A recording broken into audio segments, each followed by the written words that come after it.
For 2 years, I devoted myself to my girlfriend, who not only despised my financial status, but also took my sister's surgery funds to purchase a smartphone.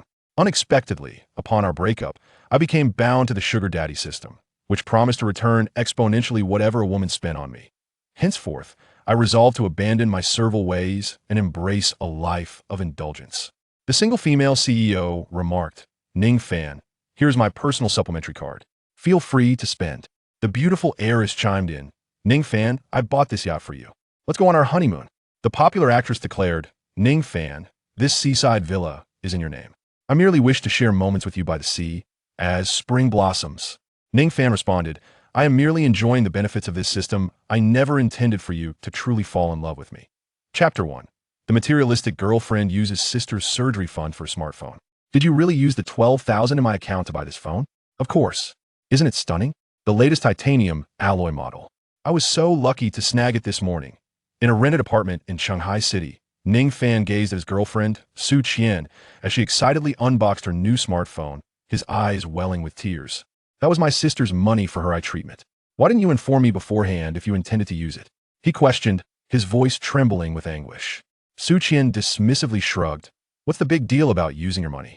Besides, I added 999 myself, otherwise 12,000 wouldn't suffice." "You." Ning Fan felt a surge of indignation, but found himself unable to unleash his fury upon the woman he loved most. Earlier, he had received a call for a delivery, assuming it was his food order. To his surprise, it was the latest smartphone valued at nearly 13,000. Upon seeing it, Su Qian immediately snatched it up, claiming it as her purchase. When questioned, she readily admitted to using his bank card for the transaction. 12,000. Ning Fan trembled, striving to keep his voice steady. "That was the 1,000 my parents for the countryside just wired me yesterday after borrowing from friends and relatives for a long time. My aunt is bringing my sister to the city for surgery in a few days. That money is for her survival." He expected Su Qian to feel at least a pang of guilt or panic upon hearing this. However, she merely rolled her eyes and continued fiddling with the phone's camera. "Oh, come on. Is it really such a big deal? It's just an eye surgery. Delaying it for a couple of days won't matter. Did you not promise to buy me a new phone? I've been mentioning it for months." Delay? The doctor said if my sister's eye condition is postponed any longer, she might truly go blind. Ning Fan could hardly believe his ears. Grinding his teeth, he suppressed his fury. "I promised to buy you a phone, but I never said it had to be now, especially not with this life-saving money. You need to return the phone immediately. Why don't you just ask your parents to borrow another 10,000? Su Qian replied nonchalantly. "Borrow again? That's easy for you to say." Ning Fan was utterly infuriated by her attitude.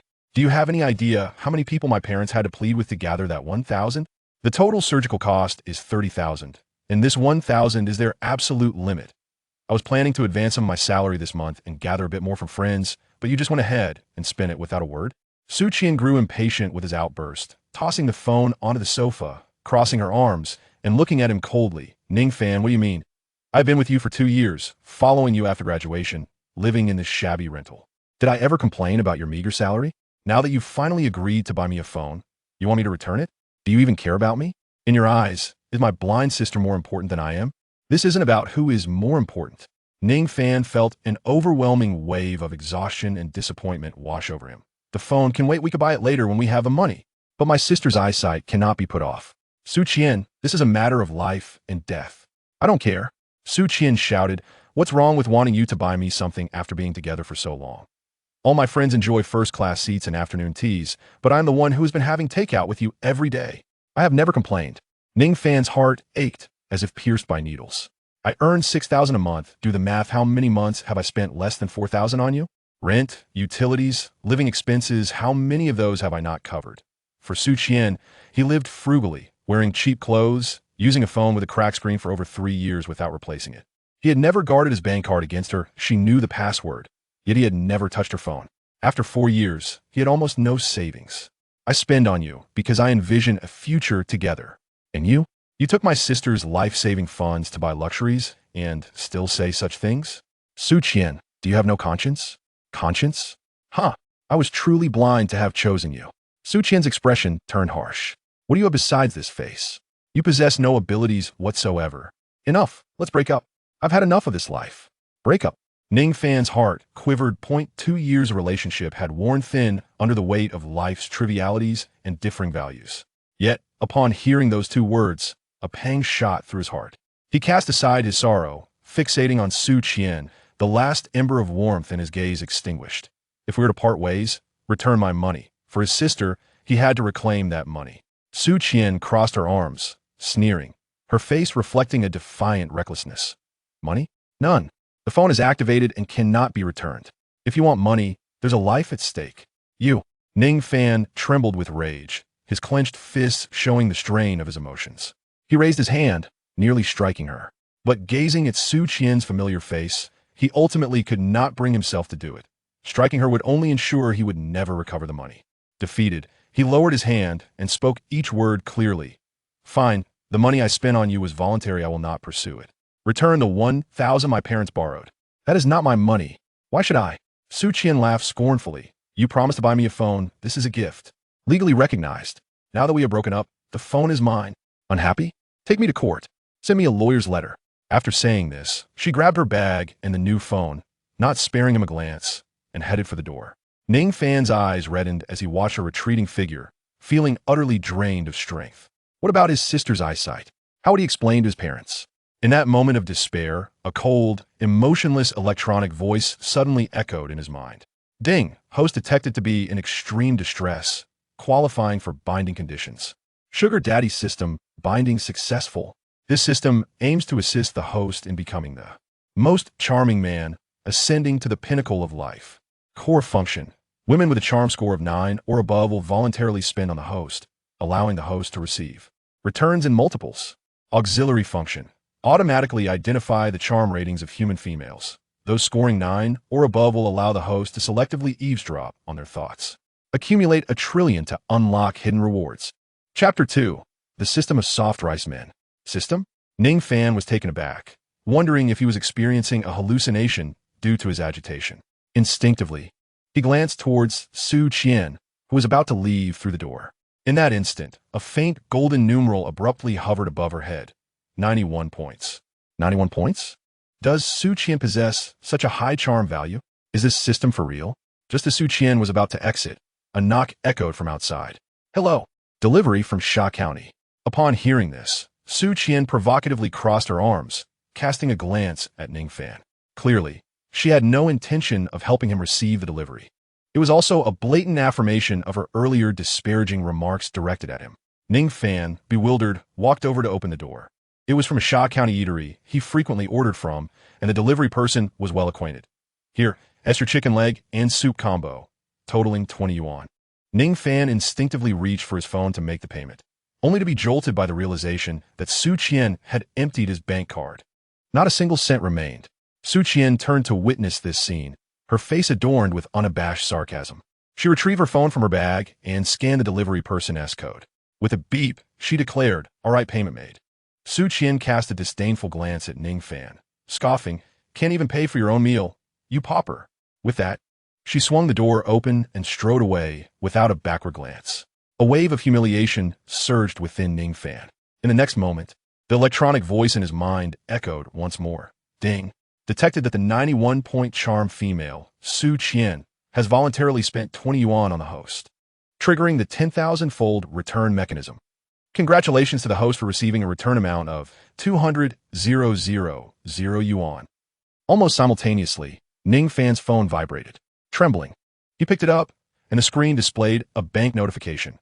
Bank, your savings account ending in XXXX has completed a transfer of 200,000 yuan on MMDD, and the current balance is 200,000. 60 yuan. 200,000? Ning Fan stared blankly at the long string of zeros on his phone screen, frozen in place. His mind a complete void. Surely, he wasn't dreaming? The immediate priority was to confirm the availability of these funds, as well as the treatment for his sister's eyes. Thinking of his sister, Ning Fan swiftly opened the hospital's official account on his phone, adeptly navigating to the appointment interface for the ophthalmologist. Previously, he had refrained from even clicking to schedule an appointment due to financial constraints. Now, with trembling fingers, he pressed the appointment button, selecting bank card for payment. Payment amount, 1,000 yuan. Payment successful. Your savings account ending in XXXX completed a quick payment of 1,000 yuan on MMDD. Current balance 199,990. 60 yuan. Another bank notification popped up. The money was indeed usable.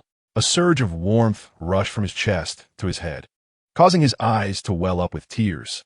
His sister's eyes could be saved. At the very least, the preliminary examination and treatment costs were no longer a concern. Previously, he had crawled like a dog, begging for mercy, only to be met with Su Qian's merciless trampling and icy mockery. Now, merely because Su Qian voluntarily paid 20 yuan for him, he had received 200,000. What does this even mean? A self-deprecating smile curled at the corners of Ning Fan's mouth. After all, a devoted admirer ends up with nothing in the end. Could it be that fate intended for him to switch lanes and become a man who lives off others? It didn't sound entirely unfeasible, especially considering how effortlessly money seemed to flow in. Yet, how could he entice those enchanting women, scoring above 9 on the charm scale, to willingly spend on him? Surely, he could not rely on fortuitous encounters with benevolent souls like Su Qian every day. Moreover, even Su Qian's score of 91 seemed somewhat inflated. One could hardly say she would maintain an 8 after removing her makeup. Clearly, the system's grading criteria diverged from his own aesthetic sensibilities. Ning Fan paced back and forth, his mind racing. Idly waiting for opportunities was not an option. He needed to take initiative, but where could he possibly find so many high-scoring women? And how could he persuade them to part with their money?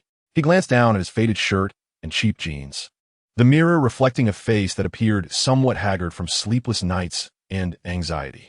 With such a visage, he would be fortunate not to be mistaken for a fraud rather than to have women spend on him.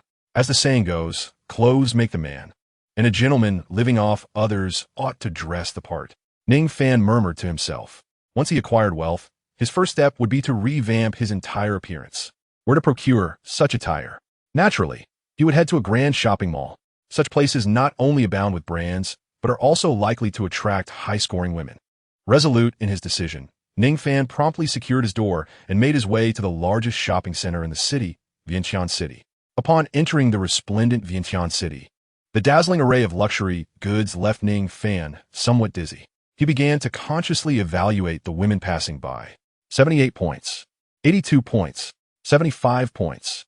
As he observed, he noted that most women hovered around scores of 7 or 8, with only a few reaching the 85 mark, standing out like a crane among chickens. As for those scoring above 9, he had yet to lay eyes on one. Ning Fan couldn't help but feel disheartened. It seemed that such high-scoring beauties were not as ubiquitous as he had hoped. Yet, upon reflection, even if he did encounter a breathtaking woman scoring above 9, given his current state, he likely wouldn't dare to approach her. It was best to secure his attire first. Ning Fan scanned the surroundings and fixed his gaze on an exceptionally opulent men's clothing store, Anima. He had only seen this brand in magazines, aware that their clothing was exorbitantly priced. Even a single shirt would cover his living expenses for a month. However, with 200,000 in his pocket, he felt considerably confident. As he stepped through the door, a delicate blend of cologne and leather enveloped him. His gaze instinctively swept across the store, and soon he noticed a young saleswoman behind the counter, leisurely tending to her vibrant red nails. The saleswoman was tall and elegant, her makeup immaculate, with cascading waves of hair draped over her shoulders, exuding an air of cold allure. Ning Fan's eyes brightened as a soft golden number quietly appeared above her head. 90 points. At last, he had found one. Yet, it seemed the saleswoman had not noticed his arrival at all. Her head bowed as she remained engrossed in her manicure. Just as Ning Fan was about to speak, a notification chime resonated in his mind. Shall I eavesdrop on the thoughts of the target, Li Man? Yes, Ning Fan silently affirmed within himself. In the next moment, a distinctly impatient female voice echoed in his mind. TSK, another poor soul wandering about. With this entire ensemble of street vendor goods, it's hard to say if it even totals 200 yuan. I bet they're just here to snap a few pictures for social media, try to show off. How bothersome, wasting my expressions. Ning Fan's expression darkened. Goodness, so it was a case of disdain for the less fortunate. He was aware that his spending meant the sales clerks would earn a commission. If she didn't want to acknowledge him, he had no desire to acknowledge her either. Chapter 3, 10,000-fold returns. Yet, just as Ning Fan prepared to turn and leave, another figure emerged from behind a nearby clothing rack, wearing a professional smile. Good day. Sir, welcome to Anima. How may I assist you today? As Ning Fan turned towards the voice, he was momentarily taken aback. This saleswoman was even more beautiful than the previous one. She appeared to be in her early 20s, with an oval face, elegant willow leaf eyebrows, and bright, clear apricot eyes. Her nose was prominent, and her lips were red with white teeth. Although she wore the same black professional attire as her colleagues, it did little to conceal her curvaceous figure and remarkable poise. What astonished Ning Fan even more was the number displayed above her head. 94 points. This was the highest score he had encountered thus far. But why would she approach a customer dressed in such inexpensive attire? Shall I eavesdrop on the thoughts of the target, Jiang Luiying? Yes. A voice, tinged with a hint of resignation, yet laced with determination, resonated in Ning Fan's mind. Sigh, regardless of anything, I must maintain a good attitude. What if that perverse boss is watching from some corner, nitpicking at my performance?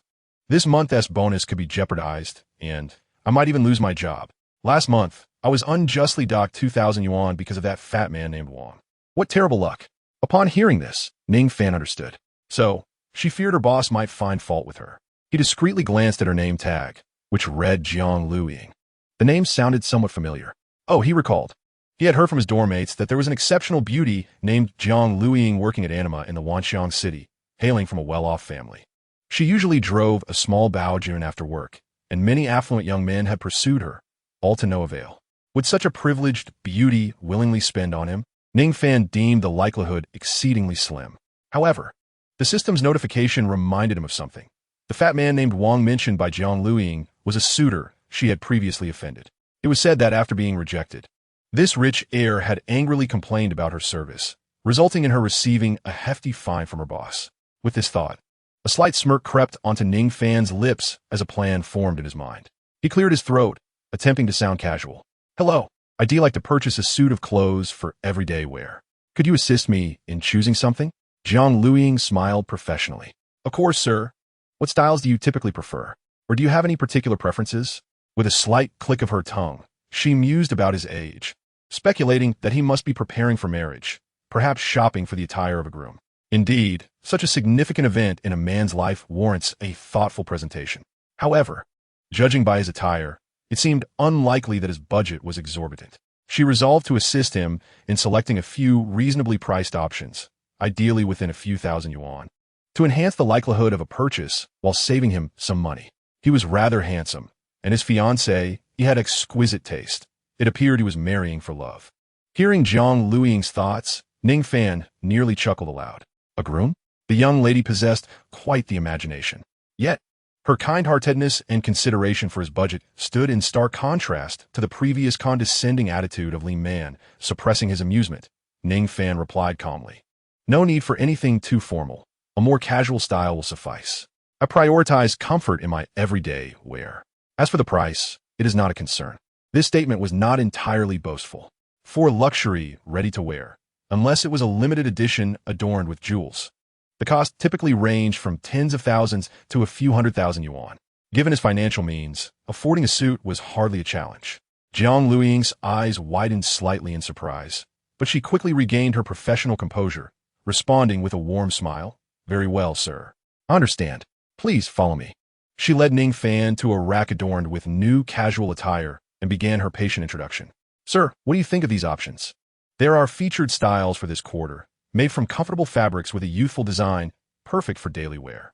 The selections she presented were indeed appealing, tailored to accentuate the figure, with prices ranging from 8,000 to just over 10,000 yuan. Ning Fan's gaze wandered over the hangers before settling on a nearby model. Dressed in a deep gray patterned casual blazer paired with matching trousers and a simple white silk shirt, the ensemble caught his eye. Jiang Luiying followed his gaze, exclaiming, "You have a discerning eye, sir. This Milan night ensemble is indeed exceptional, one of our most popular styles, perfectly complementing your demeanor. It is crafted from the finest Italian cashmere blend, offering unparalleled texture and drape." She hesitated momentarily. However, this suit is among the highest-priced options we offer, totaling 48,000 yuan. She anticipated that this price might deter him. "There's no need to try it on. I'll take this one. Please wrap it up," he stated decisively. Despite her surprise, Jiang Luiying maintained her flawless smile and promptly replied, "Of course, sir. Please hold on for a moment."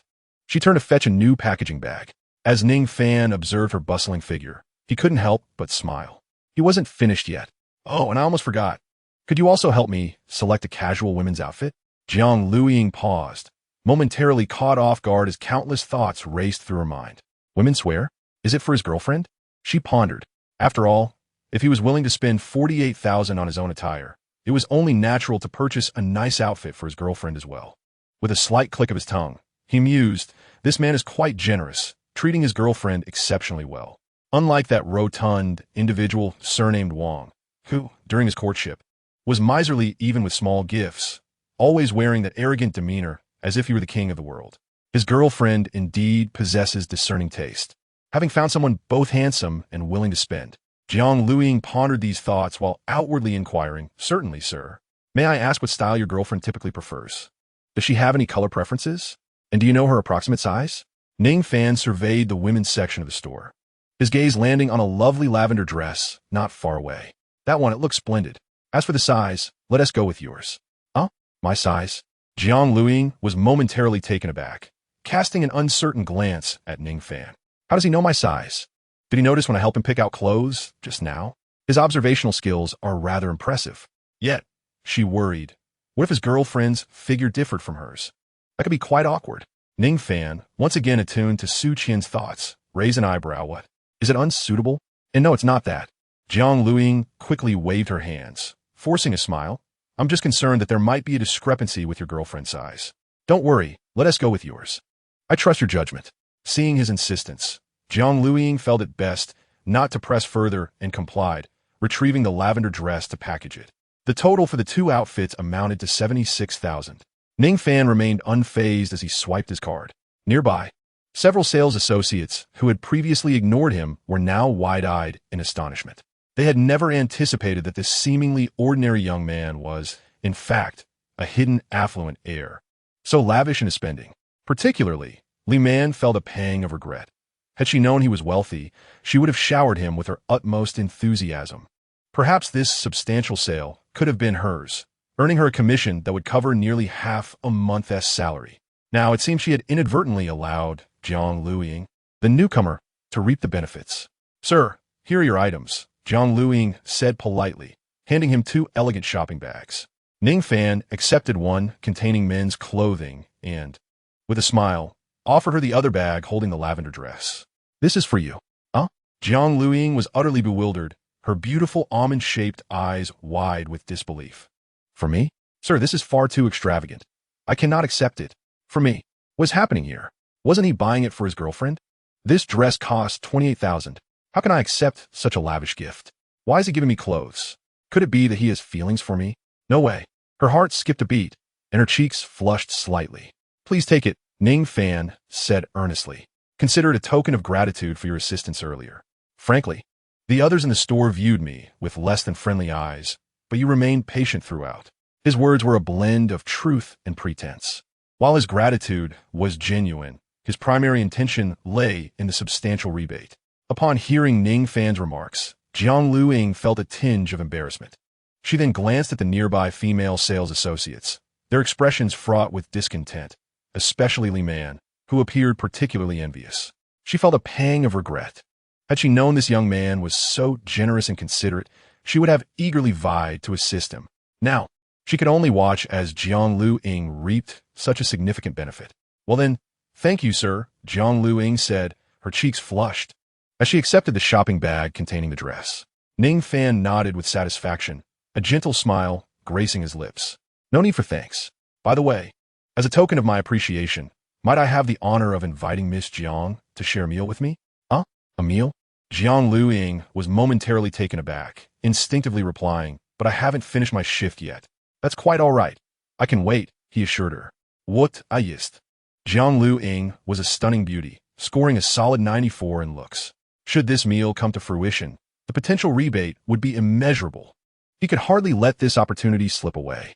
Jiang Luiying gazed into Ning Fan's deep-set eyes, momentarily entranced. She initially thought he was merely being polite, not anticipating that he truly intended to wait for her to finish work. Could he genuinely be willing to wait for me? Surely, he is not jesting. Yet, his demeanor suggests otherwise. As time trickled by, Ning Fan remained seated in the lounge area of the store, occasionally glancing at his phone, displaying no signs of impatience. Finally, the end of her shift arrived. Jiang Lu Ying, having changed her attire, approached Ning Fan with a hint of trepidation, her face bearing an apologetic expression. "Mr. Ning, I'm so sorry to have kept you waiting." "Not at all," Ning Fan replied, rising with a slight smile. He had already scouted several well-reviewed, upscale restaurants nearby, eagerly awaiting her departure. "Shall we? I've ordered a car." As he spoke, he naturally gestured for Jiang Lu Ying to accompany him outside. In the past, he wouldn't have dared to call for a private car, let alone a fixed-rate taxi. Now, he selected a luxurious Maybach through the ride-hailing app. Witnessing Ning Fan's extravagant choice stirred a wave of intrigue within Jiang Lu Ying. Who exactly is he? His generosity is striking, even in his choice of transportation. I must not allow his wealth to cloud my judgment. A lady should maintain a degree of modesty and not appear overly materialistic. Before long, the sleek black Maybach came to a smooth halt before them, the driver respectfully opening the door. The vehicle whisked them away to a refined Jiangzhou cuisine restaurant in the city center, named Yunshui Yao. The ambience was serene and elegant, the antique decor providing a refreshing respite for the senses. Once seated, Ning Fan handed the menu to Jiang Lu Ying, encouraging her to order. Feeling a bit shy, she hesitated. "Perhaps you should order instead. I'm not very adept at selecting dishes." Ning Fan, unfazed, proceeded to order several of the restaurant's signature dishes, all exquisite and rather pricey. While awaiting the arrival of their meals, Jiang Lu Ying discreetly observed Ning Fan across the table. His manner of ordering was remarkably adept, clearly indicative of someone well acquainted with such upscale establishments. Today, having rendered me such a significant favor and presenting me with an extravagant gift, I felt compelled to insist on treating for this meal. With this resolve in mind, Jiang Lu Ying firmly set her intentions. As the dishes arrived one after another, their vibrant colors and enticing aromas stirred appetites. The two dined and conversed, the atmosphere gradually becoming more relaxed. Halfway through the meal, Jiang Lu Ying excused herself to the restroom and discreetly approached the front desk. "Hello, I would like to settle the bill," she murmured to the cashier. Ning Fan, seated at the table, appeared to be savoring the cuisine, yet his attention was subtly focused on Jiang Lu Ying. Upon hearing her silent declaration of intent to pay for the meal, a slight smile crept onto his lips. Thank goodness he had chosen the right person. Indeed, it was her turn to cover the expenses. Observing Jiang Lu Ying at the front desk, swiping her card, Ning Fan felt a surge of exhilaration. This maneuver was nothing short of flawless. Chapter 5. Spend my money. The machine emitted a pleasant chime. "Madam, your total is 200 yuan. Thank you for your patronage." The waiter smiled. Hearing this, Ning Fan's expression radiated sheer joy. What an effortless windfall. Something grand was about to transpire. Ding! In the next moment, the familiar mechanical voice of the system echoed in his mind. Detected charm score of 94 for female, Jiang Lu Ying. For the host's voluntary expenditure of 200 yuan. 10,000-fold rebate system activated. Congratulations to the host for receiving a rebate of 12,000,000 yuan. Unlocking the ability to selectively eavesdrop on the thoughts of any rated female. As the system announcement concluded, Ning Fan nearly choked in disbelief. Was it possible that a mere blink of an eye had resulted in 20 million arriving? A text alert chimed on his phone.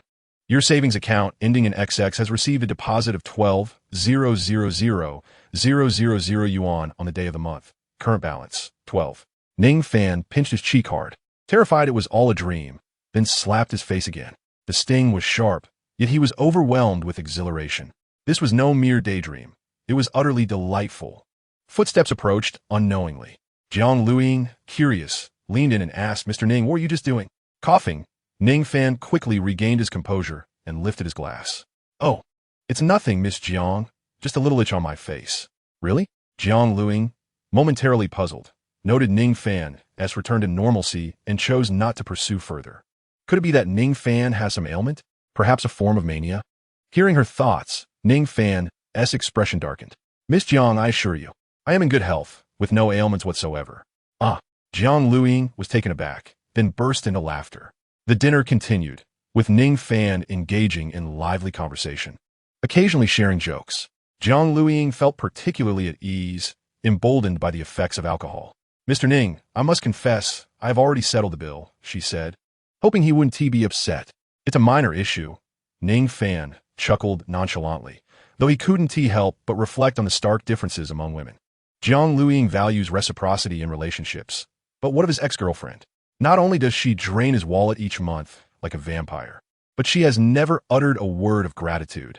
Over the years of their relationship, she has failed to present him with even a single meaningful gift, let alone take the initiative to cover a bill.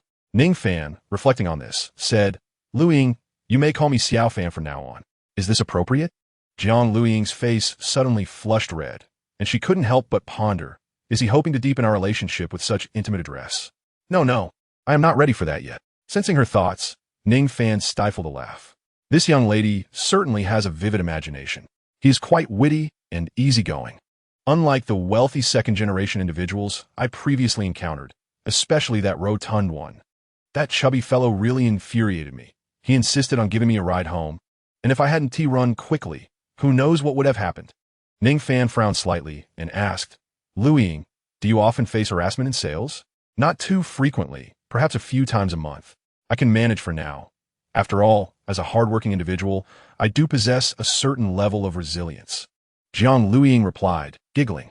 Her ability to find joy amidst hardship astounded Ning Fan. What a wonderful girl. She helped him become a millionaire. Surely, he ought to reward her generously. Recalling his thoughts, he inquired, do you have any plans later? If you're free, would you accompany me to the dealership?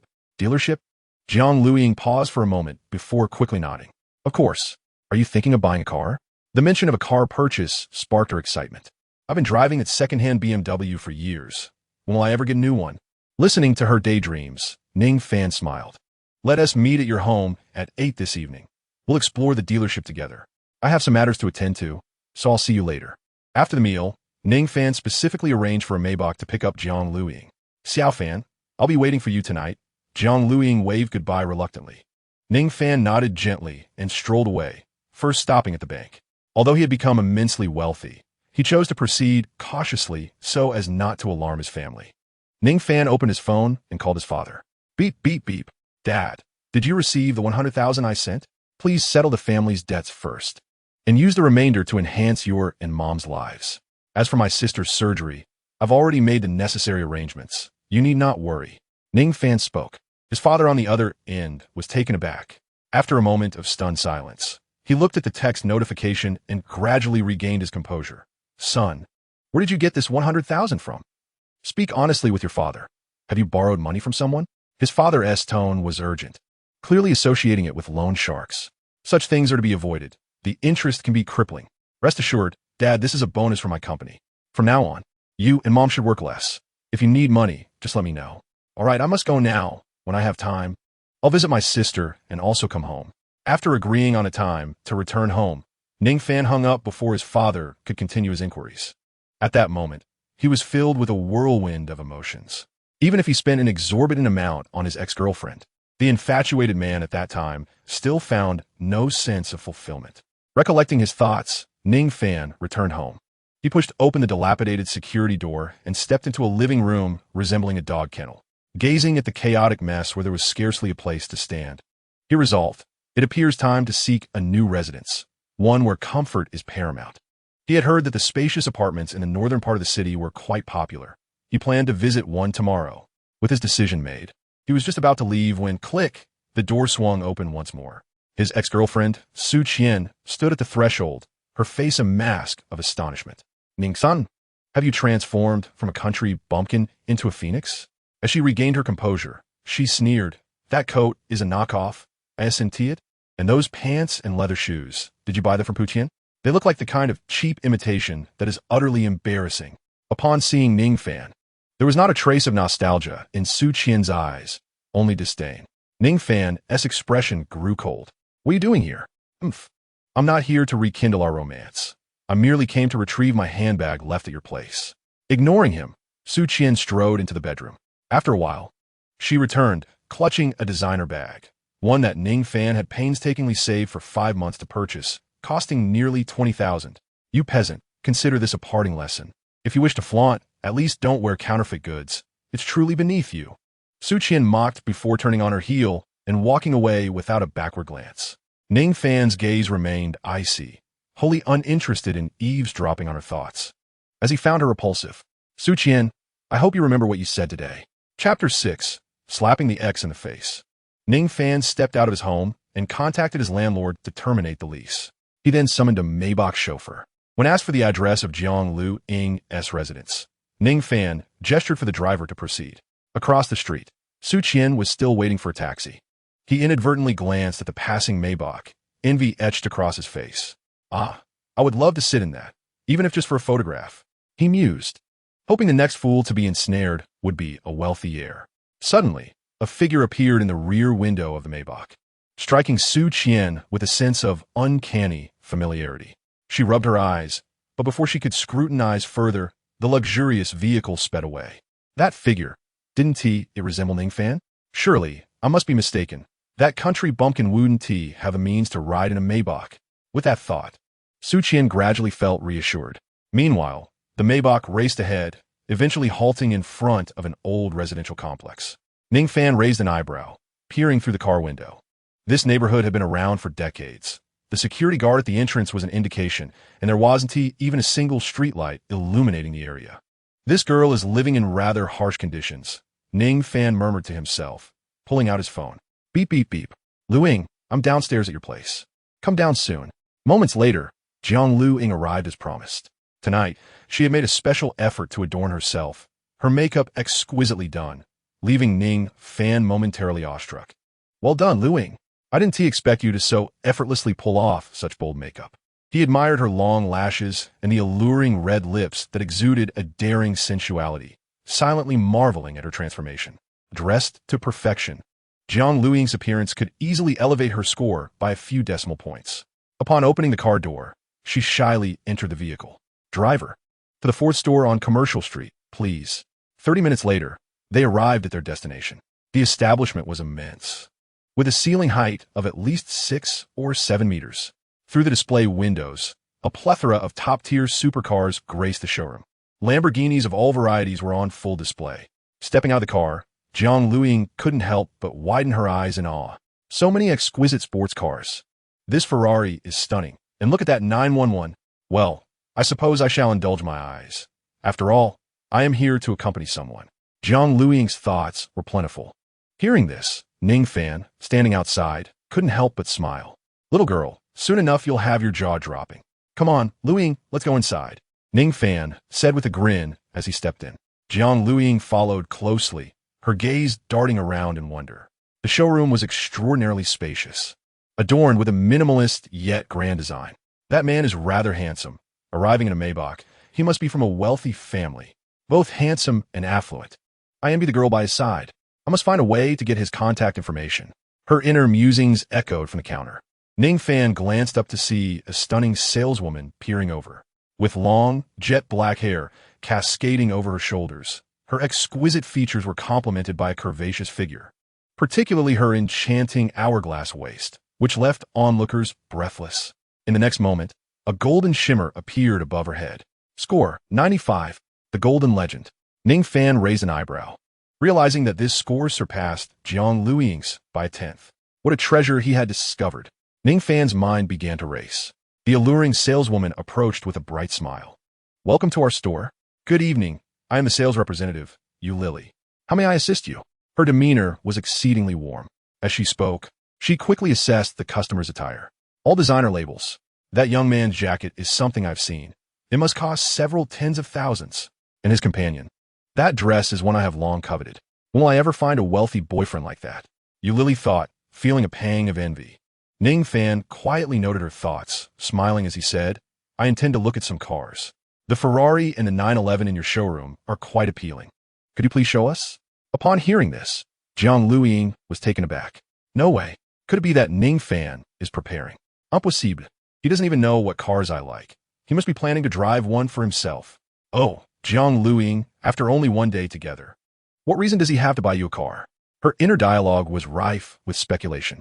Ning Fan stifled a chuckle, choosing not to reveal his intentions just yet. Yu Lily smiled slightly and nodded, of course, please follow me. They followed Yu Lily to a nearby display where a gleaming silver 911 was parked. The car's lines were sleek, and particularly notable were the two round headlights at the front, which served as the piece to our assistance. Sir, this 911 is our store's best-selling sports car, highly sought after by attractive individuals. The on-road price is $2.45 million. What do you think? Yu Lily presented a standard sales pitch. Ning Fan, upon hearing this, turned to Jiang Lu Ying and inquired, "What do you think, Lu Ying?" Startled, Jiang Lu Ying momentarily lost her composure. "What is going on? Why is he suddenly asking me?" She pondered. Ning Fan must be seeking my opinion to help him decide which car to purchase. It must be that. With this self-reassurance, Jiang Lu Ying lifted her chin and remarked, "It is indeed impressive. The 911, while classic and elegantly designed, is rather too well known. If it were me, I might opt for a different vehicle." As she spoke, she gazed at the Ferrari across from the 911. Yu Lily followed Jiang Lu Ying's gaze and quickly responded, "You truly have an eye for beauty. This Ferrari is equipped with a 39-speed transmission and a dual-clutch structure. The body is both graceful and luxurious. Even as a passenger, you will experience a unique snugness." As Yu Lily extolled the car's virtues, she internally mused, "Is she relying on her wealthy boyfriend? Just look at her earnest demeanor. One might think this car is a gift from him." It was evident that Yu Lily had concluded that Ning Fan was here to purchase a car for himself, a scenario she had witnessed countless times as a salesperson. Ning Fan listened with a playful glint in his eye, suddenly stating, "I would like to take it for a test drive, if possible." "Of course," Yu Lily replied, her thoughts realigning as she smiled warmly. She kindly opened the car door and handed him the keys. However, Ning Fan took the keys and turned to Jiang Lu Ying, saying, "Lu Ying, why don't you give it a try?" This unexpected turn left the two girls momentarily stunned. Jiang Lu Ying, flustered, blurted out, "But I'm not buying a car. Why would I test drive it?" "Why not? Let us give it a shot," Ning Fan suggested with a smile. Reluctantly, Jiang Lu Ying nodded in agreement. She settled into the driver's seat, hesitantly starting the sports car. The engine roared to life, and a series of soft lights illuminated the interior. Jiang Lu Ying's eyes widened, filled with delight. Even without reading her thoughts, Ning Fan could see that she genuinely adored this car. "Xiao Fan, this car feels incredible. The interior and the sound of the engine are exactly as I imagined." Jiang Lu Ying exclaimed excitedly. "I'm glad you like it," Ning Fan replied with a slight nod. Turning to the salesperson Yu Lily, "What is the final price for this vehicle?" $2.76 million, sir," Yu Lily answered truthfully. Upon hearing the price, the earlier joy on Jiang Lu Ying's face evaporated as she immediately loosened her grip on the steering wheel. "That's so expensive. I hope I won't be charged for just touching the steering wheel," she fretted. "No, this car is for Ning Fan. I should probably exit quickly." With that, Jiang Lu Ying unbuckled her seatbelt, preparing to get out of the car. "Hold on, Lu Ying," Ning Fan chuckled, casually retrieving his bank card. "A one-time settlement. I wish to withdraw it as soon as possible." "What?" The exhibition hall fell into an immediate silence. Yu Lily stood frozen in place, her mind a blank slate. A one-time settlement? It is worth noting that Yu Lily has been in sales for over 2 years. During this time, she has sold numerous luxury sports cars. Not merely a handful, but certainly more than 10. Regardless of how affluent the clients appeared, in the end, they all opted for installment payments, did they not? Regaining her composure, Yu Lily incredulously reconfirmed, "Sir, are you truly planning to pay $2,700,000 in one lump sum?" "Indeed, go ahead and swipe the card." Ning Fan replied with a smile and a nod. Inside the car, Jiang Lu Ying was equally astonished. "How wealthy? It seems I underestimated him. Pulling out over $2 million in one go. What caliber of rich second-generation individual is he? If Ning Fan buys this car, will I someday have the chance to ride in the passenger seat and enjoy a drive?" Jiang Lu Ying thought dreamily. Having regained her senses, Yu Lily promptly set about preparing the contract.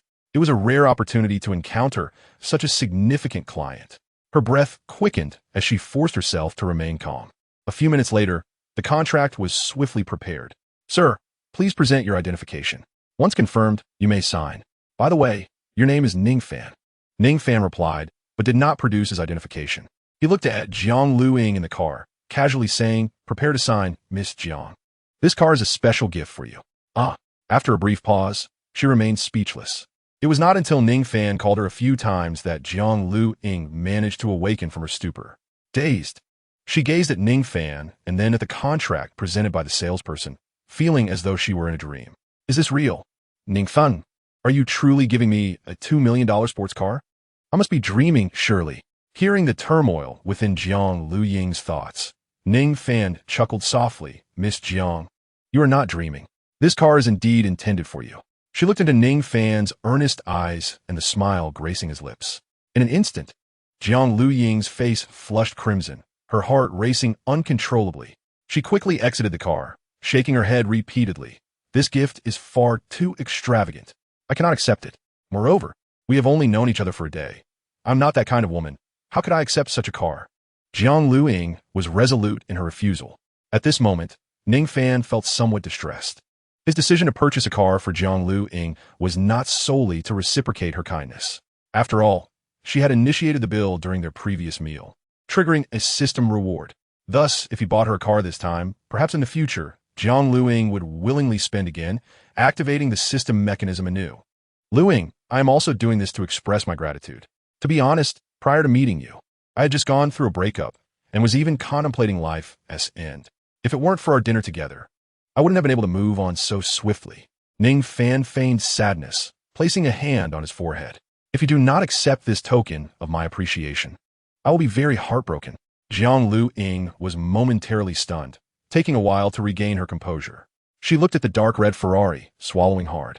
Since Ning Fan has said so, although Jiang Luying felt it was somewhat inappropriate, she could only agree. Well then, in that case I accept this gift. Thank you, Xiao Fan. You're welcome, Ning Fan replied nonchalantly. As the machine emitted a prompt sound, he promptly paid 2,700,000, leaving a balance of over 9 million on his card. The contract was finalized. Throughout the process, Yu Lily had been secretly observing Jiang Luying. What gave her the right? How did she find such a wealthy and generous husband? Clearly, I am more attractive. Why have I never encountered someone like that? Yu Lily thought, feeling a bit discontented. Once the contract was completed, she seized the opportunity to slyly approach Ning Fan. If you ever wish to buy a car again, feel free to come to me, she said eagerly. By the way, would it be convenient for us to exchange contacts? Yu Lily gazed at Ning Fan with anticipation. After all, he was a top-tier patron capable of paying 3 million in one go. If she could ingratiate herself with him, her future commissions would surely be substantial. Ning Fan did not decline. He readily provided his contact information and left the store with Jiang Luying. Ning-san, why don't we walk back? It's not too far anyway, Jiang Luying suddenly suggested. Ning Fan raised an eyebrow, but did not refuse. The two strolled along the street, and as it neared 10 o'clock, the area was nearly deserted. Along the way, Jiang Luying hesitated multiple times, her thoughts clearly discernible to Ning Fan. Oh no, what should I do? What would be an appropriate way to reciprocate? Should I splurge on a designer watch? My monthly salary is only a few thousand. I can't possibly afford a designer watch. Jiang Luying felt quite troubled.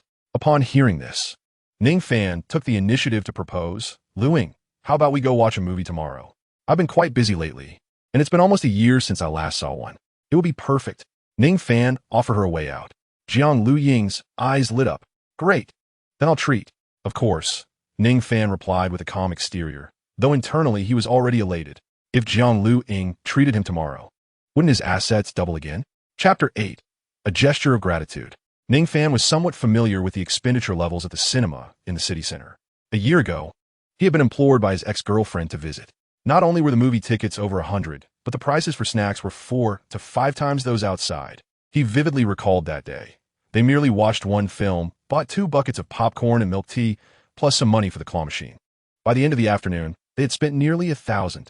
If Jiang Luying was treating him tomorrow, Ning Fan was already looking forward to it. Thud thud. The sound of footsteps came from across the street. Upon closer inspection, the newcomer was a young girl.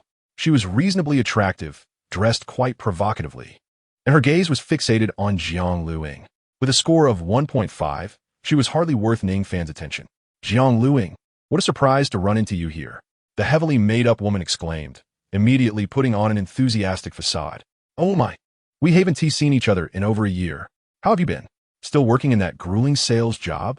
The woman continued to speak, exuding a sense of intimacy. However, Jiang Luying's delicate visage abruptly stiffened, and her expression soon became somewhat awkward. What a stroke of misfortune to encounter her. During our school days, Wang Meili often bullied me, incessantly declaring me to be unattractive. Even after graduating from university, upon discovering my career in sales, she frequently resorted to sarcastic jibes, labeling me as the most unsuccessful student of our cohort, a disappointment to our mentor. Oh, how exasperating. I yearned to escape swiftly. Jiang Luing internally lamented while maintaining a composed smile. It had indeed been a long time since she last saw Wang Meili. How have you been lately? Are you doing well? Of course, Wang Meili retorted, placing her hands on her hips, her expression brimming with pride. My boyfriend recently became the manager at his company, earning an impressive annual salary of several $100,000. He just mentioned that tomorrow he plans to buy me a designer handbag, one that costs around $50,000 to $60,000.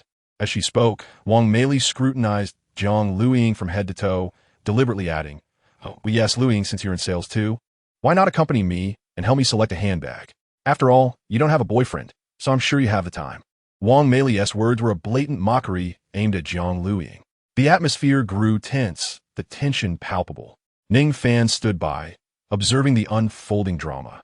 His interest peaked as he began to eavesdrop. "Oomph, I remember you, you little brat, overshadowing me in school. What a so-called campus beauty. After graduation, you ended up as a mere salesperson. To think you don't even have a boyfriend, how embarrassing for you. Serves you right." Hearing Wang Meili's venomous thoughts, Ning Fan's gaze turned icy. How could this woman be so malicious? Jiang Luing had done nothing to provoke her, yet due to her beauty, she had been dubbed the class flower in university. Wang Meili's jealousy and lingering resentment were baffling. Her pettiness was truly astonishing. Jiang Luing's face flushed with humiliation as she stammered, "I'm afraid that one tea be convenient. I have a day off tomorrow and one tea be going to class. Not going to work. With a meager salary of a few thousand a month. Do you really expect to have weekends off? Don't be ridiculous." Wang Meili persisted, her demeanor aggressive and unyielding. "All right, Luing, since you don't have a boyfriend, staying home is just a waste of air. You might as well help me choose a bag. It's settled." Wang Meili effectively coerced her into compliance. Jiang Luing trembled, her expression one of distress. Perhaps she was accustomed to being bullied or simply afraid to retort. She remained silent. At this moment, Ning Fan could no longer stand idly by. "Excuse me, madam. Miss Jiang is my girlfriend, and we plan to go shopping tomorrow, so we want to have time." Ning Fan's tone was calm, his gaze frosty. As soon as the words left his lips, Jiang Luing cast him a grateful glance. However, Wang Meili's expression faltered. "Boyfriend? You are Jiang Luing's boyfriend?"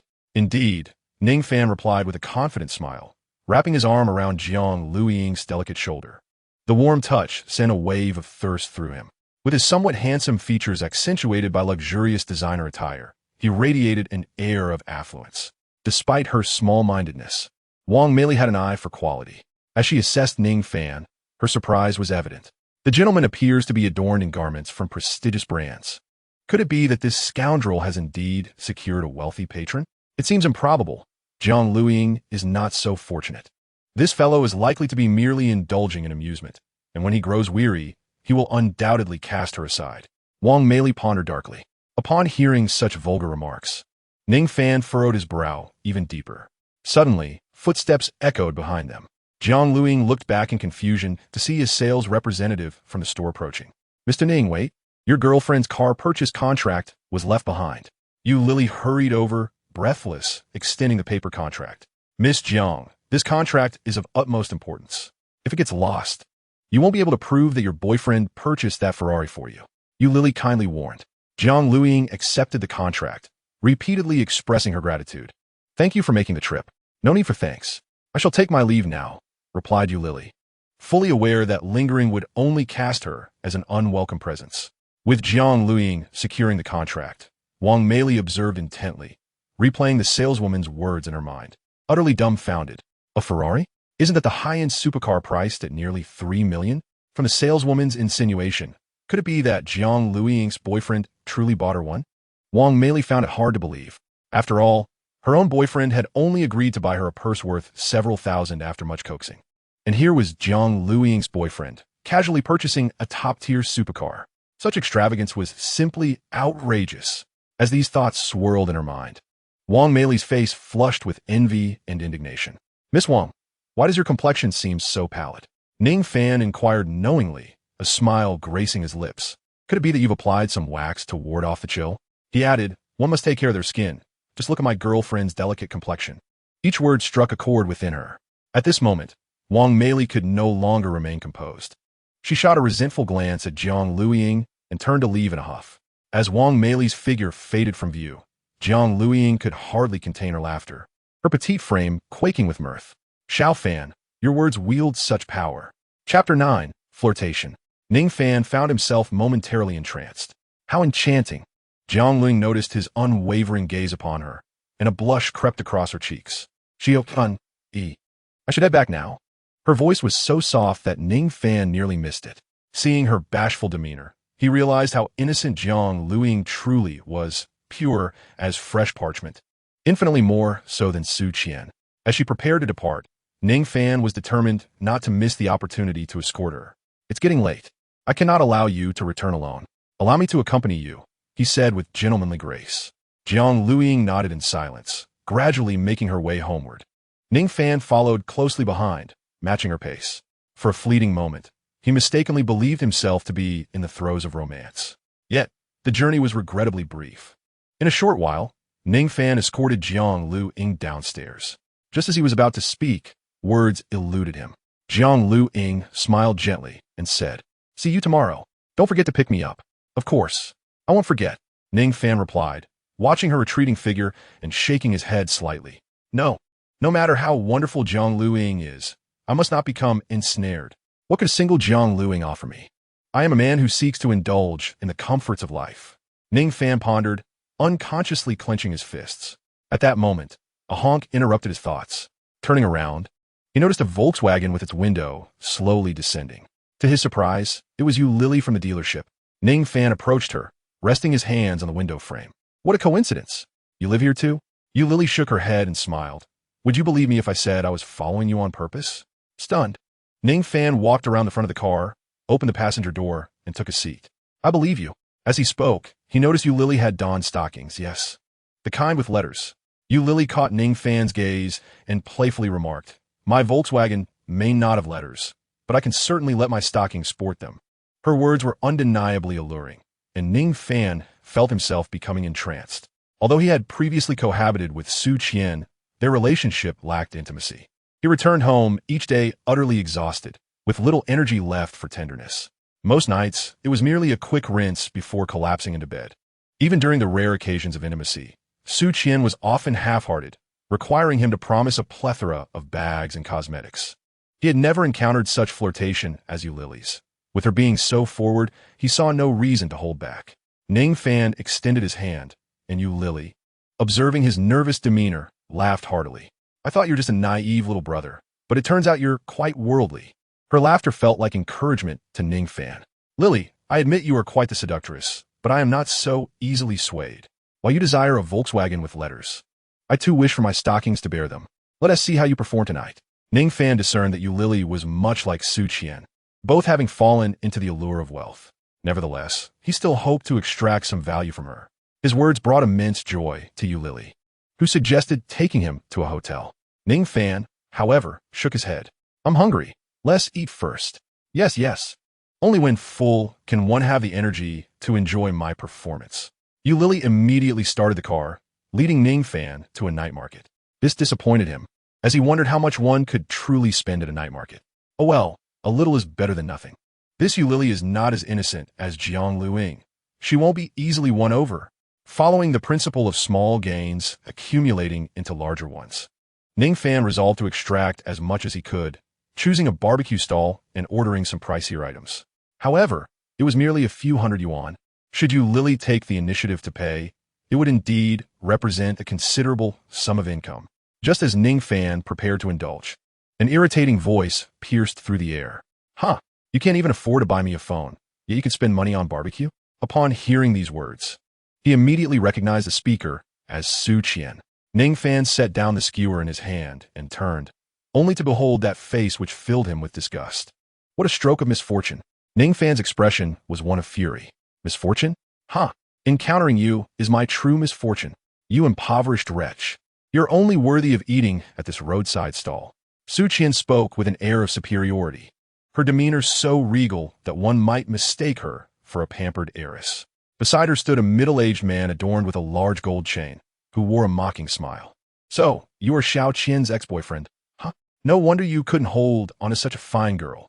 Don't blame me. You can only blame yourself for being a pauper." As he spoke, The man audibly groped Su Qian's chest. Yet, Su Qian laughed with delight. Brother Wang is the one Xiao Qian truly adores. That pauper is merely my devoted lapdog. Su Qian spared no effort in belittling Ning Fan, as if only by doing so could she win the favor of the middle-aged man beside her. At that moment, Yu Lily approached. While she may not possess great wealth, her poise utterly surpassed Su Qian's. Clearly, Yu Lily had undergone training befitting a socialite. Every movement she made exuded an intentional air of elegance. Her beauty also eclipsed that of Su Qian. From a distance, Yu Lily observed Su Qian and the gold chain man mocking Ning Fan. She could not fathom why a man accustomed to spending millions would be labeled a pauper by these two. Yet she chose not to shatter Ning Fan's fade of wealth. Instead, she intended to play along with him in this charade. She approached Ning Fan, adopting a remarkably dignified posture, lifting her hand towards his chin and, in an arrogant tone, remarked, "Is this your ex-girlfriend? She is neither as beautiful as I nor as wealthy. What attracted you to her? What do you mean by attracted? What are you, if not someone who relies on a man's money?" Su Qian retorted vehemently. Yu Lily chuckled. "Men? They spend my money." Calling over the proprietor, she commanded, "The bill, please. A total of 213 yuan. I shall round it down to 210 for you." Yu Lily decisively scanned the payment. Charm rating detected. 95 female, Yu Lily. For the host's active expenditure of 210 yuan. 10,000-fold rebate system activated. Congratulations to the host for receiving a rebate of 100,000 yuan. Ning Fan grinned widely. That wretched Su Qian had unwittingly provided excellent assistance. Chapter 10. No rebate from the system? Initially, Ning Fan contemplated how to encourage Yu Lily to pay, yet he was surprised that Su Qian had inadvertently aided him. Yu Lily understood precisely how to make a man willingly spend money on her. She was well aware that, at such a moment, granting a man face would provide her the opportunity to empty his wallet. After settling the bill, Yu Lily cheerfully approached Su Qian. In this modern age, why should one still rely on a man's financial support? If you possess the capability, why not spend on the men around you, just as I do? Yu Lily's words struck Su Qian like a resounding slap. Her pursuit of men was not merely for the sake of their wealth. Otherwise, what was the point of seeking out this ostentatious gold chain? Not only was he less attractive than Ning Fan, but he also lacked the depth of time shared with Ning Fan. Yet, the gold chain gazed at Su Qian with eager anticipation, sending shivers down her spine. Meanwhile, Ning Fan looked at Yu Lily with a playful smile, teasingly saying, "Lily, you truly are a wonderful woman. He adores you." His feigned demeanor even repulsed him. Yet it provoked both Su Qian and the gold chain. Su Qian understood that if she did not reach into her pocket today, it would be difficult to persuade the gold chain to spend on her in the future. Fortunately, they were at a barbecue stall where expenses would not be exorbitant. Slamming her hand on the table, Su Qian declared loudly, "Boss, serve us the most expensive dishes. This young lady is not short on funds." With that, she shot a defiant glance at Ning Fan and Yu Lily. The gold chain's face brightened with satisfaction. In truth, he was not a wealthy man. He deliberately crafted an image of affluence to lure women who were blinded by money. Once he gained their trust, he would devise ways to swindle them out of their money. The handbag he gifted Su Qian was merely a counterfeit produced in Yiwu. Yet, how could Su Qian discern this? She naively believed the gold chain to be a prosperous businessman. As she ordered over 400 worth of barbecue, she begrudged the expense while defiantly gazing at Ning Fan. "What do you think? The woman you chose will never compare to me." She expected Ning Fan to be infuriated by her words, unaware that he was, in fact, quite pleased. "Let the competition continue. Perhaps Yu Lily will spend even more on me. Haha." Ning Fan found his resentment towards Su Qian significantly diminished. Indeed, upon witnessing Su Qian's provocative demeanor, Yu Lily was equally unwilling to back down and placed another order. Detected charm score of 95 for female Yu Lily, prompting the host to spend 320 yuan. 10,000-fold rebate system activated. Congratulations to the host for receiving a refund of 200,000 yuan. Ning Fan was at a loss for words. This life of luxury was indeed quite delightful. Su Qian's expression soured. Spending over 400 had already pained her. The thought of spending more made her reluctant. She glanced at the gold chain and said, "Darling, we have enough food already. While I am more than willing to spend on you, we must not be wasteful. Later, let's go to the supermarket, and I'll buy a few boxes of premium Smurfs." The gold chain, overjoyed, exclaimed, "Yes, yes. Money should be spent wisely." Seeing him agree, Su Qian provocatively looked back at Ning Fan. "What do you think? I would rather spend money on other men than on you. Are you not irritated by this?" Ning Fan, faced with Su Qian's taunts, felt a surge of frustration. After all, the money Su Qian was spending was his.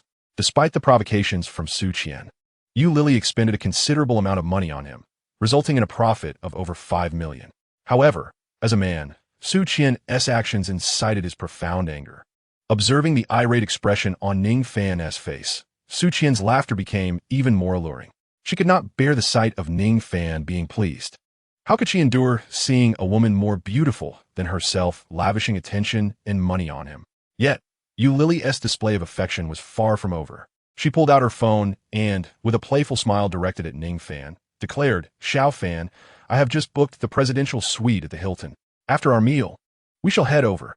Tonight, I shall wear silk stockings adorned with letters." As she spoke, she elegantly propped her leg on the chair, causing the man with the golden chain to drool at the sight. When had he ever seen such a stunning woman with such exquisite legs, adorned in lettered silk stockings? It was utterly mesmerizing. Witnessing the golden chain man's rapt attention diverted towards Yu Lily, Su Qian's expression darkened considerably. She had not anticipated this outcome. She was the one who had lost. Naturally, Ning Fan played along, feigning an infatuation that further enraged Su Qian to the point of an explosive outburst. "I'm done," she exclaimed, tossing her skewered food onto the table before turning to leave. The man with the golden chain sighed in disappointment at the loss of such a feast. He hurried after Su Qian, uttering sweet words to placate her. As Su Qian stormed off, Ning Fan felt a measure of relief. In that moment, he realized a troubling issue.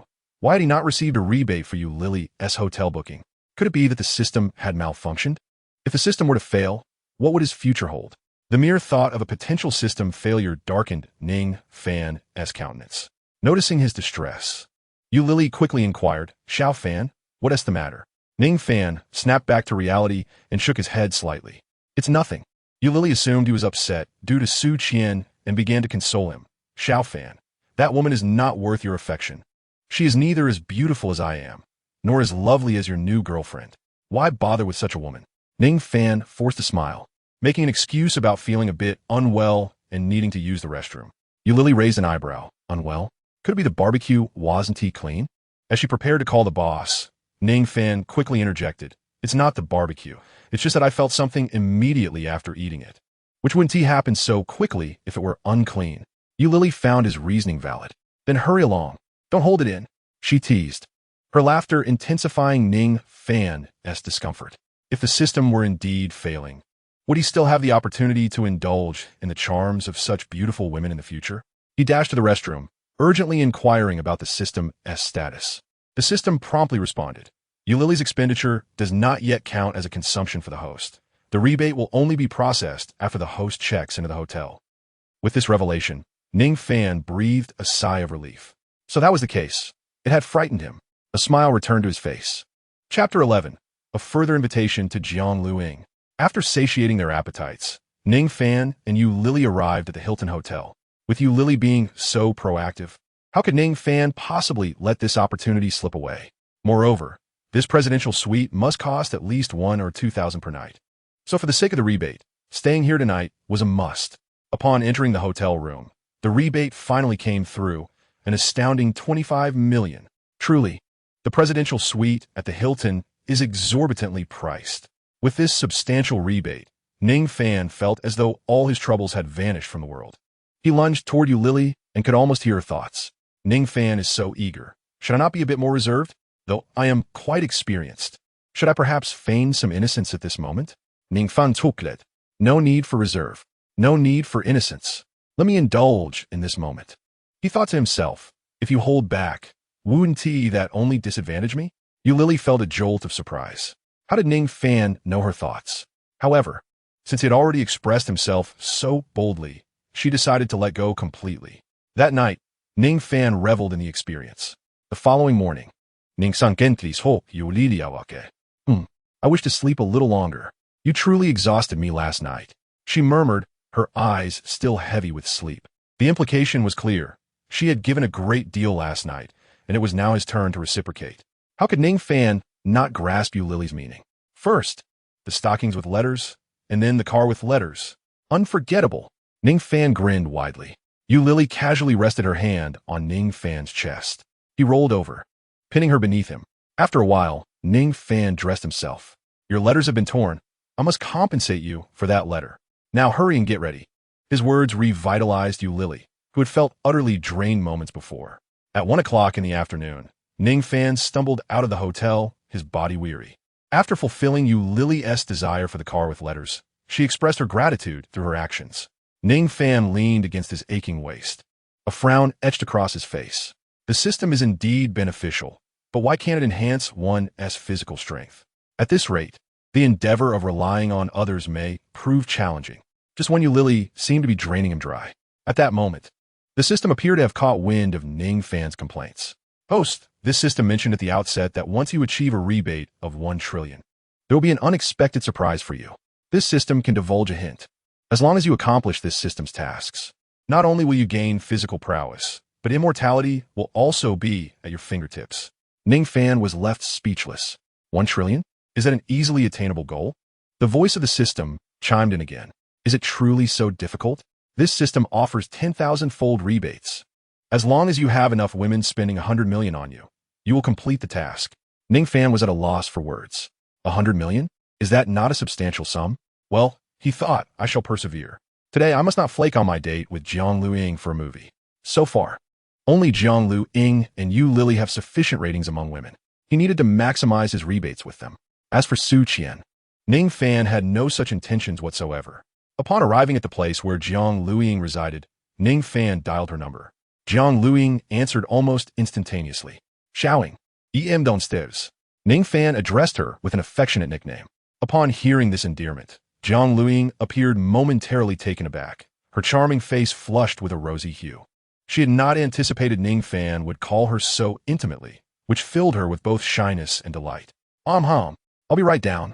With her words, Ning Fan could hear the sound of her hurried footsteps on the phone.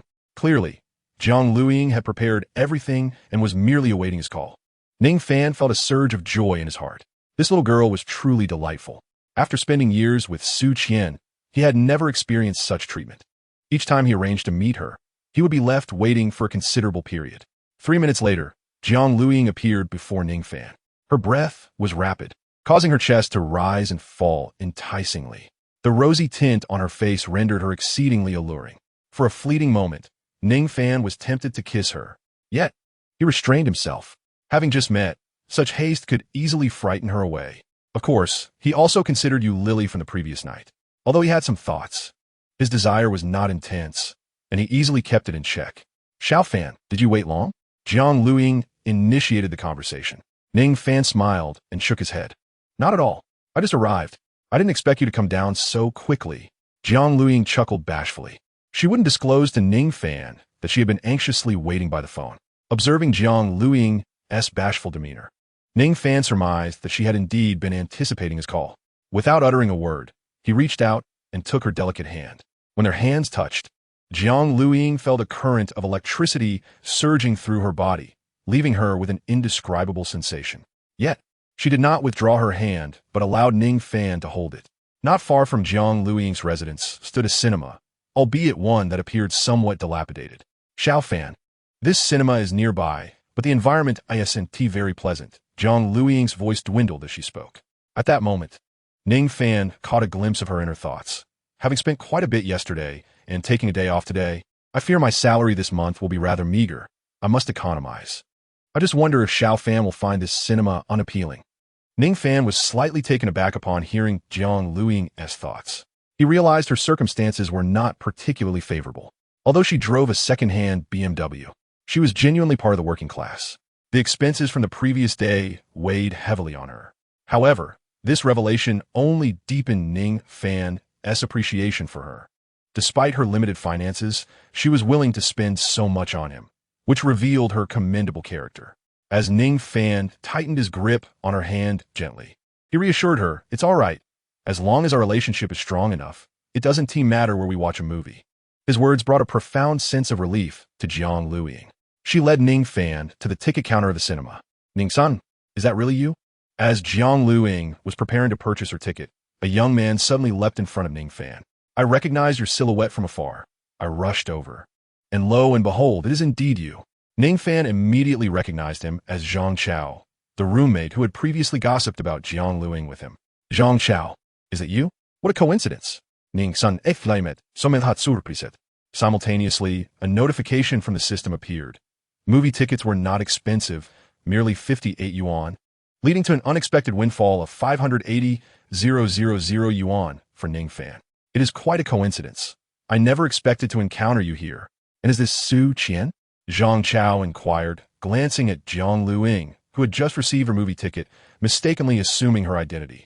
Upon realization, he became flustered, fearing that he might inadvertently disrupt Ning Fan's good fortune, potentially leading to a rift between them.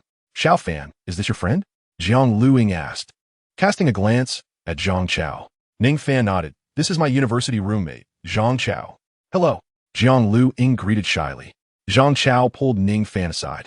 What is the situation here? Ning Fan, remaining unguarded, replied calmly. As you can see, I have broken up with Su Qian. Zhang Chao appeared incredulous. You truly split with Su Qian? After all my urging, you would rather sever ties with me than part ways with her, and now you genuinely have? I find this hard to believe. Zhang Chao stared at Ning Fan with a ghostly expression. During their school days, Zhang Chao had often warned Ning Fan about Su Qian, insisting she was not a good woman. Despite his persistent counsel, Ning Fan remained resolute. One day, in a fit of anger, Ning Fan had even fought with Zhang Chao, threatening to end their friendship if he continued to advise him against Su Qian. Zhang Chao had no choice but to watch Ning Fan continue to idolize her. However, encountering Ning Fan today and hearing the news of his breakup was shocking to him.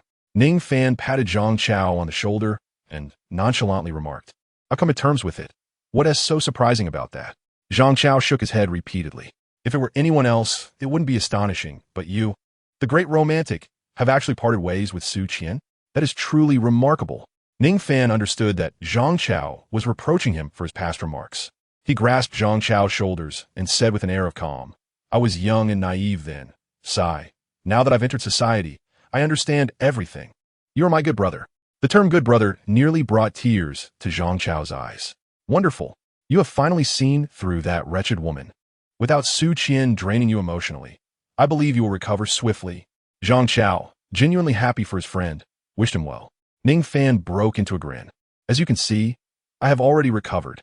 Zhang Chao laughed in return and leaned closer to Ning Fan, lowering his voice to inquire, Is this your new girlfriend? Not officially dating yet, but once I make my move, it will happen swiftly. Ning Fan replied with an air of arrogance. She is far more beautiful than Su Qian. Yet why does she seem so familiar to me? Zhang Chao pondered. Zhang Chao pondered deeply in his mind, yet he could not recall where he had encountered her before. Ning Fan, without reservation, revealed Jiang Luiying's identity. Do you remember that enchanting cashier from Wanxiang City you mentioned? Zhang Chao nodded eagerly. Of course, I remember. That Jiang Luiying is breathtakingly beautiful.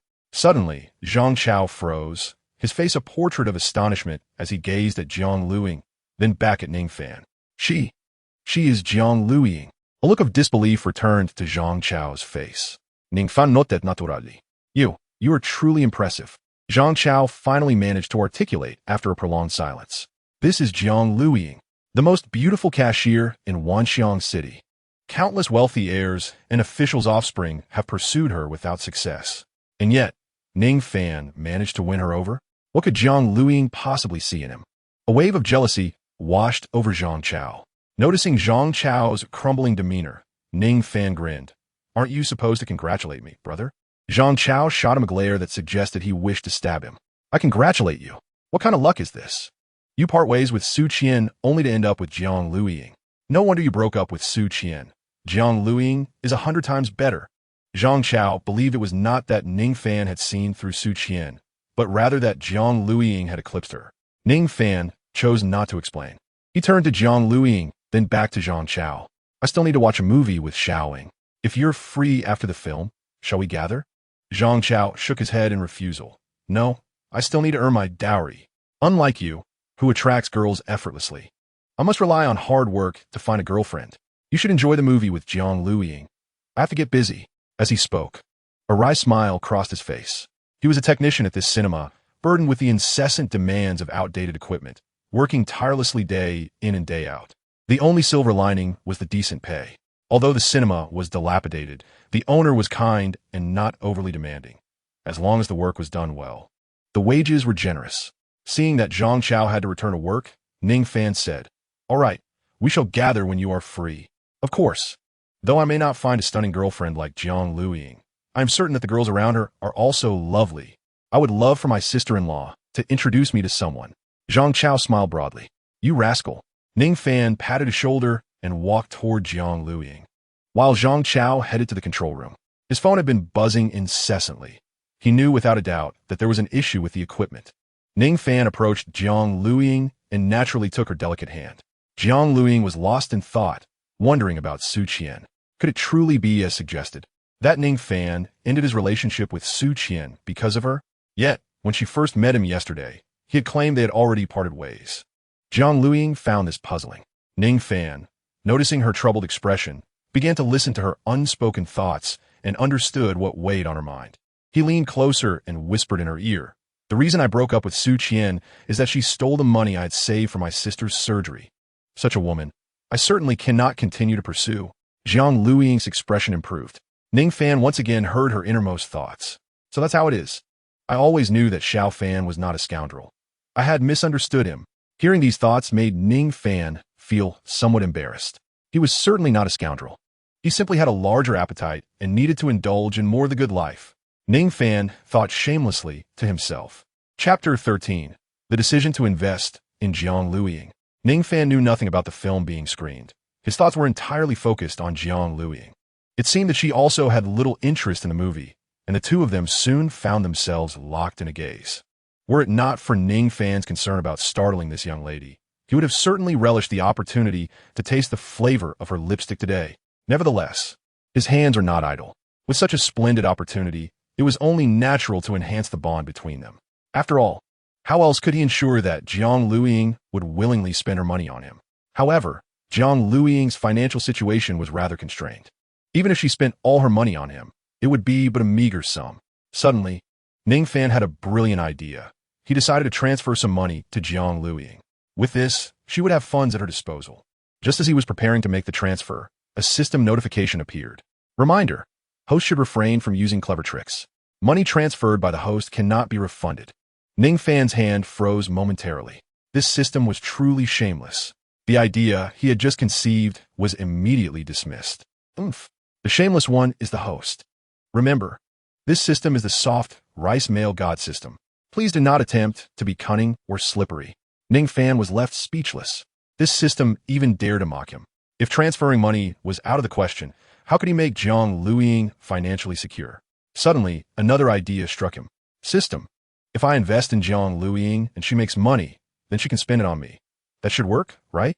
The system seemed hesitant in response to Ning Fan's inquiry. However, the eventual reply was satisfactory. Yes, as long as the money is earned by a female, it is permissible. With the system's affirmative response, Ning Fan was ready to create wealth for Jiang Luiying. Only when the beauty flourishes can I prosper as well. As Ning Fan contemplated how to invest in Jiang Luiying, she noticed that he had fallen silent for quite some time. Curiously, she nudged him. "Xiao Fan, what are you thinking about? You seem so lost in thought." Ning Fan came back to reality, looking at Jiang Luiying with a grin, and said, "I was pondering how to help you earn a substantial amount of money." Jiang Luiying looked a bit puzzled.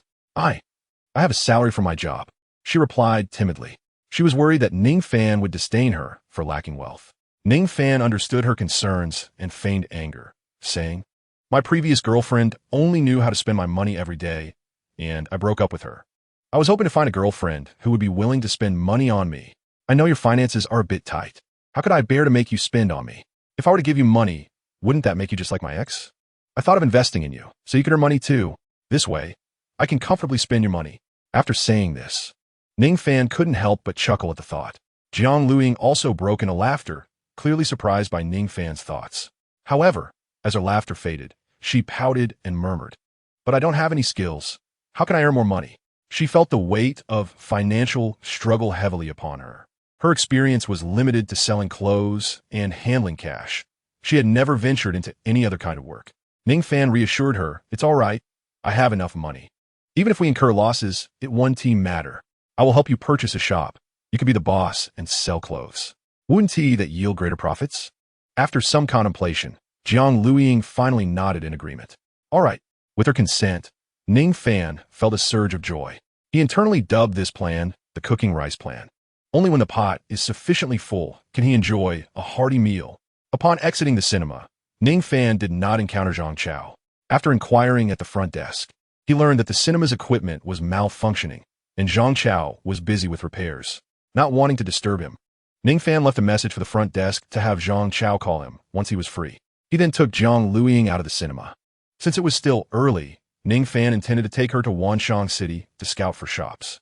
We're going so soon? Jiang Luiying felt a wave of anxiety. She anticipated Ning Fan's promptness. Of course, we must act swiftly. Otherwise, your wallet will be empty.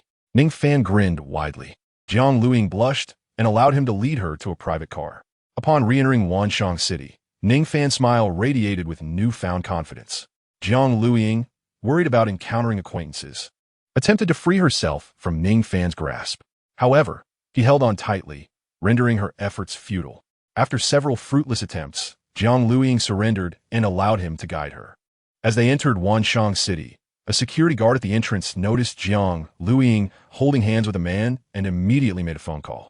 Chen Xiao, I see Jiang Luiying holding hands with a man at Wanshang City. What? That bastard. Where are they? I'm coming right over, came a furious reply from the other end. Chen Jun, a suitor of Jiang Luiying, was also the son of a major shareholder in Wanshang City. Leveraging his status, he had persistently pursued Jiang Luiying, even driving away other men who showed interest in her. Yet, he never anticipated that she would be taken by another man, which sent him into a rage. Chen Jun promptly ordered the security room to activate surveillance, tracking Jiang Luiying's location in real time, while he rushed over with his entourage. He intended to break the legs of the man beside Jiang Luiying. Unbeknownst to Ning Fan, he was already in the sights of the son of Wanshang City's major shareholder. He was busy searching for a shop available for transfer in Wanshang City, a place bustling with foot traffic and thriving businesses. The prospect of finding a shop for transfer seemed nearly impossible. However, as he calculated the money in his pocket, he believed he could secure a shop with his funds. He discovered a clothing store that appeared to be struggling. Clothes are decided upon purchase. No need to try without buying. As he entered, the staff greeted him with a sarcastic remark. Ning Fan chuckled, realizing why this shop's business was lackluster. With such a staff member, who would still wish to purchase clothing? He directed his words toward the clerk, stating, I am not here to buy clothes. Before he could finish his sentence, the clerk erupted, if you're not buying, then get lost. Don't disturb me while I watch my show. Ning Fan was at a loss for words. Could there truly be such an audacious employee? Does your boss know about this? He resolved not to engage in a futile argument with the clerk. Turning to Jiang Luiying, he inquired, Do you know who the owner of this shop is? Upon hearing this, the clerk exploded like a lit powder keg. What? Are you planning to complain to my boss? Just so you know, I am a boss's niece. If you have the guts, go ahead and complain to my brother-in-law, the clerk declared defiantly.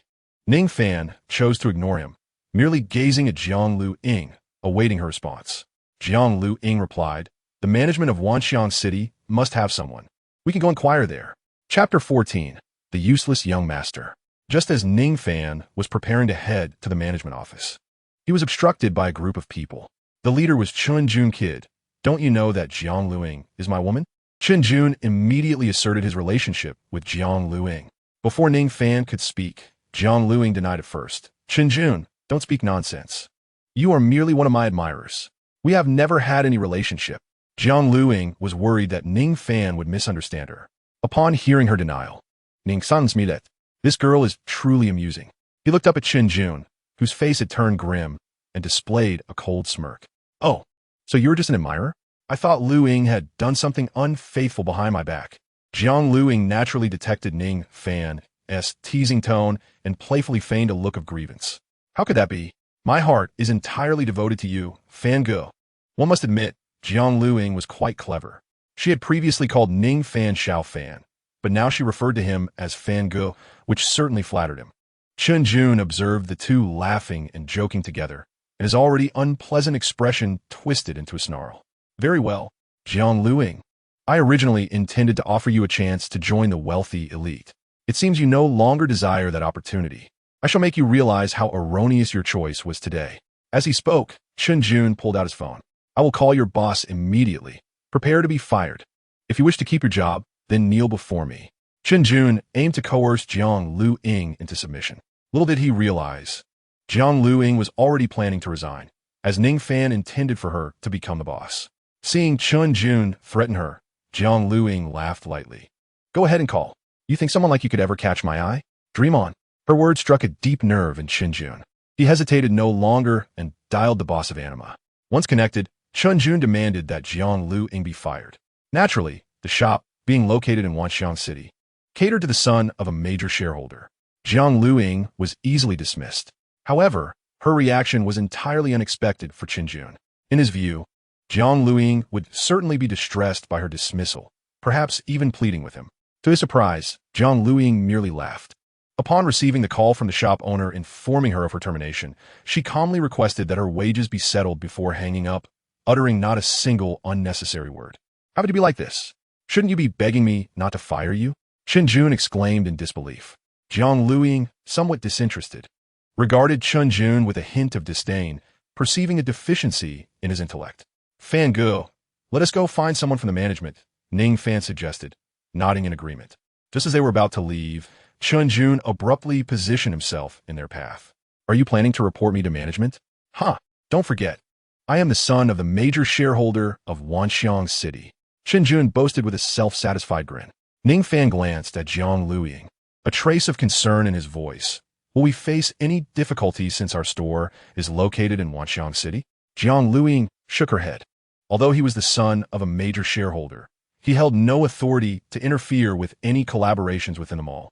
As long as the store owner consented, that was sufficient. Her words puzzled Ning Fan, who found the power of this major shareholder's son rather limited. Perhaps sensing Ning Fan's confusion, Jiang Lu-ying clarified. This Chun-Jun is utterly incompetent. Wanxiang City was originally the exclusive domain of the Chun family, but due to Chun-Jun's ineptitude in managing several collaborations, he nearly drove Wanxiang City to bankruptcy. Consequently, the Chun family had no choice but to sell shares, which is how his father became the major shareholder. Though he is not even the chairman, Ning Fan chuckled, realizing the extent of Chun-Jun's ineffectiveness. No wonder Jiang Lu-ying looks down on him. If this Chun-Jun continues to meddle in the collaborations at Wanxiang City, I imagine his father would be inclined to put an end to him. Ning Fan felt completely reassured. As long as Chun-Jun did not interfere, there would be no issue with Jiang Lu-ying's store opening here. In fact, Ning Fan had been contemplating whether Jiang Lu-ying should consider opening a store elsewhere, as there were many malls beyond just Wanxiang City. He smiled, while Chun-Jun's expression soured. You scoundrels! If I allow your store to open, I will take your surname. Get them out of here immediately. Chun-Jun shouted at his subordinates. They had no choice but to comply with Chun-Jun's orders. Although the Chun family had lost control over Wanxiang City, Chun-Jun's father remained a major shareholder. Following Chun-Jun's command, one by one, they started to encircle Ning Fan. Jiang Lu-ying grew tense. You mustn't act rashly. We are here to collaborate with Wanxiang City. If you dare lay a hand on us, the board will hold you accountable. Do you genuinely believe that Chun-Jun will shield you from blame? Her urgent words struck a chord, causing the security personnel to hesitate. They were well-compensated employees of Wanxiang City, and the prospect of losing such a good job was daunting. As Jiang Lu-ying uttered her words, their resolve faltered. Chun-Jun was taken aback by the disobedience of his subordinates. If you do not take action, I assure you, each and every one of you will be dismissed. At that moment, a young man with a buzz cut sneered at him, saying, This young lady is absolutely correct. You are nothing but a waste. Although you are the son of a major shareholder, you are merely a security chief. How can you bear the title of Master Chun while holding such a position? I have heard that your father has brought the illegitimate child home. It seems that your title of Master Chun will not last much longer. The young man's words nearly drove Chun-Jun to the brink of fury. He was indeed aware of the situation regarding his father's illegitimate child, but he had never paid it any mind. In his eyes, he was the true heir of the Chun family. That illegitimate child was inconsequential. However, being publicly confronted about it was a blow to his pride. Chun-Jun rushed towards the young man, only to be swiftly overpowered. Ning Fan watched this unfolding scene. Somewhat taken aback, He turned to Jiang Luing with a grin, remarking, "It seems I need not intervene. This fellow must spend his days offending others." Jiang Luing couldn't help but chuckle. If he were capable of doing good, the Qin family would not have lost control over Wanxiang City. Chapter 15. Hiring a bodyguard. The subsequent events transpired smoothly. After obtaining the shop owner's phone number from the management office, Ning Fan called, and the owner readily agreed to transfer the shop. In fact, the owner felt somewhat relieved. His niece had run the shop into the ground, and he had long wished to transfer it, but found no willing buyers.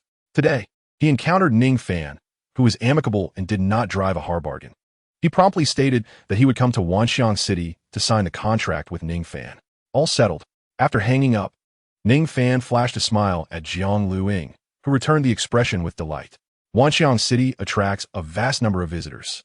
As long as they do not mishandle the operations like that shop assistant, the monthly revenue would be astounding. The thought of soon becoming a shop owner and earning substantial profits filled Jiang Luing with gratitude as she gazed at Ning Fan. "Thank you, Brother Fan," she expressed sincerely. "Oh, why did you stop calling me Little Fan?" she teased. "Hee. This way of addressing you feels more intimate. Is that so?" Ning Fan felt a sense of pride at the change in Jiang Luying's address for him. This girl seems to be utterly devoted to him. Once he nurtures her into a wealthy woman, his endeavor to enjoy the fruits of her labor will flourish splendidly. The shop owner arrived swiftly, and Ning Fan instructed Jiang Luing to finalize the contract with him. The transaction cost Ning Fan 800,000, which was merely a trifle for him. As for the shop assistant, the owner took her back. Ning Fan held Jiang Luying's hand as they approached the store. "Xiaoying, this shop is yours now. You are the new owner." Jiang Luing excitedly spun around inside the store, leaping into Ning Fan's embrace, wrapping her arms around his neck, and planting a fervent kiss on his cheek. "Thank you, Brother Fan." Ning Fan beamed with delight. "From now on, you shall be a little wealthy woman, and I shall enjoy your bounty." His words made Jiang Luing blush profusely. She felt a tumult of emotions within her. At that moment, Ning Fan also heard her inner thoughts. Brother Fan is truly wicked. Clearly, he is the one supporting me. Yet he still dares to claim that I am the one providing for him. Ning Fan was somewhat surprised by Jiang Luying's perception. He had not anticipated that she would consider his actions as a form of support. But did this not imply that, in the future, if he were to flirt with other women, Jiang Luing might not feel jealous? This thought lightened Ning Fan's mood even further. After settling matters regarding the shop, Jiang Luing invited Ning Fan to dinner, which he gladly accepted. This signified yet another substantial influx of returns for him. As they exited the Wanxiang City, Ning Fan was unexpectedly greeted by the sight of the buzz-cut youth who had previously dispatched Qinjun with a single move. He felt a tinge of discontent. "What a coincidence. Aren't you supposed to be at work? How you find the time to linger outside?" Ning Fan approached the youth with Jiang Luing in tow. "I was fired," the youth replied nonchalantly. Ning Fan was taken aback for a moment, realizing, was it due to the incident with Qinjun? Surely. After all, it was during work hours that you engaged in a brawl. The youth seemed unfazed by his dismissal. However, Ning Fan was astonished. "From your tone, it appears that this is not your first dismissal, is it? You must frequently engage in fights during work hours?" As soon as the words left his lips, he noticed the youth nodding in agreement. Ning Fan found himself at a loss for words. This youth did not strike him as the type to court trouble. In truth, if it were not for his involvement with Jiang Luing, Qinjun would not have sought him out, nor would he have landed a solid punch on his superior. After a moment's consideration, Ning Fan remarked, "This incident does pertain to me in some way. Now that you've been dismissed from Wanxiang City, do you have any other plans?" The youth shot Ning Fan a glance, clearly ungrateful. "Humph. What concern is my dismissal to you? I've long held a disdain for Qinjun. I merely restrained myself from striking him until now." Ning Fan slapped his forehead, realizing that this youth seemed somewhat oblivious. Someone like him would be ideally suited for a particular role, a bodyguard. Ning Fan recognized that as long as his venture into the realm of soft support continued smoothly, he would eventually acquire considerable wealth. Wealthy individuals inevitably face various crises. Employing a bodyguard would be an eventual necessity, and this straightforward youth was a perfect fit. With this thought in mind, Ning Fan said, "It seems you have a fondness for fighting." The youth shook his head. "It's not that I enjoy fighting.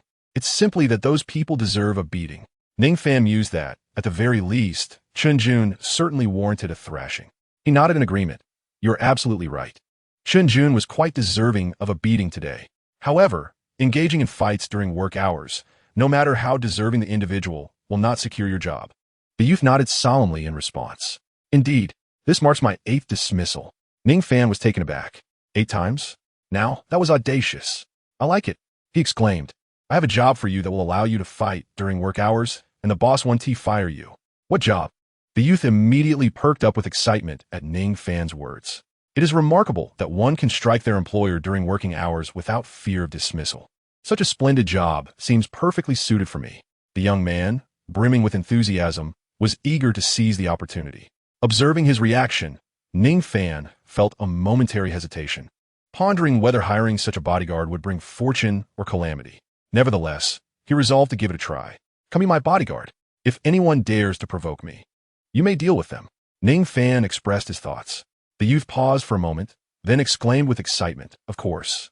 Why didn't I think of that? I could be a bodyguard. While at work, I will protect the boss, and the individuals I confront will surely be those who offend or pose a threat to him.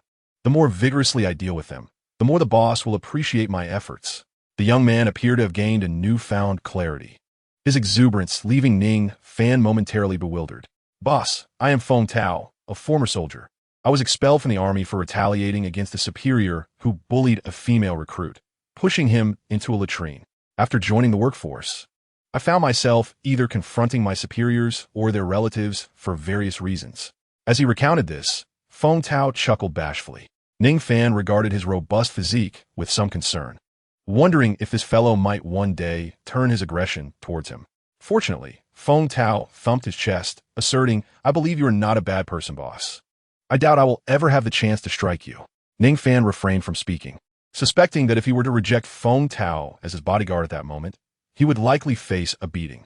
Chapter 16. Two beauties are far too few.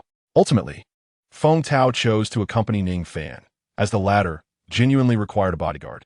Although Feng Tao exhibited a rather simplistic nature, Ning Fan admired his fearless disposition against authority.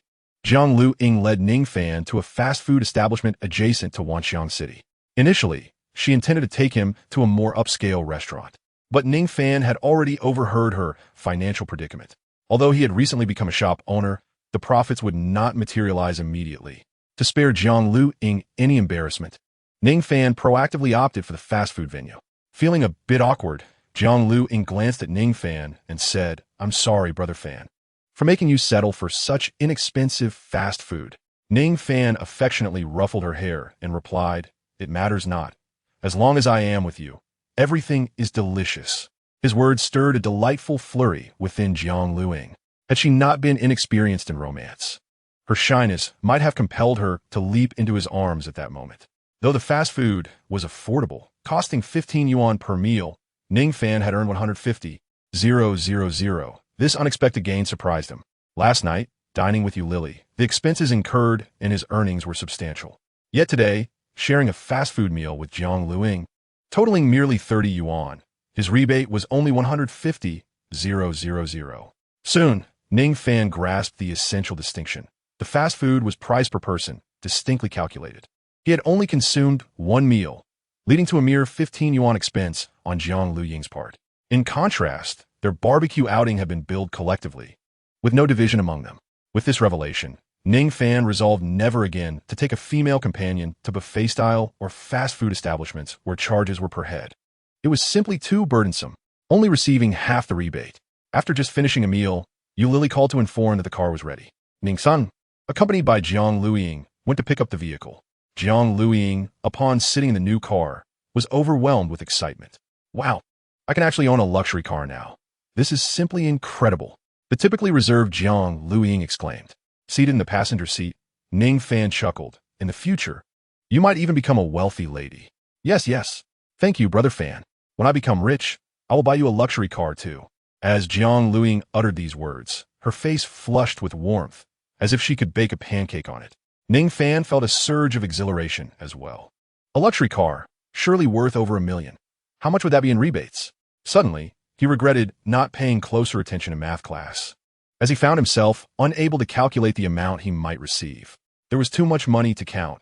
It was rather vexing. After dropping Jiang Lu Ying off at her home, Ning Fan hailed a cab to the fourth store. Lily was wealthier than Jiang Lu Ying, and perhaps he could extract some rebates from her as well. However, he felt a tinge of disappointment. Although Yu Lily was affluent, she lacked the naivety of a girl like Jiang Luiying. Getting her to spend money willingly would pose a challenge. Had it not been for that conniving Su Qian providing an excellent assist the previous night, Ning Fan's wallet would not be so full today. As he strolled around with Yu Lily, spending tens of thousands without gaining a single penny in rebates, Ning Fan found himself reconsidering his earlier disdain for Su Qian. How could I think like that? He mused, shaking his head. Yu Lily noticed Ning Fan's reaction and curiously inquired, Xiao Fan, what is with that shaking of your head? Coming back to reality, Ning Fan grinned. It's nothing. Just pondering a few matters. I have something to attend to shortly, so please drop me off ahead. He was keen to end their shopping expedition. Yu Lily's expression shifted slightly. Cautiously, she asked, Xiao Fan, it's still early. The stockings I have today also come with letters, you know? As she made this remark, Ning Fan could hear her inner thoughts. What is wrong with Xiao Fan today? He seems rather unenthusiastic. Did I do something wrong? But I truly cannot think of where I might have failed. It seems I must find a way to subtly inquire about it. Yu Lily was reluctant to sever ties with someone as affluent and generous as Ning Fan. She had encountered many wealthy individuals, yet none as magnanimous as him. Having just torn off a pair of lettered stockings, she had exchanged them for a lettered Volkswagen. Previously, she had no idea how many stockings had been torn without ever managing to acquire a lettered vehicle. Understanding Yu Lily's thoughts, Ning Fan secretly chuckled. Indeed, this Yu Lily was quite the money-loving individual. This was precisely advantageous, as it would facilitate her willingness to spend on him. However, today he needed to keep her on her toes. Ning Fan declined Yu Lily's repeated invitation. I truly have matters to attend to today. Perhaps we could discuss it another time. He exited the car, departing with an air of nonchalance under Yu Lily's reluctant gaze. If a woman becomes overly proactive, she may begin to take all that you offer for granted. It is nearly impossible to persuade her to spend money on you. Yu Lily gazed at Ning Fan's retreating figure, a wave of dissatisfaction washing over her. Ning Fan meandered along the street, pondering the scarcity of suitable female companions. With only 2 meeting his criteria, yet achieving a system rating of 9 was undeniably challenging. As he strolled, he failed to encounter a single fitting candidate upon returning to the Hilton Hotel where he was staying. Alas, it appears that the pursuit of a lucrative venture will encounter considerable difficulties. What must I do to swiftly find a suitable choice? Ning Fan contemplated searching online when a brilliant idea struck him. Of course, the internet, particularly those live streaming platforms, teeming with stunning women. Although many so-called beauties are artificially enhanced, there remain some genuine ones amidst the crowd. This method proves to be far more efficient than relying on chance encounters on the street. With this thought in mind, Ning Fan promptly opened a live streaming platform and randomly entered a broadcast room. The enchanting woman within was swaying her body, appearing rather appealing. System, is this eligible for scoring? Ning San inquired nervously. Yes, host. Soon, the score materialized above the woman's head. 25 points. Splutter. Ning Fan, having just taken a sip of his soda, spat it out. System, you must be mistaken. This beauty appears quite lovely. How could she only receive 25 points? Ning Fan suspected that there was an issue with the system. Otherwise, how could such a low score be warranted? The assessment of this system is the most authoritative. If the host does not believe it, they may meet this hideous creature in person. Ning Fan fell silent. To be honest, he was intimidated. What kind of monster could possibly receive such a dismal rating? At that moment, a glitch seemed to occur in the live stream. The woman's true appearance was revealed. Ning Fan was left dumbfounded. The seemingly 18-year-old girl appeared to be at least 68. It turned out that this so-called beauty was entirely the product of digital enhancement. Chapter 17. Searching for beauties in a live stream. System, I concede. Your ratings are indeed authoritative. Ning Fan realized, upon witnessing the host's true form due to the failure of the beauty filter, that the system was correct. He continued to browse through the live stream rooms. He disregarded any with ratings below 8. Most hosts appeared quite beautiful, yet their scores lingered around 6 or 7, with few surpassing 8. Until one host emerged, leaving Ning Fan utterly astonished. 92 points. Although the score was not as high as Jiang Luiying or Yu Lily, combined with the beauty filter in a live stream, one could only imagine how stunning she must be. At that moment, Ning Fan found himself at a loss for words. This is promising. He immediately paused, only to discover that she was a talent host as well. She played the guzheng beautifully. Not only was she strikingly beautiful, but she also possessed remarkable skills, resulting in a highly popular livestream. As a novice account, Ning Fan entered the room without drawing any attention. He silently observed, waiting for the opportune moment to act. At last, as the performance concluded, interaction commenced. The screen was awash with an array of gifts, and the host expressed gratitude profusely. "Thank you, dear brothers, no engagements." The host, a talent performer, continued, "If you wish to hear a particular piece, feel free to make requests." Many sought to engage with the host, yet she repeatedly declined. Ning Fan mused that the reason for her refusals likely stemmed from financial considerations. In the realm of live streaming, few would truly turn down offers, even among talent performers, as their skills often served merely as a means to enhance their worth. Ning Fan glanced at the top fan value in the live stream, 21 million. Given the conversion rate of fan value to currency, it implied that the top supporter had indeed spent 21 million. It was no wonder the host was unwilling to engage. Ning Fan navigated to the platform's backend to recharge. He decided to top up by 10 million. Having ample funds, he opted to make a substantial deposit at once to avoid future inconvenience. Unbeknownst to him, this transaction left the backend staff bewildered. The supervisor in charge of recharges initially suspected a system malfunction and promptly contacted the finance department for verification. To their astonishment, the 10 million had indeed been credited. Recognizing the significance of such a deposit, the supervisor quickly reported to the operations department, prompting immediate attention to Ning Fan's account. A recharge of this magnitude indicated a person of considerable wealth. Not only the operations department was alerted, but even the owner of the live streaming platform took notice. Meanwhile, Wei Wei, the host, remained oblivious to the gathering of several high-ranking executives in her stream. After completing his recharge, Ning Fan returned to Wei Wei's live stream. The top supporter was incessantly extending invitations for private engagements, and others in the chat echoed his sentiments, hoping for a chance themselves. "No engagements. If you keep saying that, I might have to block you." The host insisted. "I truly do not engage. I am a talent performer. If you wish to hear a song, please make a request." Ning Fan then noticed that the top supporter went by the moniker, "I am the Great Rich Man." Upon seeing this, he chuckled and typed a remark, "Great Rich Man? Spending over 40,000 qualifies you as a wealthy individual? How dare you invite the host?" As soon as he sent this message, the chat fell silent for 3 seconds, even catching the host off guard. Subsequently, the live stream erupted with excitement. "Wow, a low-level account daring to mock the top supporter?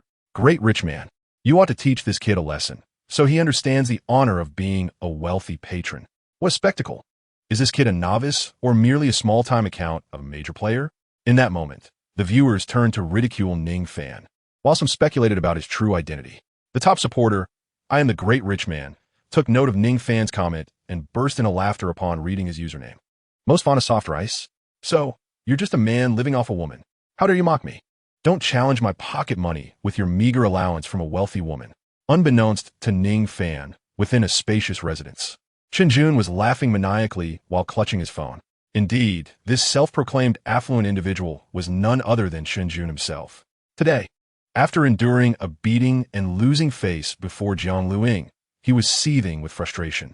As luck would have it, he stumbled upon Wei Wei's live stream and was captivated by the streamer's beauty, which ignited his less-than-pure intentions. He had previously courted numerous streamers. Despite their claims of refusing to engage, it was often merely a matter of insufficient compensation. Well-versed in this domain, Jun decisively began showering gifts. Yet, Wei Wei proved to be particularly elusive. In the past, a few thousand yuan would suffice to secure a meeting with a streamer, occasionally reaching a maximum of 20,000. Today, however, he had already spent over 40,000 without success. This streamer, Wei Wei, was distinctly different from those he had successfully wooed before. Her beauty surpassed even that of Jiang Luing. If he could secure her attention, he would gladly endure any hardship that followed. As Jun contemplated how to showcase his financial prowess to the streamer, he was unexpectedly confronted by a challenger, a novice account with the audacious username Most Fond of Soft Rice. Jun recognized that his opportunity had arrived. Zufvisaman. Today the affluent brother shall show you what true wealth entails. With that proclamation, he resumed his gift-giving spree, splurging another 10,000. His fan value soared to 21 million. Ning Fan smirked and took decisive action. "You spend 10,000, I'll spend 100,000. In an instant, the live stream was inundated with a barrage of gift effects, causing even some inferior smartphones to freeze under the visual overload. As the gift effects continued to cascade, Wei Wei noticed a shift in the leaderboard. The title of top contributor had been usurped by most fond of soft rice, whose fan value was rapidly escalating. Wei Wei gasped in surprise, covering her mouth. Soft rice brother, please stop gifting. Your money is hard-earned. She found it somewhat distressing to witness such extravagant spending from someone already reliant on others. What if he exhausted his funds and jeopardized his recovery? Seemingly oblivious to Wei Wei's concerns, Ning Fan persisted until he had spent a full 100,000. Then, a message floated across the live stream. Most fond of soft rice. This gifting is truly exhausting. The most expensive gift is only 1,000. Can the platform's technicians not develop something pricier? As those words appeared, the entire live stream fell into a stunned silence. Chen Jun was equally bewildered. Had he truly lost his top spot so easily? This could not stand. He had failed to win over Jiang Luing, and he absolutely could not let this opportunity with Wei Wei slip away. With renewed determination, Chen Jun prepared to reclaim his position at the summit of the leaderboard. Chapter 18. Has the soft rice man softened? Wei Wei's live stream had not initially attracted a high level of viewership. After all, Wei Wei merely showcased her talents without revealing much, often reiterating her refusal to engage, which deterred many prominent figures from participating. It was only due to the obstinate Chen Jun and the soft rice-seeking Ning Fan that a fierce competition for the top spot had erupted. Chen Jun, fueled by a desire to prove himself, frantically clicked on gifts. Soon, his fan value surpassed that of Ning Fan. Upon seeing his nickname, I am the Great Rich, once again occupying the top position, Chen Jun frantically typed his derision. Soft rice man, keep it up. Why the silence? Is your allowance insufficient? Could it be that the wealthy woman supporting you discovered you were using the allowance to attract beauties in the live stream and has abandoned you? Haha. Chen Jun, holding his phone, was in high spirits, finally turning the tide. Ning Fan had ceased sending gifts, as he was busy contacting the platform as customer service. The highest value of your gifts is merely 1,000 yuan. It's too cumbersome to send. Could you not develop a more expensive gift? Perhaps one that costs 1,000,000%? The customer service representative was taken aback by Ning Fan's request. After a moment of stunned silence, the representative replied, I'm sorry, sir. We do not have that authority, but we can certainly escalate your request. Irritated, Ning Fan insisted, then hurry up. I'm in the midst of a ranking battle. May I ask your nickname? I love eating soft rice. What? I love eating soft rice. My nickname is I love eating soft rice. The customer service representative was utterly speechless. Could there really be someone with such a name? However, the representative dared not comment further and simply promised to report promptly. Make it quick. I still need to send gifts. Ning San Preset. The representative hastily affirmed, Yes, I will report it immediately. Once the call ended, the representative quickly relayed the message to their supervisor. Upon hearing that someone thought their gifts were too cheap, the supervisor pondered the wealth of this individual. Knowing that the nickname was I love eating soft rice, the supervisor rushed to the boss's office. Previously, someone had recharged 10 million yuan, and as the head of customer service, he was aware of this. Upon learning of Ning Fan's request, the boss slammed the table and proclaimed, Have the technical department expedite the listing of more expensive gifts. 1,000,000 is unrealistic, but one costing 100,000 can be done. With the boss's directive, the technicians worked with remarkable speed. Currently, the most expensive gift was a rocket, and to expedite the new gift's launch. A brilliant idea struck the technicians, a super rocket. In addition to featuring dazzling effects, the super rocket's most impressive capability was its ability to announce on the public screen. This was undoubtedly a rapid means of gaining followers for the broadcaster. The technicians soon received rewards from the boss. Ning Fan's backend also received the notification that the new gift had been launched. Ning Fan smiled. In the meantime, Wei Wei's live stream was filled with people mocking him, particularly that fellow who called himself I am the Great Rich. Sending gifts had elevated his fan value, and he boasted shamelessly in the live stream. Where's the soft rice man? Come out. The soft rice man has truly gone soft, haha. Daring to compete with this great rich man, how utterly foolish. With each proclamation from I am the Great Rich, combined with the continued silence from I love eating soft rice, it seemed everyone believed that this individual, known as I love eating soft rice, truly was a soft rice eater. Otherwise, why would I, a grandmaster of wealth, utter such a plethora of insulting remarks without eliciting a single rebuttal from the other party? It seems he dares not reveal himself any longer. Even the host, Wei Wei, bore an unfavorable expression at that moment. Although she relished money, if it truly impeded someone's work, she would prefer to forego altogether. Wei Wei sought out the one she affectionately referred to as the one who loves to eat soft rice in the backstage and clicked on a friend request. She intended to refund Ning Fan the money he had sent. However, despite her repeated attempts, she was met with failure. It appeared that the one who loves to eat soft rice was no longer present in the live stream. Wei Wei felt a pang of worry. Could it be that he had been discovered by a wealthy woman and faced repercussions? The thought weighed heavily on her heart. As she pondered this, a gift effect suddenly illuminated the live stream. The one who loves to eat soft rice sent Wei Wei a super rocket. With that line of text drifting across the screen, Wei Wei's countenance darkened further. Previously, this individual had showered gifts in rapid succession, yet now he had only sent one. Did this not signify that he had completely exhausted his finances? It had taken him quite a while to send even this single gift. Could it be that he had withdrawn every last cent from his meager coin-collecting software just to muster enough for a single rocket? The more she contemplated, the more troubled she became. After a brief moment of astonishment, those in the live stream began to voice various opinions.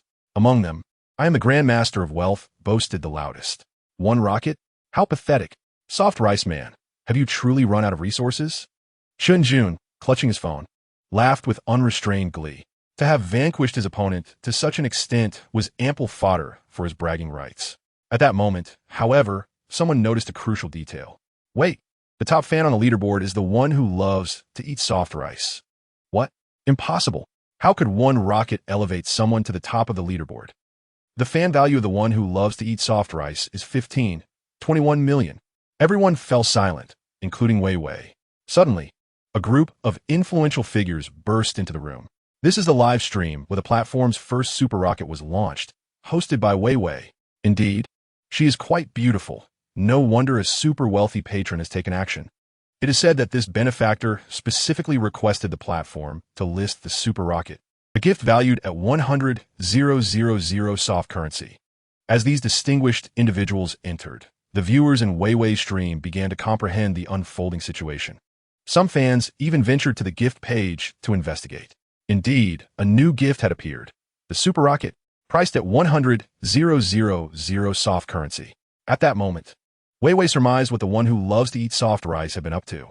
What manner of wealthy individual could compel the live streaming platform to specially feature a new gift? Such extravagance was astounding. Wei Wei acknowledged that, in that instant, she felt a fluttering in her heart. All those previous fans, showering countless gifts, paled in comparison to the sheer impact of this single super rocket. More importantly, the effect of the super rocket gift sent her live stream's popularity soaring. Chapter 19. Conversing with Wei Wei. Did the Soft Rice Man just send a super rocket worth 100,000? No wonder he reclaimed the top position on the leaderboard. The Soft Rice Man truly stands as a paragon among us. Have you ever pondered that the Soft Rice Man has the power to introduce new gifts on live streaming platforms? What incredible influence that is. This statement was made by a fan with the username, "I am a little detective." A silence enveloped the live stream once more. After a considerable pause, someone timidly chimed in. It seems we can no longer call him the Soft Rice Man. If we were to adopt a different title, it wouldn't capture the grandeur of our esteemed brother. How about calling him Soft Rice Brother? That sounds rather appealing. Indeed, Soft Rice Brother from now on. I shall be a member of the Soft Rice Army. A wave of enthusiasm for the soft rice phenomenon swept through the live stream.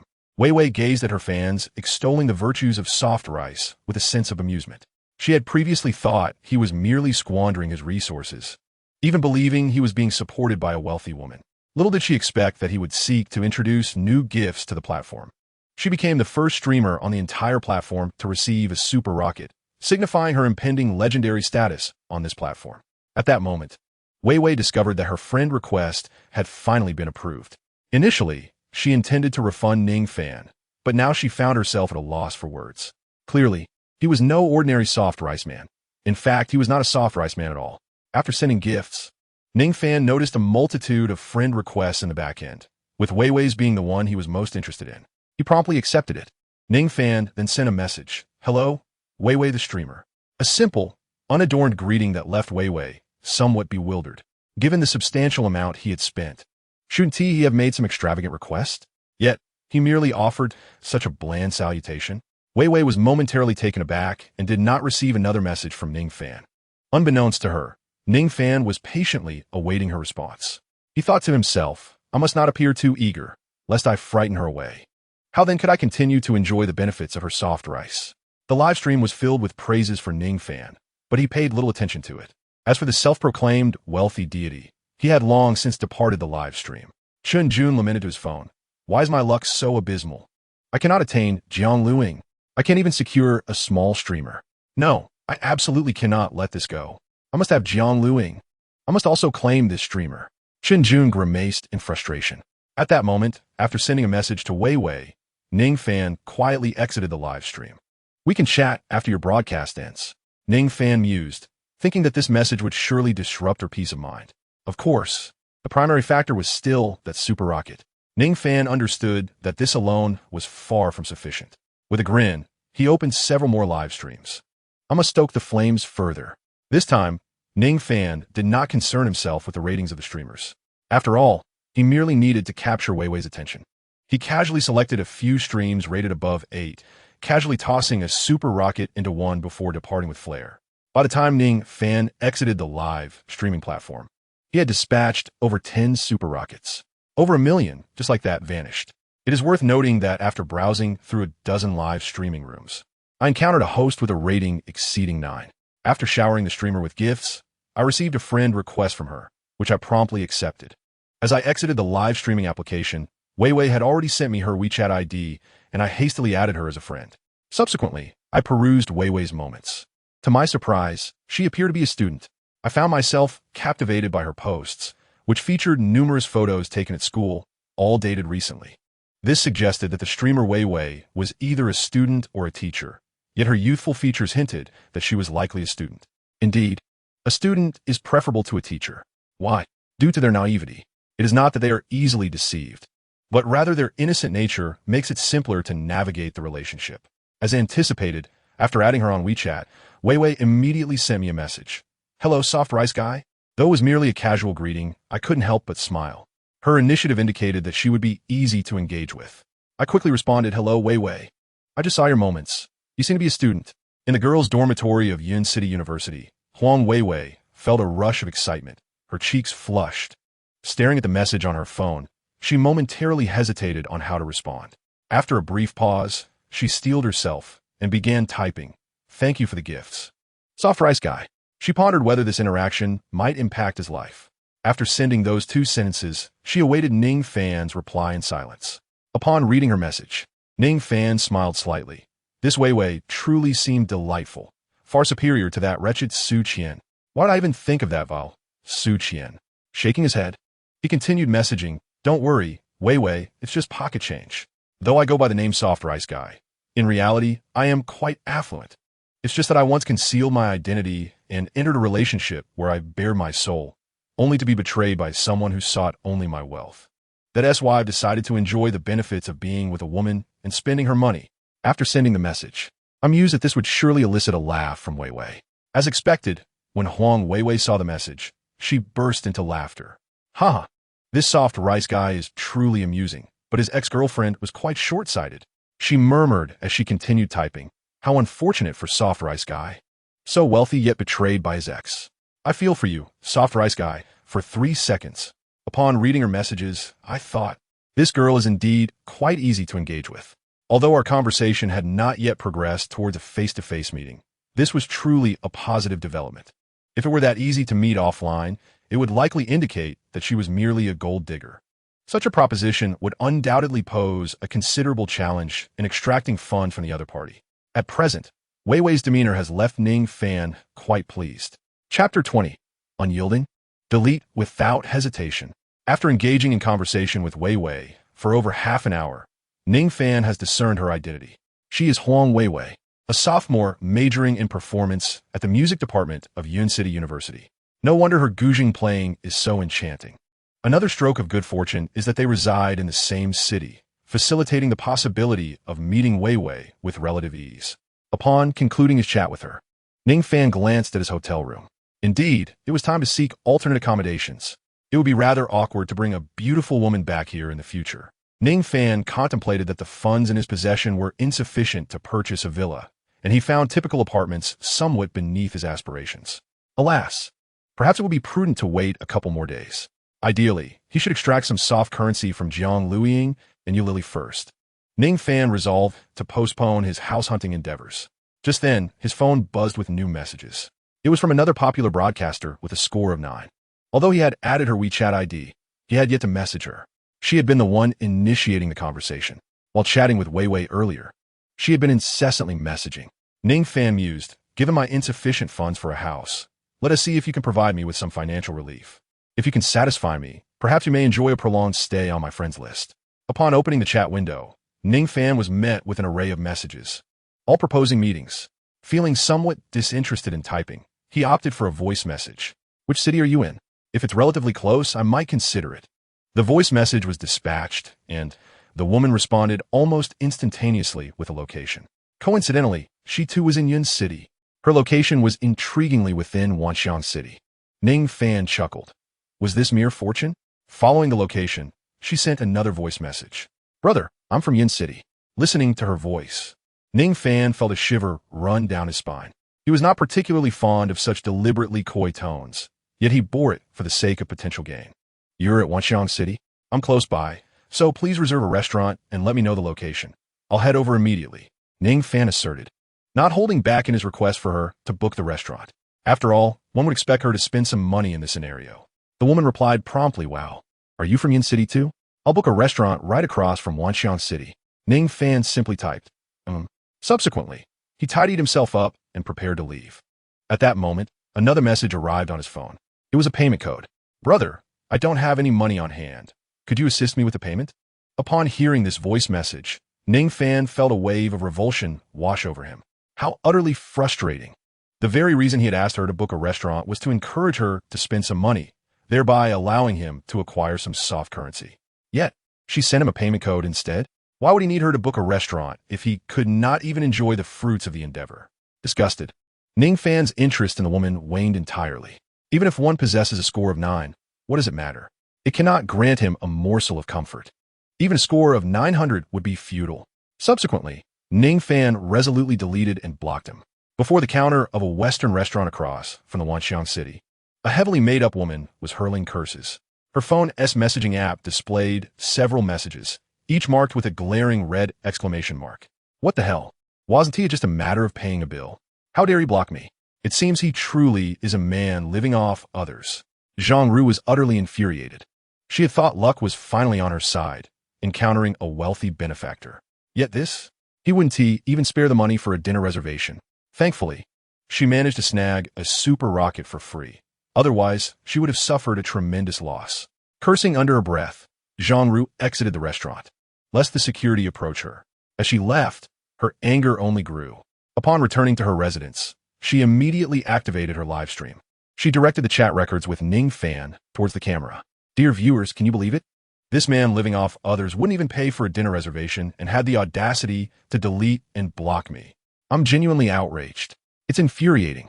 While expressing her indignation, she also puffed out her chest. Surprisingly, this woman was quite adept at enlivening the atmosphere. With her few words, the fans in the live stream began to vehemently criticize Ning Fan. Of course, some remained steadfast in their support of him. This man living off others, who can casually spend on a super rocket, is he really going to fret over a meal? Clearly, he thinks the host is too stingy. The truth is revealed. He asked the host to book the restaurant as a test of her character. Haha, the host has successfully lost a super wealthy man. As the supporters of the so-called man living off others flooded in, the sentiment in the live stream shifted. More individuals began to believe Ning Fan had acted correctly. After all, he had casually sent numerous super rockets without a second thought. Did he truly lack the funds for a meal? Clearly, he was testing the host's character, and the host's unwillingness to contribute had provoked his anger. Huang Weiwei learned about the happenings in Zhang Ru's livestream through her devoted fans. Upon reading the comments from the supporters, she found their arguments quite compelling. Previously, Ning Fan had mentioned that his ex-girlfriend only sought to spend his money and had betrayed him. The man living off others despised women who were miserly. Huang Weiwei pondered whether she should send a gift to the man living off others. As this thought crossed her mind, she deemed it necessary. However, she was rather short on funds. The money from her livestream wouldn't arrive until next month.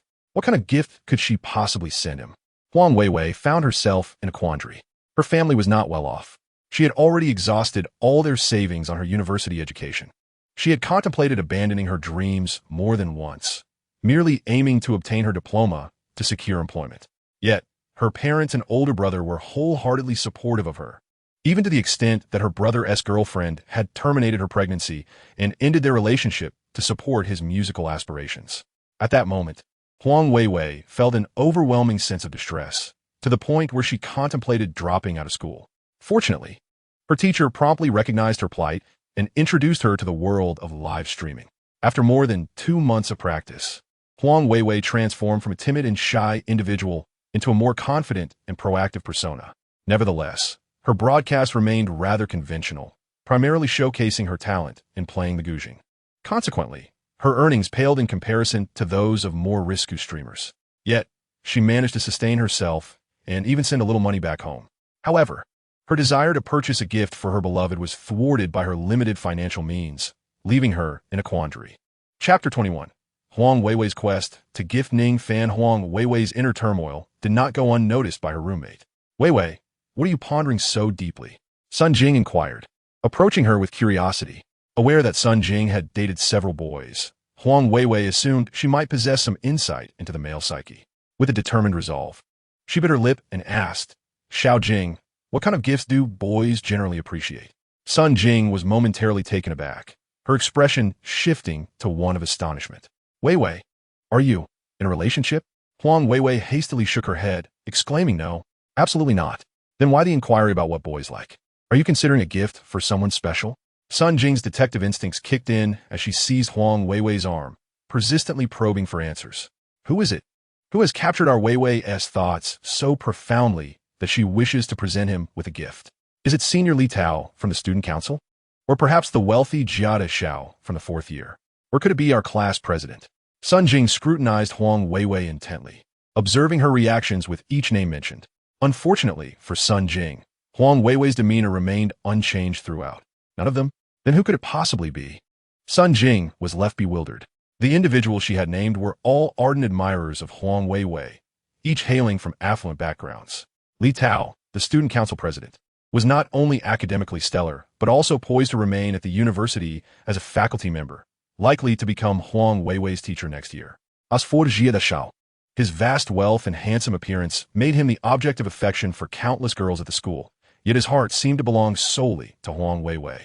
Although he Guang, the class president, lacked Li Tao's brilliance and Jiada Xiao's riches, he had the advantage of a father in politics. In the pursuit of Huang Weiwei's affection, these three were nearly evenly matched, with Guang arguably having the greatest chance of success. However, the boy to whom Huang Weiwei wished to give a gift was none of them, leaving Sun Jing utterly perplexed. Observing Sun Jing's relentless interrogation, Huang Weiwei was at a loss for how to respond. Was it due to the extravagant gifts he had bestowed upon her during her live streams? Sun Jing, however, showed no signs of relenting. When questioning proved ineffective, she resorted to playful tactics. Sun Jing reached out to tickle Huang Weiwei, who was particularly sensitive to such antics. At that moment, Huang Weiwei had no choice but to confess. When Huang Weiwei divulged the happenings within the live streaming room, Sun Jing was left astonished. Are you saying that there is someone named Most Fond of Soft Rice who has gifted you over 100,000 in presents, and you're merely contemplating a return gift? Have you truly been dazed by that sum? As Sun Jing uttered these words, she began to shake her head. Absolutely not. Though you, Huang Weiwei, may be financially constrained, you are not one to be so easily overwhelmed by a mere 100,000. When young Master Jia presented you with over 2 million in cash, you remained unfazed. This should merely be a gesture of reciprocation. Sun Jing's words prompted Huang Weiwei to nod in agreement. Yes, it is indeed a return gift. She silently reiterated in her mind. Sun Jing was convinced. She began to strategize on behalf of Huang Weiwei. Such a wealthy benefactor surely lacked for nothing. The monetary value of the gift is of no concern. What truly matters is the sentiment behind it. Listening to Sun Jing's words, Huang Weiwei appeared utterly perplexed. Sentiment? How does one express that? Observing Huang Weiwei's bewilderment, Sun Jing elaborated. He possesses wealth and is indifferent to the extravagance of gifts. What is paramount is your heartfelt intention. Huang Weiwei quickly refuted, no, there is no such sentiment. Sun Jing was left somewhat speechless. I am not referring to that kind of sentiment. I mean a sincere and affectionate intention. Oh, Huang Weiwei nodded in a flustered manner. Sun Jing, noticing her demeanor, suspected that Huang Weiwei's desire to present a gift to the soft rice brother was likely driven by more than mere gratitude. Yet if he could disregard 2 million, would he truly be dazed by a mere 100,000? Absolutely not. Sun Jing accessed an online shopping platform and began searching for an appropriate gift for Huang Weiwei. Suddenly, an idea struck her. Weiwei, did you not mention that the soft rice brother was betrayed by his ex-girlfriend? Huang Weiwei nodded. Sun Jing continued. Then the soft rice brother must be single. We could send him this. She pointed to a product on a shopping platform. Huang Weiwei followed her finger and blushed fiercely. Xiao Jing, how could you suggest that? This is too. Huang Weiwei was a loss for words. The item Sun Jing had selected was quite risky. This is perfect. Sun Jing urged. Quickly ask the soft rice brother for his shipping address. I shall place the order immediately. Huang Weiwei hesitated. Perhaps we should refrain. That item is rather... Oh, come on. Trust me, you won't regret it. Sun Jing, seeing Huang Weiwei's extreme bashfulness, snatched her phone, located Ning Fan's contact, and opened the chat window. Soft rice brother, could you please share your shipping address? Weiwei wishes to express her gratitude. Sun Jing mimicked Huang Weiwei's tone as she typed the message and hit send. Huang Weiwei stared in disbelief, unsure of how to react. Upon receiving the message, Ning Fan burst into laughter. This Huang Weiwei is quite delightful. I haven't said a word, yet she is already contemplating sending me a gift. How wonderful! Without any hesitation, Ning Fan promptly entered his address. Sun Jing, upon seeing the address, filled it into Huang Weiwei's shopping cart, selected the item, and completed the order. She then turned Huang Weiwei's face towards the screen to verify payment with facial recognition. Done. Huang Weiwei covered her face in embarrassment. She was unaware of the emotions that would envelop Ning Fan upon receiving the gift. The system chimed, detected a charming woman, Huang Weiwei, with a score of 92, has voluntarily spent 580 yuan on the host, triggering the 10,000-fold return mechanism. Congratulations, host, you have received a return amount of 5,800,000 yuan. While Ning Fan pondered what gift Huang Weiwei might bestow upon him, the system notification had already chimed in. 9 million? Huang Weiwei is quite impressive.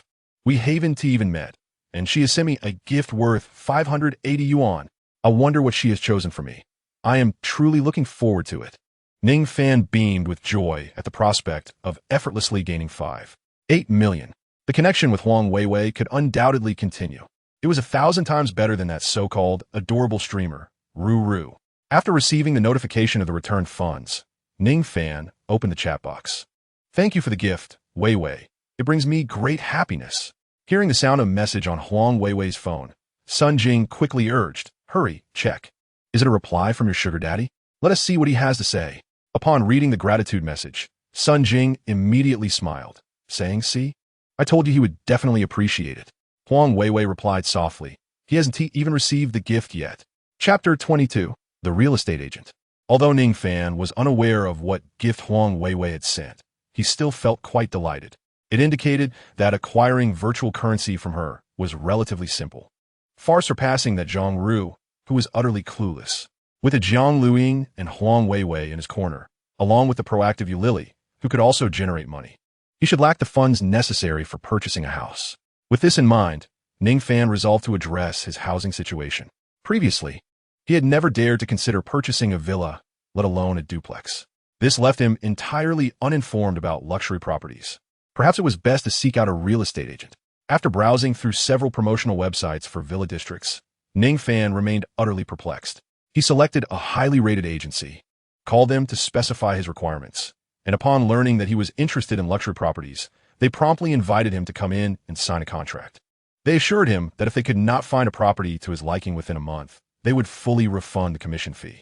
Ning Fan felt their sincerity was commendable, explaining why they received such high praise. Since he had some free time, he arranged to go in and sign the contract. The representative quickly responded, hello, sir, my name is Xiao Fang. When you arrive, just ask for me. All right, I'll be there shortly.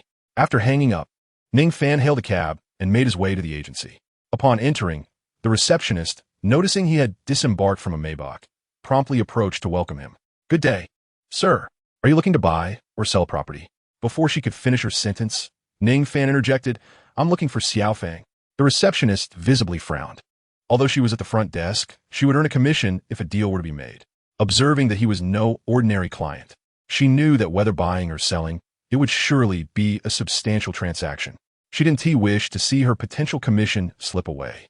Wang Jie adjusted her collar, revealing a generous view of her appealing features, and leaned closer to Ning Fan with a flirtatious tone. "Sir, what are your needs? We can accommodate you." Her intentions were unmistakably clear. As long as Ning Fan presented her with the contract, she would belong to him.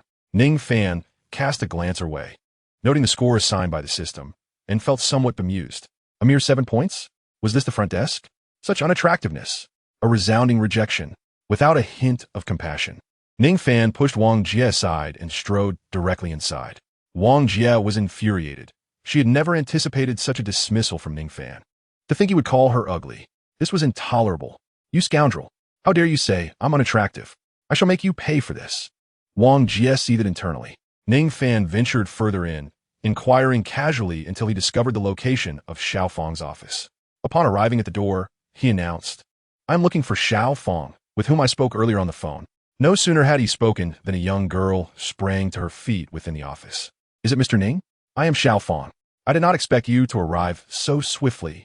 She approached him briskly, recognizing the significance of this client and wishing to make no missteps. "Hello, I am Ning Fan," he replied with a subtle smile, also noting the score hovering above Xiao Fang's head, 91 points. This was quite commendable. Ning Fan scrutinized the intermediary named Xiao Fang.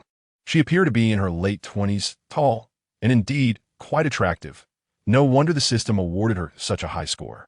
Xiao Fang, in turn, appraised Ning Fan, noting his simple yet respectable attire, imbued with an air of refinement that suggested he was no ordinary individual. Having left school early to forge her own path, she had developed a keen eye for discerning character. Standing before her, she recognized there was more to him than met the eye. Xiao Fang's smile widened. "Mr. Ning, please follow me to the VIP room," she invited, bending slightly in a graceful gesture. This subtle bow not only piqued Ning Fan's interest, but also ensured she maintained an air of propriety. In that moment, he concluded that this intermediary was indeed no ordinary person, though he wondered if he could extract some worthwhile information from her. Once inside the VIP room, Xiao Fang busied herself with preparing tea and presenting pastries, showcasing a commendable level of service. "Mr. Ning, here is all the information regarding the luxury properties we have at our disposal. We have both single-family homes and townhouses. May I inquire what type you wish to view? Additionally, what is your price range?" As she spoke, Xiao Fang leaned over, deftly swiping through data on her tablet. The alluring fragrance she exuded caused Ning Fan's thoughts to wander. Was this the legendary enticing scent? Indeed, it was quite captivating. Clearing his throat, he stated, "Above 50 million, please. It must be a standalone house, preferably with a swimming pool. Yes, a swimming pool is a must-have," he added, envisioning leisurely days spent swimming at home with friends. Upon hearing Ning Fan's requirements, Xiao Fang's lips curled into an uncontainable smile.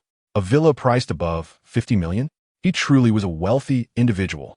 Should this deal come to fruition, her commission could afford her a nice little car.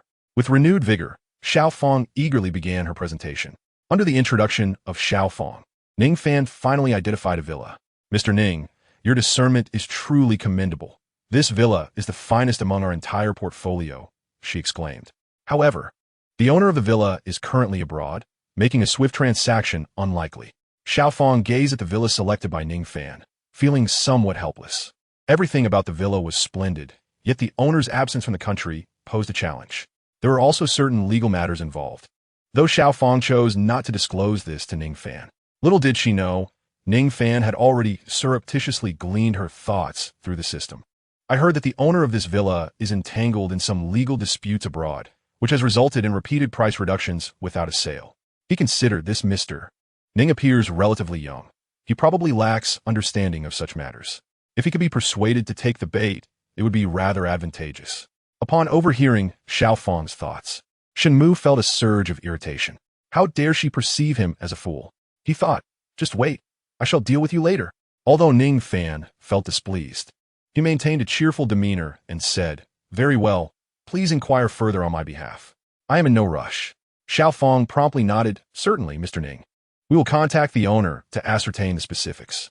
At that moment, Ning Fan stood up, declaring, All right, I shall leave this matter in your capable hands. Let's first sign a contract of authorization. Xiaofang's face lit up with joy as she retrieved the contract she had prepared in advance. Mr. Ning, the authorization fee is 200,000. The remaining costs will be deducted from the purchase price, so you need not pay anything additional. Ning Fan decisively affixed his signature. Chapter 23. Wang Jie Plans Mischief. Just as Ning Fan signed the authorization contract, the receptionist, Wang Jie, barged into the VIP room with another individual. Boss, it's him. He is not here to buy or sell property. He is colluding with Xiaofang. Initially, I thought he was a wealthy individual stepping out of Maybach. But upon investigation, I discovered that the Maybach actually belonged to a chauffeur service. He is, in reality, a penniless pretender, Wang Jie exclaimed loudly, pointing at Ning Fan and Xiaofang. Xiaofang's expression turned tense. She quickly rose and approached the man beside Wang Jie, speaking with trepidation, Boss, it's not as Wang Jie describes. Mr. Ning is genuinely interested in purchasing a property. We have just signed the authorization contract. She continued, Mr. Ning is looking to buy a villa worth over 50 million. As she spoke, she presented the contract to the man. The individual Wang Jie had summoned was the owner of the agency, who had a questionable connection with her. Despite Wang Jie's unflattering demeanor before Ning Fan, she could be somewhat appealing with a touch of makeup. When Ning Fan and Xiaofang entered the VIP room, she hastily checked the license plate of the Maybach. Upon learning it was a company vehicle, she rushed to the boss's office and began to charm him. Eventually, the boss, Qin Jun, arrived. He glanced at the authorization contract and coldly inquired, Has the 200,000 authorization fee been transferred? Xiaofang quickly responded, It has already been paid, and I am currently arranging for the invoice with the finance department. Qin Jun nodded. Since the authorization fee had been paid, it indicated that this young man was likely not a fraud.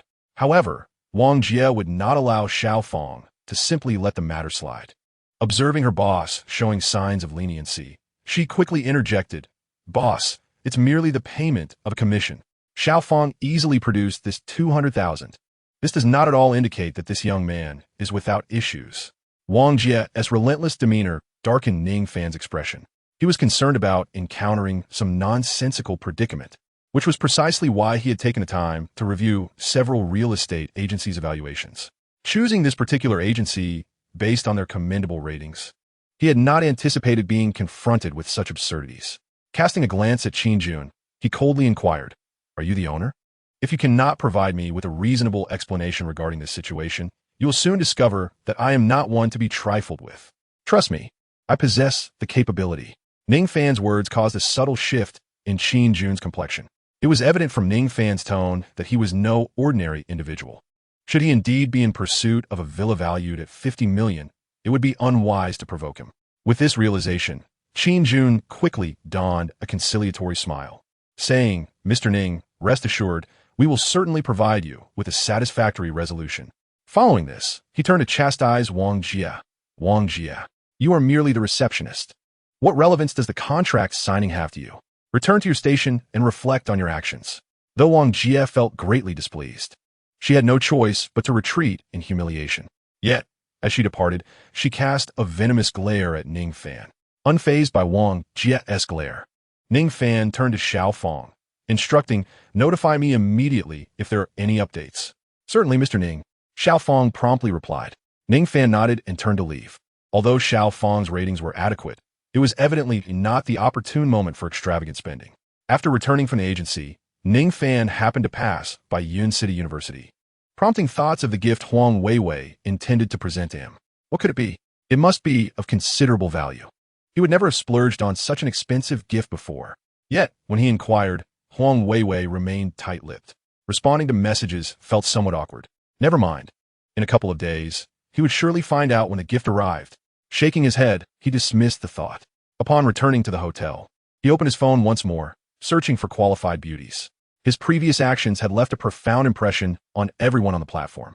Even after Zhang Ru's subsequent live stream defaming him, A multitude had come forward to vindicate his name. This was information he had not been aware of at the time, only later revealed to him by Huang Weiwei. When he logged back into the live streaming platform, it instantly caused a sensation. The moniker Soft Rice King resounded on the platform. Enthusiasts of this title promptly adorned their usernames with soft rice. Consequently, upon entering a live stream, Ning Fan was greeted by a pair of fans whose usernames included Soft Rice, welcoming him with enthusiasm. Soft Rice Commander. Welcome, Soft Rice Brother. Soft Rice Confused. Welcome, Soft Rice Brother. Staring at this string of welcoming messages, Ning Fan found himself utterly bewildered. What was happening? The streamer was equally perplexed. Initially, the streamer had been energetically dancing, attempting to coax gifts from the viewers. As Ning Fan stepped into the live broadcast room, the brothers swiftly abandoned her. The host was on the verge of tears. She had revealed so much yet felt overshadowed by a mere sycophant. However, the sycophant was undeniably alluring. The host immediately leaned closer to the camera, allowing a more generous display of her assets. Welcome, sycophant. What would you like to see? I can send it to you privately. As the host's sultry voice resonated, Ning Fan snapped back to reality. A glance at the glaring golden digits above the host's head caused him to exit decisively. A mere score of 8 was far too unappealing. After leaving the live room, the atmosphere erupted once more. Haha, the host must be bewildered. Who would have thought the sycophant was utterly uninterested in the view? The host has successfully scared the sycophant away. The host, upon reading these comments, was nearly at her breaking point. She simply could not fathom the reasons behind it. She considered herself quite attractive, and her fans shared this sentiment.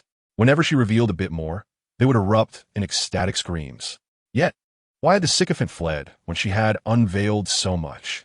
Ning Fan, uninterested in the commotion within the live room, noticed the notification. The host Weiwei you follow is now online. A smile crept across his face. With Huang Weiwei online, he was certainly going to pay her a visit. He entered Huang Weiwei's live broadcast room and promptly sent a super rocket. As the effects of the super rocket illuminated the broadcast room, Huang Weiwei stood frozen in place. Is that you, sycophant? Huang Weiwei refrained from using Ning Fan's real name. Hello, Weiwei. Ning Fan greeted her through the chat. The fans in the live room erupted once again. Chapter 24. The Wealthy Compete. Ning Fan was surprisingly oblivious to the happenings within the live room. He was engrossed in a conversation with Huang Weiwei on WeChat. Weiwei, Fangge, why do you keep showering me with such extravagant gifts? Ning Fan, just a small token. Besides, you sent me a gift yesterday, even if it hasn't arrived yet. Weiwei. When Huang Weiwei replied with a string of ellipses, Ning Fan was taken aback. It seemed she intended to surprise him, as she hesitated to speak whenever gifts were mentioned. Little did he know, Huang Weiwei was simply shy. In truth, she had contemplated returning the gift to select another.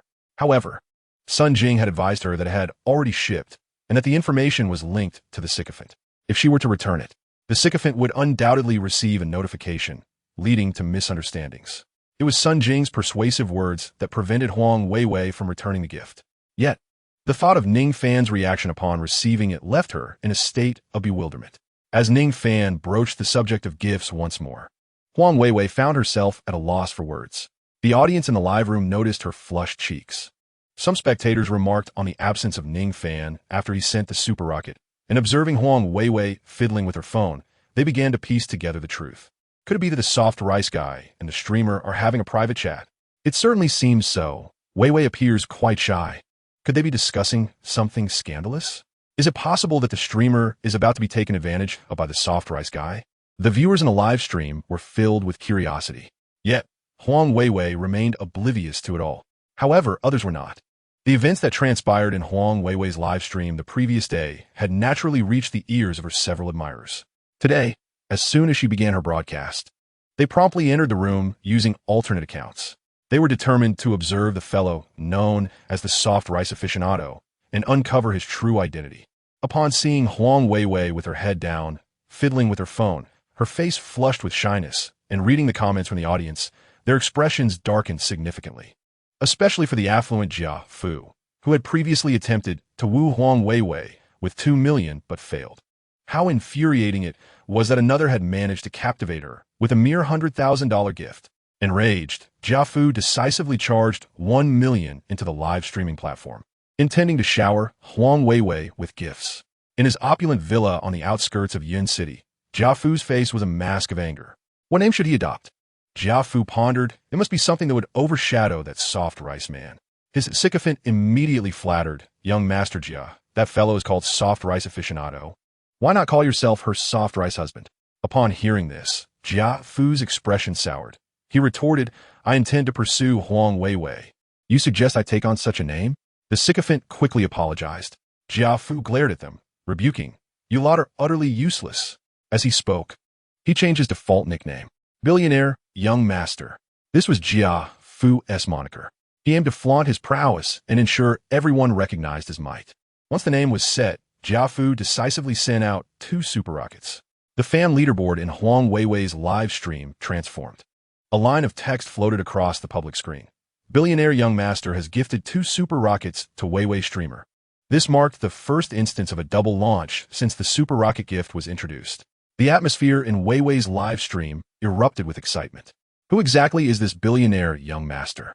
So audacious? Even more formidable than the soft rice guy. Who would have thought that the super rockets produced by the soft rice guy would be outdone by someone else in their first double launch? Our soft rice army cannot stand by and watch the soft rice guy be bullied. Calling soft rice guy. A group of viewers with the prefix soft rice in their names were calling for the soft rice aficionado. They wanted him to retaliate. It was imperative to make this so-called billionaire Young Master aware of who truly reigns as the #1 benefactor in Weiwei's live stream. Huang Weiwei also noticed the scene.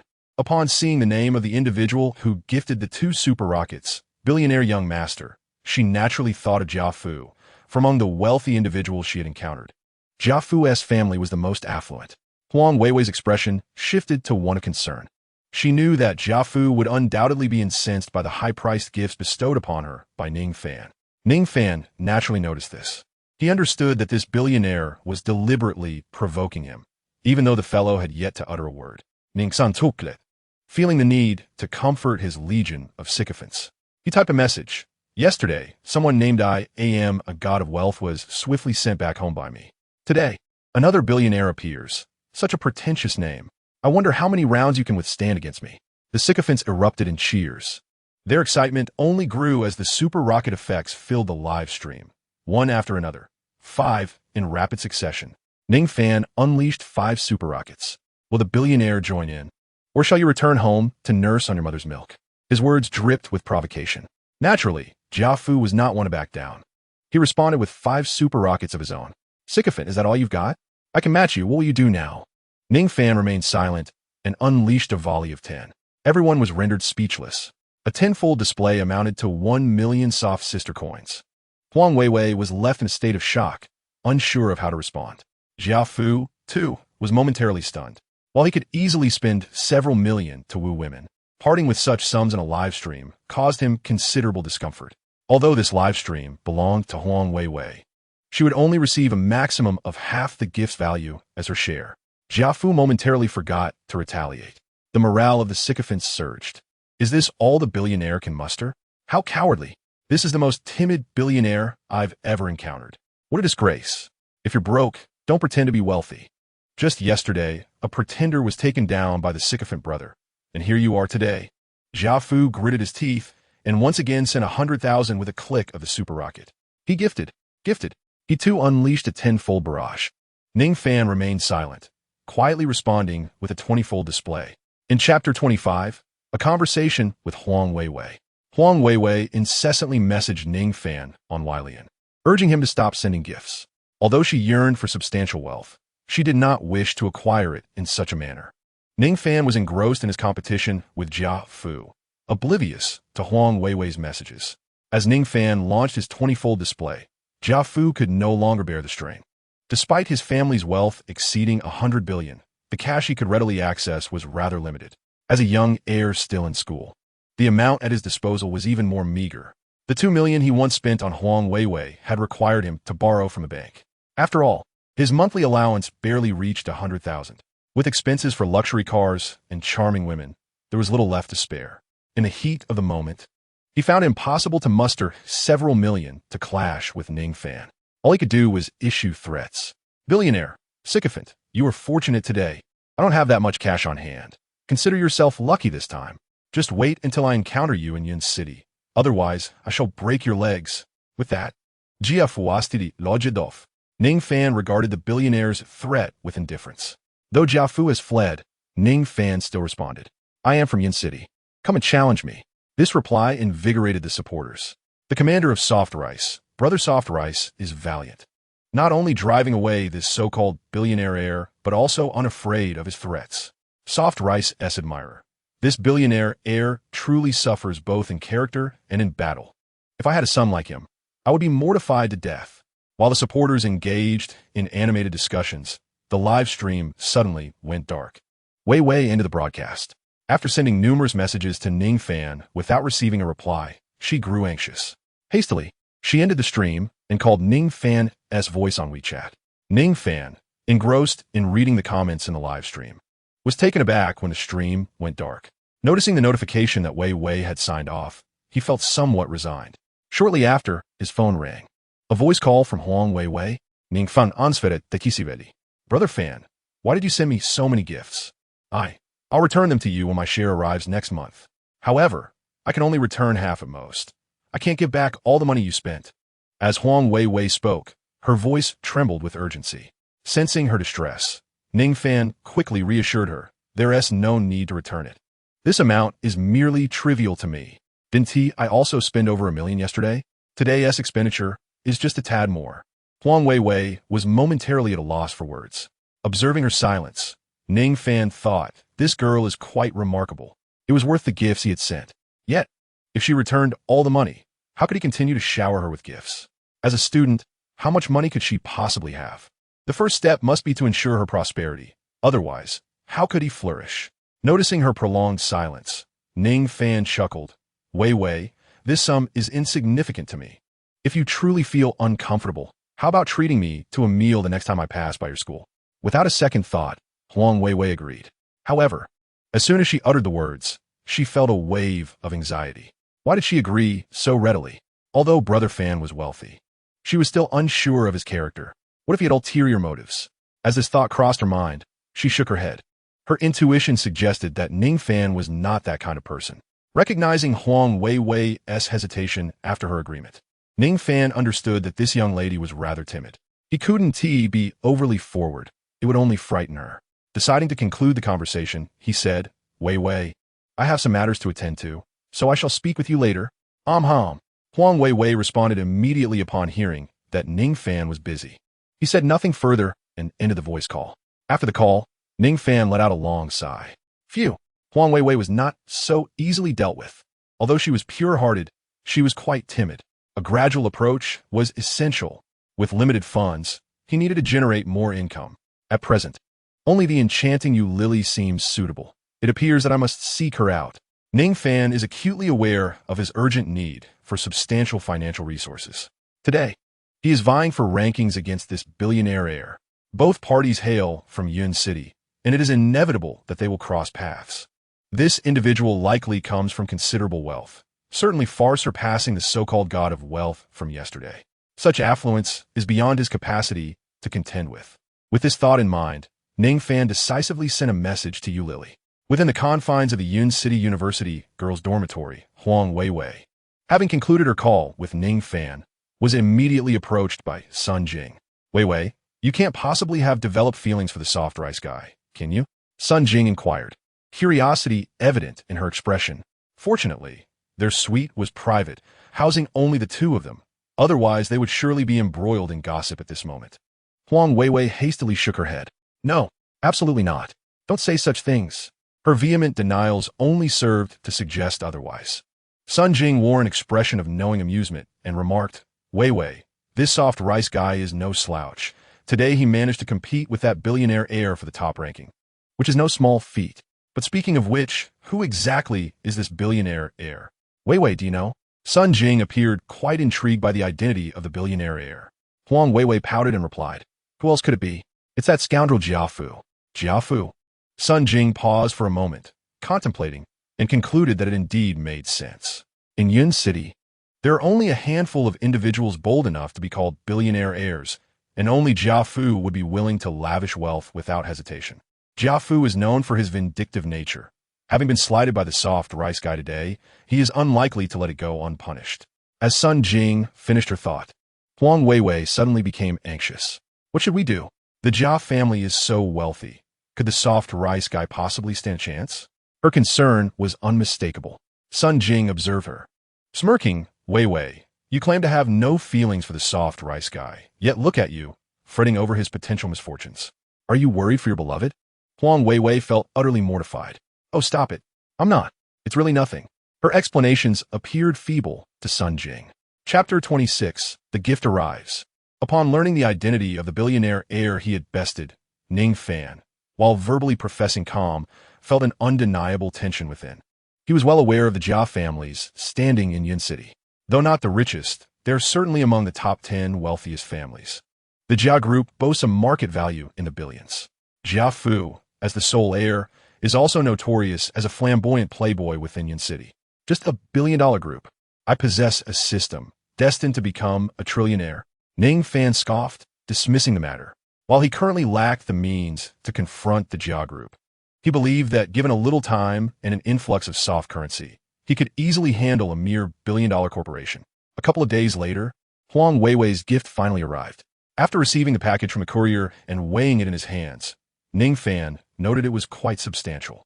Huang Weiwei had refrained from disclosing the nature of the gift, maintaining an air of mystery. This left Ning Fan somewhat expectant. He hastily retrieved a pair of scissors and sliced through the tape on the package. Upon opening it, he was momentarily speechless. For quite some time, he could utter not a single word, utterly astonished by this gift. His expression was one of disbelief. Could this truly be the work of a sophomore girl? Good heavens! It was hard to fathom that such a seemingly innocent and sweet girl as Huang Weiwei would present him with such a gift. Although he claimed to be indifferent to gifts, seeking only rewards, this particular offering was indeed bizarre. Ning Fan, holding his phone, contemplated sending Huang Weiwei a message to inquire about the reason behind such a gift. Yet, he ultimately refrained, unsure of how to broach the subject. Staring at the flesh-colored, highly elastic silicone object nestled in the package, he found himself at a loss for words. Huang Weiwei, aware through the delivery confirmation that Ning Fan had received the gift, anxiously glanced at Sun Jing. Xiaojing, the soft rice brother, has received the gift. What will he think?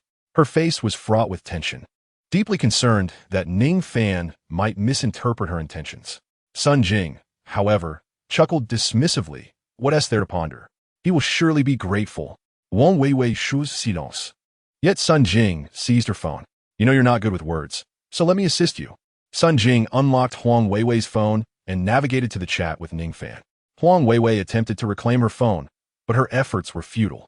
Xiaojing, please don't. If you speak, the soft rice brother might think I'm some sort of girl. Huang Weiwei was truly apprehensive about Sun Jing sending a message to Ning Fan. As Sun Jing was known for her bold demeanor, unafraid to speak her mind, not in a hurry to message Ning Fan, Sun Jing regarded Huang Weiwei with suspicion. Weiwei, there is definitely something between you and the soft rice brother. Otherwise, you wouldn't be this nervous. If it were merely a host-fan relationship, no matter the gift you offered, he would appreciate it, especially one of that nature. You might as well confess. Observing Huang Weiwei's anxious demeanor, Sun Jing became increasingly convinced that her friend had deeper feelings for Ning Fan. Huang Weiwei had never been this anxious about a boy before. Facing Sun Jing's probing, her anxiety intensified, her heart racing and breaths quickening. Sun Jing, noticing her reaction, grew more certain of her suspicions. Weiwei, you're in deep. You've fallen. After a moment of stunned silence, Huang Weiwei feebly retorted, No, not at all. Sun Jing smiled, choosing not to respond further, and instead sent a message to Ning Fan. Soft rice brother, did you receive the gift? Do you like it? After sending the message, Sun Jing presented the phone to Huang Weiwei.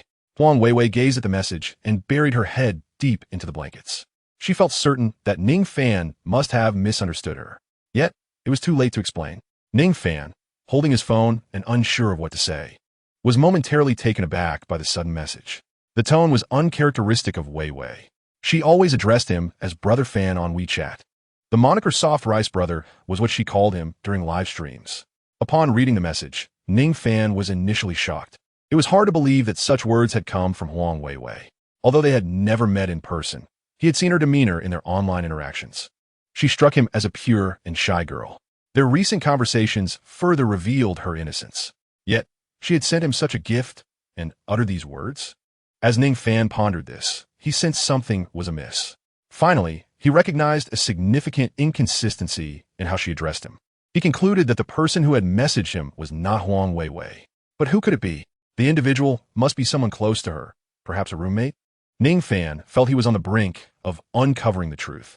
If it was indeed Weiwei's roommate, everything would make sense. He imagined that Weiwei must have a rather flirtatious roommate, and their relationship seemed quite close. The gift she sent must have been the work of this roommate. Ning Fan chuckled, relieved that Weiwei was not the type to be predatory. He promptly began typing. I really like it. Thank you, Weiwei. After sending the message, he quietly awaited her reply. In the dormitory, Sun Jing, upon seeing the message, immediately turned to Huang Weiwei and exclaimed, Weiwei, see, I told you. Soft Rice Brother would surely love this gift. Huang Weiwei peeked out from under the blankets, and upon reading the message on her phone, she smiled shyly. As long as Soft Rice Brother liked it, that was all that mattered. Yet, as she spoke these words, a sense of melancholy washed over her, leaving her unable to articulate why such feelings had arisen. Sun Jing, with a knowing smile, continued, see, I told you. How could Soft Rice Brother possibly dislike such a gift? Men are all the same. Huang Weiwei found herself at a loss for words, utterly speechless. Sun Jing persisted in sending another message. If Soft Rice Brother likes it, when we give it a try to see how well it works. Huang Weiwei was taken aback upon reading this message. Chapter 27. Chatting with Huang Weiwei's roommate. She needed to snatch back her phone and retract the message. Sun Jing, holding the phone aloft with a mischievous grin, declared, Weiwei, it's too late. Soft Rice Brother must be glued to his phone. He has certainly seen this message. And even if you retract it, it won't team matter.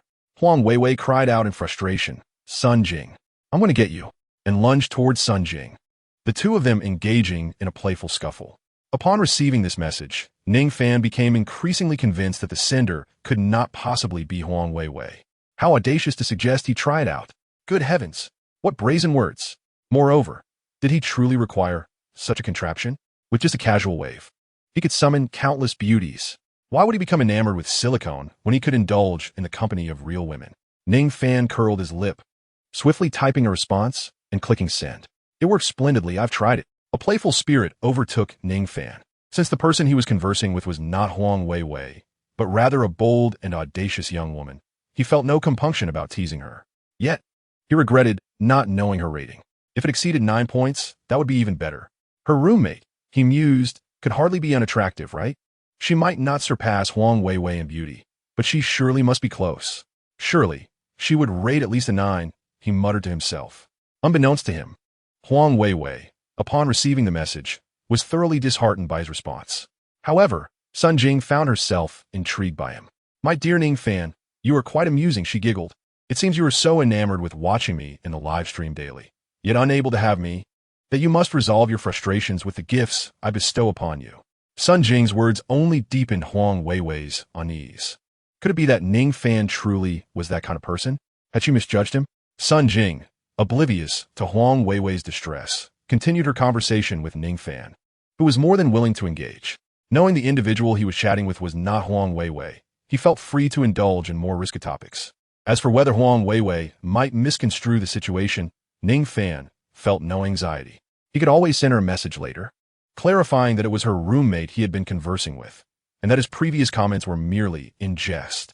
After 2 hours of conversation, Sun Jing finally concluded their chat, returning the phone to Huang Weiwei. Upon reviewing the chat history, Huang Weiwei's face turned a shade of green. How could Ning Fan be this way? He had once seemed such a cultured individual. How could his words be so vulgar? Huang Weiwei contemplated whether to block Ning Fan. However, she resisted the impulse and decided to erase their chat history. The explicit nature of the messages was too much for her to bear. Meanwhile, Ning Fan was fuming. Sun Jing's remarks were far too provocative. This was intolerable. Spotting a package nearby, he shook his head in frustration. Damn it, with that item in his presence. He could hardly contain himself. He resolved to call Yu Lily to relieve his pent-up frustration. He dialed her number, instructing her to come to his hotel immediately and to stash the package in the cabinet. Yu Lily arrived with remarkable speed. Upon hearing the urgency in Ning Fan's voice, she recognized the gravity of the situation. She had always been obliging to wealthy individuals like him. Arriving at Ning Fan's room in record time, Ning Fan rushed to her, and an hour later, he was left breathless. Finally, relief. He gasped. Yu Lily looked at him with a playful shyness. Ning Fan, why are you so fiery today? Ning Fan naturally refrained from revealing that his current state was the result of receiving a silicone gift and engaging in a lengthy, fervent conversation with a female student. He flashed a grin at Yu Lily, proclaiming, I was merely reminded of your enchanting presence. Indeed, Yu Lily was undeniably alluring. To be precise, she embodied a blend of innocence and desire that rendered one utterly captivated. Yu Lily giggled incessantly, while Ning Fan contemplated how to extract some soft currency from her. Unlike Huang Weiwei, who was somewhat naive, Yu Lily was not one to act without assurance. Deciding to take the initiative, he gently lifted her delicate chin, exclaiming, Little enchantress. Splendid indeed. I just tore your stockings. Let us head to the mall to procure you a few more. Yu Lily's face lit up with delight. To the mall? Surely. It's not merely for a few pairs of stockings? Very well. Fangu, I must buy enough to keep you occupied. With a flirtatious smile, Ning Fan found it hard to resist. Their shopping excursion was delayed by an hour. By the time they arrived at the mall, 2 hours had elapsed. They opted not to visit Wanxiang City, the largest shopping center in Yin City, for Ning Fan was wary. After engaging in a fierce battle of wits with the enchanting Yu Lily, encountering Jiang Lu Ying there would be less than amusing. Instead, he led Yu Lily to another shopping center, far removed from Wanxiang City. Regardless of the venue, Yu Lily was intent on returning with an abundance of treasures. Thus, the shopping spree commenced. Unexpectedly, another incident unfolded. The elite assistant, Su Qian, made her entrance. Indeed, around a corner in the mall, Ning Fan collided with Su Qian. You wretched creature, he exclaimed without thinking. Ning Fan, how dare you, a penniless fool, show your face in Xingyue City? Do you realize this place is overflowing with luxury goods? Can your meager salary even afford a single pair of socks here? Su Qian jeered mercilessly. Ning Fan retaliated without hesitation. What is this? You, Su Qian, can come, but I cannot. If memory serves, your salary is still lower than mine. Have you found another unsuspecting fool? Oh, ISNT that the flashy gold chain from the other day? Switched again? Your speed in changing men is astonishing. In the blink of an eye, you've replaced one. Ning Fan stared at the stranger beside Su Qian, momentarily taken aback. You scoundrel, what nonsense are you spouting? Just because I rejected you, you resort to slander? Su Qian's expression shifted dramatically. The man beside her was freshly acquired, and she couldn't afford to scare him off due to Ning Fan's words. She quickly turned to him, adopting a coy demeanor. Ji, this is my useless ex-boyfriend, attempting to tarnish my reputation out of spite for being dumped. Li Ji, wrapping his arm around her shoulders, smiled ambiguously. So he asked the deceitful ex-boyfriend who wronged you. Indeed, a most repugnant individual. Chapter 28, The Elite Assistant. Upsharbing Li Zi's Damiano. Ning Fan recognized that this man was yet another victim of Su Qian's charms. However, he had no desire to engage in futile arguments. Yet, his silence did not imply that Yu Lily would remain passive. In the enchanting presence of Yu Lily, her charm transcends mere physical allure. Her intellect is equally captivating. She possesses a profound understanding of how to ensnare a man as heart, rendering him utterly devoted. When Ning Fan faced slander, she instinctively rose to defend his honor, aiding him in confronting his ex-girlfriend, thus compelling him to indulge her whims. With a swift motion, Yu Lily pulled Ning Fan behind her, fixing her gaze upon Su Qian. You little vixen, that night at the barbecue stall, you were all over that gaudy gold chain, lavishing attention on him and ordering an excess of lamb skewers. How swiftly you've moved on to another pretty boy. Are you dissatisfied with the gold chain's modest means? Or is it that his prowess was lacking? Of course. It must be the latter. Otherwise, you wouldn't have ordered so many skewers. Yu Lily's words left Su Qian momentarily speechless. Her focus had been entirely on Ning Fan, oblivious to Yu Lily's presence behind him. Had she noticed Yu Lily, she would certainly have dragged Li Ji away, particularly after witnessing Yu Lily's formidable nature that fateful night. As Yu Lily spoke, Li Ji's expression darkened. Su Qian had portrayed the situation differently to him, and he was unaware of her past with the gold chain. Yet, Yu Lily's verbal onslaught continued unabated. Su Qian, last time you treated that gold chain to barbecue. What do you plan to buy for this pretty boy beside you? Oh, I brought Xiao Fan to Xingyue City to purchase him clothes, shoes, and a watch. As women, we must adorn our men, so we can present them with pride. If we are to perpetually spend their money, how can we claim to be independent women of a new era? I would feel embarrassed to step out if I were solely using a man's finances. Yu Lily's fervent tirade elicited a quiet chuckle from Ning Fan, who found her increasingly appealing. She was a masterful ally. He contemplated how to encourage Yu Lily to spend on him, and her sudden defense of him ignited a spark of admiration. Su Qian, clearly incensed, glared at Yu Lily, her face a canvas of indignation. Yet, she found herself at a loss for a rebuttal. At the barbecue stall, she could feign generosity, as a mere meal could only amount to a few hundred yuan. But here, in Xingyue City, surrounded by luxury, even a pair of socks could cost hundreds. She simply could not afford such extravagance. Moreover, her pursuit of a man was predicated on spending his money. How could she justify spending on him? In this verbal skirmish, Su Qian was left defeated. Observing her speechless, Li Ji stepped forward. Is it appropriate for a man to spend a woman's money? Do you still consider yourself a man? He aimed to salvage Su Qian's dignity, choosing not to delve into whether she had indeed been involved with the gold chain. Such inquiries might ultimately reflect poorly on him. This matter could be addressed later. For now, his priority was to uphold Su Qian's image while enhancing his own. The primary reason remains the captivating allure of Yu Lily's appearance and figure, which deeply enthralled him. He felt compelled to put on a fade. Li Ji turned his head, gazing tenderly at Su Qian. Xiao Qian, weren't you yearning for a Longines watch? Fortunately, there's a Longines boutique nearby. Feel free to choose. Big brother is quite affluent. Su Qian was overjoyed, planting a kiss on Li Ji's cheek. Thank you, Aji. You are truly wonderful. How fortunate I am to have broken up with that useless fellow. Otherwise, how could I have encountered such a splendid Aji? While expressing her gratitude, Su Qian couldn't help but think that Ning Fan was absolutely right. Li Ji was indeed a fool. So, what kind of watch should I select next?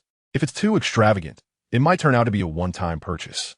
I cannot buy anything excessively pricey. A watch in the tens of thousands would be just perfect. Su Qian mused internally as she approached the Longines boutique. Yu Lily tugged Ning Fan along with her. Xiao Fan, didn't you mention your fondness for watches before? Today, I shall buy one for you. After all, my man deserves to be pampered, Yu Lily said, winking repeatedly at Ning Fan, as if to inquire whether her performance was impeccable. Ning Fan cooperatively tilted his head towards her bosom. Sister Lily is truly wonderful. Fan is so happy. Tonight, Fan will surely make Sister Lily happy as well. As he uttered these words, he was nearly overwhelmed by disgust. However, the impact of his words was substantial. Li Ji's gaze fixated on Yu Lily, his eyes wide. He took a few steps towards her, adopting a sycophantic demeanor.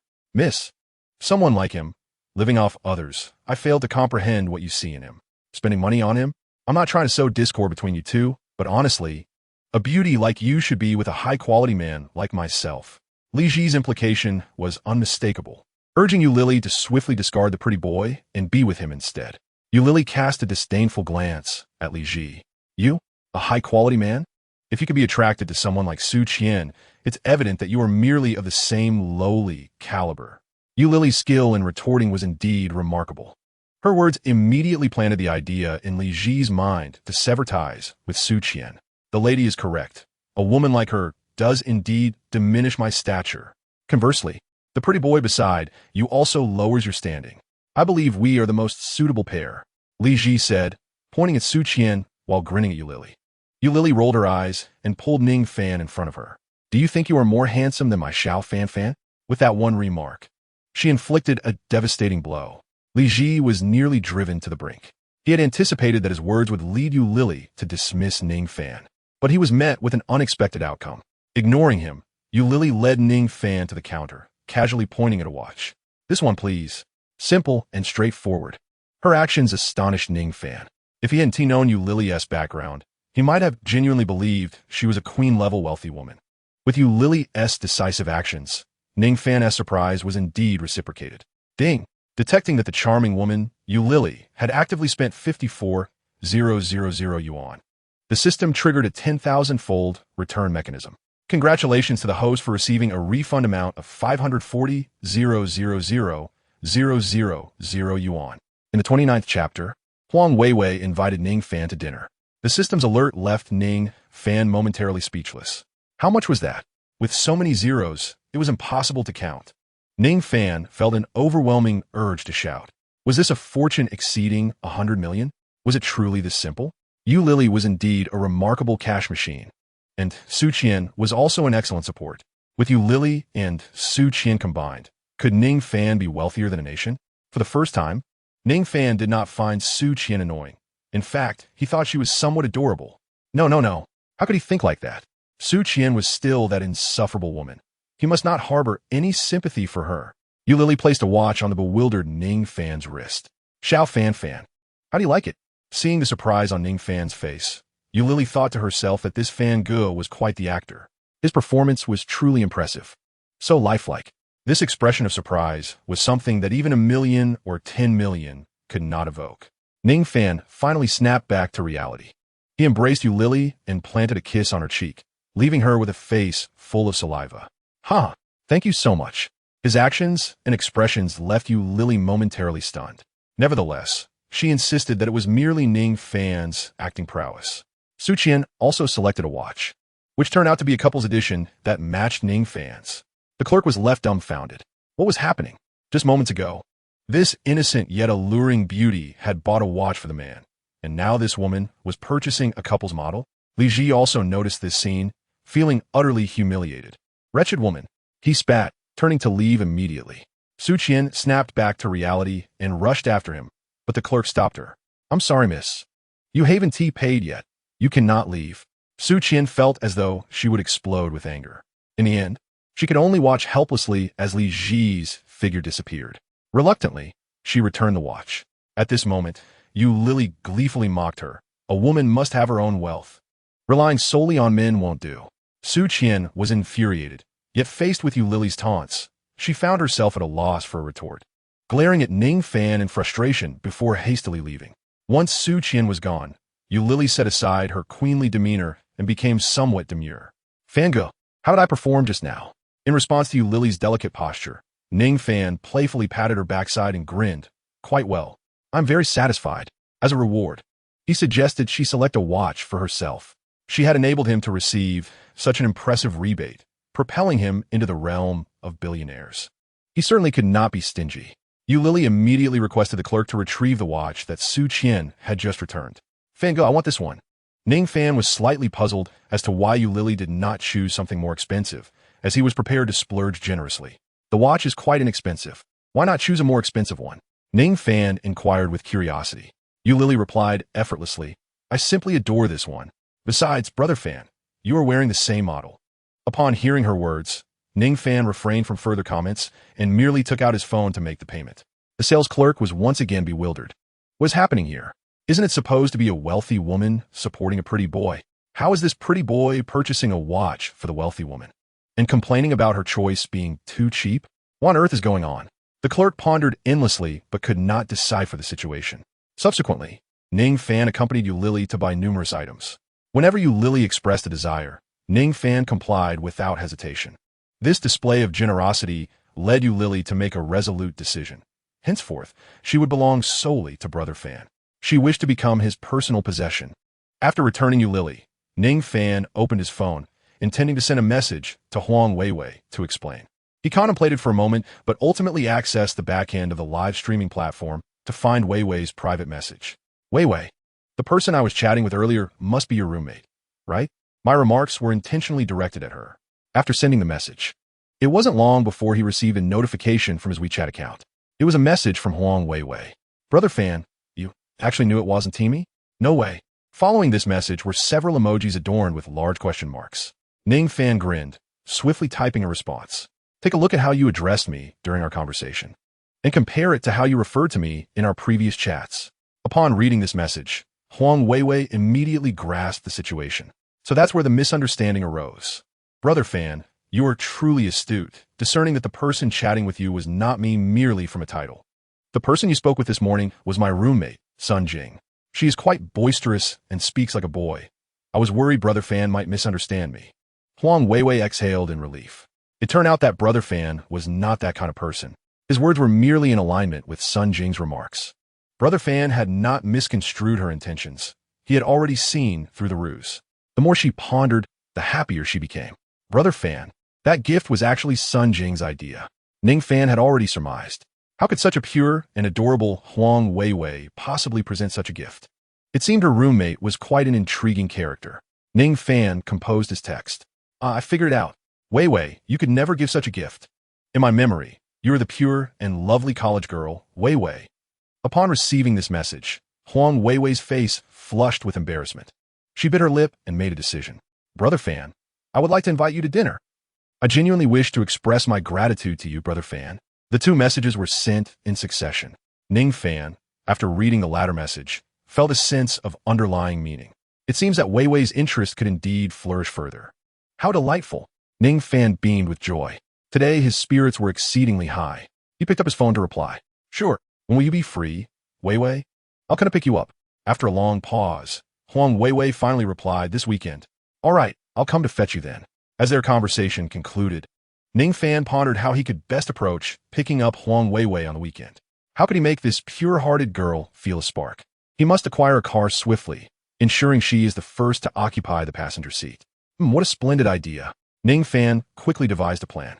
He located Yu Lily's WeChat ID and sent a message. I want the most expensive car you have in stock. I need to drive it away before the weekend. A simple yet commanding statement. Ning Fan was increasingly embodying the aura of a billionaire.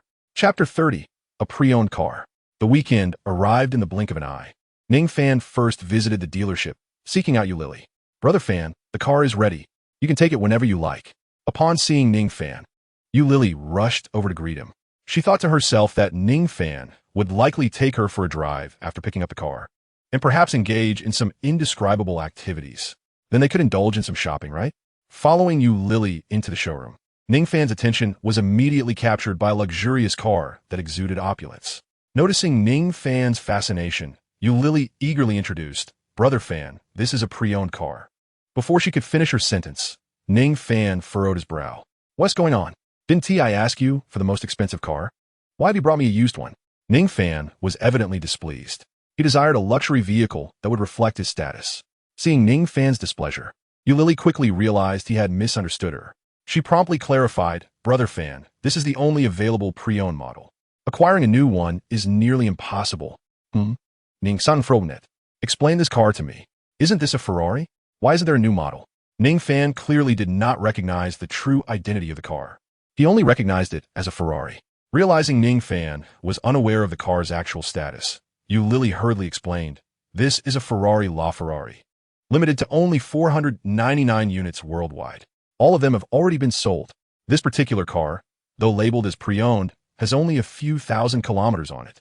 It was purchased by a wealthy individual in the country for speculative investment. Ning Fan was astounded by her words. Wasn't this akin to scalping? Wasn't he afraid of being stuck with the car? Yu Lily smiled and responded, anyone capable of acquiring such a luxury vehicle must possess exceptional skills. If it weren't for the recent economic downturn, this car would have no shortage of buyers. Subsequently, Yu Lily elaborated on the vehicle's specifications. The LaFerrari, produced in 2013, boasts a global limit of 499 units, a maximum power of 772 horsepower, and can accelerate from 0 to 100 km/h in under 3 seconds. The top speed reaches an astounding 350 km/h.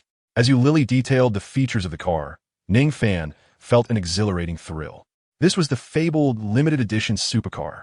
Previously, he had only glimpsed it online, never imagining he could actually own one. It was truly hard to believe. Yu Lily, truly my cherished treasure. Were it not for the fact that we are in a showroom, Ning Fan might have impulsively embraced Yu Lily with a kiss. He retrieved his bank card, prepared to make the payment. Yet, Yu Lily interjected. This car could be taken by you first, Brother Fan. Its owner, or rather, its former owner, is currently absent from Yun City. Ning Fan furrowed his brows in confusion. How can the car be here with you, yet the payment not be received by you?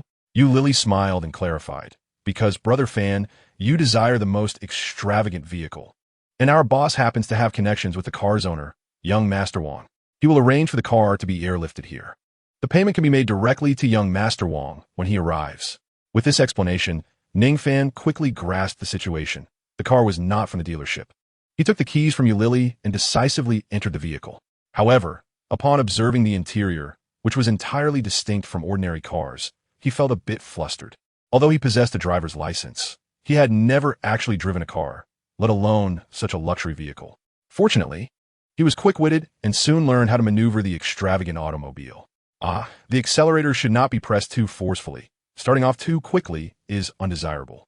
The heavy sensation of acceleration filled him with immense joy. After a brief excursion, he returned to the dealership. Spotting Lily, who was eagerly awaiting, he smiled and said, "I have some matters to attend to today, so I cannot accompany you. I promise to reward you properly when I have the time." Lily had originally hoped to ride in the multi-million-dollar luxury car, but was taken aback when she realized Ning Fan had no intention of giving her a lift. He did not even allow her to accompany him for a test drive. Little did she know, Ning Fan intended to impress the pure and innocent university student, Huang Weiwei. With this magnificent vehicle, seeing Ning Fan's demeanor, she could only nod in resignation and bid him farewell. Arriving at the entrance of Yun City University, Ning Fan dialed Huang Weiwei's voice call. She answered promptly, "Weiwei, I have arrived at your school's entrance." A wave of nervousness washed over Huang Weiwei. Was she truly about to meet Brother Fan? Although she had previously requested a photo from him and knew he was a sunny and handsome young man, the prospect of an actual meeting made her quite anxious. Sun Jing, observing Huang Weiwei's flustered demeanor, teased, "Weiwei, it seems you have genuinely developed feelings for the soft rice brother. Otherwise, why would you be so nervous?" Upon hearing this, Huang Weiwei became even more agitated. "Oh, Xiaojing, how can you say such a thing? If Brother Fan hears..." Unbeknownst to her, Ning Fan had already overheard. However, he pretended not to notice and inquired, "Weiwei, is everything all right? Why are you so quiet?" Huang Weiwei quickly responded, Nothing at all. I will come out shortly." She hastily ended the voice call, primarily concerned that Sun Jing might say something further. Though Brother Fan had not heard her earlier comments, it did not mean he would remain oblivious to everything that followed. Sun Jing watched as Huang Weiwei abruptly hung up the phone, bemused. "Weiwei, are you that afraid of what I might say? Are you worried I might scare off your soft rice brother?" As she spoke these words, Sun Jing suddenly sensed something amiss. Something was not quite right. The title you just referred to soft rice brother as seems to be Fan Ge. Could it be that during my previous conversations with soft rice brother, he was aware that you were not him? Sun Jing gazed at Huang Weiwei, her face etched with astonishment. Huang Weiwei nodded gently. Sun Jing let out a shrill scream. "Huang Weiwei, I considered you my close confidant. Yet you did not inform me of the affectionate nickname you share with soft rice brother." Though Sun Jing's voice was raised, there was no anger in her tone. She was merely surprised by the swift progression of the relationship between Huang Weiwei and Ning Fan. "Fan Ge, such an endearing nickname, is unknown to me." Huang Weiwei's face was flushed with panic. She could distinctly feel the heat rising to her cheeks. "No, there are no affectionate nicknames," Huang Weiwei protested. But Sun Jing was not convinced. She seized Huang Weiwei's small hand, a sly smile gracing her lips. "Weiwei, you're not being honest." Chapter 31. Sun Jing's Boast. Ning Fan's Fulfillment. 20 minutes later, Huang Weiwei and Sun Jing arrived at the main entrance of Yunqing University together. Sun Jing insisted on accompanying her, claiming it was to safeguard Huang Weiwei's innocence, fearing that soft rice brother might deceive her with mere words. Huang Weiwei had no choice but to bring Sun Jing along. She reasoned that her relationship with Fan Ge was not particularly special. Inviting him to dinner was merely a gesture of gratitude. With that thought in mind, she felt that bringing Sun Jing along was not an issue. As soon as Huang Weiwei reached the entrance, before Ning Fan had the chance to step out of the car, someone darted in front of her. "Weiwei, are you here to see me?"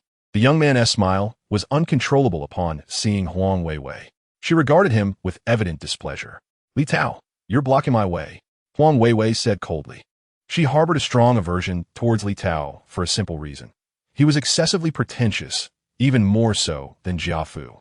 At least Jia Fu was aware of her financial struggles and would toss money her way. This Li Tao had even meddled with her scholarship.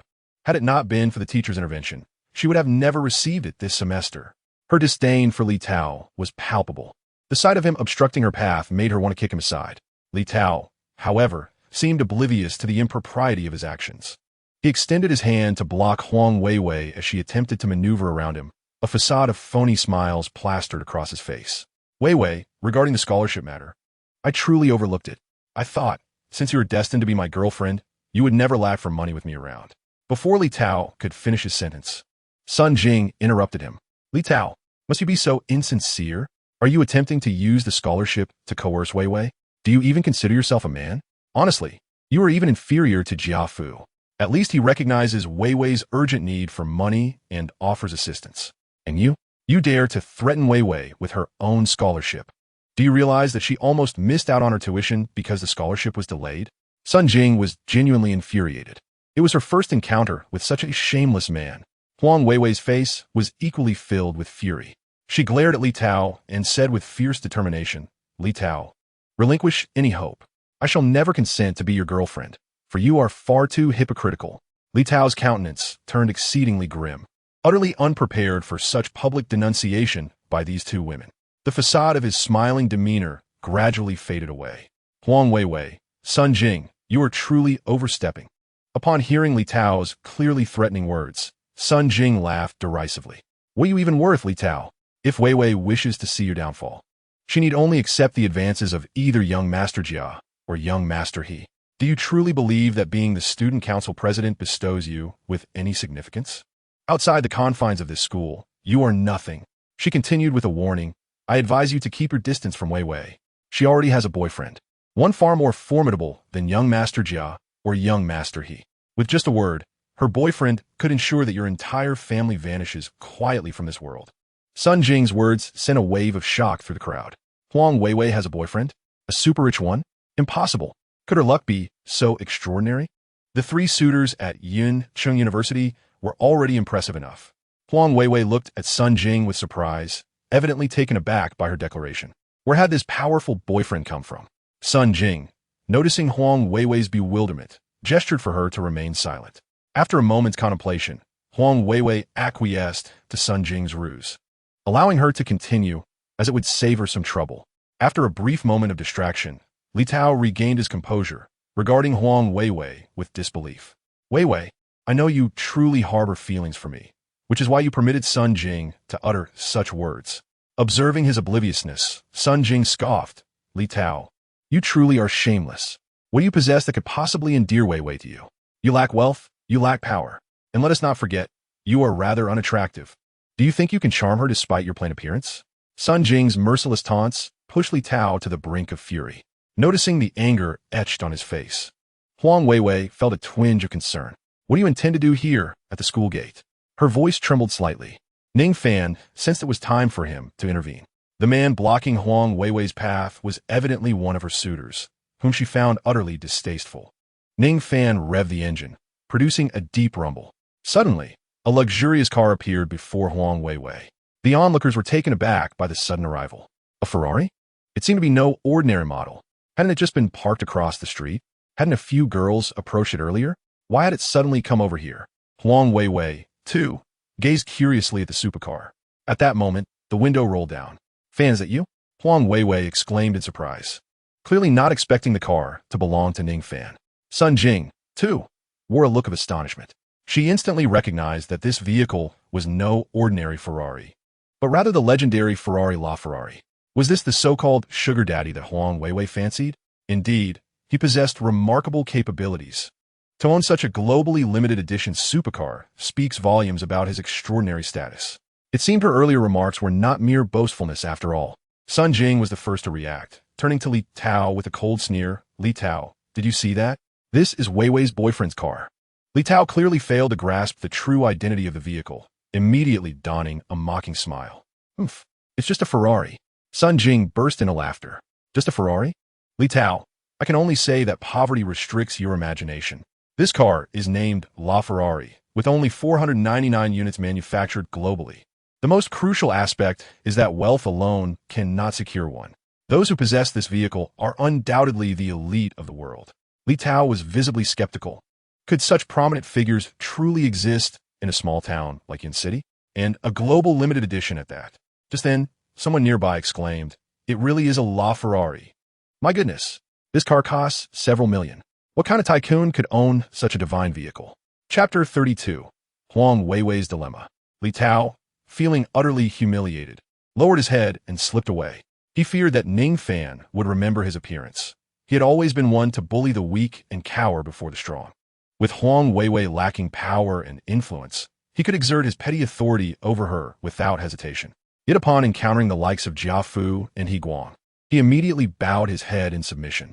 Moreover, with the sudden appearance of a super-rich individual driving a multi-million-dollar luxury car, how could he dare to offend such a person?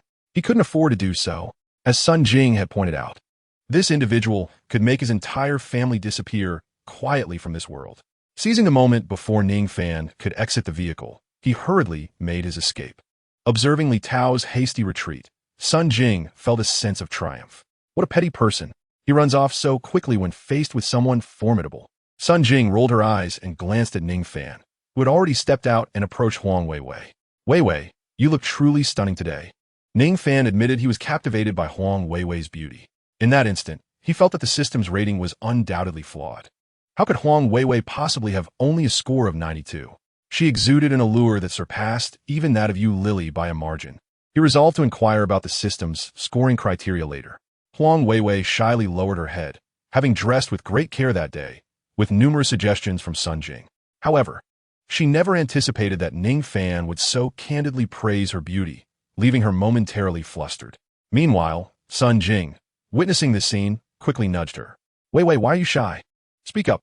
As Huang Weiwei was pushed, she inadvertently stumbled into Ning Fan's arms. Quick as a flash, he reached out and wrapped his arm around her slender waist. Sun Jing chuckled with delight. Hee. Weiwei, you claim not to like sugar daddies, yet here you are, falling right into his embrace. The words of Sun Jing rendered Huang Weiwei so bashful that she could hardly lift her head. Yet, Ning Fan observed Sun Jing with keen interest. Could she also be a facilitator of sorts? Their first encounter, propelling him into Huang Weiwei's embrace, was undeniably delightful. Ning Fan discreetly assessed Sun Jing's rating. 9 points. This score brought him considerable joy. Indeed, Sun Jing met the system's criteria. At that moment, Huang Weiwei struggled to extricate herself from Ning Fan's arms. Her face flushed with embarrassment as she stammered. It was just that. Xiao Jing pushed me, and I lost my balance. You mustn't think too much of it. Ning Fan, however, entertained no such thoughts. His attention was captivated by Huang Weiwei's inner musings. How mortifying. Our first meeting, and I ended up in Fan Ji's arms. It's all Xiao Jing's fault. Had she not nudged me, I would never have fallen like that. I hope Fangge doesn't team misconstrue me as a bad girl. Ning Fan smiled warmly, assuring her, I certainly won't overthink it. Weiwei appears to be an innocent and kind-hearted girl. Huang Weiwei cast a skeptical glance at Ning Fan. How does Fangge know what I'm thinking? Ning Fan mused to himself. I can hear your thoughts, but he refrained from expressing this aloud. He flashed a smile at Huang Weiwei before glancing at Sun Jing. Weiwei, this must be the Xiao Jing you mentioned, and indeed, she is quite a beauty. Huang Weiwei nodded, and Sun Jing graciously approached Ning Fan. Hello, soft rice brother. I am Sun Jing, Weiwei's close friend and roommate. That day, I was chatting with you. I wonder if you figured it out? Ning Fan chuckled. I did. Since Weiwei calls me Fangge. Sun Jing beamed to Huang Weiwei. See, Weiwei, I told you. This Fangge is a term of endearment between you two. Huang Weiwei, slightly flustered, reached out to cover Sun Jing's mouth, but Sun Jing nimbly evaded her grasp. Looking at Ning Fan, she said, Soft rice brother, I entrust Weiwei to you. Be sure to return her in one piece. With that, Sun Jing hurriedly departed. Huang Weiwei grew increasingly agitated. This Xiao Jing is truly annoying. She promised to stay with me, yet she ran off. Ning Fan recognized Huang Weiwei's anxiety and calmly opened the car door. Lovely Weiwei, please get in. I have reserved the front passenger seat, just for you. Huang Weiwei felt an overwhelming shyness wash over her as her mind went blank. Being assisted into the car by Ning Fan. When the engine roared to life, the powerful sensation of acceleration felt surreal. Had she truly entered Fan Ji's car? Had he really indicated that the front seat was reserved for her? Was he hinting at something more? As these thoughts raced through her mind, she became even more nervous. Unbeknownst to her, Ning Fan had overheard all her inner reflections. He contemplated that Huang Weiwei was a pure little rabbit, and he mustn't rush things. Today, she had invited him to dinner as a gesture of gratitude, and that should be the extent of it. If he frightened her today, it would complicate future invitations. Along the way, Ning Fan engaged Huang Weiwei in conversation from time to time. The conversation predominantly revolved around matters concerning Huang Weiwei's school. Huang Weiwei responded softly, and the two grew increasingly familiar with each other. Weiwei, where would you like to dine? Ning Fan suddenly posed a question that left Huang Weiwei feeling quite anxious. Huang Weiwei fidgeted with her fingers, her mind a whirlwind of thoughts. Ning Fan drives a car worth millions. He must regularly indulge in exquisite delicacies. Yet, I only have a few thousand yuan on me. What if the place we go to is subpar? Will Ning Fan be displeased? Especially since he has bestowed me with so many gifts? Should I borrow some money from Alipay? Huang Weiwei was torn between whether to borrow some money. Her inner turmoil was an open book to Ning Fan. For him, it sufficed that Huang Weiwei was willing to treat him to a meal. The choice of cuisine was of no concern. Seeing her dilemma, he decided to take the reins. Ning Fan deftly steered the luxury car into a narrow alley. As the LaFerrari made its entrance, passers-by quickly sidestepped in astonishment. Though they failed to recognize the specific model, most were familiar with the Ferrari emblem. The sight of such an opulent vehicle in a quaint alley was indeed a curious spectacle.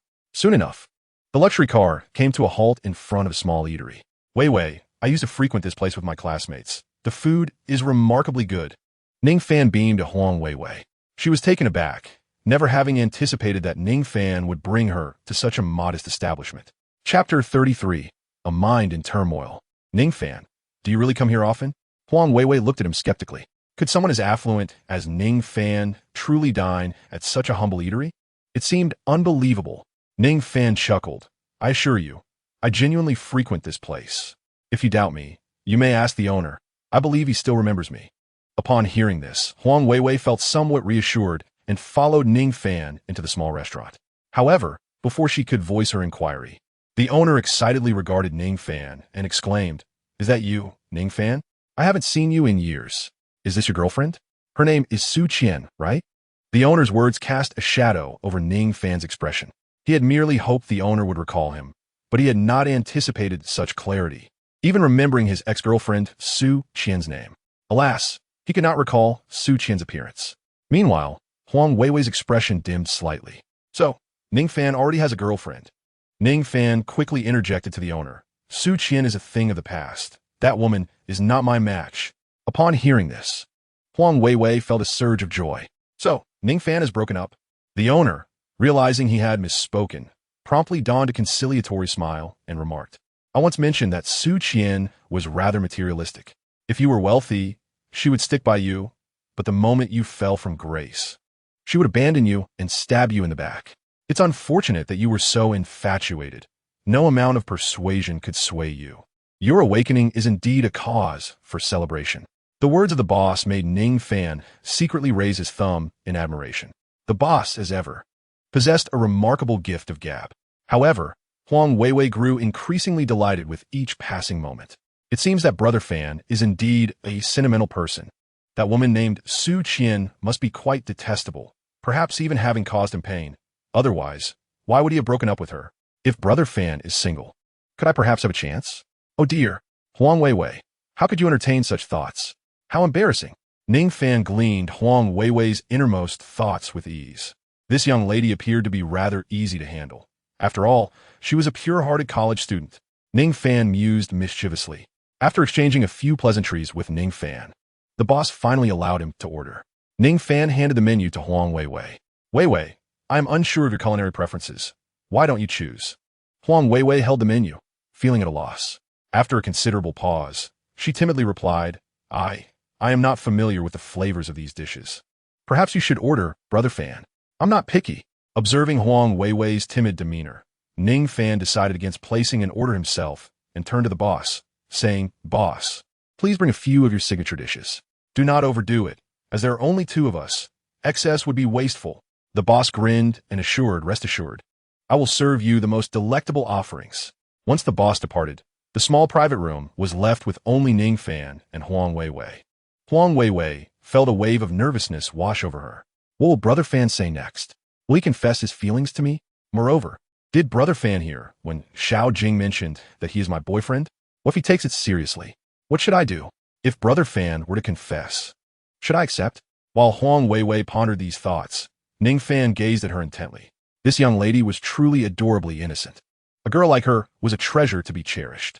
Although he had acquired wealth and could have any beauty he desired, a pure and charming girl like Huang Weiwei was indeed a rare find. Approximately half an hour later, the boss returned with the dishes. He smiled at Ning Fan and remarked, Haven't you been affectionate with your little girlfriend for quite some time? This comment caused Huang Weiwei to blush furiously. Ning Fan, feeling a bit exasperated, replied, Please don't say such things. She isn't even my girlfriend. The boss immediately adopted a reproachful tone. I say, you lad. Why are you still pursuing her? Bringing her to my humble eatery? You ought to take her to a fine dining restaurant. A meal of Western cuisine, complemented by red wine, is what girls truly enjoy. The boss seemed intent on lecturing Ning Fan, but Ning Fan stood up and gently pushed him out. Today, she is treating me to a meal. Her family circumstances are not particularly affluent. Do you understand? If I were to invite her out, I certainly wouldn't bring her here. Coming here would simply be for cheapness. The boss was momentarily speechless. You lad, you truly know how to care for others. This girl is splendid, far superior to that Su Qian. So cherish her well, understand? Ning Fan nodded repeatedly. I am well aware of that. There is no need for your reminder. The boss flashed Ning Fan a broad grin. Shall I fetch you a bottle of wine? Seize the opportunity today. Ning Fan shook his head. Just bring me a bottle of beverage, please. Upon returning to the small private room, Huang Weiwei sat there in a daze. Weiwei, don't just sit there, eat up, Ning Fan urged. Though this restaurant is modest, the owner was once a chef at a five-star hotel, and his culinary skills are truly remarkable. As he spoke, he poured a drink for Huang Weiwei and served her some dishes. You must try this sweet and sour pork. It's something you won't find even in some five-star establishments. Huang Weiwei took a bite, and indeed, it was exquisite. It's delicious. Eat more if it's so good. Seeing her relish the meal, Ning Fan felt his spirits lift. Observing such a beautiful woman enjoy her food was a true delight. Suddenly, he remembered the ratings and hastily inquired with the system. System ratings are infallible. The reason for Huang Weiwei's low score is that her beauty has yet to be fully unleashed. If the host wishes to see the most beautiful Huang Weiwei, he must put in more effort. Initially taken aback by the system's explanation, Ning Fan soon understood. It seems Huang Weiwei has great potential for growth. His mood brightened even further. Although Huang Weiwei did not have a large appetite, she quickly became full despite the delectable dishes. Ning Fan, no longer holding back, accelerated his pace of eating. In no time, the remaining dishes were devoured by him. Brother Fan, have you had enough? Huang Weiwei asked uncertainly as she set down her chopsticks. Of course I'm full. I've eaten so much. Ning Fan replied with a smile, raising his drink. Cheers. Chapter 34. Hand in Hand. Ding. Detected that the charming female Huang Weiwei has actively spent 120 yuan on the host, triggering the 10,000-fold return mechanism. Congratulations to the host for receiving a return amount of 200,000 yuan. As Huang Weiwei took out her phone to scan and pay for the meal, Ning Fan also received the notification of the system's rebate. Another 120 added to his account. What a delight. The restaurant owner gave Ning Fan a thumbs up. Xiao Fan, this girl is truly wonderful. In this day and age, how many women would pay for a meal when dining out with a man? Ning Fan nodded at the owner, leaving the small restaurant with the shyly beaming Huang Weiwei. Once in the car, he chuckled. Don't mind what the owner said, Weiwei. Huang Weiwei gently shook her head. Seeing her demure and bashful demeanor, Ning Fan felt his heart flutter. Just as the owner remarked, she was indeed a remarkable girl, one he wished to cherish. Since there was still time, Ning Fan suggested watching a movie. Naturally, Huang Weiwei agreed. It seemed as if fate was favoring Ning Fan. At the cinema ticket counter, the ticket seller looked somewhat displeased as she regarded Ning Fan and Huang Weiwei. What are you pretending for? You brought this young lady to watch a movie. Didn't you have thoughts of a couple-S seat for some intimate moments? The latest showing only has one couple's ticket left, if you don't want it. You'll have to wait. The ticket seller's rapid-fire remarks left Ning Fan bewildered. He definitely wanted that couple's ticket. He harbored concerns that Huang Weiwei might not be receptive. After all, this was their inaugural meeting. Purchasing couple tickets for a movie? Yet at that moment, Huang Weiwei softly suggested, let's buy them. Huh? Ning Fan was momentarily taken aback, failing to grasp her intent. At that juncture, he also perceived Huang Weiwei's thoughts. If we don't watch a movie, what else can we do? If Fango proposes something else, I wouldn't know whether to accept or decline. Watching a movie seems preferable. Though, what is a couple's seat? I trust Fango wouldn't take the opportunity to do anything inappropriate. A smile spread across Ning Fan's face.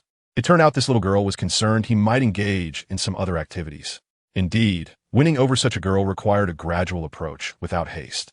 Nevertheless, her willingness to buy couple tickets indicated that he held a certain significance in her heart. With this thought, Ning Fan grinned broadly. He quickly produced money to purchase tickets and a plethora of snacks and popcorn. Once they found their seats, Huang Weiwei's cheeks flushed crimson. The reason was simple. The couple adjacent to them was already engrossed in each other's embrace. Noticing Huang Weiwei's unease, Ning Fan gently reassured her, Weiwei, don't worry. I won't behave that way towards you. Huang Weiwei was a loss for words, left to sit there, immobile, fixated on the screen. Ning Fan attempted to eavesdrop on her thoughts, only to realize he heard nothing at all.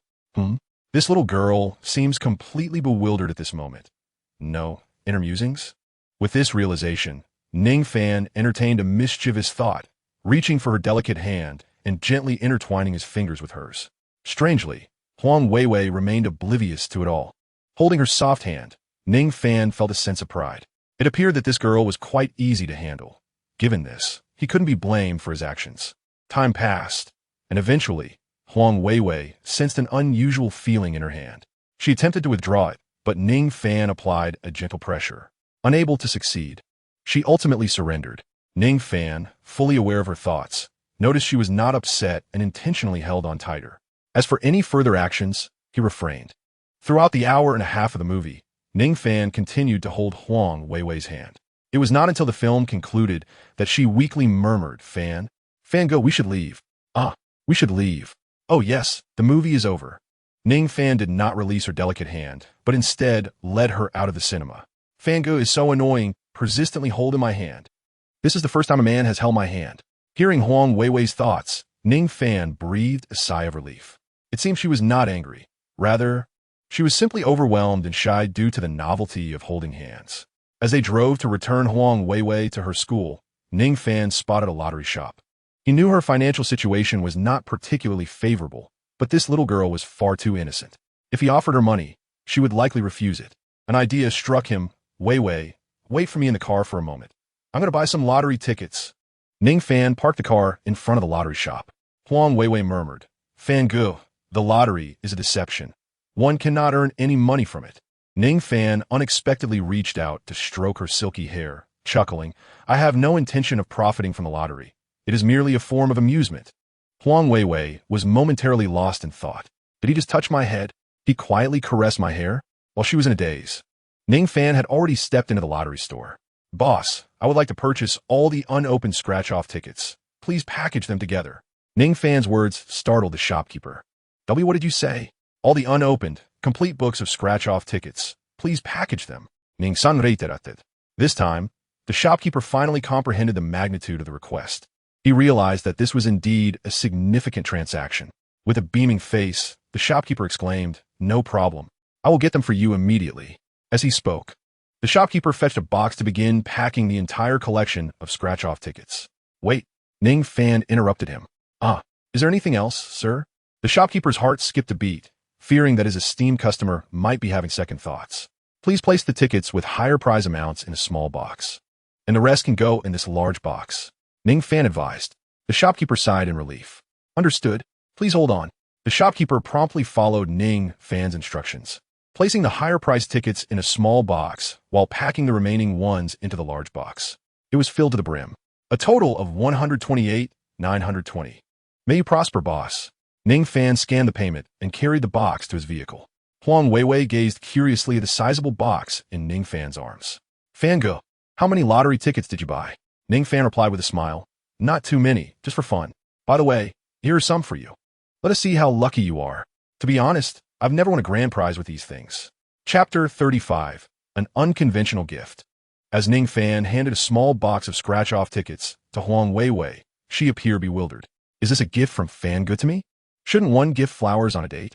Fangu is truly original. Unbeknownst to her, Huang Weiwei had subconsciously begun to view their first meeting as a date. Upon sensing her thoughts, Ning Fan felt a twinge of regret. Why had he thought to buy her a bouquet? Such college girls value these gestures above all. Alas, a miscalculation. It would seem insincere to go buy flowers now that they had reached the school entrance. He vowed to remember this for next time. As he escorted Huang Weiwei to the school gate, Ning Fan softly said, Weiwei, today was rather hurried. There are matters I failed to consider thoroughly, so I ask that you do not hold it against me. Fangu is just fine. I have no intention of blaming you. Huang Weiwei quickly shook her head. She pondered whether Fangu was apologizing for holding her hand, or if there was another reason altogether. As she contemplated, she found herself lost in thought once more. Weiwei, Would you like me to walk you into the school? Ning Fan suddenly inquired. Huang Weiwei's breath quickened. Ah, no need. Fan I can manage on my own. As Huang Weiwei spoke, she opened the car door to alight. Ning Fan refrained from uttering a word to retain her. Their encounter today was, by all accounts, rather splendid. Any further actions might have seemed superfluous. Watching Huang Weiwei step onto the campus, Ning Fan drove away. Her descent from a luxury vehicle naturally attracted considerable attention. Earlier that morning, when Ning Fan had come to fetch her, it had already stirred quite a commotion. Many had deemed the news implausible, questioning how someone who could disregard $200,000 in cash could possibly arrive in a luxury car. Numerous onlookers awaited at the school gate, eager to see from which vehicle Huang Weiwei would emerge. To their astonishment, she stepped out of a Ferrari.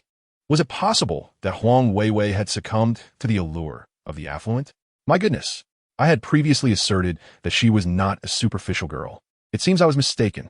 Even the most beautiful of girls ultimately become mere playthings for the wealthy. Huang Weiwei's earlier indifference to $200,000 was likely a sign of her waiting for a more suitable offer. In an instant, gossip began to circulate. Unfavorable remarks about Huang Weiwei began to appear on the forum of Yun City University. Oblivious to this, she hurried back to her dormitory, clutching a small box of scratch-off lottery tickets. Upon seeing her return, Sun Jing immediately sprang from her bed. Weiwei, you're finally back. Did anything happen today with your sugar daddy? Sun Jing gazed at Huang Weiwei with a teasing glint in her eye. Huang Weiwei immediately recalled Ning Fan holding her hand, her cheeks flushing. Sun Jing's expression transformed into one of astonishment. No way. Did something actually happen between you two? She seemed incredulous. In her eyes, Huang Weiwei was such an innocent girl, and it was her first outing with a man. How could anything have transpired? Observing Sun Jing's incredulous demeanor, Huang Weiwei hastily refuted, no, nothing happened. However, Sun Jing remained unconvinced. Weiwei, don't lie to me. You know you've never been one to deceive. Sun Jing's expression turned serious. She was genuinely worried that Huang Weiwei might be taken in by Ning Fan, hence her relentless questioning. When Sun Jing continued to press, Huang Weiwei timidly admitted, Fangge held my hand. Sun Jing was taken aback. Holding hands? Is that all? Shouldn't there be at least some hugging or kissing to count as something actually happening? Are you serious? Just holding hands? Huang Weiwei nodded repeatedly. Sun Jing smacked her forehead, the tension in her heart finally easing. Phew, you nearly gave me a heart attack. I thought you had been deceived by that sugar daddy. Turns out it was just holding hands. That's nothing. It's the most normal thing in the world. Sun Jing regarded Huang Weiwei with exasperation. Yet, Huang Weiwei did not share her sentiment. She looked at Sun Jing earnestly. But this is the first time I've held a man's hand. Sun Jing found herself at a loss for words. She had never encountered such an innocent girl before. This was not merely white paper. It was pulp. All right, you've defeated me. In the future, if there are no kisses, do not speak to me, Sun Jing declared. It was then that she noticed the small paper box in Huang Weiwei's hands. Is this a gift from the soft rice guy? Let me see what it is. Sun Jing took the box and opened it, her expression turning to one of astonishment once again. What is this? Weiwei, on your first date, he only gives you scratch cards? My goodness, you two are quite the odd pair. A mere hand-holding made you so nervous, and the soft rice guy is this unconventional. Now I truly comprehend the saying. Like attracts like for you and the soft rice guy are undeniably a match made in heaven. Sun Jing felt utterly defeated. Huang Weiwei was at a loss for words. Sun Jing began to inquire about the details of the date, her curiosity piqued by this extraordinary outing. Seeing Sun Jing's relentless questioning, Huang Weiwei reluctantly recounted the events of the day. Sun Jing gazed at her with skepticism, asking, Are you saying that the soft rice guy took you to a small restaurant? He didn't consider going to a nicer hotel? Huang Weiwei nodded repeatedly. Suddenly, Sun Jing entertained a thought. Do you think the soft rice guy is aware of your financial constraints? Huang Weiwei remained silent for a moment before responding. That shouldn't be the case, right? I've never mentioned that I'm low on funds. Although Huang Weiwei insisted otherwise, Sun Jing remained convinced of her theory. I believe I am correct. The soft rice guy must have discovered your financial situation, which is why he gifted you scratch cards. Huang Weiwei was even more perplexed, curiously glancing at the 20 or so scratch cards and then back at Sun Jing. What does my financial situation have to do with scratch cards? Can they really help me win a jackpot? Sun Jing, with an air of condescension, began to explain slowly. The overall payout rate for these scratch cards is approximately 50%, A single scratch card costs 1,000 yuan, which could yield around 500 yuan in prizes. Huang Weiwei still seemed a bit confused. Sun Jing sighed, wondering why the usually astute Huang Weiwei seemed so slow today. Chapter 36. The Supportive Friend, Sun Jing. Sun Jing patiently elaborated. Finally, Huang Weiwei grasped her meaning. Xiao Jing, are you saying that Fanga knows I am financially struggling and concerned that I might refuse a monetary gift, chose this method to provide me with money? Huang Weiwei spoke these words with a hint of disbelief. Could Fanga truly mean that? Yet, Sun Jing firmly maintained her belief. Weiwei, think about it. This is your first date. If the soft rice guy were not aware of your financial situation, how could he possibly have chosen such an unconventional gift? He is truly considerate and kind-hearted. Encountering such a man is a blessing in your life. Huang Weiwei felt touched. If that is indeed the case, then Fanga is truly wonderful. Seeing that Huang Weiwei now understood the significance of the scratch cards, Sun Jing smiled and said, All right, Weiwei, if you wish to thank the soft rice guy, then give him a healthy baby in the future. Huang Weiwei felt an urge to metaphorically punch her friend for such a thoughtless remark. However, why does it seem that Sun Jing's words carry a semblance of truth? Huang Weiwei, how could you think like that? Perhaps Fanga did not mean it at all. Huang Weiwei's mind was in turmoil. Yet, Sun Jing had already commenced scratching off the lottery tickets. The sheer delight of unveiling so many scratch cards was exhilarating. Weiwei, do you know? Sometimes I wish I could buy an entire book of scratch cards. But I hesitate due to the expense. I never anticipated that today I could indulge to my heart's content, Sun Jing remarked as she scratched away. Huang Weiwei, however, heard none of it. Her thoughts were consumed by Sun Jing's earlier statement. A chubby little boy? What should he be named? Ning Xiaopeng? Tu Klitsch. As Huang Weiwei was lost in her musings, Sun Jing suddenly let out a piercing scream. I've hit the jackpot. Huang Weiwei jumped in surprise. What is happening? An earthquake or a fire? She looked at Sun Jing, her face filled with anxiety. Weiwei, I won the grand prize. 200,000. Sun Jing thrust a scratch card before Huang Weiwei. Stunned, Huang Weiwei inquired, 200,000? Is it true? Have I really won such a substantial prize? Is this for real? It is indeed real. Look here. Huang Weiwei quickly confirmed that she had indeed struck it rich. Clutching the ticket, she swiftly made a decision. This ticket was purchased by Fanga, and I must return it to him. As Huang Weiwei was about to call Ning Fan, Sun Jing abruptly stopped her. Weiwei, what are you thinking? This is a gift from our soft rice brother. If you return it, he will surely think you do not like him. Huang Weiwei, however, remained resolute. No, regardless of whether Fanga misunderstands my intentions, I must return it to him. With determination, Huang Weiwei dialed Ning Fan's number. Just as Ning Fan returned to the hotel, contemplating his next move, he received Huang Weiwei's call. Classmate Weiwei, it's only been a short while since we parted, and you're already calling me. Do you miss me? Ning Fan jested. Huang Weiwei's voice soon followed. Fanga, the lottery ticket you gave me has won the grand prize. Ning Fan was taken aback. She truly won? How splendid. His intention in gifting Huang Weiwei the scratch cards was to provide her with some financial ease. As Sun Jing had mentioned, an entire book of scratch cards has a return rate of about 50%. The scratch cards he had given Huang Weiwei were worth 1,000 each, totaling 25 books, which meant she should receive approximately 12,500. This would allow her to comfortably navigate through the month until her live streaming earnings arrived next month. Naturally, Ning Fan also entertained thoughts of how wonderful it would be if these scratch cards yielded a grand prize. Should that happen, Huang Weiwei would possess a substantial sum, potentially resulting in more soft currency flowing her way. To his surprise, dreams came to fruition. Ning Fan smiled with joy. Really? I told you. Your luck must certainly surpass mine. Huang Weiwei's voice echoed once more. Fanga, this lottery ticket was bought by you. The winnings should rightfully belong to you. Ning Fan was momentarily stunned. Huang Weiwei intended to return the prize to him? That was unacceptable. Ning Fan promptly declined. Classmate Weiwei, what are you saying? This is a gift I have bestowed upon you. How could you possibly return it to me? Do you harbor some dislike towards me? Is there something I did today that has upset you? If I have erred in any way, please inform me, and I shall rectify it immediately. Ning Fan's heartfelt words left Huang Weiwei momentarily speechless as she stood there, phone in hand, perplexed. It was Sun Jing who, quick on the uptake, leaned closer to the phone.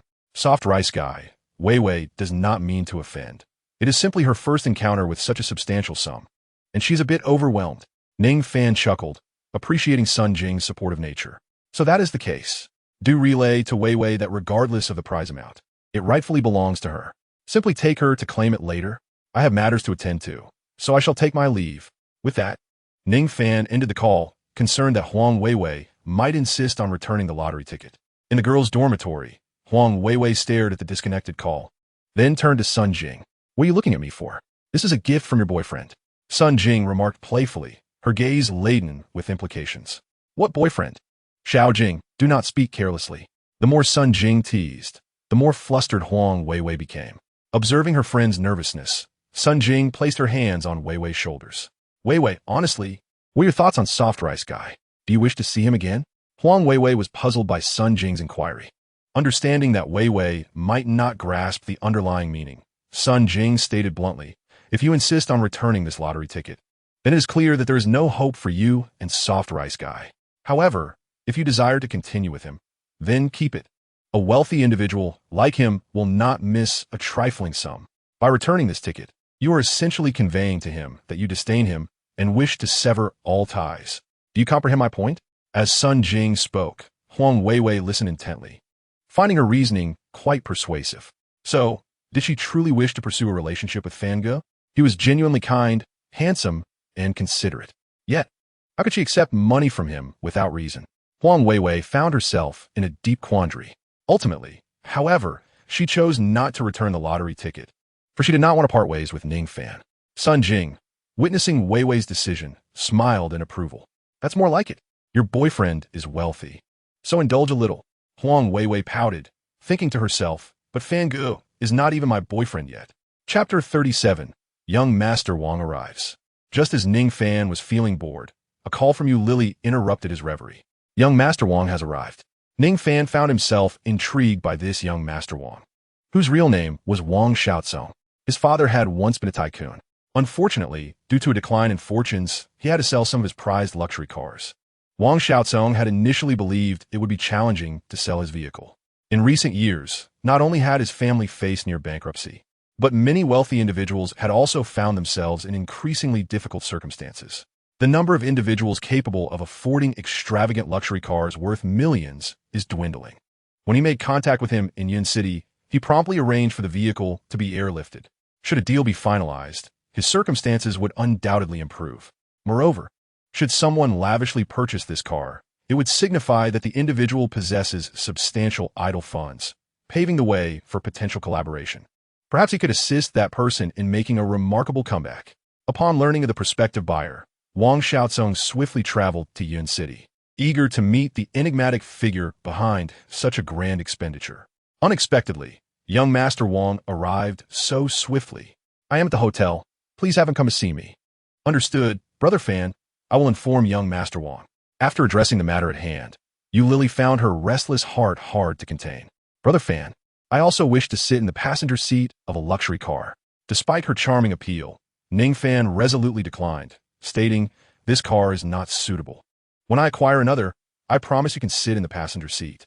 While he refused her request to ride in the Ferrari LaFerrari, he assured her that she would have the opportunity in a future vehicle.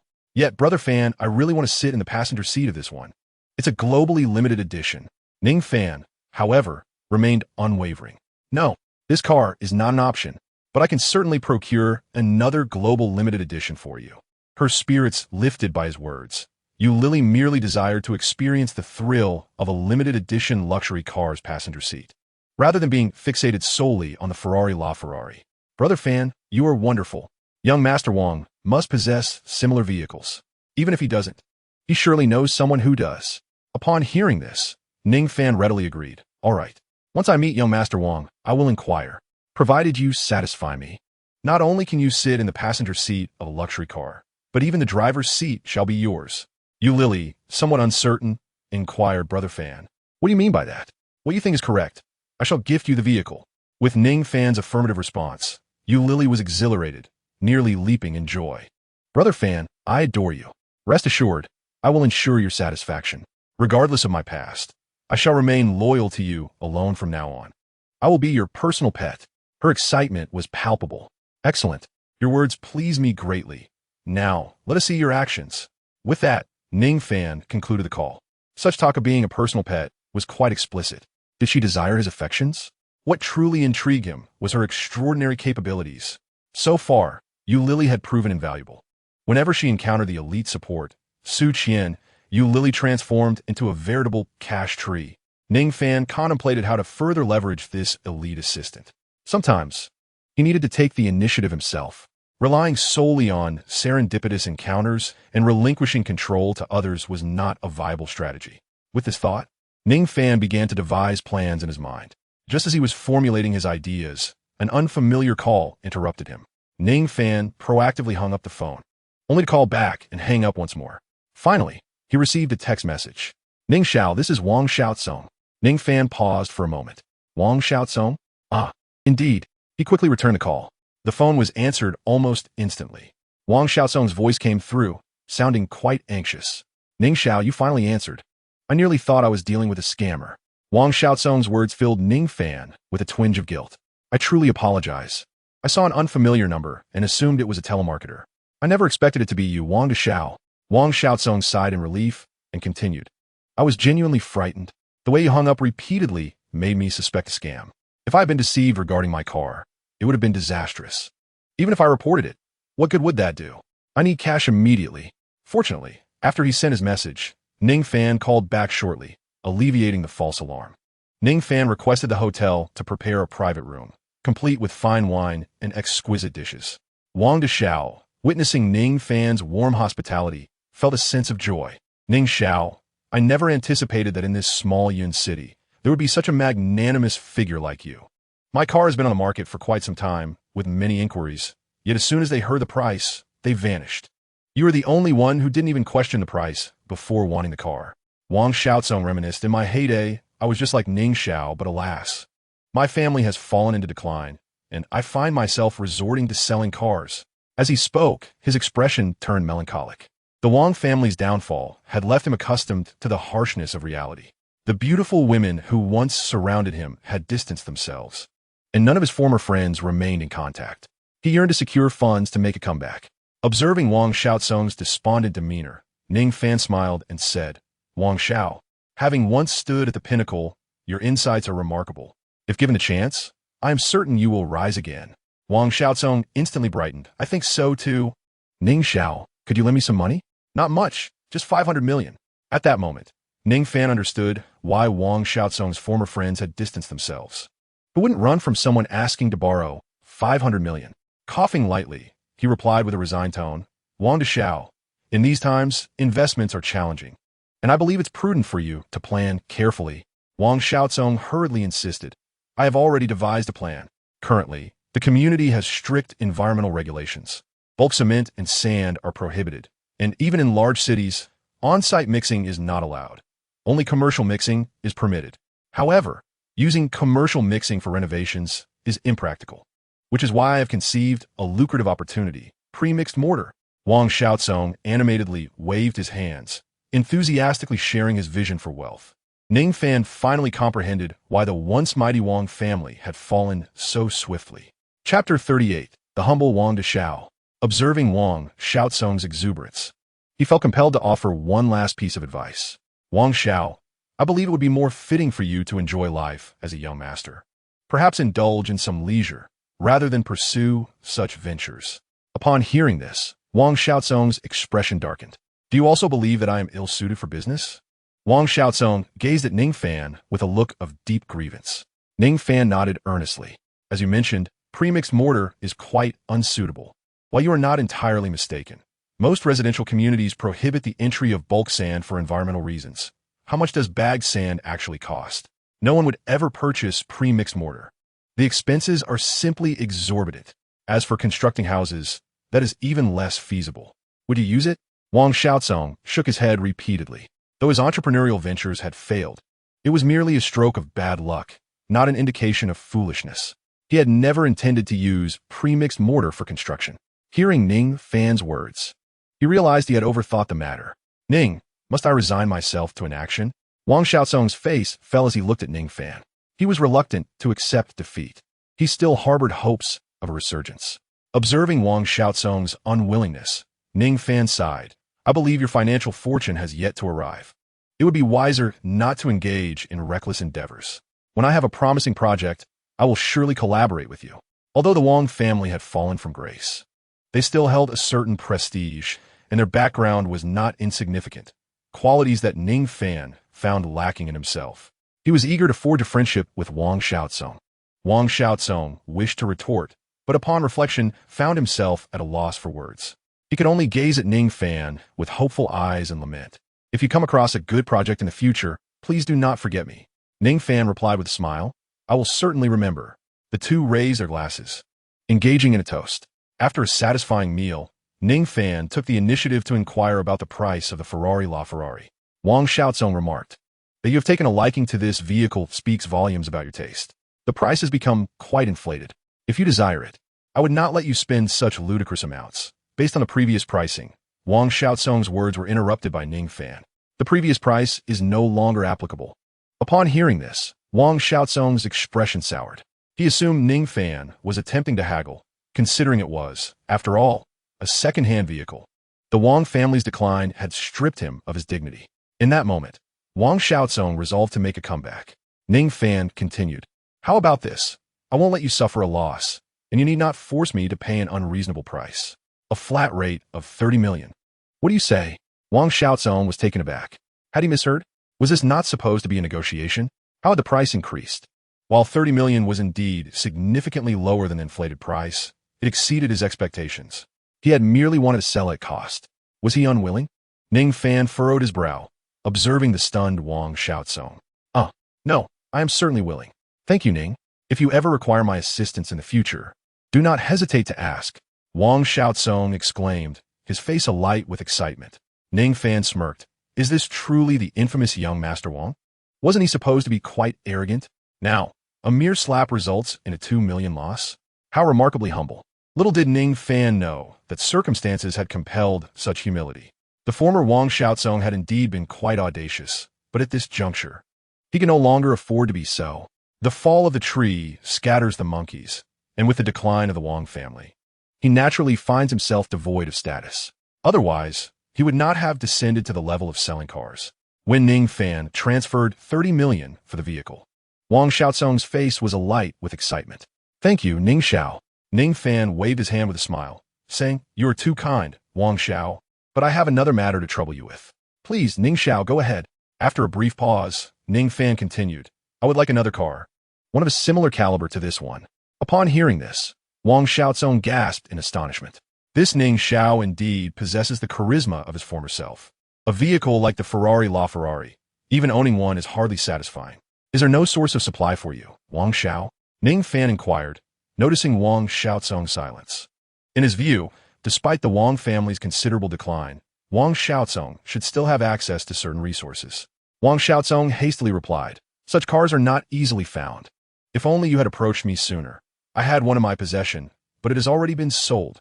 These limited edition cars are coveted not only by us second and third generation elites, but also by true magnates, many of whom have them in their collections.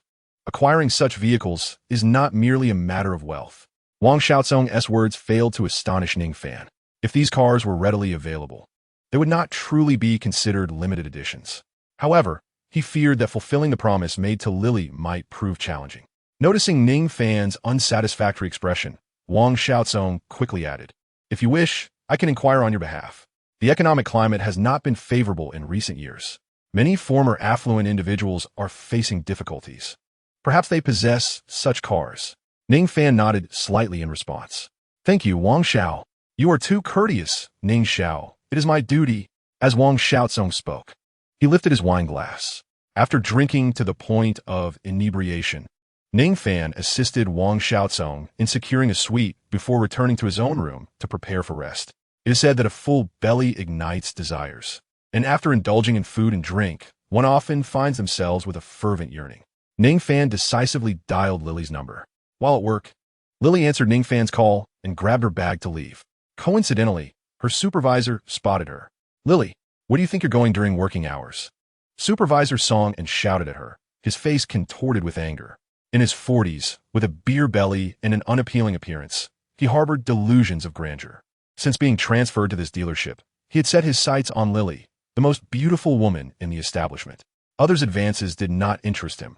Yet, Lily was someone he deemed unattainable. Failing to gain her favor, Song had made it his mission to find trouble for her. Today, witnessing her attempt to leave just after noon, he seized the opportunity to confront her. Upon seeing the scowling face of Song and Lily's earlier good mood vanished. The owner of a Ferrari LaFerrari is looking for me. Can you afford to delay my business? Lily retorted fiercely. Tapter kolum kumen du hexa, huang veve invites ning fan. Song and S' expression shifted to one of sycophancy. So it is like that. Lily, why didn't you mention it earlier? I would have driven you myself. Although Song and was somewhat intoxicated by desire, he still retained a modicum of rationality. He was acutely aware of the caliber of the young man who had just acquired the Ferrari LaFerrari. Furthermore, he was well aware of the car's previous owner, young Master Wang. Even if the Wang family had seen better days, they were still a force to be reckoned with. Song had immediately contemplated forging a connection with them. Lily cast him a sidelong glance and scoffed. Do you really think anyone would want to meet you with that hideous appearance? You still harbor thoughts of pursuing me. Yet do you believe that even if they met you, they would be fond of you? Her words incensed Song, and yet he dared not express his anger. After all, he surmised that Lily had likely already climbed into that young master's bed. It would be prudent for him to keep his distance from this woman. Though she was undeniably beautiful, she was far beyond his reach. As Lily strode away from the store with an air of arrogance, she did not forget the urgency in Ning Fan's voice from their phone call. Once she departed, Song and muttered under his breath, "Damn that woman. Good looks are indeed an asset. It seems I must tread carefully around her in the future." Meanwhile, Lily hurried to the hotel and engaged in an intense exchange with Ning Fan. Exhausted, she traced her finger along Ning Fan's chest.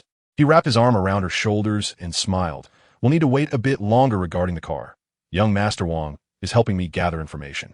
Lily felt a surge of energy. However, she cautiously inquired, "Why can't I sit in the passenger seat of the Ferrari?" Ning Fan replied, "That seat is reserved exclusively for my girlfriend." A flicker of disappointment crossed Lily's face. Only young Master Fan's girlfriend was allowed to sit there, while she was merely a plaything to him. Sensing her shift in emotion, Ning Fan chuckled softly. "As long as you remain loyal to me, I can assure you that you will obtain what you desire." Lily nodded obediently. After bidding farewell to young Master Wang, there were promising developments regarding the villa. Xiaofang called to inform Ning Fan that the villa's owner would be returning to the country soon, at which point they could proceed with the transfer. The price was also quite reasonable, reduced to 80 million. This sum posed no burden to Ning Fan, considering he still had 500 million in his account. After hanging up, Ning Fan felt a tinge of frustration. Xiaofang was not the type to divulge secrets easily. She was even less forthcoming than Lily. What a waste of her impressive score of 91. However, his mood brightened when Huang Weiwei called him. "Fangu, I've redeemed my prize money. It's a substantial amount." Her voice was filled with delight when the call connected. "You are quite lucky, Weiwei. I've never won such a big prize." She teased. "Hee. Perhaps I can share some of my good fortune with you." Huang Weiwei's endearing voice lifted Ning Fan's spirits immensely. Initially, he believed that after breaking up with Su Qian, he would not enter another relationship for some time. Yet, Weiwei's presence had shifted his perspective. He found himself genuinely fond of this girl. Of course, he also held affection for Jiang Luiying and Lily. Her affection for them and her affection for Huang Weiwei are entirely distinct. The fondness for Jiang Luiying and her companions primarily stems from their impressive abilities. However, the admiration for Huang Weiwei is of a different nature, one that evokes a desire to bring her home as a bride. Indeed, Ning Fan has completely fallen for Huang Weiwei. When she invited him out, he hurried to the school's entrance without delay. This time, he did not encounter anyone like Li Tao, and he smoothly met Huang Weiwei. Together, they proceeded to a shopping mall near the university. Once they alighted from the vehicle, Ning Fan naturally took hold of Huang Weiwei's delicate hand. She playfully resisted for a moment, but ultimately allowed him to lead her. Ning Fan felt elated. Her reaction spoke volumes. The shopping mall, catering primarily to students from Cloud City University, immediately drew attention when Huang Weiwei and Ning Fan entered hand in hand. Huang Weiwei felt a wave of nervousness wash over her. "Weiwei, are you feeling anxious?" Ning Fan gently inquired. She nodded in response. "So many people here are from the university. They recognize me." Ning Fan chuckled. "So, my Weiwei is quite the celebrity on campus." "Who is your Weiwei?" Huang Weiwei felt a rush of embarrassment. Why does Fan Ge have to be so shameless? Has he even confessed yet? Ning Fan, secretly privy to Huang Weiwei's thoughts, was overjoyed. This system is truly remarkable. With its assistance, pursuing a girl becomes effortless. Understanding Huang Weiwei's sentiments, Ning Fan devised a plan, a confession that is quite simple. However, he must prepare a grand declaration for her, one that would make her the envy of all the girls at Cloud University. He was in no rush to confess his feelings. Hand in hand, they approached a counter selling timepieces, where Huang Weiwei decisively selected a pair of couples' watches. To Ning Fan's astonishment, this mall, targeting university students, also featured luxurious items. The pair of watches she chose cost a staggering 52,000 yuan, with each watch priced at 26,000 yuan. After Huang Weiwei completed the purchase, Ning Fan received a notification from the system. Ding. Detected that the charming female Huang Weiwei, with a score of 92, has voluntarily spent 26,000 yuan on the host. Triggered the 10,000-fold refund mechanism. Congratulations, host, you have received a refund of 260,000 yuan. Ning Fan struggled to contain his excitement, refraining from shouting in delight. Huang Weiwei truly was the girl he adored. As long as she had the means, she would undoubtedly spend on him. 26 billion yuan. Was this really in his grasp? He longed to sweep Huang Weiwei into his arms and kiss her passionately. Yet, she felt a surge of anxiety within herself. She couldn't comprehend why she had chosen that particular couple's watch. Initially, she had merely intended to buy him a watch as a token of gratitude. Perhaps it was the encouragement from the salesperson that swayed her decision. For the clerk, selling one watch could never compare to selling two. Upon seeing a young couple together, she would naturally recommend the couple's watches. Indeed, it must be so. Huang Weiwei continually reassured herself, seemingly concealing some deep-seated emotions within. Chapter 40. Huang Weiwei faces online bullying. Subsequently, Huang Weiwei did not cease her extravagant purchases for Ning Fan. Ding. Detecting that the charming 92-point woman Huang Weiwei has actively spent 200 yuan on the host, triggering the 10,000-fold return mechanism. Congratulations to the host for receiving a refund of 2,000,000 yuan. Ding. Detecting that the charming 92-point woman Huang Weiwei has actively spent 260 yuan on the host, triggering the 10,000-fold return mechanism. Congratulations to the host for receiving a refund of 2,600,000 yuan. Before long, Ning Fan's hands were filled with bags. He was equipped with an array of clothing, including undergarments, all procured by Huang Weiwei. As a result, Ning Fan's earnings soared into the tens of millions. Weiwei, this is already more than enough. Huang Weiwei desired to continue her buying spree, but Ning Fan hastily declined. Although the exhilaration of explosive wealth was delightful, he truly could not accommodate anymore. But, Huang Weiwei thought, I haven't even spent half of this money. Ning Fan, feeling helpless, remarked, Weiwei, you have already made me so happy by buying me so many things. Reflecting on my years with my ex-girlfriend, she never bought me a single item. Yet, I have only known you for a few days, and your generosity touches me deeply. His words made Huang Weiwei shyly lower her head. She softly replied, but this money comes from Brother Fan. Observing Huang Weiwei's lingering hesitation, Ning Fan smiled and said, I wish to keep one hand free to hold yours, Weiwei. Upon hearing this, Huang Weiwei blushed even more. Thankfully, she was persuaded by Ning Fan and refrained from further shopping. As they exited the mall, some classmates and store employees were gossiping about them. Who would have thought Huang Weiwei would seek out a gigolo?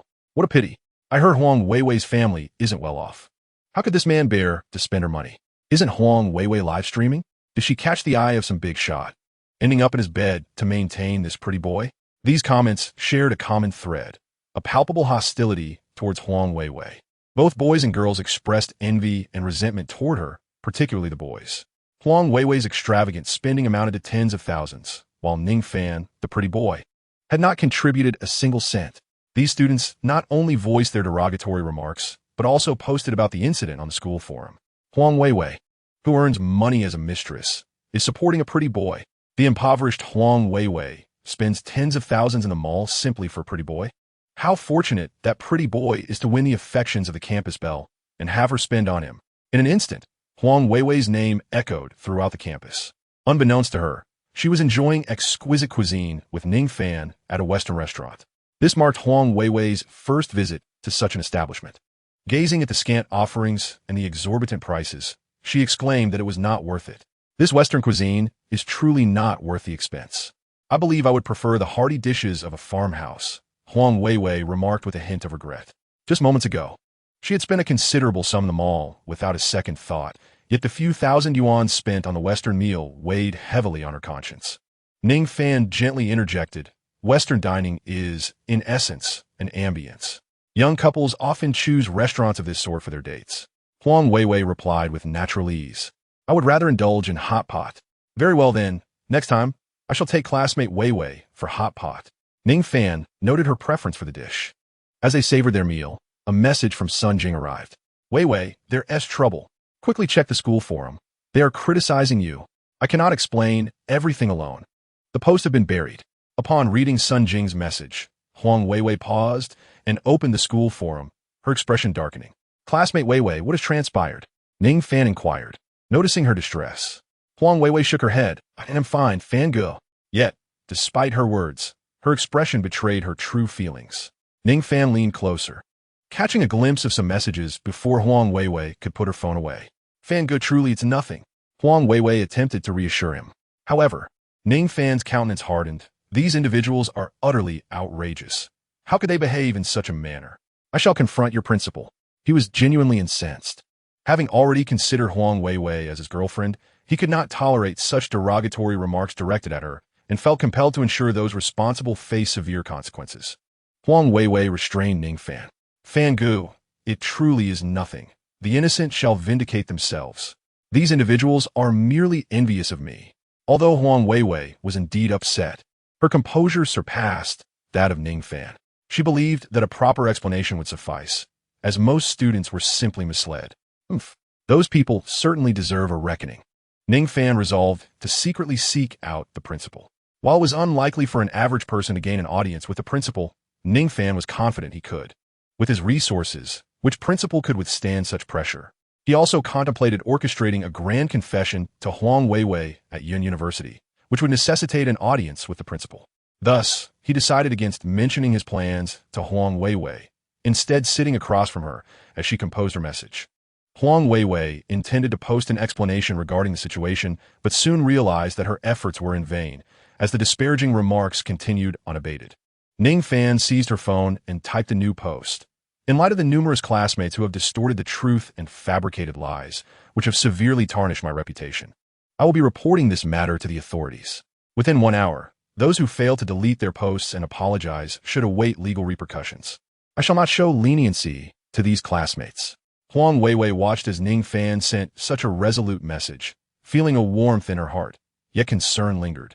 Fan Ge, are you truly going to involve the police? Ning Fan, with a grave expression, proclaimed, we are all adults now. We must bear the consequences of our own words and actions.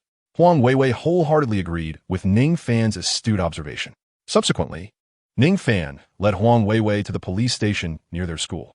Upon seeing a LaFerrari parked at the entrance and learning that the owner wished to file a report, the officers were immediately on high alert. The presence of such a prominent individual seeking assistance was both a challenge and an opportunity for them. The chief expressed that they would promptly report to the precinct and request support from the cyber police. Chapter 41. A Forceful Counterattack. On the Yun University forum, after Huang Weiwei's account posted a resolute accountability thread, many remained apprehensive. Most of these individuals were unaware of the full context, merely engaging in the discourse out of herd mentality. They hastily deleted their posts and issued apologies. Yet, numerous students refrained from retracting their statements, with some even intensifying their remarks, such as Li Tao. Unrequited in his affections, he became the most vicious detractor of Huang Weiwei. Unable to attain her, he sought to utterly ruin her. Upon receiving the request for assistance from the school's police station, the precinct was understandably anxious, primarily due to Ning Fan's lavish Ferrari. The gravity of the situation, a multi-million-dollar car owner whose girlfriend was subjected to online harassment, could not be overlooked. The precinct took this matter very seriously, dispatching a significant number of officers and technical personnel to Yun University. The director also reached out to Principal Yun Haiqing. Upon learning of the serious incident at the school, Yun Haiqing was deeply perturbed. However, Allowing the police to enter the school to apprehend individuals would have dire repercussions for the institution's reputation. He instructed the precinct personnel to refrain from entering the campus. When the precinct chief mentioned Ning Fan's extravagant vehicle, Yun Haiqing felt an impending sense of dread. The girlfriend of such an influential figure was being harassed online by the school forum. Was this not a threat to his very position? Unbeknownst to him, Ning Fan had already obtained his contact information through the precinct and was en route to confront him. After ending the call, Yun Haiqing immediately summoned several vice principals and department heads to discuss the forum issue. What can you tell me about this student, Huang Weiwei? The director of the music department promptly responded, Huang Weiwei is an exemplary student, a promising talent. However, her family situation is not very favorable. The comments on the forum do not seem entirely fabricated. As soon as he uttered these words, Yun Haiqing slammed his hand on the table. Nonsense! How can you speak so callously? Your student is being subjected to online harassment and you respond with such remarks? Let me inform you. Huang Weiwei is dating a very wealthy boyfriend who owns a car worth several million. She's been with him all day. Do you still believe the comments on the forum are purely fictional? This revelation caused the department head to lower his gaze in shame. He had never anticipated such a twist. He had only considered Huang Weiwei's less fortunate background, failing to recognize that she was involved with someone so affluent. After expressing his frustration, Yun Haiqing adopted a serious tone. Huang Weiwei has reported this matter to the police and seeks accountability from those who have made defamatory statements. Some individuals may have even committed criminal offenses. Once the police apprehend these individuals, the reputation of our university will suffer a tremendous blow. Our primary objective must be to minimize the repercussions of this incident. Yun Haiqing, consumed by thoughts of ensuring a smooth resolution, remained focused solely on navigating through this turmoil. The department head, keen to prove his worth after recent criticism, hastily suggested we should immediately shut down the forum and delete all comments therein. Yun Haiqing's anger flared. What nonsense are you spouting? Erasing comments will not alter the reality of the online harassment endured by Huang Weiwei. It is impossible to evade responsibility. Our task is to mitigate the impact of the situation. Faced with Yun Haiqing's fury, the vice presidents dared not voice their opinions, observing the cowardice of his subordinates. Yun Haiqing's expression darkened further. It seems I cannot rely on any of you. I hope when the time comes for your promotions, you do not expect my support. Yun Haiqing was genuinely enraged. Otherwise, he would not have uttered such words. Upon hearing this, the vice presidents grew tense. Knowing that Yun Haiqing's impending retirement would leave them in line for succession, they hurriedly began to express their views. I believe we should cooperate with the investigation and adopt a lenient approach, holding only the principal offenders accountable. I concur. We must deal firmly with the main instigators and ensure those deserving of expulsion are expelled. Huang Weiwei must be reassured.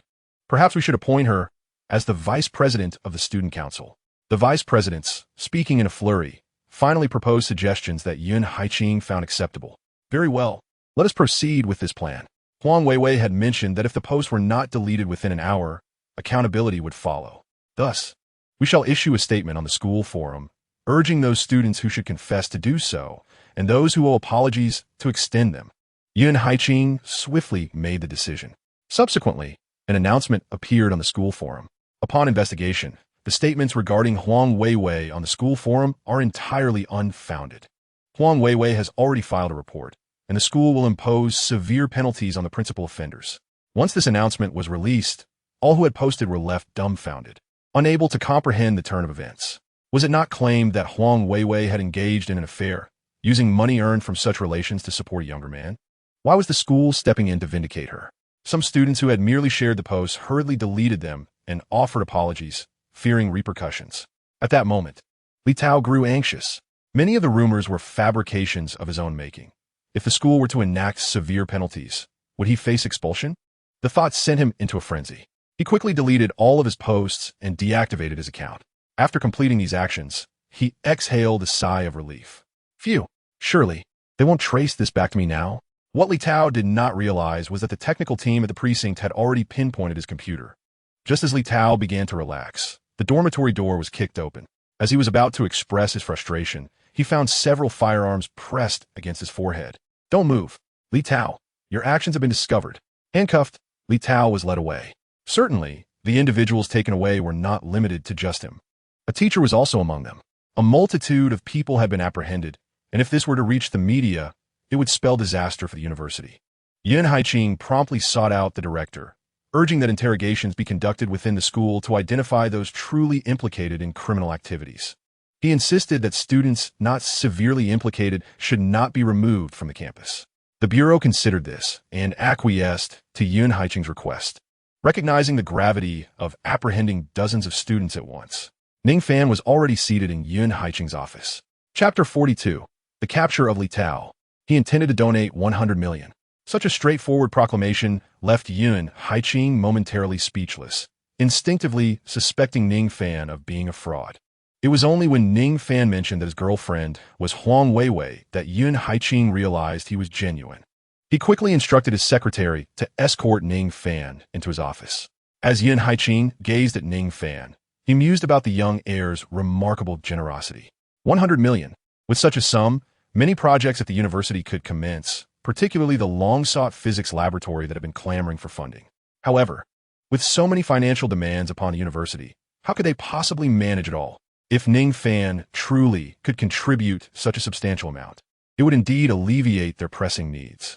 Mr. Ning, is it true that you intend to donate 100 million? Yun Haiqing inquired, his voice tinged with anxiety. Ning Fan nodded affirmatively, asserting that the donation was certain, though he questioned whether President Yun could meet his expectations. Realizing Ning Fan was seeking justice for his girlfriend, Yun Haiqing understood the implications of the donation. Those students would likely face consequences. He had already made a statement on the forum, and if others failed to apologize, they would have only themselves to blame. With this in mind, Yun Haiqing promptly replied, I comprehend Mr. Ning's intentions, and I assure you that I will provide a satisfactory resolution. Ning Fan nodded, declaring, I have but one request. My girlfriend must not endure even the slightest injustice. His words were imbued with authority. Yun Haiqing responded, Huang Weiwei is an exemplary student at our university. We certainly do not wish for her to suffer any wrong. While Ning Fan and Yun Haiqing conversed in the office, the police arrived at the school. The students who had disseminated false rumors panicked upon realizing the police were indeed present, especially in such a conspicuous manner. This time, they were genuinely there to make arrests. Some students, terrified, hastily deleted their posts and issued apologies, with some even afraid to retain their accounts. Of course, Li Tao was not the only one apprehended. A sizable group of students was taken away. The forum erupted in chaos. It was evident to all that the university had intervened directly and that the police were there to arrest individuals. Naturally, the rumors regarding Huang Weiwei were unfounded. Unbeknownst to her, the tide of public opinion on the forum had shifted, and she continued to await Ning Fan's response. Initially, when those rumors surfaced, Huang Weiwei had been filled with fear and anxiety. Reassured her, urging her not to be afraid. He would handle everything. Reluctantly, Huang Weiwei chose to trust him. After an anxious wait, she finally received news. Weiwei, everything has been resolved. Those who slandered you have been apprehended. The phone call from Ning Fan finally arrived, and Huang Weiwei's face lit up with a smile. Thank you, Fangirl. Ning Fan replied gently. Is there any need for thanks between us? Huang Weiwei's cheeks flushed. You're insufferable, Fangirl. With that, she hung up the phone. Ning Fan chuckled, holding the device in his hand. This little girl was delightful, yet excessively shy.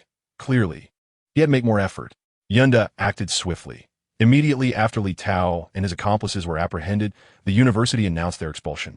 The sudden dismissal of over a dozen students shocked everyone, particularly those who had apologized early, who felt relieved. As for Li Tao, due to his vehement outcry on the forum, he was ultimately sentenced to 3 years in prison, while the others received detention.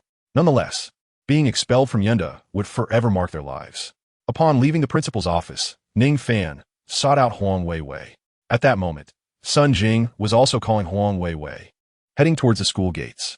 When Ning Fan arrived before Huang Weiwei, Sun Jing had already made her appearance.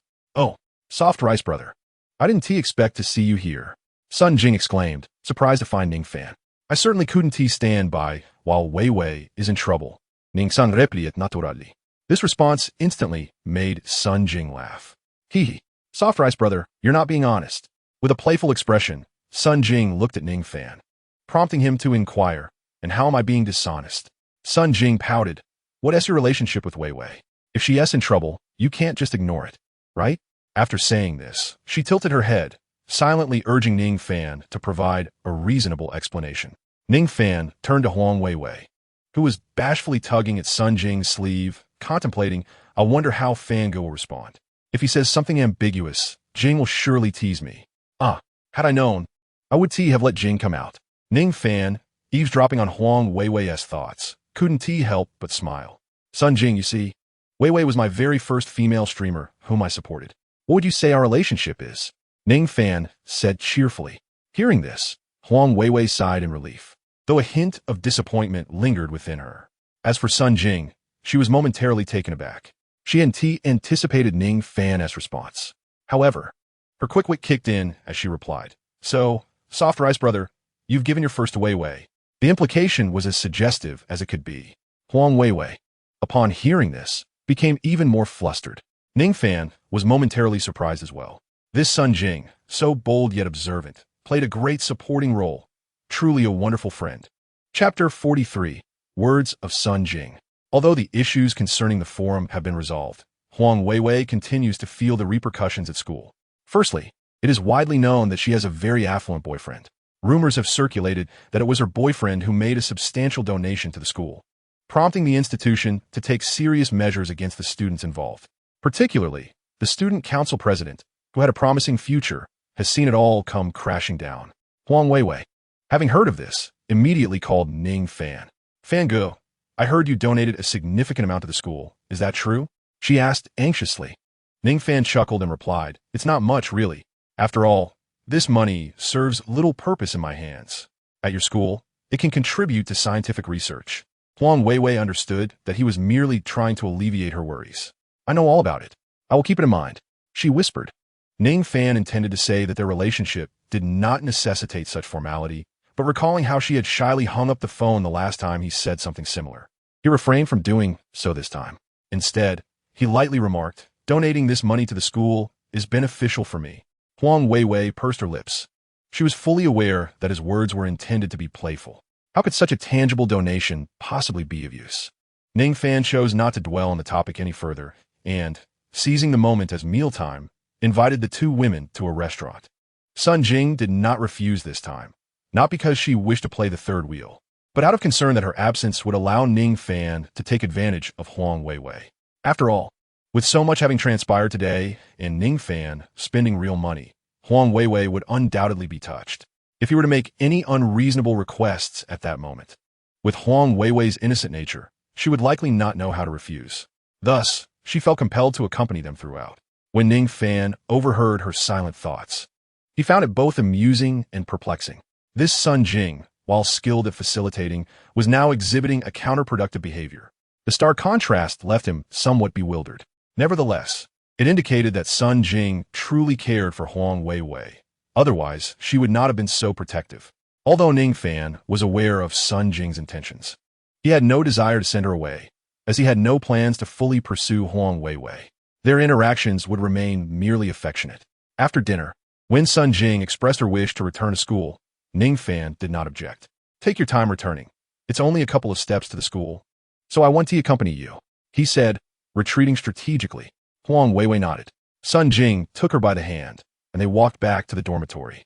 Once they returned, Sun Jing immediately began to interrogate Huang Weiwei. "Weiwei, be honest, how far have you two progressed? You seemed rather unusual today." Sun Jing grasped Huang Weiwei tightly, gazing intently into her eyes. Huang Weiwei was at a loss for words. She was not adept at lying, and under Sun Jing's piercing stare, she found it even more difficult to fabricate a response. Sun Jing, noticing her silence, quickly pressed on, "You haven't engaged in intimacy, have you?" Huang Weiwei swiftly shook her head. Sun Jing let out a sigh of relief. "That is good to hear, but I suspect that if the soft rice guy truly desires it, you might acquiesce." Huang Weiwei lowered her head. "Would I? If Fan Ge genuinely wished to take their relationship to another level, would she refuse?" After pondering for a while, she concluded that she would not refuse. At that moment, Sun Jing spoke again. "Weiwei, I must remind you not to let a man acquire you so effortlessly. I once placed too much trust in a man's words and surrendered myself too soon. And what was the outcome? He obtained me too easily and did not cherish me." Huang Weiwei was aware of some of Sun Jing's past, particularly her first love. She understood that Sun Jing's current demeanor stemmed from the wounds inflicted by scoundrel. Sun Jing harbored deep-seated distrust towards men. Even though she maintained amicable relationships with certain men, it was merely to fulfill her physical needs, devoid of any genuine affection. Looking at Huang Weiwei, Sun Jing spoke earnestly. Weiwei, although the soft rice guy seems kind and willing to spend on you, you must realize that such affluent men often have more than one woman by their side. If you truly intend to be with him, brace yourself. When you see him with other women, you must display great magnanimity. Only then can you become his favorite. Huang Weiwei was taken aback. This was a consideration she had never entertained. Fan Ge hadn't even confessed yet. They had not officially become a couple. How could she delve into such profound matters? Yet, could she genuinely accept what Sun Jing proposed? Pondering whether she could tolerate seeing Fan Ge entangled with another woman, she imagined that woman as Sun Jing. If it were Xiao Jing, perhaps I could accept it. Observing Huang Weiwei deep in thought, Sun Jing refrained from interrupting. She understood that this dilemma was one that only Huang Weiwei could resolve. Ning Fan was oblivious to the fact that Sun Jing was aiding him in addressing a significant issue. If he were aware, he would certainly take Sun Jing to the mall and lavish her with gifts as a token of gratitude. Upon returning to the hotel, Ning Fan gazed at the bed, a flicker of desire igniting within him. He quickly took a cold shower. I shouldn't dwell solely on such matters, he admonished himself. Once his ardor cooled, he decided to pay a visit to Jiang Luing. Although they had been chatting for the past couple of days, he had yet to meet her in person. She was indeed a good girl, primarily because she was easygoing. At Wanxiang City, Ning Fan arrived at Jiang Luing's clothing store. She was beginning to embody the essence of a business owner. The shop was modest in size, employing just one sales assistant, who appeared quite young. Likely a student on an internship, Jiang Luing was elated by Ning Fan's arrival, eagerly rushing to greet him. Fan Ge, what brings you here so unexpectedly? When Jiang Luing uttered those words, her face was still adorned with an expression of surprise. I missed you, Ning Fan exclaimed with a smile. Such simple and straightforward words. Yet they filled Jiang Luing with profound emotion. I missed you too, Fan Ge, she whispered, her cheeks already flushed with a rosy hue. Chapter 44. Meeting Jiang Luing. Ning Fan's arrival astonished many. After Jiang Luing became the owner of this clothing store, curiosity surrounded her, particularly from those who knew her. How could a mere clerk from Anima suddenly open a shop? Where did she acquire the funds? Did she find an older gentleman to support her? Recently, Jiang Luiying's reputation in Wuxiang City had not been particularly favorable. This was largely due to some individuals deliberately spreading rumors. The source of these rumors was none other than Qinjun, the one who had been persistently harassing her. Although Qinjun did not dare to sabotage Jiang Luiying's business overtly, he frequently sought to entangle her in his web. The derogatory remarks directed at Jiang Luiying were disseminated at his behest, with a singular purpose, to exert pressure on her. He believed that with enough pressure, she would inevitably turn to him for assistance. As the son of a major shareholder in Wuxiang City, it seemed reasonable for him to have his girlfriend open a shop, right? In due course, he could ensnare Jiang Luiying within his grasp. Little did he know, Jiang Luiying was utterly indifferent to such slander. Having endured countless baseless rumors during her schooling, she had long since grown accustomed to it. After all, her beauty inevitably incited jealousy among some. Ignoring the gossip, Jiang Luiying nevertheless felt a flicker of grievance upon Ning Fan's arrival. These people are truly detestable, claiming I sought out an older man. Is Fan Ge old? Oomph. They are simply envious of me. Ning Fan, attuned to Jiang Luiying's unspoken thoughts, wore a somber expression. He hadn't anticipated that while Huang Weiwei was facing rumors, Jiang Luiying was encountering the same plight. It seemed that beautiful and innocent girls invariably attracted such unfounded humiliation. Ning Fan lowered his gaze upon the embrace of Jiang Luiying. Xiaoying, have you encountered trouble? Tell Fan Ge, and I shall help you resolve it, he proclaimed with a commanding presence. In the past, he would not have possessed the courage to utter such words. Now, with over 600 million in his account, he felt emboldened. In response, Jiang Luiying shook her head. Fan Ge, it's nothing, just some idle chatter from others. Now that you are here, their rumors will naturally dispel, she replied softly, not wishing to burden Ning Fan. Understanding her sentiments, Ning Fan gently urged, if anything arises in the future, please inform me promptly, and I will assist you. Jiang Luiying nodded in acknowledgement. Ning Fan then inquired about the clothing store's operations. Speaking on this topic elevated Jiang Luiying's spirits considerably. Fangu, the location of this store is truly excellent. The foot traffic is substantial every day. I plan to hire another clerk. Xiaozhang is simply overwhelmed with the workload. Jiang Luiying beamed at the customers in the store, her face radiating joy. Ning Fan chuckled, suggesting why not. I could also rent the adjacent shop to expand the space. Yet beneath this jovial facade, he contemplated acquiring shares in the Wanxiang city. Money lying dormant in a bank account is merely a string of digits. Only when spent does it transform into true wealth. Jiang Luiying was equally exhilarated.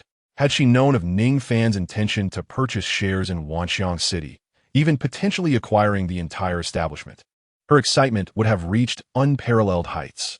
Zhang, the perceptive attendant, recognized the closeness between the two and promptly reassured Jiang Luiying, "Boss, you can trust me to manage the shop while you pursue your endeavors."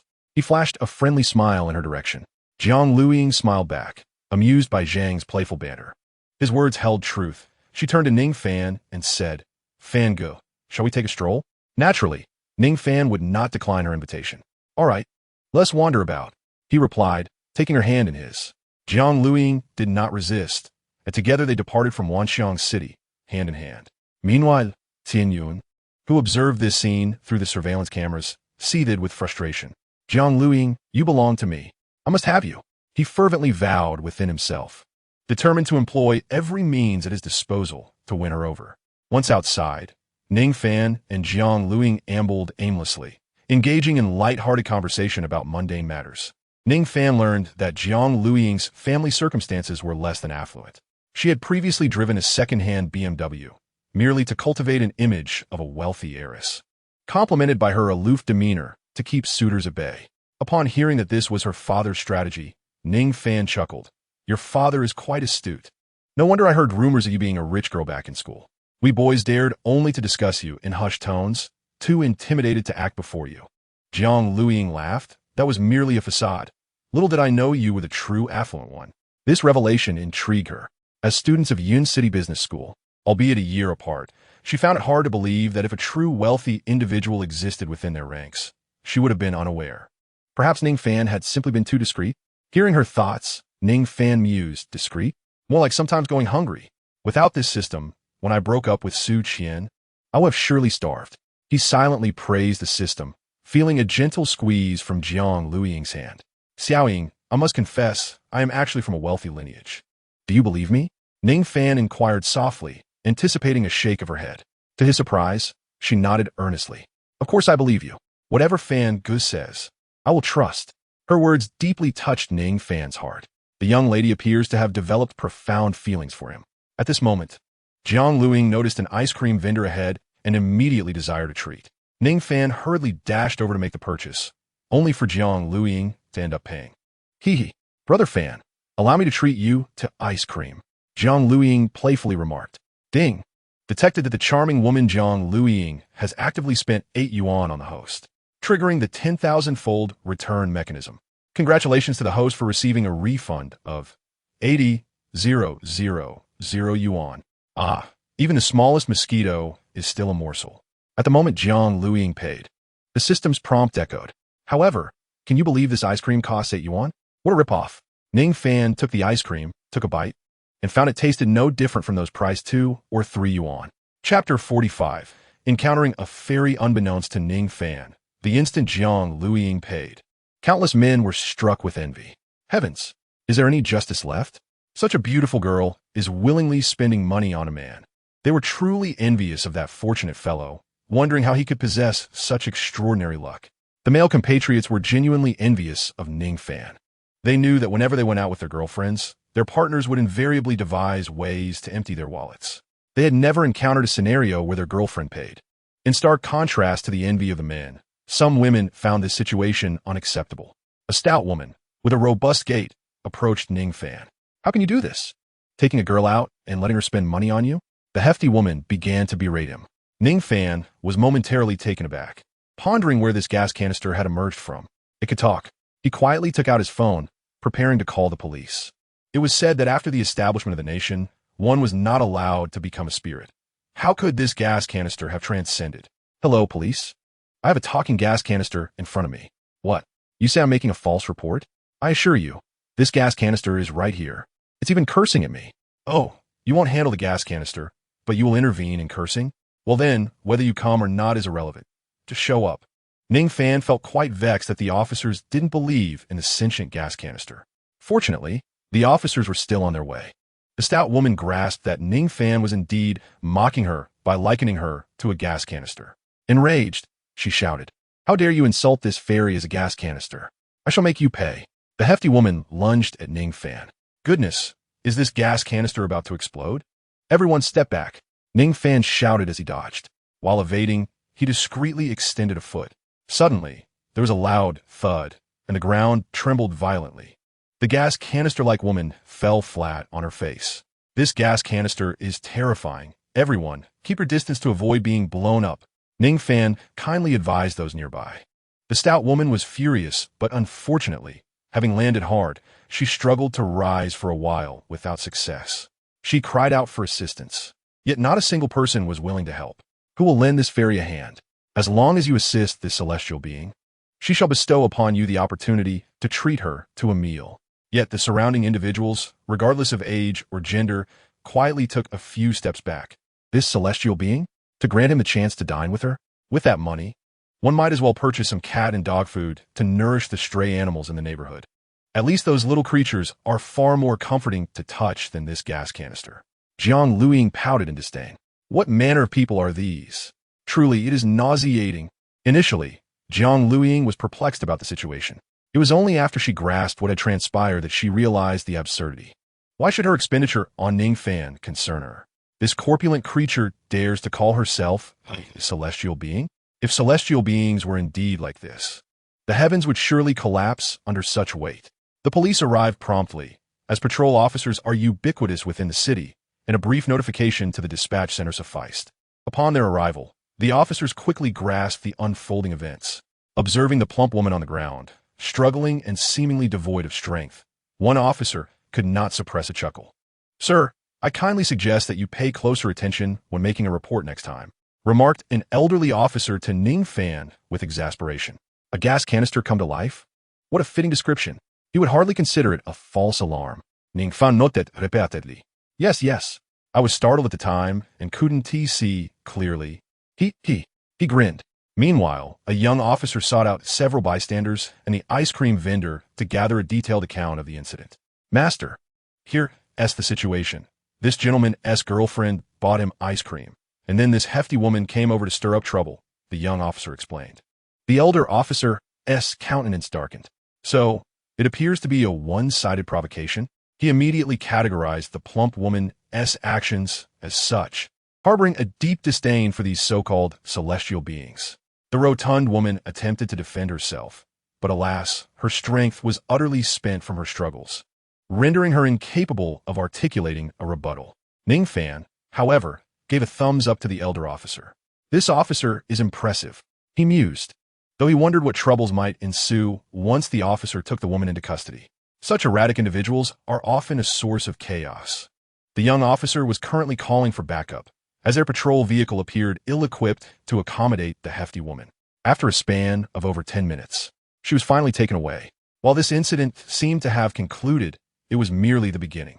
This plump woman was a leader within a celestial organization. Once she was released, a wave of online outrage against Ning Fan erupted.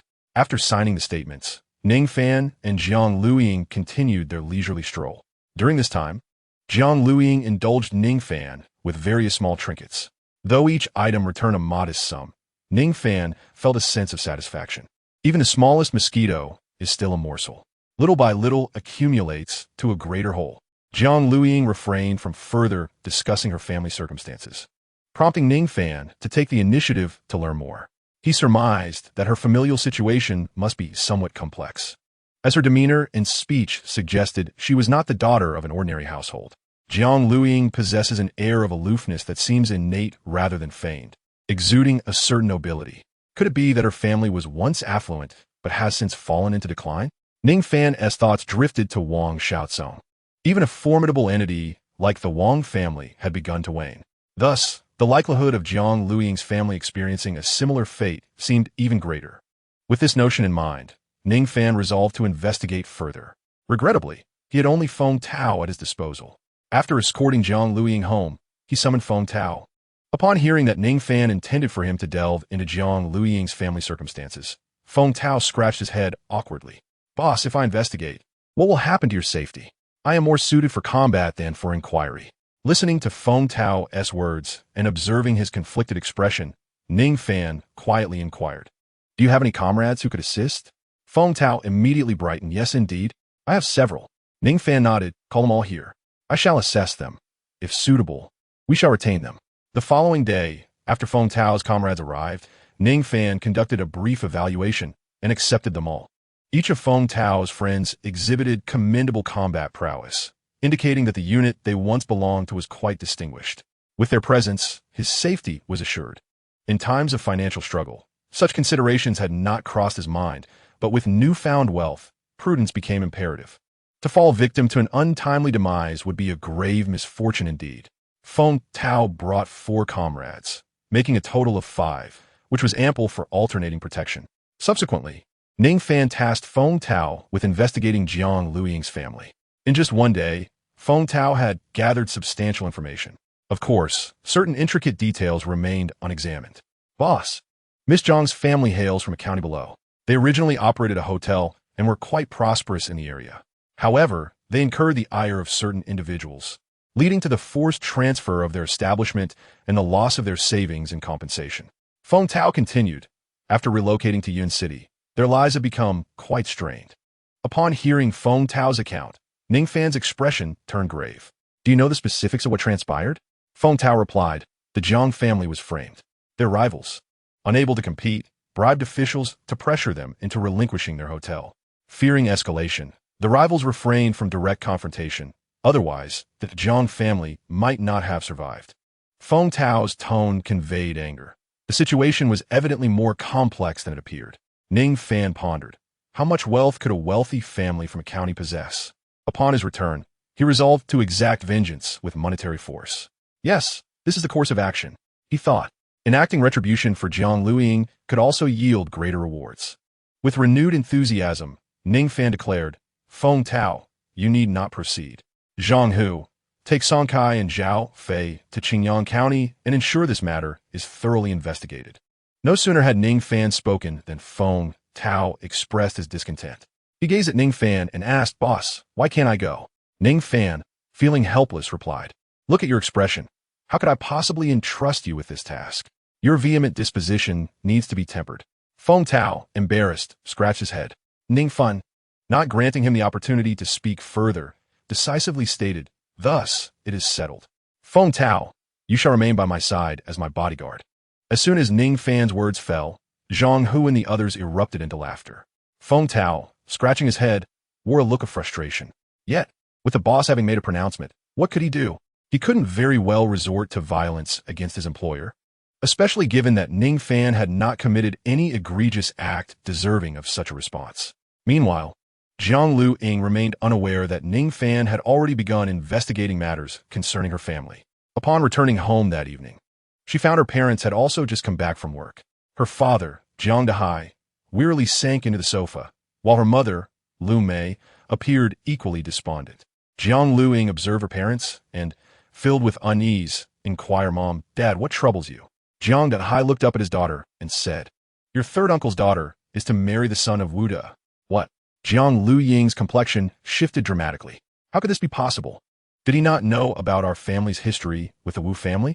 The Jiang family had originally suffered at the hands of the Wu family, leading to their bankruptcy and relocation to the city. Jiang Dehai's younger brother, Jiang Dechuan, had remained in Qingyang County. Who would have anticipated that Jiang Dechuan's daughter was to wed Wu De's son? Was this not a slap in the face? No wonder Jiang Dehai and Lu Mei were so downcast. Upon hearing this, Jiang Luiying was filled with fury. It had been her cousin who initially provoked Wu Li, and her family had intervened, resulting in the subsequent conflict with the Wu family. Had it not been for that incident, even if they had faced defeat in their rivalry with the Wu family, they would not have lost all their savings. How could my third uncle allow this? Jiang Luiying seethed. There's more. That scoundrel Jiang Dechuan even invited us back to celebrate the wedding. Liu Mei exclaimed. Her face flushed with anger. Celebrate the wedding? Huh. Then I shall order a wreath to send him. Jiang Lu Ying declared as she reached for her phone to place the order. Jiang Dahai swiftly intervened. Xiao Ying, do not act rashly. After all, he is your third uncle. Jiang Lu Ying furrowed her brow. Third uncle? A person like that is still worthy of such a title? Dad, while you treat him as a brother, does he regard you as one? And what about my cousin? If it weren't for Wu Li bullying her, you wouldn't have had to intervene, and none of this would have ensued. Our family moved to Yuncheng, and I could not even pursue my studies normally, ultimately settling for a business college. After graduation, I struggled to find employment, relegated to being a mere shop assistant. My mother, whose health was already precarious, has to toil every day.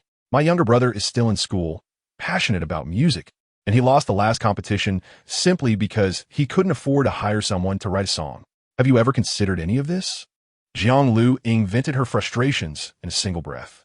Her words caused Jiang Dahai to lower his head, his mood sinking even further. He understood that his daughter spoke the truth. Had it not been for Wu Li's attempt to assault his niece, Jiang Yan, their conflict would have remained solely in the realm of business. At worst, he could have closed the restaurant, yet he still possessed tens of millions in savings. More than enough for the family to live comfortably. However, he fought against Wu Li and his subordinates to protect his niece. Ultimately, all of his savings were consumed by medical expenses, leaving him in considerable debt. Now, the fact that Jiang Yan intends to marry Wu Li has truly unsettled him. As his daughter remarked, she considers Jiang Dachuan as a younger brother, while Jiang Dachuan seems never to have regarded her as an elder sister. Seeing her father silent and his tone softened, Jiang Lu Ying reassured him, all of that is in the past. We are a family now. They know what kind of person Jiang Dachuan is, and there is no need to return to Qingyang or maintain any ties with them. Jiang Lu Ying is determined to sever all connections between her father and Jiang Dachuan. With such circumstances, what is the point of keeping any relationship? Lu Mei also urged, even if you do not consider yourself, think of our daughter and son. Xiao Ying had such excellent grades. Had it not been for these events, she could have easily enrolled in a prestigious university. After graduation, she could even pursue a career in public service. Xiao Chao could also fulfill his dreams. Listening to his wife's words, Jiang Dahai felt a surge of guilt. I understand. I will not return to Qingyang. Jiang Dahai finally resolved to make a decision. Lu Mei and their daughter exchanged smiles. Chapter 47. My brother's affairs are my own. 2 days later, Ning Fan thoroughly investigated Jiang Lu Ying's family situation. He resolved to assist Jiang Lu Ying in her endeavors. However, there were certain aspects he could not hastily intervene in. For the moment, he could help her brother realize his aspirations by purchasing a few songs, which was a minor expense. Ning Fan arranged to meet Jiang Lu Ying. When she saw him, her mood was quite buoyant. Fangge, Ning Fan, observing her playful demeanor, affectionately ruffled her hair. Fangge, you're so annoying for touching my head. Jiang Lu Ying playfully pouted. Ning Fan grinned, hey, it's only because you're so adorable. I couldn't help myself. Jiang Lu Ying rolled her eyes and asked, is there something specific you wanted to discuss today? Can I meet you without a reason? Ning Fan countered. Jiang Lu Ying lowered her gaze, clearly bashful. At that moment, Ning Fan shifted the conversation. I heard your brother has a passion for music. During the last competition, he couldn't afford to buy a song and ended up writing one, which led to his failure. Upon hearing Ning Fan mention this, Jiang Lu Ying's cheerful mood began to fade. Xiao Chao truly loves music, but he cannot write songs independently. He can only sing others' works. If he had access to a good song, with Xiao Chao's voice, he would undoubtedly have won the last competition. Jiang Lu Ying felt a deep sense of regret. That competition, hosted by the music department of Yuncheng University, also attracted numerous entertainment companies. A good performance would have certainly caught their attention, leading to instant fame. The winner of that competition has already garnered some recognition within just a few months. I can arrange for a talented songwriter who graduated from Yun University to buy a few songs for your brother, Ning Fan said with a quiet chuckle. Jiang Lu Ying exclaimed, really? Of course. Since your brother aspires to be a star, I will naturally support him. Just as Jiang Lu Ying was about to express her gratitude, she suddenly grasped the underlying implication in Ning Fan's words. What do you mean by that? What brother are you referring to? Jiang Lu Ying stammered, clearly taken aback. She understood the implication of his words, yet she was astonished at Fang's candidness. In our relationship, your brother is, in essence, my brother as well. Ning Fang's words intensified Jiang Lu Ying's anxiety. Is Fang confessing his feelings to me? Should I accept his feelings? Her heart was in turmoil. Upon eavesdropping on her thoughts, Ning Fong mused that such a confession was ill-timed. He had yet to win over Huang Weiwei. This sentiment was undeniably selfish, yet the nature of the soft rice system compelled him to continue his endeavors. He took Jiang Luiying's delicate hand in his own. Xiaoying, I am aware of certain matters concerning your family, but I am uncertain how to approach the subject with you. If there is anything you require my assistance with, please do not hesitate to ask. Jiang Luiying fell into silence, clearly surprised that Ning Fong had knowledge of her familial circumstances. You investigated my situation? She inquired, her tone reflecting her displeasure. No one wishes for their private affairs to be scrutinized. I suspect there may have been some upheaval in your family, which prompted the inquiry. Ning Sang replied candidly. Jiang Luiying lowered her gaze, lost in thought, while Ning Fong continued, I recognize that my actions may cause you distress, but I genuinely wish to assist you. As for the Wu family in Qingyang County, just say the word and I shall take care of them. Suddenly, Jiang Luiying chuckled softly. She looked at Ning Fong and whispered, I do not desire anything to happen to the Wu family. I merely wish for their wedding to be thwarted. Consider it done. Ning Fong readily agreed without a second thought. It was merely a matter of preventing a wedding. He would relish the chance to uproot the Wu family entirely. Seeing Ning Fong's acquiescence, a smile graced Jiang Luiying's face. If you succeed, I shall surprise you. Ning Fong's excitement surged at the mention of a surprise. What could it possibly entail? He gazed at her bashful demeanor, his mind wandering. Yet, for the moment, he resolved to assist Jiang Zhao with his song first. To thrive on soft rice, he needed to win over his little brother-in-law. Ning Fong was aware that Jiang Luiying's brother was a freshman at the music department of Yun University, and he had connections with the university president. Securing a few songs from a notable alumnus would be a simple task for Yun Haiqing. Without delay, Yun Haiqing reached out to a renowned composer in the industry. Meanwhile, Jiang Luiying called Jiang Zhao to meet her at the school gate. Jiang Zhao was unaware of his sister's intentions and was still pondering how to compose a remarkable song. Although the competition had concluded, numerous collaborative opportunities with Yun University remained. With a good song, fame was merely a matter of time. Setting aside his scribbled manuscript, Jiang Zhao tidied up and prepared to leave his dormitory. His roommate, noticing his departure, curiously asked, Jiang Zhao, aren't you working on a song? Why are you going out? Seeking inspiration? Casting a glance at his roommate, Jiang Zhao replied, my sister is here. Upon hearing this, Zhu Heng's interest piqued. Your sister is here? Quick, take me with you. I want to be your brother-in-law. Zhu Heng had seen a photograph of Jiang Luiying and was already captivated by her charm. Since that time, he has been resolutely intent on becoming Jiang Chao's brother-in-law. However, Jiang Chao was reluctant. If his roommate were to become his sister's husband, what status would he hold thereafter? Moreover, there was a considerable age gap between his sister and him. Jiang Chao brushed aside Zhu Heng's arm draped around his shoulders. Zhu Heng, do not entertain such thoughts. My sister is 7 years your senior. Zhu Heng, undeterred, replied, what of it? A woman 3 years older brings fortune. I could bring 2 and more. Jiang Chao scoffed. Enough. My sister would never look your way. You should set your sights elsewhere. I'm afraid you might end up hanging your hopes on her, only to face a lonely old age. That is my concern, not yours. Zhu Heng retorted. Perhaps my sister will bring her boyfriend today, which might just disillusion you. Jiang Chao regarded Zhu Heng with exasperation. Yet Zhu Heng responded with a grin. Impossible. Your sister has never had a boyfriend. How could she suddenly have one today? Faced with Zhu Heng's obstinacy, Jiang Chao felt he had no choice but to bring him along.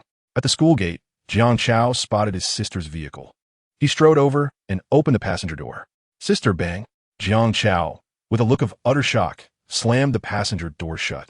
Zhu Heng, who had been trailing behind, looked at Jiang Chao perplexed. What's wrong? Jiang Chao, your expression is as if you've seen a ghost. Zhu Heng stepped forward, preparing to pull the door open again. Jiang Chao intervened. No. Whatever you do, don't open it. Zhu Heng, bewildered, questioned him. What's the matter? I fear you might wish for death. Chapter 48. The Astonished Jiang Chao. Zhu Heng disregarded the warning and stubbornly opened the passenger door. Immediately, he was left dumbfounded. Who are you? Zhu Heng inquired anxiously, staring at Ning Fan. Ning Fan smiled and addressed Jiang Chao. Xiao Chao, get in. Jiang Chao, in a daze, climbed into the car, with Zhu Heng following suit.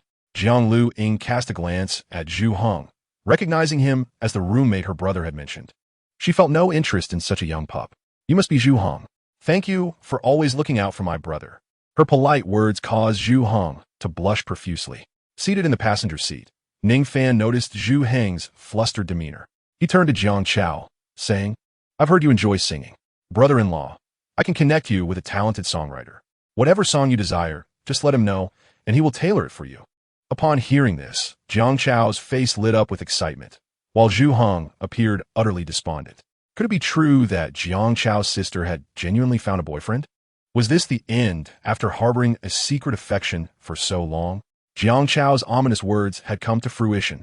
Ignoring Zhu Heng's forlorn expression, Jiang Chao eagerly turned to Ning Fan. "Is that true?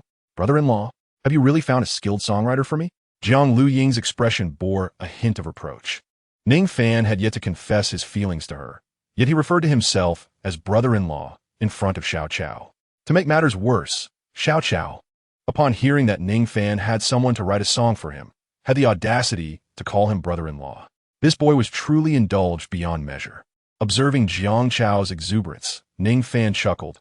"I believe the person's name is Chu Jinlong." "What? Chu Jinlong?" Both Jiang Chao and Zhu Heng exclaimed in unison, clearly aware of who Chu Jinlong was. "Brother-in-law, you truly know Chu Jinlong?" "That is indeed Chu Jinlong. It is rumored that he only writes songs for singers of the second tier or above. If only I could sing his songs, I would quickly become a household name." Jiang Zhao was utterly exhilarated. He had never imagined that the moment of realizing his dream was so close at hand. "Of course. I have arranged to meet him at the Spring Courtyard Hotel. Let's go," Ning Fan said lightly, but Jiang Zhao was unable to maintain his composure. "Sister, hurry up and drive. We can't keep Teacher Chu waiting." He urged his sister to accelerate, his thoughts solely occupied with meeting Chu Jinlong. Even Zhu Heng momentarily forgot about his aspiration to become Jiang Zhao's brother-in-law. Half an hour later, they arrived at the Spring Courtyard Hotel.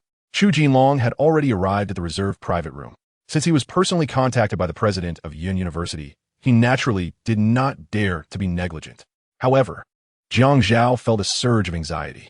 Chu Jinlong arrived first? Will he be angry? If he is angry, will I lose my chance to sing his songs? Jiang Zhao lowered his head, filled with trepidation. He feared that his dream might be realized only to shatter unexpectedly. As the door to the private room opened, Jiang Zhao instinctively closed his eyes. What was there to be afraid of? Chu Jinlong was not some fearsome beast. Ning Fan cheerfully reassured him, then boldly stepped into the room. Jiang Zhao thought, if I am to perish, let it be so.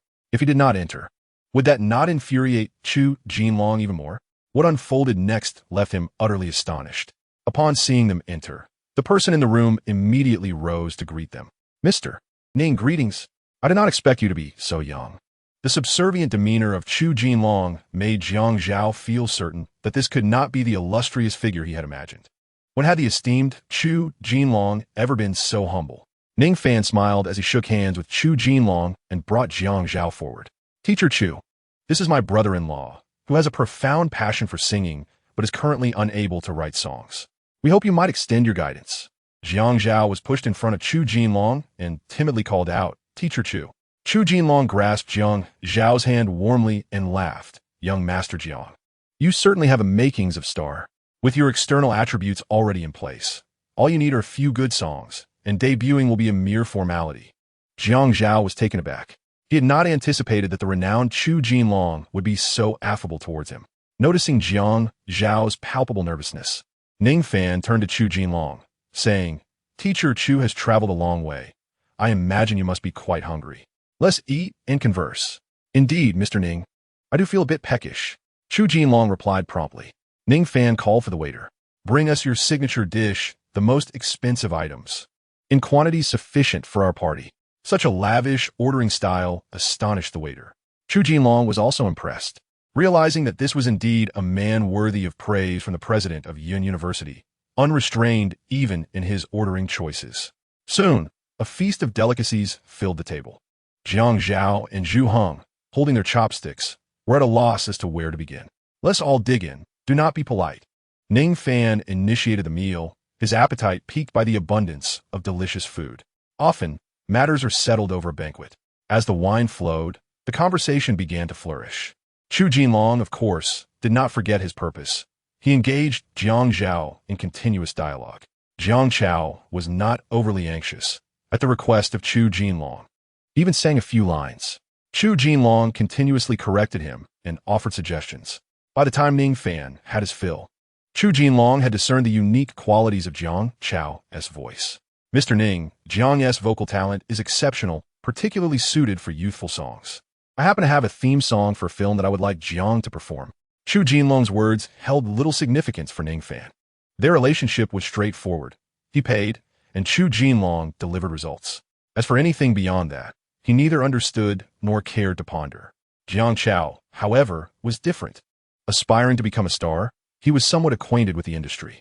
He understood the immense significance of performing a film's theme song for his career. It was a golden opportunity. Jiang Chao gazed at Chu Jinlong in excitement, incredulity evident in his voice as he asked, "Teacher Chu, is this truly happening?" Chu Jinlong note that how set stili. Absolutely. The theme song for the film has already been composed. In the next few days, practice diligently with me. And let us aim to record a demo. Jiang Chao suddenly sprang up and bowed deeply to Chu Jinlong. "Teacher Chu, thank you." Jiang Chao was at a loss for words, raising his glass to pour a shot of baijiu. Chu Jinlong swiftly intervened. "Jiang, that is not advisable." Jiang Chao was perplexed.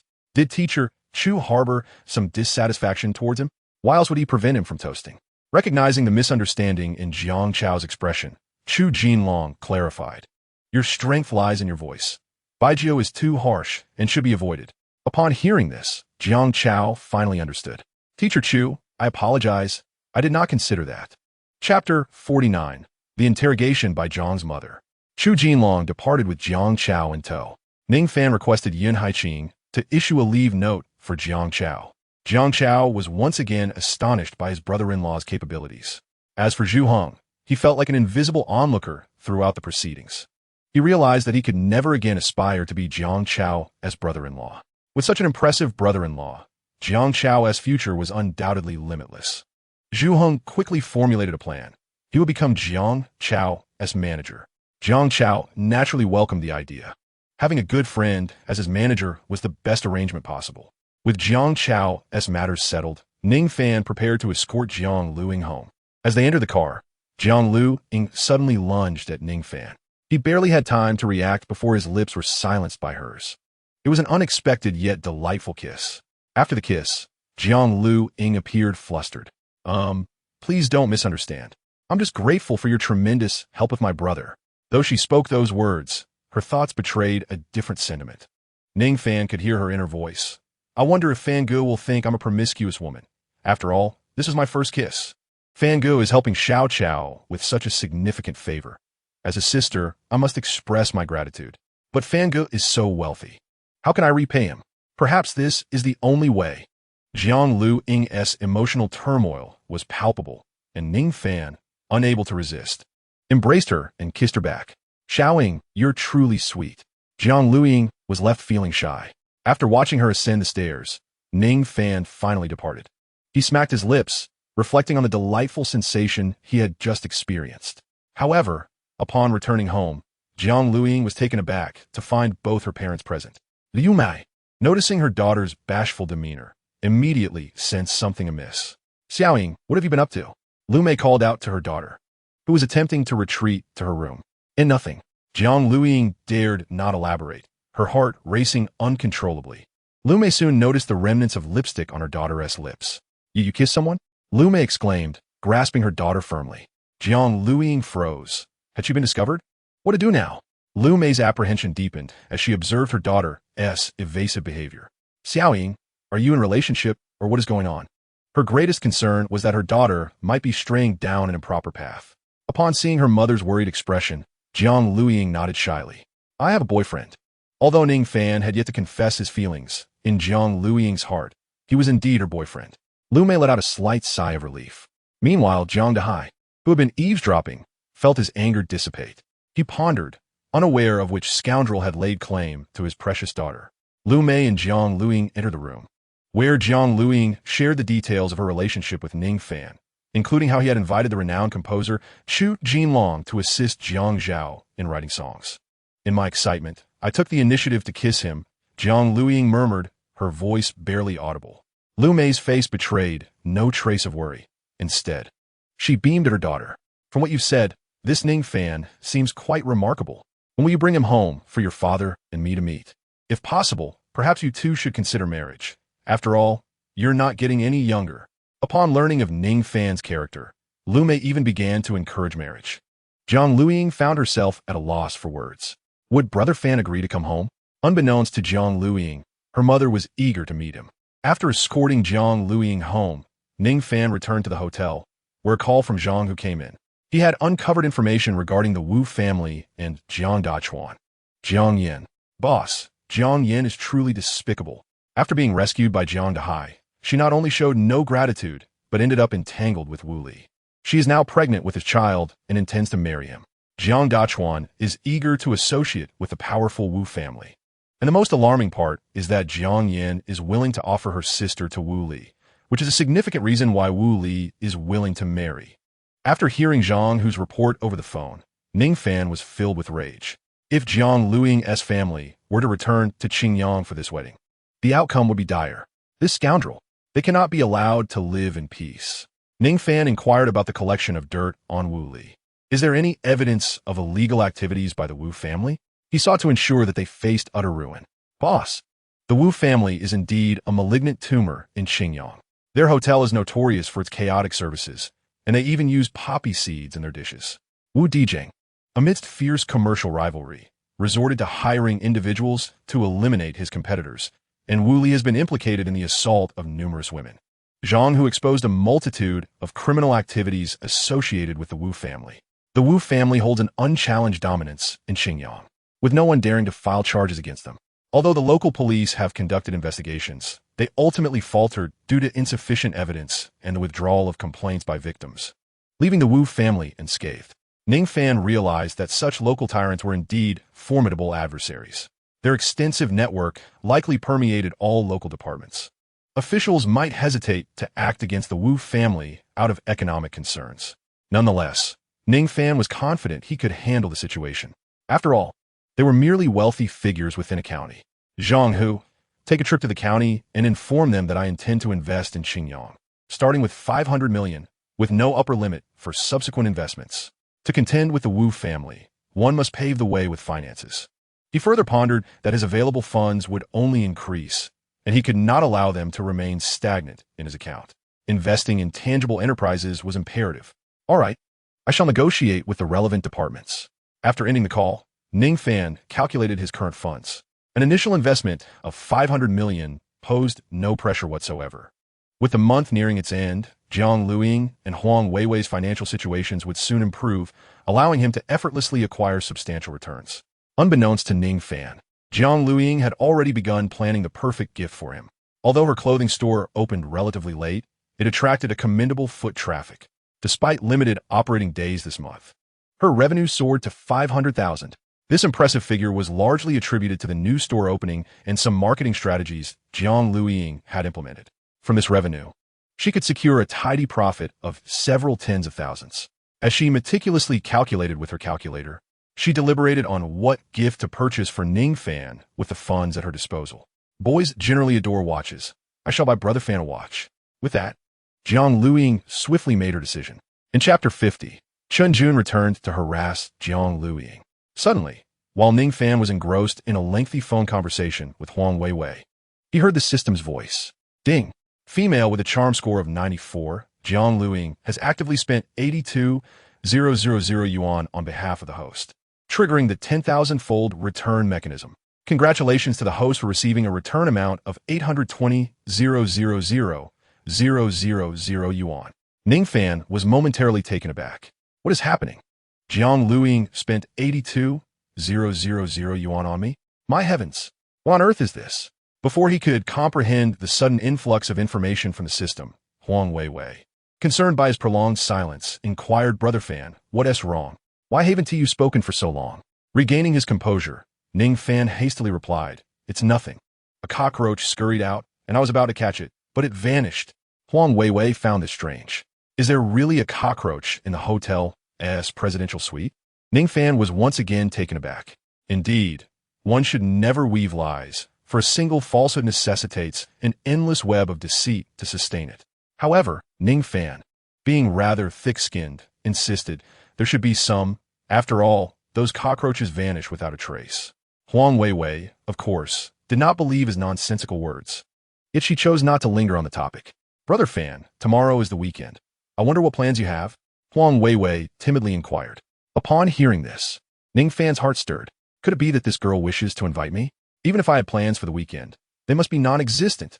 Ning Fan instantly responded with excitement. No, I have nothing planned for the weekend. Upon hearing Ning Fan's reply, a smile crept on a Huang Weiwei's face.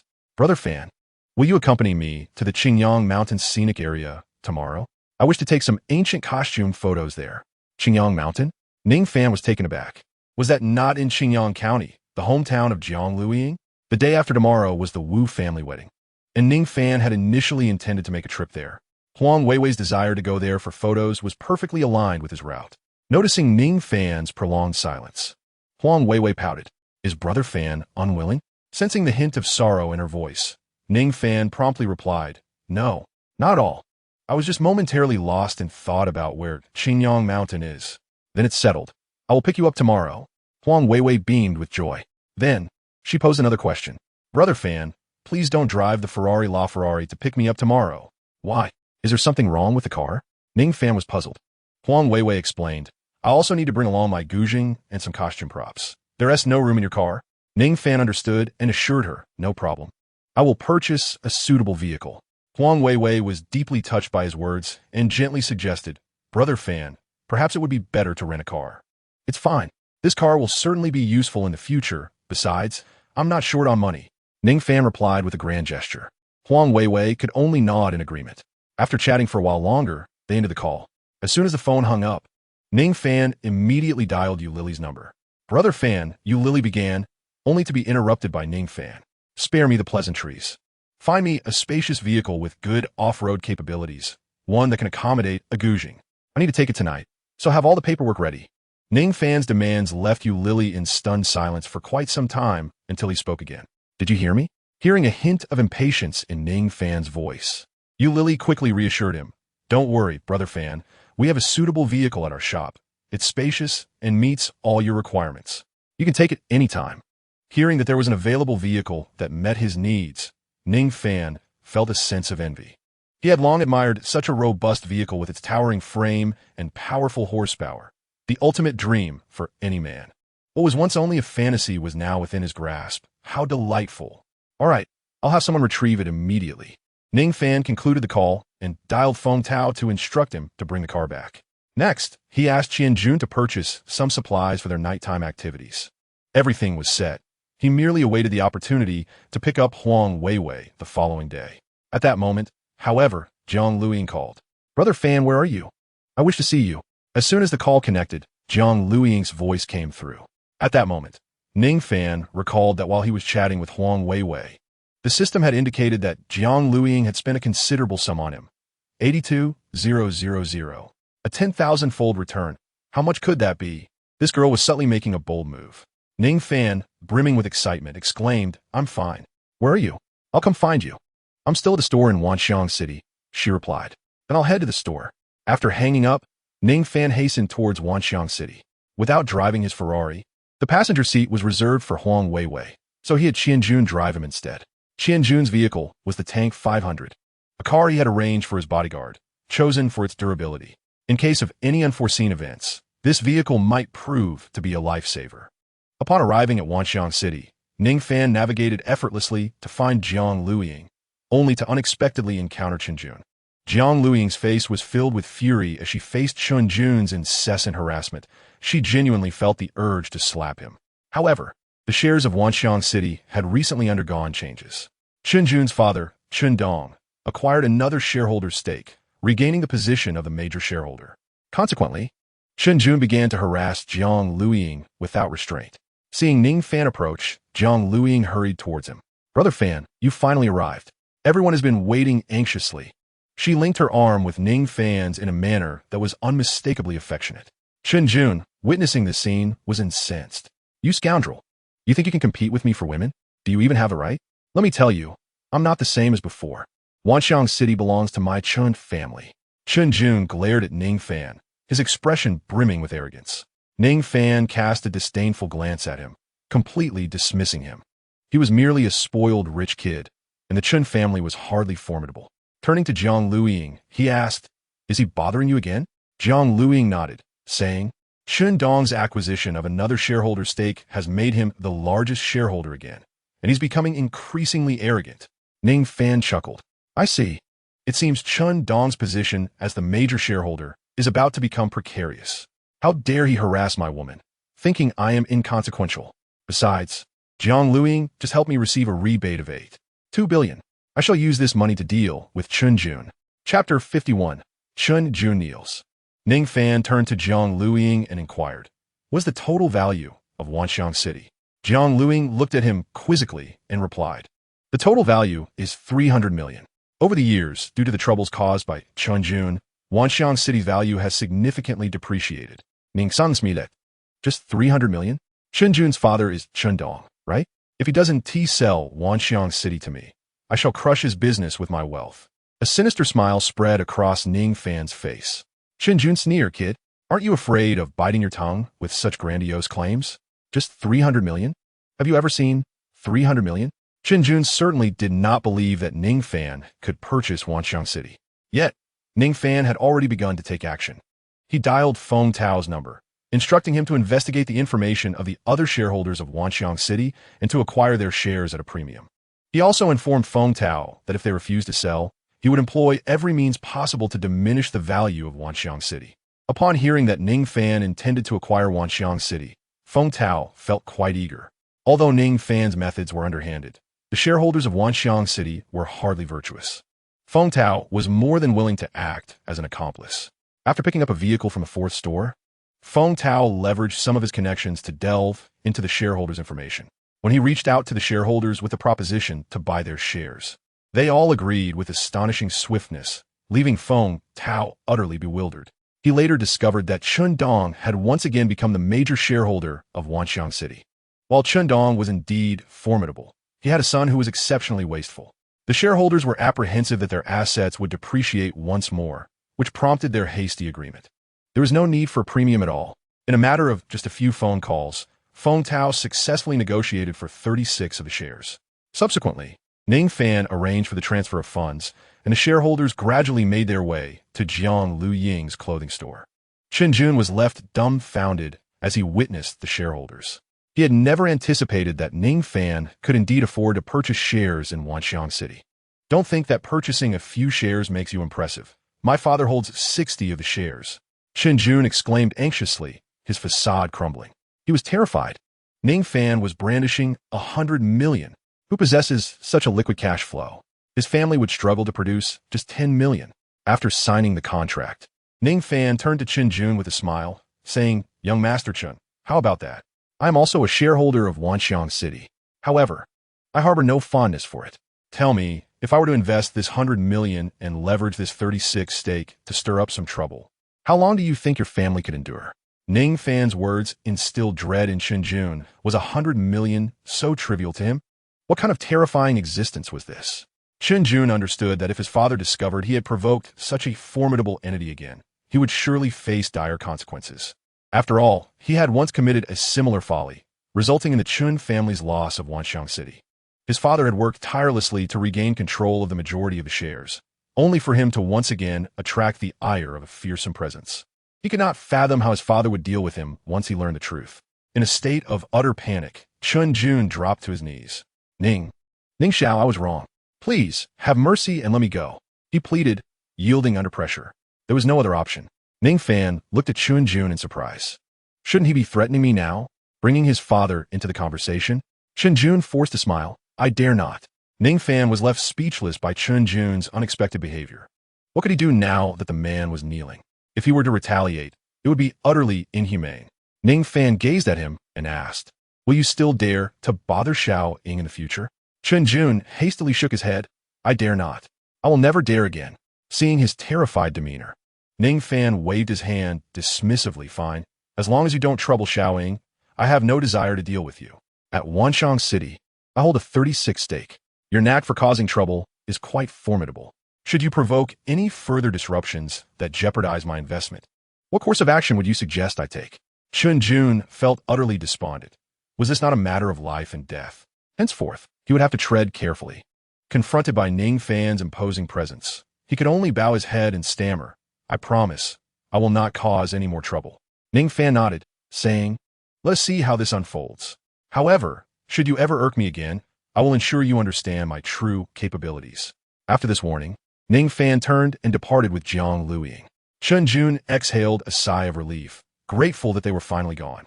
Once in the car, Jiang Luiying presented a beautifully crafted small box. "Brother Fan, this is for you," she said, her eyes sparkling with anticipation. Upon seeing the box, Ning Fan recognized it as the gift valued at 82,000. It appeared quite familiar, reminiscent of a watch box. As he opened it, he discovered yet another watch inside. Ning Fan pondered why women seemed so inclined to gift men timepieces. Lily had given him one, and so had Huang Weiwei, and now Jiang Luiying followed suit. Fortunately, he had no habit of wearing watches. Otherwise, mismatches during dates could lead to considerable complications. Nonetheless, these were concerns for another day. He gazed at Jiang Luiying and softly expressed his gratitude. "Thank you for the thoughtful gift, Xiaoying. I truly appreciate it." While he was not particularly fond of watches, the thought of reciprocation in abundance thrilled him. 82 million. Jiang Luiying beamed with delight upon seeing his appreciation. "I'm glad you like it." Curious, Ning Fan inquired, "Xiaoying, what inspired you to gift me a watch? It appears rather expensive." Jiang Luiying replied softly, "Brother Fan, you've assisted me so much. I felt it fitting to present you with a worthy gift. I may not know what men truly desire, but I noticed that many successful men wear watches. So I chose this one." Unconsciously, Ning Fan reached out to stroke her silky hair, but alas, the presence of a third party in the car restrained him. Otherwise, he would have leaned in for a kiss. Noticing the time, he intended to take Jiang Luiying out for a Western meal. But she mentioned she needed to return home as her parents were waiting for her dinner. Respecting her situation, he could not press further. "I'm sorry, Brother Fan. Next time, I will treat you," Jiang Luiying said, her tone timid as she worried he might be upset. Chapter 52. Intercepted on the road. The following morning, Ning Fan drove to the entrance of Yin University. Feng Tao and Qianjun followed closely behind in a Tank 500. Huang Weiwei soon emerged, accompanied not only by Sun Jing, but also by 2 men and 2 women. It was evident that one pair was a couple, while another young man seemed to be persistently lingering around Huang Weiwei, who appeared quite perturbed by his presence, maintaining her distance from him. Upon spotting Ning Fan at the school entrance, she hurried over. "Brother Fan, have you been waiting long?" "Not at all. I've just arrived." Ning Fan glanced at the young man, closely following Huang Weiwei, and accepted the items from her hand. "Weiwei, is this your rumored boyfriend?" The young man stepped forward, looked at Ning Fan, and inquired of Huang Weiwei. "Rumored boyfriend?" Ning San took it, by labeling him as Huang Weiwei's rumored boyfriend. The implication was clear. He was not her actual boyfriend. Huang Weiwei immediately retorted, "He Guang, he is my boyfriend." After uttering those words, she nervously glanced at Ning Fan. Although their relationship had reached a certain level of intimacy, neither had confessed their feelings, making her statement somewhat inaccurate. Huang Weiwei was concerned that her declaration might provoke Ning Fan's displeasure. However, after she spoke, Ning Fan stepped closer and took her delicate hand. "Weiwei, is this your admirer?" Huang Weiwei nodded. He Guang observed their interlocked hands, his expression darkening.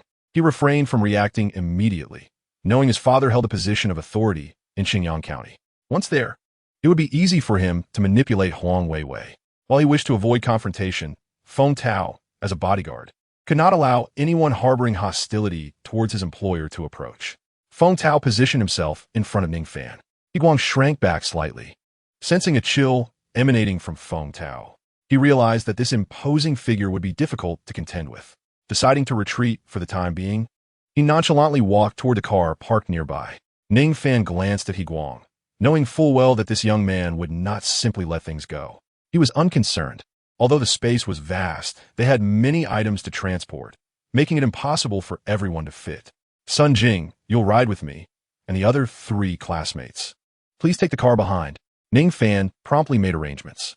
When Sun Jing saw Ning Fan leading them to a large van, her face lit up with astonishment. "Soft rice guy, this vehicle is so new. You didn't actually just buy it, did you?" Last night, she had heard Huang Weiwei mention that Ning Fan intended to buy a car. It appeared this was the one. "I wanted to buy this car for a while. I just never got around to it. Last night, Wei Wei happened to mention needing a larger vehicle, so I decided to make the purchase, Ning Fan casually explained. Sun Jing gave him a thumbs up. Soft rice guy, you are truly impressive. You just buy it when you say so. Ning Fan smiled and inquired about the other students accompanying them. Sun Jing replied, that guy bothering Wei Wei is He Guang.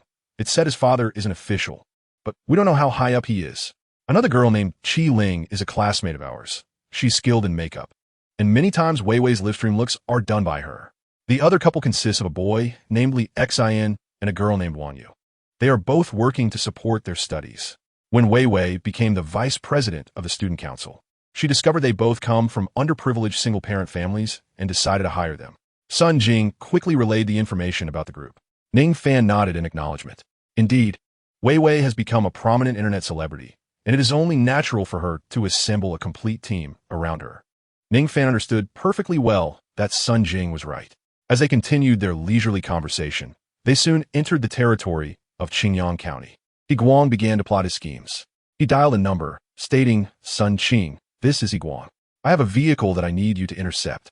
Its license plate is. This call was directed to one of his underlings, conveniently stationed at the traffic police department. His intention was to halt Ning Fan's car, thereby forcing Huang Weiwei to travel to Qingyang Mountain in his vehicle. It must be acknowledged that He Guang was indeed skilled at devising clever plans. Before long, after making the call, Ning Fan's car was stopped. At first, Ning Fan assumed it was merely a routine inspection, but to her astonishment, they intended to seize her vehicle. You intend to impound my car? On what grounds? Ning Fan exclaimed, her anger flaring. She realized that this must be the handiwork of He Guang. After all, she had just acquired this new vehicle. There was no reason for it to be unjustly seized. She had not offended anyone in authority except for He Guang, who was indeed the only one with whom she had a conflict. When Sun Qing halted Ning Fan's vehicle, he was actually filled with trepidation. This was serious. Was this something an ordinary person could drive? The owner of such a car was certainly not someone he could afford to antagonize. He suspected that even He Guang's father would be beyond his reach. Yet, at that moment, he had already stopped her. What could he do? He could only proceed with determination. There's a reason for your being stopped. Get out of the car immediately. Sun Qing barked. Ning San Kondli inquired. Was it He Guang who instructed you to do this? Sun Qing was taken aback, unsure of how to respond. Ning Fan, however, chose to disregard him and dialed Zhang Hu's number. Zhang Hu, inform County Head Ming that I am withdrawing my investment. If he inquires as to why, tell him I came to Qingyang County and my car was impounded. I am too frightened to visit.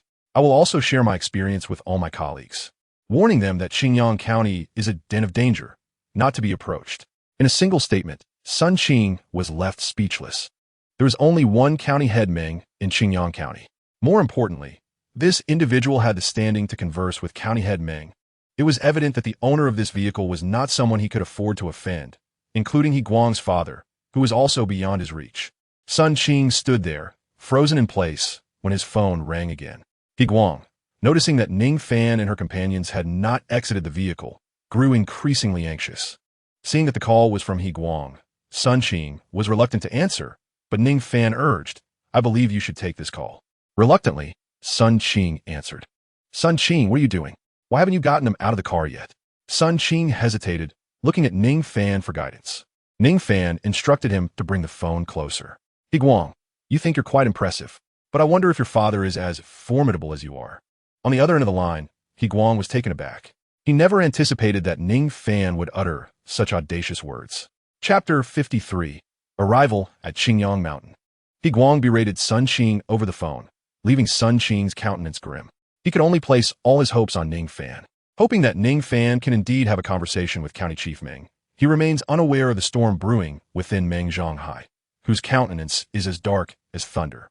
The prospect of Ning Fan's investment had brought him joy for several days. However, the news of withdrawal, along with the characterization of Qingyang County as a den of peril, was akin to a death sentence for him.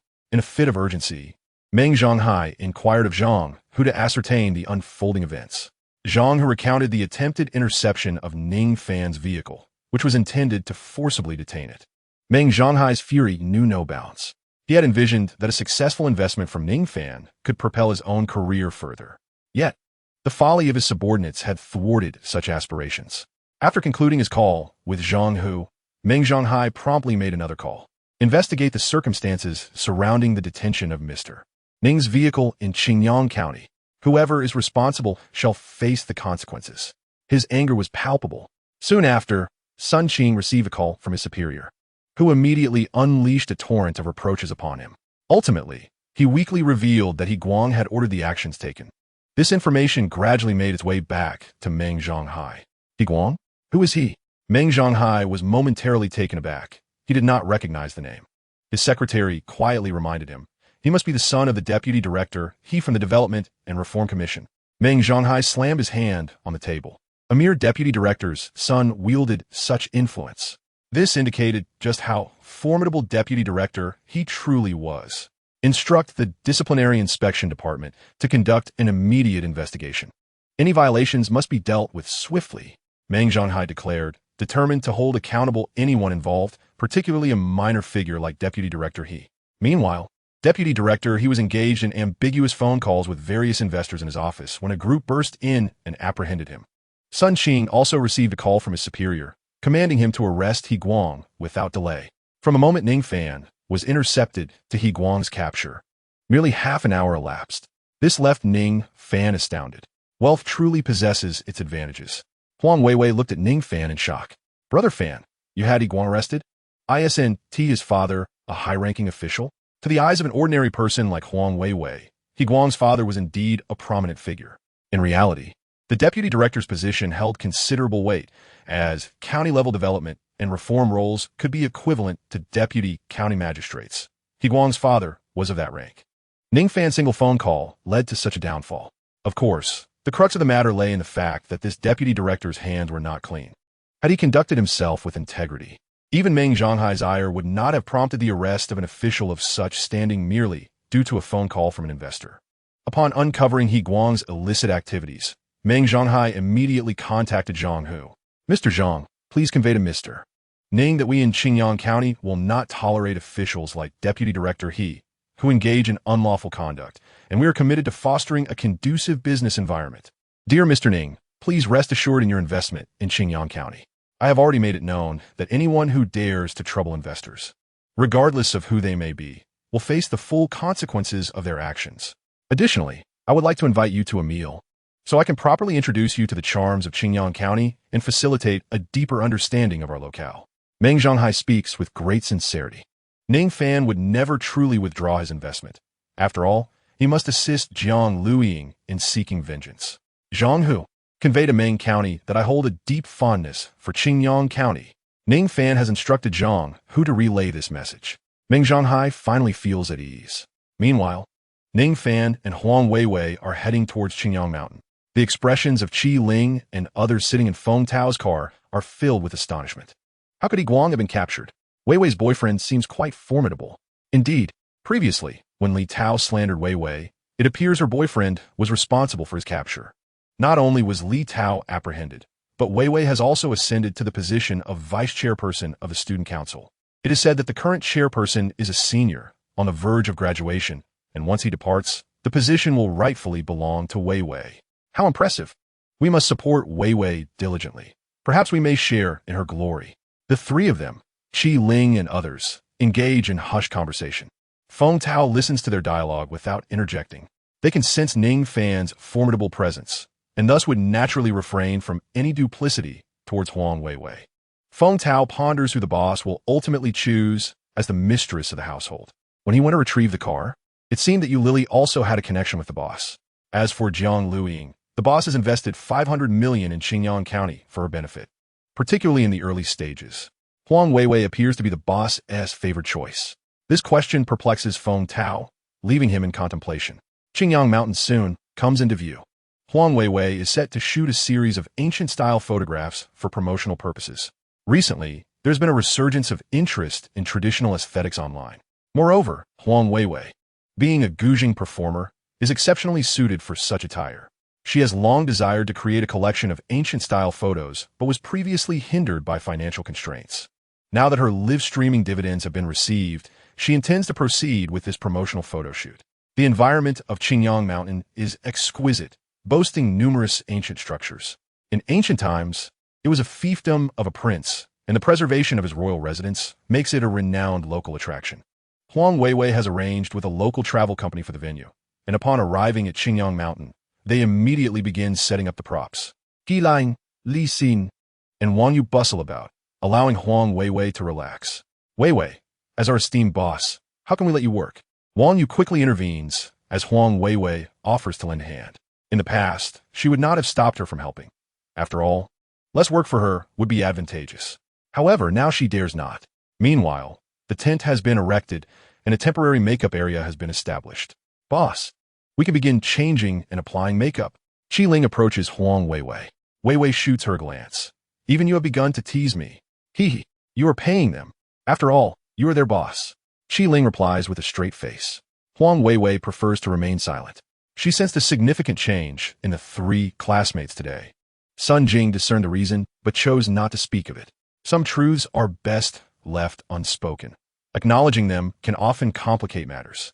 Chapter 54. Jiang Luiying has also arrived. After a day of filming, everyone was thoroughly exhausted. Ning Fan had already instructed Feng Tao to arrange accommodations. To his surprise, Feng Tao produced only 3-room keys. Feng Tao, did you only book 3 rooms? Ning Fan exclaimed, astonished. There are so many of us. Feng Tao replied with utmost seriousness. Miss Sun and Miss Qi will share a room. Mr. Li and Miss Wang will share another. And you will be in a room with the boss lady. It's perfectly arranged. Huang Weiwei felt her cheeks flush with embarrassment, her nerves palpable. Was she really going to share a room with Fan Ge tonight? She felt both anticipation and trepidation. Ning Fan rolled his eyes. Although he harbored similar desires, it was clearly not the right moment. Forget it, just book another room, he said resignedly. As Feng Tao turned to leave, Huang Weiwei called out to him. No, that seems rather wasteful, she exclaimed, her head nearly bowing to the ground as she spoke. Quickly, she added, I just don't want to waste resources. Her explanation, rather than clarifying, only seemed to heighten the implications. All right, let us leave it at that for now. Everyone has had a long day. Let us return to our rooms and rest, Ning Fan declared. Since Weiwei had expressed her concerns about waste, he felt compelled to heed her words. Upon hearing Ning Fan's decision, Sun Jing and the others exchanged knowing glances as they retreated to their respective rooms. Feng Tao and the others hastily departed. Weiwei, let us also retire for the night, Ning Fan said, taking her delicate hand and pushing open the door to their room. Upon seeing the large bed, he flopped onto it, utterly drained from the day's efforts to ensure Huang Weiwei captured the most exquisite photographs. Of course, among those images, there were a few he had intentionally directed her to take, solely for his own enjoyment. They were, after all, the ones he had personally shot. Huang Weiwei settled onto the sofa, poring over the photos from the day's shoot, selecting a few for promotional purposes on her live-streaming platform.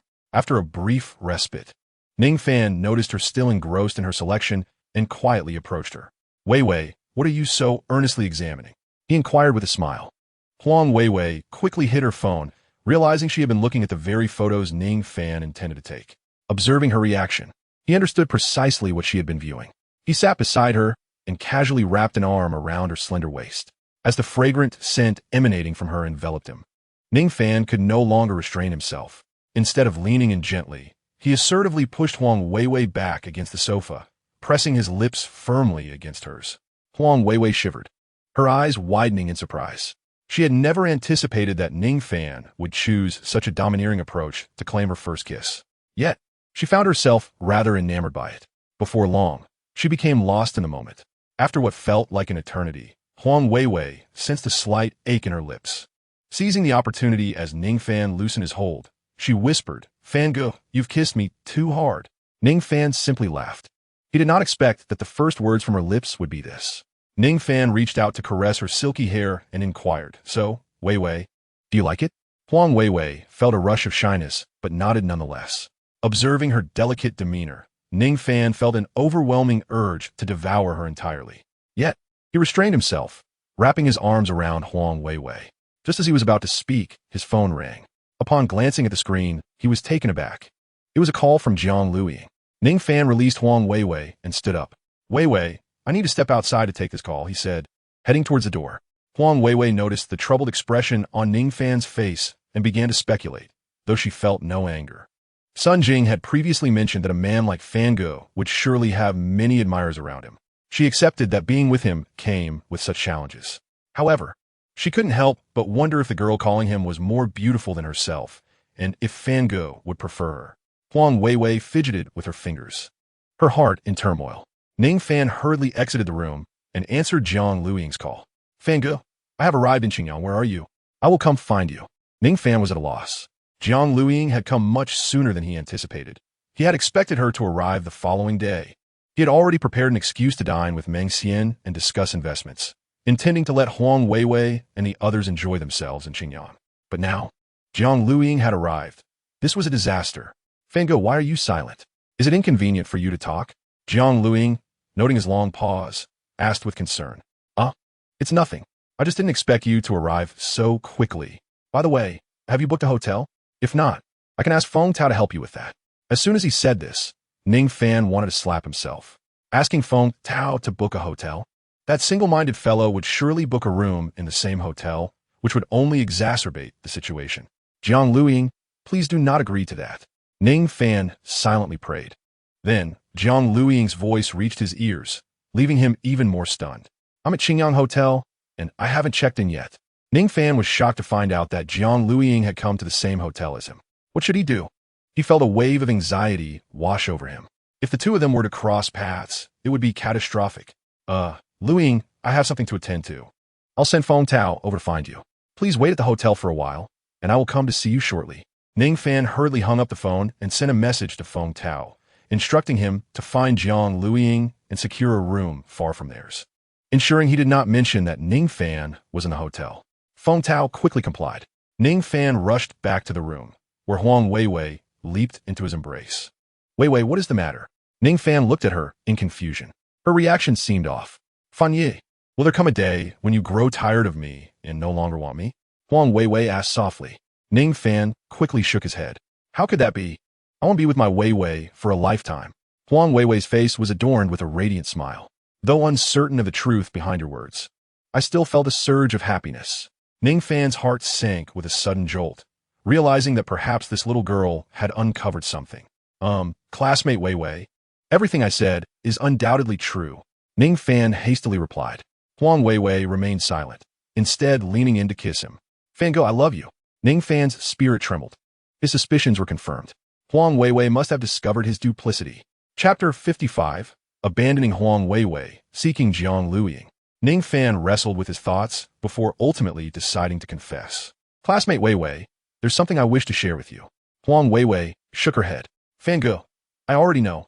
You need not say a word. Xiao Jing had informed me about this before. I am aware that someone of your stature must have more than one woman by his side. I've already made my choice and shall not regret it. Upon hearing Huang Weiwei's innermost thoughts, Ning Fan felt an immense sense of relief. Truly, he was grateful to Sun Jing. He resolved to inquire about her preferences and shower her with gifts. Ning Fan tightened his embrace around Huang Weiwei. Classmate Weiwei, in due time, I shall present you with a delightful surprise. You must be tired today. Rest early. His voice was gentle, and Huang Weiwei felt herself drifting away. She softly replied, retreating into the bathroom. Listening to the sound of water in the shower, Ning Fan's heart raced with heat. He clearly heard that the bathroom door was left unlocked. If he wished, he could easily intrude. No, classmate Weiwei is so innocent. I cannot take advantage of her like that. Patience is essential, at least until after my confession. Approximately half an hour later, Huang Weiwei emerged from the bathroom, wrapped only in a towel. Fango, you should wash up too. Her voice was barely audible. Ning Fan indeed needed to cool off with a cold shower. However, upon entering the bathroom, his desire intensified. Huang Weiwei's discarded clothing lay on the sink, a pure white cotton garment. Unable to resist, Ning Fan leaned closer. How fragrant! The flames of desire ignited within him. This scent was not that of any perfume, but a captivating fragrance unique to young maidens. No, I must resist. Ning Fan turned on the shower, allowing the cold water to cascade over him, momentarily suppressing the fire within. Emerging from the bathroom, he discovered that Huang Weiwei had snuggled into bed, a towel resting on the bedside table. Could it be that Huang Weiwei was completely bare? Was she prepared for this? Ning Fan hesitated, genuinely fearful of losing control. Fango, what are you doing over there? Huang Weiwei's voice rang out, a tempting invitation that nearly unraveled his resolve. Classmate Wei Wei, perhaps I should book another room? As soon as the words left his lips, Huang Wei Wei pouted. Does Fanga not like me? No, not at all. Of course I like you. It's just I want to wait a little longer. You are too perfect, too pure. After speaking, Ning Fan hurriedly dressed and dashed out. If he doesn't go out soon, he fears he might truly lose control. He should seek out Jiang Luiying. This pent-up frustration must be released. Feng Tao had already divulged Jiang Luiying's room number to him. Ning Fan jogged over and knocked on the door. Xiaoying, it's me. Upon hearing Ning Fan's voice, Jiang Luiying opened the door, and Ning Fan rushed in. Without uttering a single word, Jiang Luiying found herself ensnared by Ning Fan's kiss. The ensuing scene was, of course, indescribable. When Ning Fan noticed the vivid red rose on the bedspread and then caught sight of the tears glistening at the corner of Jiang Luiying's eyes, his spirits lifted. Although his actions had been somewhat impulsive, he was certain that winning Jiang Luiying over was merely a matter of time. He did not overly disturb her. After their second encounter, he held her close as they drifted into slumber. That night, Huang Wei Wei found herself unable to sleep. She had prepared for everything. Yet Ning Fan had fled. Were it not for Ning Fan's earlier words, she would have undoubtedly concluded that her beloved Fan Ji had no feelings for her. Surely, he had gone to seek the woman who had called him. They must be together, Fan Ji sharing a bed with another woman. The mere thought brought a pang of anguish to Huang Wei Wei's heart. Despite Sun Jing's prior warnings, she was well aware of the consequences of her choices. However, when a moment of truth arrived, it was still overwhelmingly painful. Ultimately, she was merely a young girl experiencing the stirrings of love, lost in a beautiful fantasy. That night, she tossed and turned, unable to find rest. The following day, she rose groggily, her complexion wan and weary. Upon seeing her haggard appearance and realizing Ning Fan was absent, Sun Jing surmised the situation. Wei Wei, have you seen that soft-hearted guy with another woman? Huang Wei Wei shook her head. But I have a feeling he must be with someone else. Sun Jing's expression darkened. Wei Wei, I warned you before. A man like him is bound to have many women around him. Now that you've made your choice, you must accept this reality. Only by appearing magnanimous and letting him believe you're the most understanding one can you hope to walk down the aisle with him. The other women are destined to remain as mere flings. Huang Wei Wei nodded. Yes, I understand. Thank you, Xiaojing. She recognized her innocence in this realm. With Sun Jing's assistance, navigating these challenges seemed less daunting. Today, Ning Fan accompanied Jiang Luiying to the Wu family hotel. Jiang Luiying felt a twinge of anxiety. Fan Ye, the Wu family is quite powerful. Ning Fan took her hand and smiled. Don't worry, they are merely the Wu family. I've made all the arrangements. Just wait and see how they embarrass themselves. Hearing this, Jiang Luiying's nervousness eased a bit. They soon arrived at the entrance of the Wu family hotel, which was bustling with activity. Despite Wu De's nefarious reputation, his status in Qingyang County remained formidable. With his son getting married, the guest list was extensive. After entering the hotel, Ning Fan and Jiang Luiying found a corner to sit. Fan Ji, are we really just here to watch a show today? Jiang Luiying gazed at Ning Fan with uncertainty. Rest assured, I have everything arranged. Just watch, this wedding will not proceed. Noticing Ning Fan's confident demeanor, Jiang Luiying nodded. As time passed, the guests began to arrive, and the wedding hour drew near. Jiang Luiying felt increasingly anxious. The Wu family had forced her family to flee Qingyang, transforming her from a lofty heiress into a destitute girl. All of this stemmed from her cousin, who wished to marry the enemy of the Jiang family. This was something she could not accept under any circumstances. At the altar, the MC made his appearance. Jiang Luiying glanced nervously at Ning Fan. Chapter 56, The Fall of the Wu Family. Sensing her unease, Ning Fan grasped her hand firmly, reminding her that some matters, if addressed too early, might yield unfavorable outcomes. Let them enjoy themselves for a moment before plunging them into despair. It is the stark contrast of emotions that will bring them the greatest discomfort. Jiang Luiying nodded yes. I trust you, Fanga. On stage, the MC continued to hype the atmosphere, while Ning Fan received a message. Meng County was personally commanding the operation to seal the Wu family's assets and apprehend their members. Xiaoying, the Wu family will soon find no joy. The county has already begun to act. Ning Fan presented his phone to Jiang Luiying. Upon reading the message, her previously anxious heart finally found solace. At that moment, however, a new message arrived on Ning Fan's phone. Wei Wei, a girl? Jiang Luiying's expression darkened noticeably. Ning Fan also noticed the sudden shift in her demeanor. Xiaoying, what is wrong? Are you feeling unwell? He asked with concern. Jiang Luiying shook her head and returned the phone to him. As he glanced at the message, he felt struck by lightning. Why was Huang Weiwei messaging him at such a time? Was Jiang Luiying feeling down because of this? This was a predicament he had not anticipated. Though there was nothing wrong on Huang Weiwei's end, he was uncertain how Jiang Luiying would interpret it. Suddenly, he recalled the system. Eavesdropping on thoughts. What is the relationship between this Weiwei and Fangge? The message I didn't fully see seemed rather intimate. If Fangge doesn't truly like me, or is merely toying with me, what should I do? Should I ask him?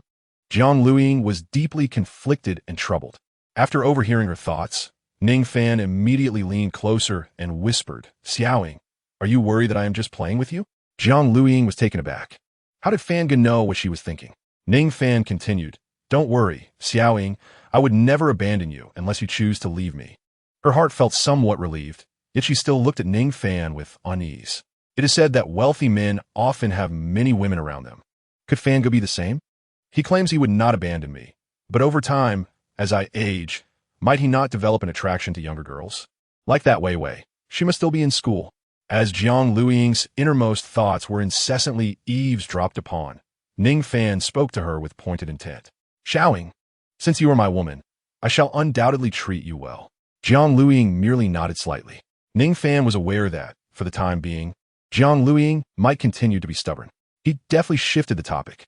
Xiaoying, the grand performance is about to commence. Just watch how the Wu family meets their misfortune. Jiang Luiying turned her gaze towards the stage, where Wu Li was already present. Jiang Yan, adorned in formal attire, awaited her cue to enter. At that moment, the previously closed doors of the banquet hall were suddenly flung open. The host, interrupted mid-sentence, lifted his gaze towards the entrance. Wu Di stepped forward, his expression shifting dramatically at the sight of the police entering in an orderly fashion. What is the meaning of this? Do you not know today marks a momentous occasion for my Wu family? He believed that his influence in Qingyang would be sufficient to intimidate the officers. However, when a certain individual made his appearance, he was rendered utterly speechless. Wu Di, it seems your family celebration today may not come to fruition. Meng Zhanghai's voice resonated throughout the banquet hall. The relatives and friends of the Wu family began to show signs of distress. Those unfamiliar with Meng Zhanghai assumed he was merely boasting. Yet, many recognized him as the second-in-command of Qingyang. Wu Di hastily approached Meng Zhanghai, Director Meng. What do you mean by that? I, Wu Di, consider myself to have some standing in Qingyang, and my family has contributed to its economy. With a cold smile, he continued, are you not concerned about how targeting my Wu family might reflect poorly on you? Meng Zhanghai's subsequent words left him astounded. Wu Di, who do you think you are to speak to me in such a manner? Are you unaware of the heinous act your family has committed in Qingyang? Since we chose to come here at this moment, it signifies that we possess irrefutable evidence. He declared, Wu Di, you are a suspect in a criminal investigation. Please cooperate with the police in your arrest. As Meng Zhanghai's words echoed, the officers behind him presented an arrest warrant to Wu Di. It dawned on Wu Di that Meng Zhanghai was indeed serious. He glared at Meng Zhanghai and coldly retorted, Director Meng, if you arrest me, the economy of Qingyang will collapse. Meng Zhanghai shook his head. Rest assured, the economy of Qingyang will not falter. It shall flourish even more. With that, he gestured, and the officers promptly moved forward, fastening cold handcuffs around Wu Di's wrists. Wu Di glared menacingly at Meng Zhanghai. You will regret this. Do you think I lack support? You, as a county head, have reached your limit. Meng Zhanghai, unfazed by Wu Di's threats, coldly ordered the immediate arrest of all criminals associated with the Wu family. With a single command from Meng Zhanghai, all members of the Wu family, including Wu Li, were apprehended, along with several of their relatives. Among them, some cried out in injustice, while others fainted on the spot. Jiang Luiying gazed at this scene, her heart filled with shock. Has the Wu family truly fallen? She cast a disbelieving glance towards Ning Fan. Of course, with my own hands at work, how could the Wu family possibly endure? Jiang Luiying felt a surge of emotion. Yet, the thought that Ning Fan might have other women made her feel uneasy. Even the joy of avenging her family's long-standing grievances could not lift her spirits. After Wu Di and Wu Li were apprehended, Ning Fan took Jiang Luiying by the hand and walked forward. The moment Meng Zhanghai spotted Ning Fan, he rushed over. Zhang had already shown him Ning Fan's photograph, allowing him to recognize him instantly. Greetings, Mr. Ning. Qingyang welcomes you, Meng respectfully stated, expressing his honor at Ning Fan's investment in Qingyang. They exchanged pleasantries and shared a laugh. Chapter 57. The Jiang family returns to Qingyang. Wu Da and Wu Li, unfamiliar with Ning Fan, could only surmise that their capture was intertwined with him. At that moment, however, Wu Li noticed Jiang Lu Ying beside Ning Fan. "It's you," Wu Li exclaimed in astonishment, his eyes wide with disbelief. "Lear, do you know this woman?" Wu Da questioned, observing his son's shock, before directing his gaze toward Jiang Lu Ying. In just one glance, he was captivated. When did his son become acquainted with such a beautiful woman? If he knew someone so enchanting, why was he set to marry Jiang Yan? Although Jiang Yan was also attractive, she paled in comparison to this woman. Wu Li gritted his teeth and declared, "Father, she is the one who harmed our Wu family. She is the daughter of that old man from the Jiang family." "What?" Gu De gasped. "The Jiang family? You are Jiang Luing? Huh. I never expected that after all these years, you would return to Qingyang, bringing us such trouble. However, do not forget, I, Wu Da, can destroy your Jiang family once, and I can do it again. Do not think that just because we are captured, you can rest easy. I have powerful allies." Upon realizing the beautiful woman before him was Jiang Luing, Wu Da felt less fearful. In his eyes, the Jiang family was no different. He had already obliterated them once. How formidable could they truly be? This time, it was merely his oversight that led to his downfall. Jiang Lu Ying regarded the arrogant Wu Da with a cold smile. "What your prowess, Wu Da? You have merely become a prisoner. Even if you have someone backing you, do you truly believe you can escape this calamity?" As soon as Jiang Lu Ying finished speaking, Meng Zhonghai interjected, "Indeed. Who would dare to protect you for the heinous acts the Wu family has committed? Those who defend you shall perish." Meng Zhonghai showed no fear of Wu Da's connections. The evidence against the Wu family was already secured, especially given their involvement in drug manufacturing and trafficking, enticing minors into addiction. On that basis alone, no one would dare to shield them. Wu Da attempted to argue, but Meng Zhonghai provided no opportunity for rebuttal. "Take them all away." With a wave of his hand, the police escorted the Wu family members out. He then turned to Ning Fan. "Mr. Ning, with the Wu family's downfall, their enterprises in Qingyang are indeed substantial. Many citizens here rely on the Wu family's businesses for their livelihood. The Wu family has been apprehended. Once this news spreads, they will undoubtedly be consumed by anxiety. The resolution of this predicament relies on Mr. Ning." Ning Fan nodded and instructed, "Meng County, you must immediately dispatch relevant personnel to oversee all of the Wu family's enterprises, ensuring that the employees are well managed so that their companies can operate smoothly. I will gradually send my own people to take charge of the Wu companies. As for the delineation of the Wu family's assets, I urge you to expedite the drafting of a charter to prevent any disputes that might lead to unpleasantness later on." Meng Zhonghai nodded repeatedly, affirming, "Very well. We shall proceed as Mr. Ning suggests. I will also swiftly announce that Mr. Ning is investing in Qingyang and that he will ultimately assume control of the Wu family's assets to stabilize morale." At that moment, Ning Fan introduced Jiang Luing to Meng Zhonghai, stating, "Meng County, this is my partner, and she is also the heiress of the Meng family from Qingyang. Many of the Wu family's assets were forcibly seized from the Meng family, and numerous employees once worked alongside us. Subsequently, Meng County could also declare the Meng family's return to Qingyang, which would further reassure the employees." Meng Zhonghai nodded enthusiastically, exclaiming, "Wonderful. Mr. Ning, you truly have surprised me." He then turned to Jiang Luing, saying, "Miss Jiang, welcome back to Qingyang." Jiang Luing felt a surge of excitement as she turned to Ning Fan, asking, "Am I to stay in Qingyang?" Ning Fan nodded. "But what about my clothing store?" Jiang Luing wanted to express her desire to remain close to Ning Fan. Staying in Qingyang would mean being further away from him, leading her to ponder if he might end up with another woman. The thought caused her heart to ache. However, Ning Fan was perceptive enough to catch her unspoken feelings. He smiled and reassured her, "Leave the clothing store as it is. Your primary task is to develop our operations here in Qingyang. This is my first industrial investment, and the extent of my business success will depend on your efforts." Jiang Luing felt cherished by Ning Fan. "Will you visit often?" she inquired, her concern evident. Ning Fan nodded affirmatively. "Of course. I will be here frequently." Jiang Luing felt a sense of relief. Ning Fan continued, "Bring your parents over as well. The assets belonging to your Jiang family will be converted into shares for you." Jiang Luing shook her head. "My parents can return, but I do not want any shares." Ning Fan interrupted, These are for your brother. What is mine will be yours." His words deeply moved Jiang Luiying. She nodded enthusiastically, her heart and thoughts solely occupied by Ning Fan. Alas, they were in a banquet hall. Had they been in a hotel room, she would have undoubtedly celebrated with him passionately. After finalizing matters with Jiang Luiying, she called her parents. Upon learning they could return to Qingyang and reclaim their former enterprises, Jiang Dehan and his wife were overjoyed. They promptly resigned from their jobs in Yunqing and hurried to Qingyang. Following her call, Jiang Luiying departed with Meng Zhonghai. Ning Fan's assessment was accurate. The immediate priority was to stabilize morale and prevent chaos among the Wu family's employees. Jiang Luiying's presence would be instrumental in supporting Meng Zhonghai. After everything was in order, Ning Fan prepared to return. Earlier, his aunt mentioned that there was a new development regarding his sister's condition. Originally, only a minor surgery was necessary, but due to the prolonged delay, the scheduled operation was canceled before it even commenced. The doctor announced that a corneal transplant was required. This news alarmed Ning's father profoundly. Upon learning this, Ning Fan immediately remitted a sum of 1 million as payment. He instructed the doctor to prioritize the matching process, disregarding any financial concerns. At last, today the doctor conveyed that the surgery for his sister could proceed. Exiting the Wu family hotel, Ning Fan answered a phone call.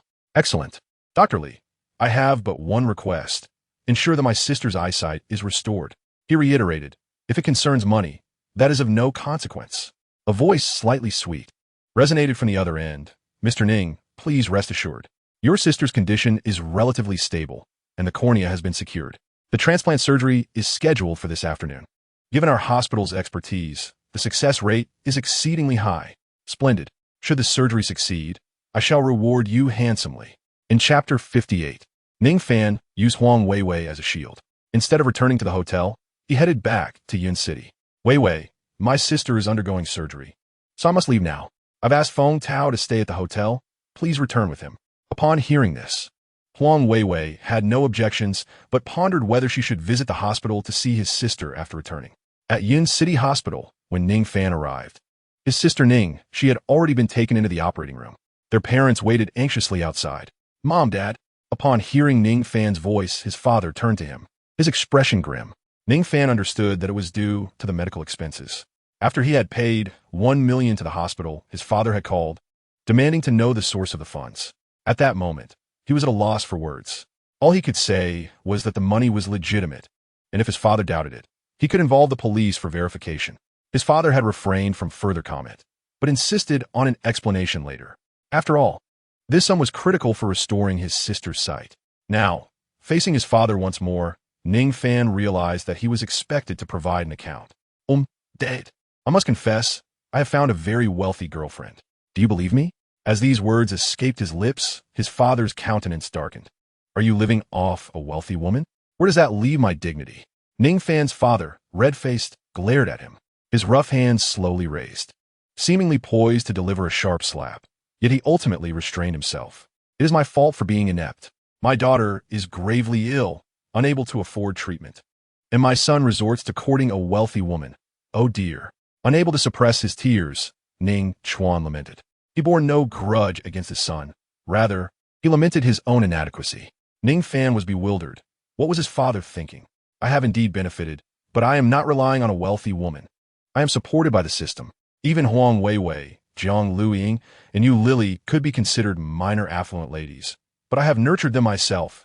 Ning's mother, Lin Yunxiang, embraced Ning Fan tightly. "My son, you have suffered." Ning Fan blinked, his expression one of helplessness as he replied, "Mom, I haven't suffered at all. Really. Just look at how I've gained weight." Lin Yunxiang's face was filled with concern.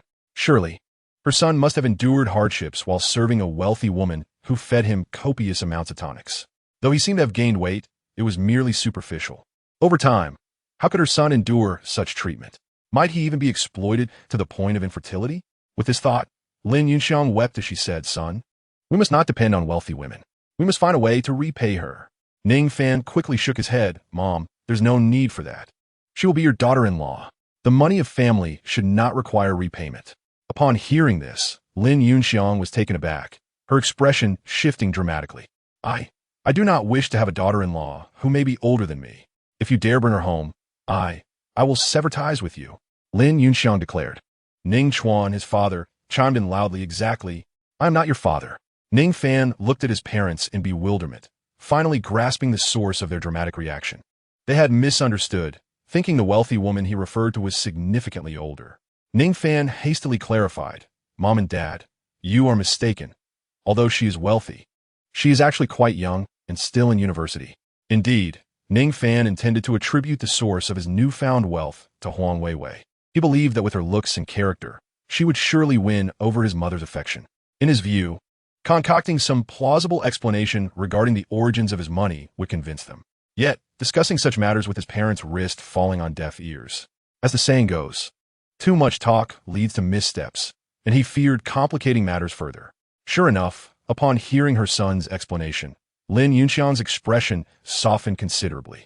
She grasped Ning Fan's arm and asked, Son, is she very unattractive? If she is too ugly, perhaps it would be better to reconsider? Ning Fan pondered for a moment before retrieving his phone to show her a picture of Huang Weiwei. Mom, do you think she is unattractive? The moment Lin Yunxiang laid eyes on Huang Weiwei's photograph, a smile blossomed on her face. This girl is truly beautiful. Ning Chuan leaned closer to his wife, glancing at the photo on Ning Fan's phone, and a comforting smile crept onto his face. However, it quickly faded. But what about your previous girlfriend? Ning's father recalled Ning Fan's past relationship with a girl named Su Qian. Surely, his son could not be a scoundrel who abandons relationships so easily. This was unacceptable. In a hushed tone, Ning Fan replied, that Su Qian is a wretched person.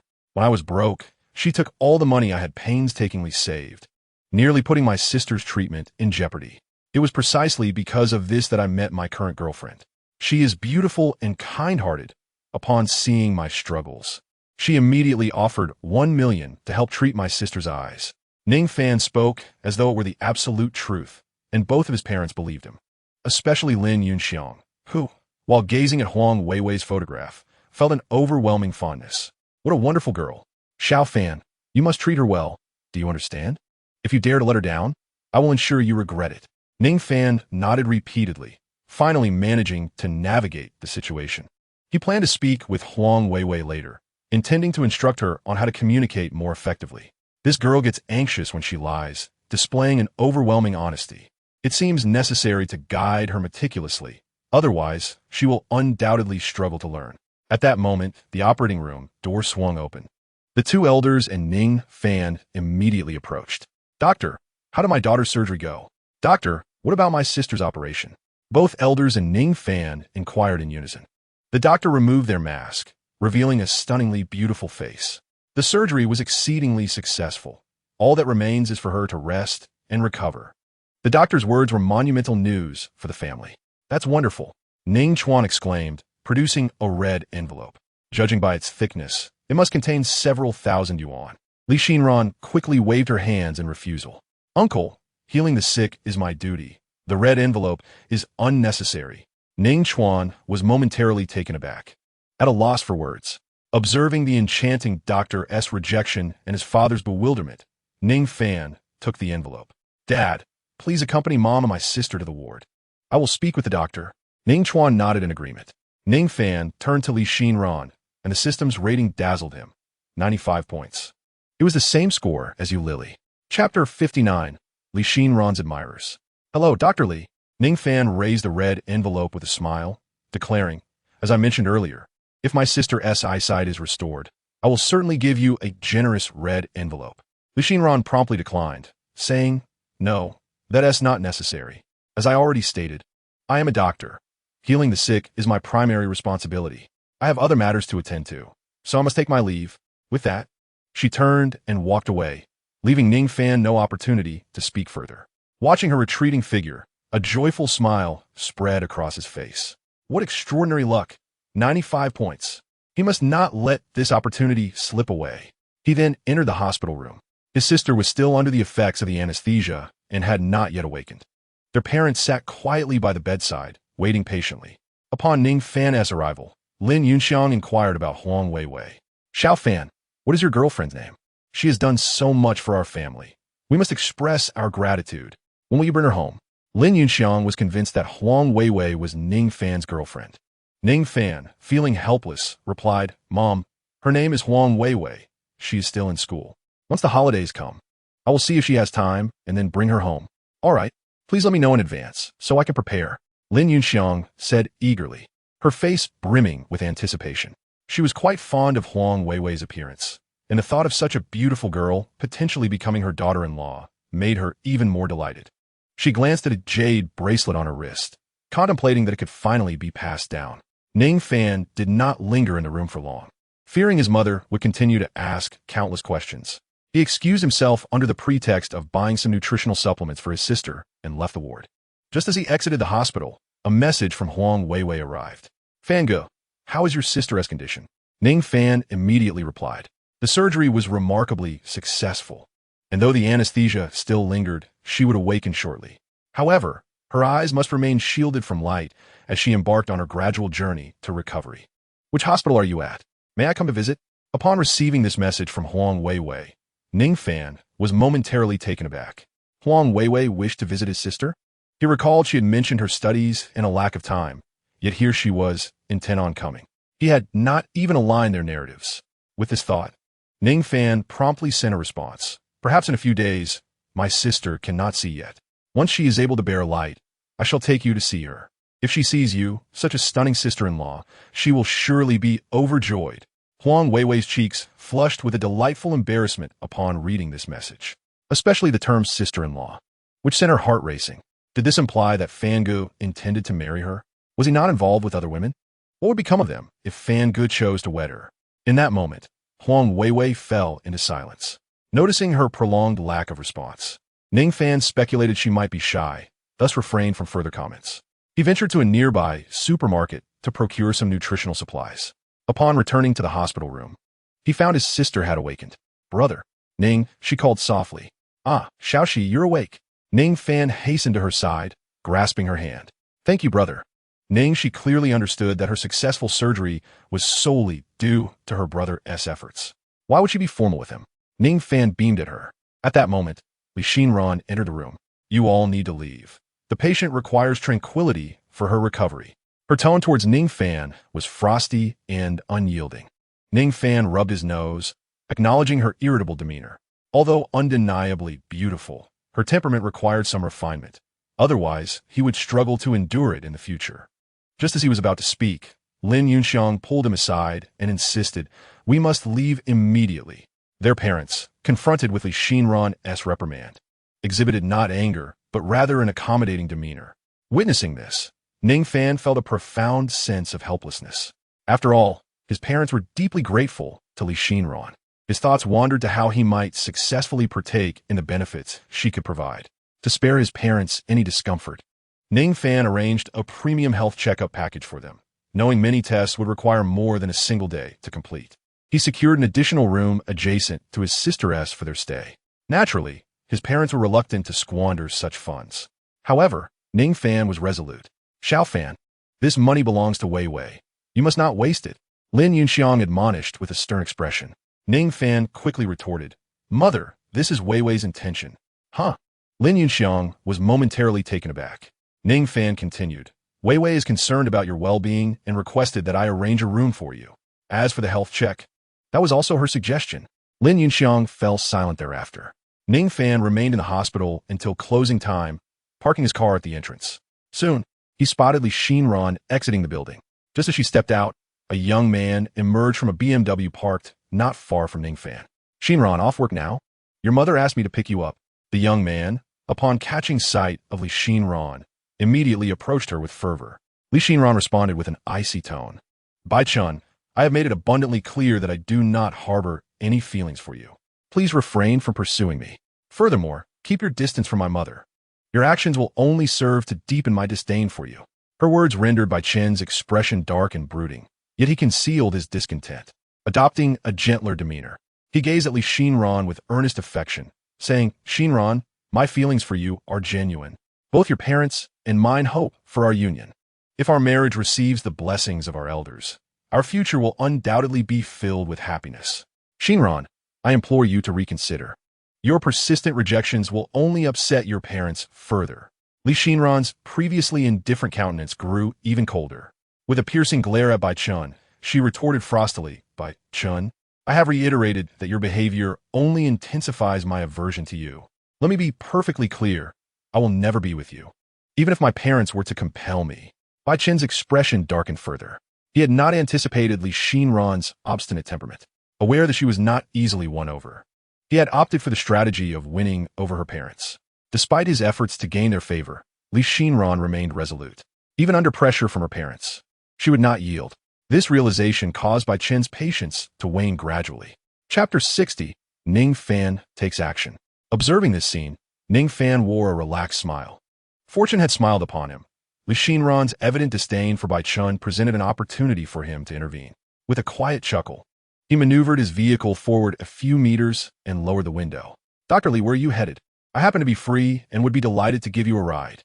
Ning Fan called out to Li Xinran. Hearing someone call her name, Li Xinran turned and was taken aback to see Ning Fan. She pivoted, opened the passenger door, and took a seat beside him. Bai Chen stood dumbfounded, never having anticipated an unexpected interruption. He had meticulously arranged for Li Xinran's family to gather that day, prepared for discussions about their future together. He intended for her parents to pressure her into compliance, believing that as a dutiful daughter, she would be compelled to acquiesce once the marriage was settled. Yet, he never envisioned that Li Xinran would choose to ride with another. Enraged, Bai Chen positioned himself in front of Ning Fan's vehicle. You scoundrel, get out of the car. Why are you pursuing my girlfriend? Bai Chen shouted vehemently. Those who were unaware of the situation might have misconstrued it as a scandalous affair. His outburst drew a crowd of onlookers. Li Xinran's expression soured significantly. If others misinterpreted the situation, her reputation and career could be jeopardized. Resolving to mitigate the misunderstanding, she exited the vehicle. Bai Chen, I warn you, if you continue to spread slanderous remarks, I will not hesitate to report you for defamation. Li Xinran was genuinely furious. How dare Bai Chen tarnish her reputation? Bai Chen's countenance darkened. He had not anticipated that Li Xinran would be so confrontational. He could only suppress his anger and respond with a softened demeanor. Xinran, Uncle and Aunt are still waiting for us at the hotel. Li Xinran retorted with a cold laugh. Bai Chen, you truly are a worthless fool. You can't even keep up with me, and yet you think to approach my parents? Huh, someone like you can hardly be called a man. A mere useless thing. Li Xinran's words drew a chorus of derisive murmurs from the crowd. So he is truly a good-for-nothing. I thought, how could Dr. Li possibly be unfaithful? The crowd continued. What a despicable man. Unable to win over Dr. Li, he resorts to seeking her parents? Why not marry her mother instead? Many felt that his words were an affront to Dr. Li. Bai Chen's expression grew increasingly grim. He recognized that trading barbs was clearly not his forte. However, he had another plan. Quietly, Bai Chen retrieved his phone and dialed Li Xinran's mother, Han Lian. Auntie, Xinran is at the hospital entrance and refuses to come with me. He feigned weakness upon the call being answered. To an unsuspecting listener, he would appear to be a mere delicate scholar. On the other end, Han Lian's fury erupted. What? Hand the phone to Li Xinran. I need to know what she intends to do. Hearing Han Lian's angry voice, a smile crept across Bai Chen's face. Xinran, it's your aunt on the phone. He chuckled. Passing the phone to her, Li Xinran was momentarily taken aback. She had never expected Bai Chen to stoop so low. Using her mother to coerce her was truly despicable. Li Xinran had no intention of answering the call. Yet, Ning Fan had appeared before her, having alighted from his vehicle and seized the phone from her grasp. Bai Chen, caught off guard, believed Li Xinran was about to answer. Xinran, please speak to Annie, he began, but before he could finish, Ning Fan's voice interrupted. Hello, Auntie. The brevity of his words left Bai Chen dumbfounded and Li Xinran equally astonished. The voice on the other end, Han Lian, was bewildered. After a moment of silence, her voice finally came through, laced with anger. You scoundrel! Who are you? Why do you have Xiao Chen's phone? In response to Han Lian's furious inquiry, Ning Fan grinned and replied, Annie, my apologies for not introducing myself. I am merely a bystander who happened upon this situation and witnessed the owner of this phone bullying Li Xinran. Oh, and by the way, Li Xinran is the chief surgeon for my sister. I simply could not stand idly by. Auntie, you truly do not know whom you are dealing with. The son-in-law you have chosen is utterly inadequate. His character is deplorable. If you allow Dr. Li to marry such a man, I fear she will not find happiness and may even succumb to despair. What if, during a surgery, she inadvertently causes a fatality? The police will inevitably investigate.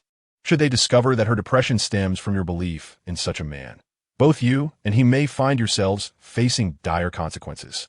Ning Fan's comments, though entirely unfounded, were delivered with conviction. In his view, any woman so easily swayed by a man like Bai Chun could hardly possess much wit. His words were sufficient to instill fear in her. Indeed, Han Lian was rendered speechless. At that moment, Bai Chun regained control of the phone. Aunt, please do not listen to his nonsense. Everything he just said is utter drivel. Aunt, do not forget, I'm a lawyer. Only after Bai Chun revealed his identity did Han Lian come to her senses. Yes, Bai Chun is a lawyer. It was precisely because she valued this status that she considered him a suitable match for her daughter. Han Lian had observed the increasingly tense doctor-patient relationships over the years. Concerned that her daughter might suffer in the future, she sought a lawyer boyfriend for her. This way, should any disputes arise, they could respond promptly. Han Lian secretly approached a matchmaking agency, providing her daughter's information and requesting a formidable lawyer. Bai Chun had gained some renown in the legal field, having handled numerous cases, albeit primarily for the wealthy, making his services unaffordable for those without means. Most importantly, he lacked any sense of legal ethics, regardless of guilt or innocence. As long as the money was right, he would take the case. He even managed to reduce a murderer's death sentence to 20 years of imprisonment.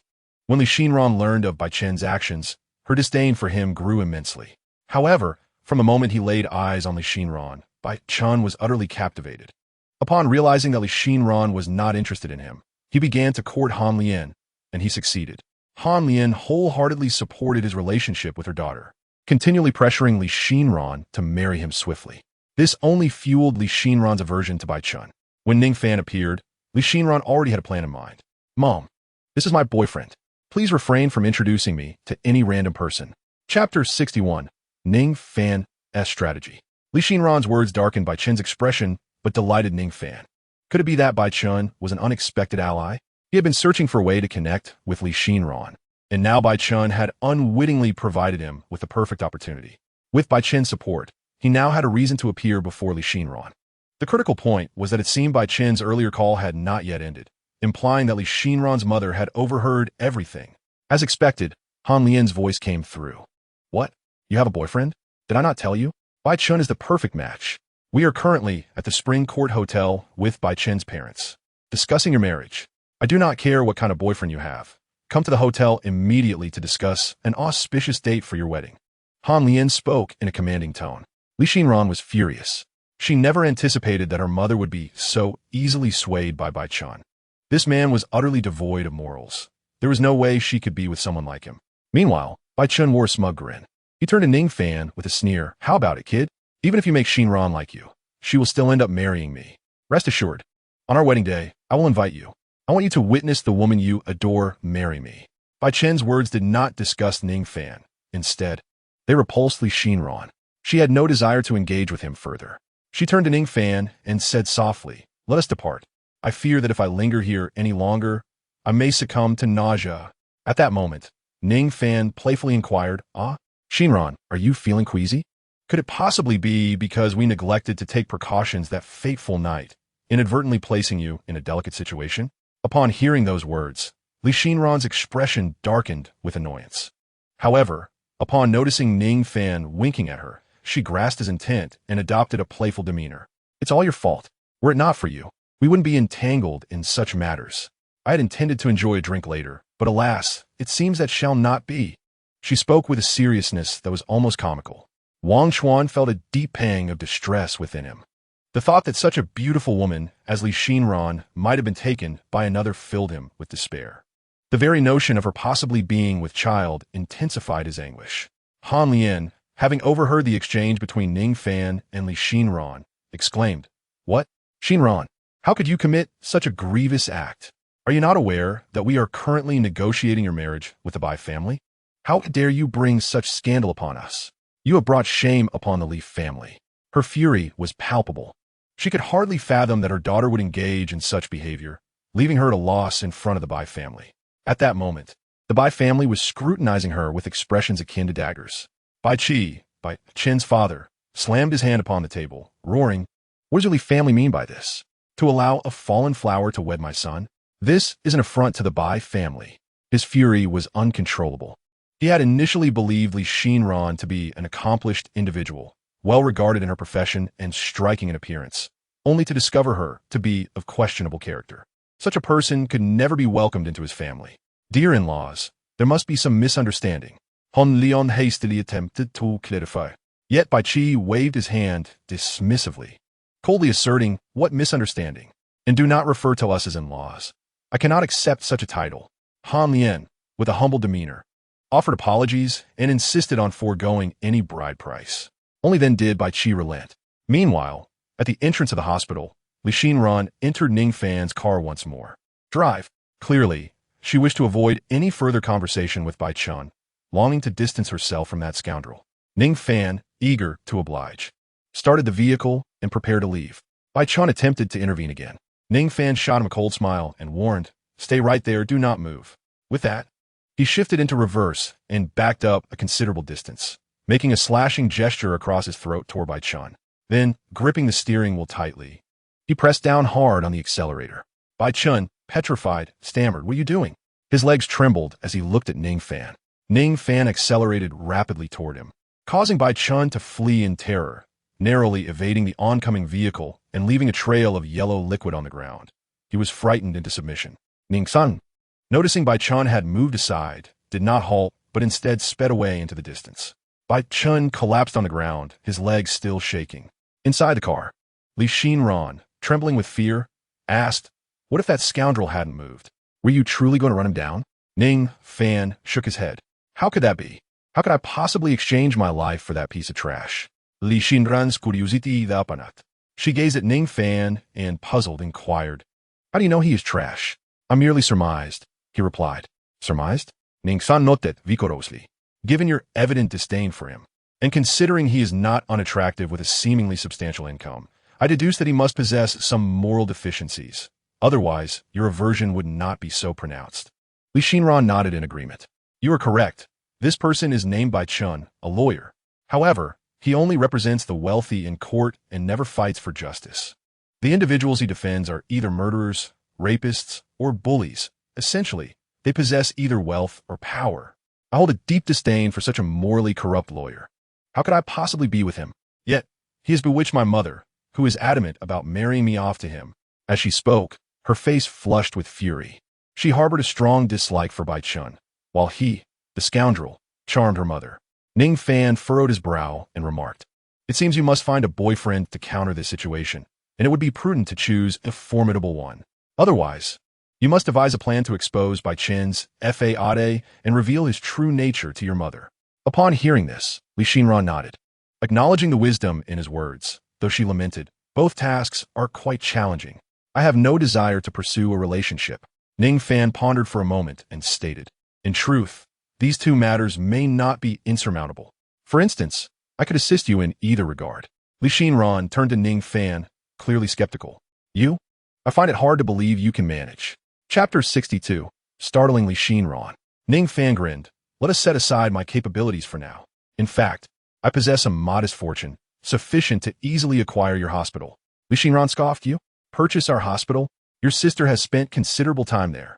Had your family not been unable to pay, her eyes would not have deteriorated to the point of requiring corneal transplants. Do you truly find it plausible to claim such wealth?" Li Xinran believed him to be a consummate fraud. She was most aware of his financial situation. Ning Fan, however, pulled the car to the side and retrieved his phone, accessing his bank account. "Behold," Li Xinran cast a curious glance at him, chuckling, "You likely have only a few dollars in that account." Yet, upon glimpsing the string of numbers, her expression transformed to one of astonishment. "How is this possible?" Li Xinran exclaimed, utterly shocked. Ning Fan, attuned to her thoughts, reflected, "What is going on with this Ning Fan? Not long ago, he lacked the funds for his sister's surgery, and now, in such a short span, he possesses this immense wealth? This appears to be a 10-digit sum. Is he engaged in some illicit activities? Perhaps betraying national interests? How else could he amass such wealth so swiftly?" Ning Fan's expression shifted dramatically. "Goodness. Now they suspect him of treason. It seems imperative to clarify matters with her promptly. Otherwise, this frosty young woman is certain to alert the authorities." With this thought in mind, Ning Fan began, "In truth, I was genuinely broke before, and now I'm indeed wealthy." However, before he could fully express himself, he was interrupted by Li Xinran. Never mind. I do not wish to hear your fabrications. Clearly, Li Xinran deemed none of Ning Fan's words to hold any truth. Observing her icy demeanor, Ning Fan contemplated intimidating her. He promptly locked the car door, and with the sound of the lock clicking, a flicker of fear crossed Li Xinran's frigid visage. "WH, what are you doing?" she stammered anxiously. Ning Fan did not rush to reply. Instead, he eavesdropped on her thoughts. This Ning Fan must be a criminal. He has trapped me in this car. Could he be harboring ill intentions? I have heard of numerous taxi drivers who have assaulted female passengers in their vehicles. The trepidation within Li Xinran deepened. She crossed her arms defensively, eyeing Ning Fan with suspicion. Please, do not commit any more wrongdoings. Think of your parents. Think of your sister. If you were to be apprehended and executed for your misdeeds, how heartbroken they would be. Li Xinran attempted to persuade Ning Fan not to harm her by invoking the image of his family. Aware of her innermost fears, Ning Fan displayed a mischievous grin and leaned in closer. "Dr. Li, if you believe my wealth is ill-gotten, is there any path left for me to redeem myself?" Upon hearing these words, Li Xinran trembled. A sum in the tens of millions, if indeed obtained unlawfully, rendered her even more fearful. "Don't come any closer," she exclaimed, shutting her eyes and emitting a sharp scream. "It's over. I have never even been in a relationship. I am still a virgin. Am I to have my purity ruined by this scoundrel today, and then be murdered? I do not want to die. I am only 27 years old." Observing her distress, Ning Fan finally settled back in his seat. "Enough. Dr. Li, my wealth is entirely legitimate. Do not frighten yourself. Just look at me. A dashing and sunny young man. Could I possibly be a villain?" Realizing she had not been harmed, Li Xinran cautiously opened her eyes. She then saw Ning Fan sitting seriously in the driver's seat. "Why, you were to try and scare me?" Li Xinran gazed at him, momentarily at a loss for words. "Was that all an act to intimidate me? This scoundrel. When the opportunity arises, I shall make him pay dearly." Hearing Li Xinran secretly berating him in her mind, Ning Fan rolled his eyes. After being so thoroughly frightened, she now knew he would not harm her, yet still dared to insult him. This girl certainly had a knack for bullying the weak while fearing the strong. Ning Fan casually opened a stock trading application. "See here. This application displays every transaction of my rebates. The system automatically processed these transactions to ensure the legitimacy of the funds." Li Xinran, who occasionally dabbled in stocks herself, had consistently faced losses. Yet, on this software, Ning Fan's trading account was thriving. Such extreme maneuvers involved purchasing at the lowest point and selling at the highest. Li Xinran gazed at Ning Fan, her face awash with astonishment. "Is this truly the case?" Ning Fan, noticing her lingering disbelief, chuckled. "You may contact the stock exchange to verify." Li Xinran shook her head, insisting, "No need, I believe you. I never anticipated your prowess. Would you be willing to teach me? I have yet to turn a profit in trading." She grasped Ning Fan's arm fervently, viewing him as a veritable treasure tree. Ning Fan was taken aback. After all, stock trading was not his forte. Everything had been accomplished by the system automatically. Just then, a notification sound from the system interrupted. "Host, this system can exercise leniency and assist you this time. You may observe your stock account. This system will leave behind traces of operation." Ning Fan smiled, feeling reassured. "This is a sure thing. No waities. Once I discover promising stocks, I shall recommend them to you immediately." Upon hearing Ning Fan's agreement, Li Xinran was overjoyed. "Thank you. If only I could recover my losses in the stock market." Observing her excitement, Ning Fan jested. "Aren't you afraid of me anymore?" Li Xinran shot him a playful glare. "Humph, you scoundrel, trying to frighten me." Captivated by her feigned indignation, Ning Fan found her innocence utterly enchanting. A girl of such purity was truly exceptional. Although Yu Lily also possessed a similar charm, she and Li Xinran were entirely different in essence. Sensing Ning Fan's captivated gaze, Li Xinran adopted a note of caution. "I must inform you, violating a woman's rights is illegal. With your wealth, I doubt you'd wish to end up imprisoned." Ning Fan withdrew his gaze. "What are you thinking? Let us return to the topic at hand. Do you still believe I'm not exceptional? With my wealth, I could easily dazzle your mother." Chapter 63. Preparing to confront Bai Chun. Li Xinran remained silent. Indeed, Ning Fan was quite remarkable. What he said held a kernel of truth. Such riches could indeed overwhelm her mother, who was notoriously materialistic. She understood well that her mother desired her to marry Bai Chun not for his status as a lawyer, but for the affluence of the Bai family. With assets exceeding 100 million, a marriage into the Bai family would come with a dowry of 2 million. Had she realized that Ning Fan was a billionaire, her mother would undoubtedly support their union without hesitation. Li Xinran cast a sidelong glance at Ning Fan. He was undeniably handsome. However, she was reluctant to treat her marriage as a mere transaction. I shall opt for the second approach. Li Xinran's words left Ning Fan somewhat disheartened. The first option would have been far preferable. In that case, he could enjoy the benefits of Li Xinran's affections more readily. Alas, she chose the second method. Sigh.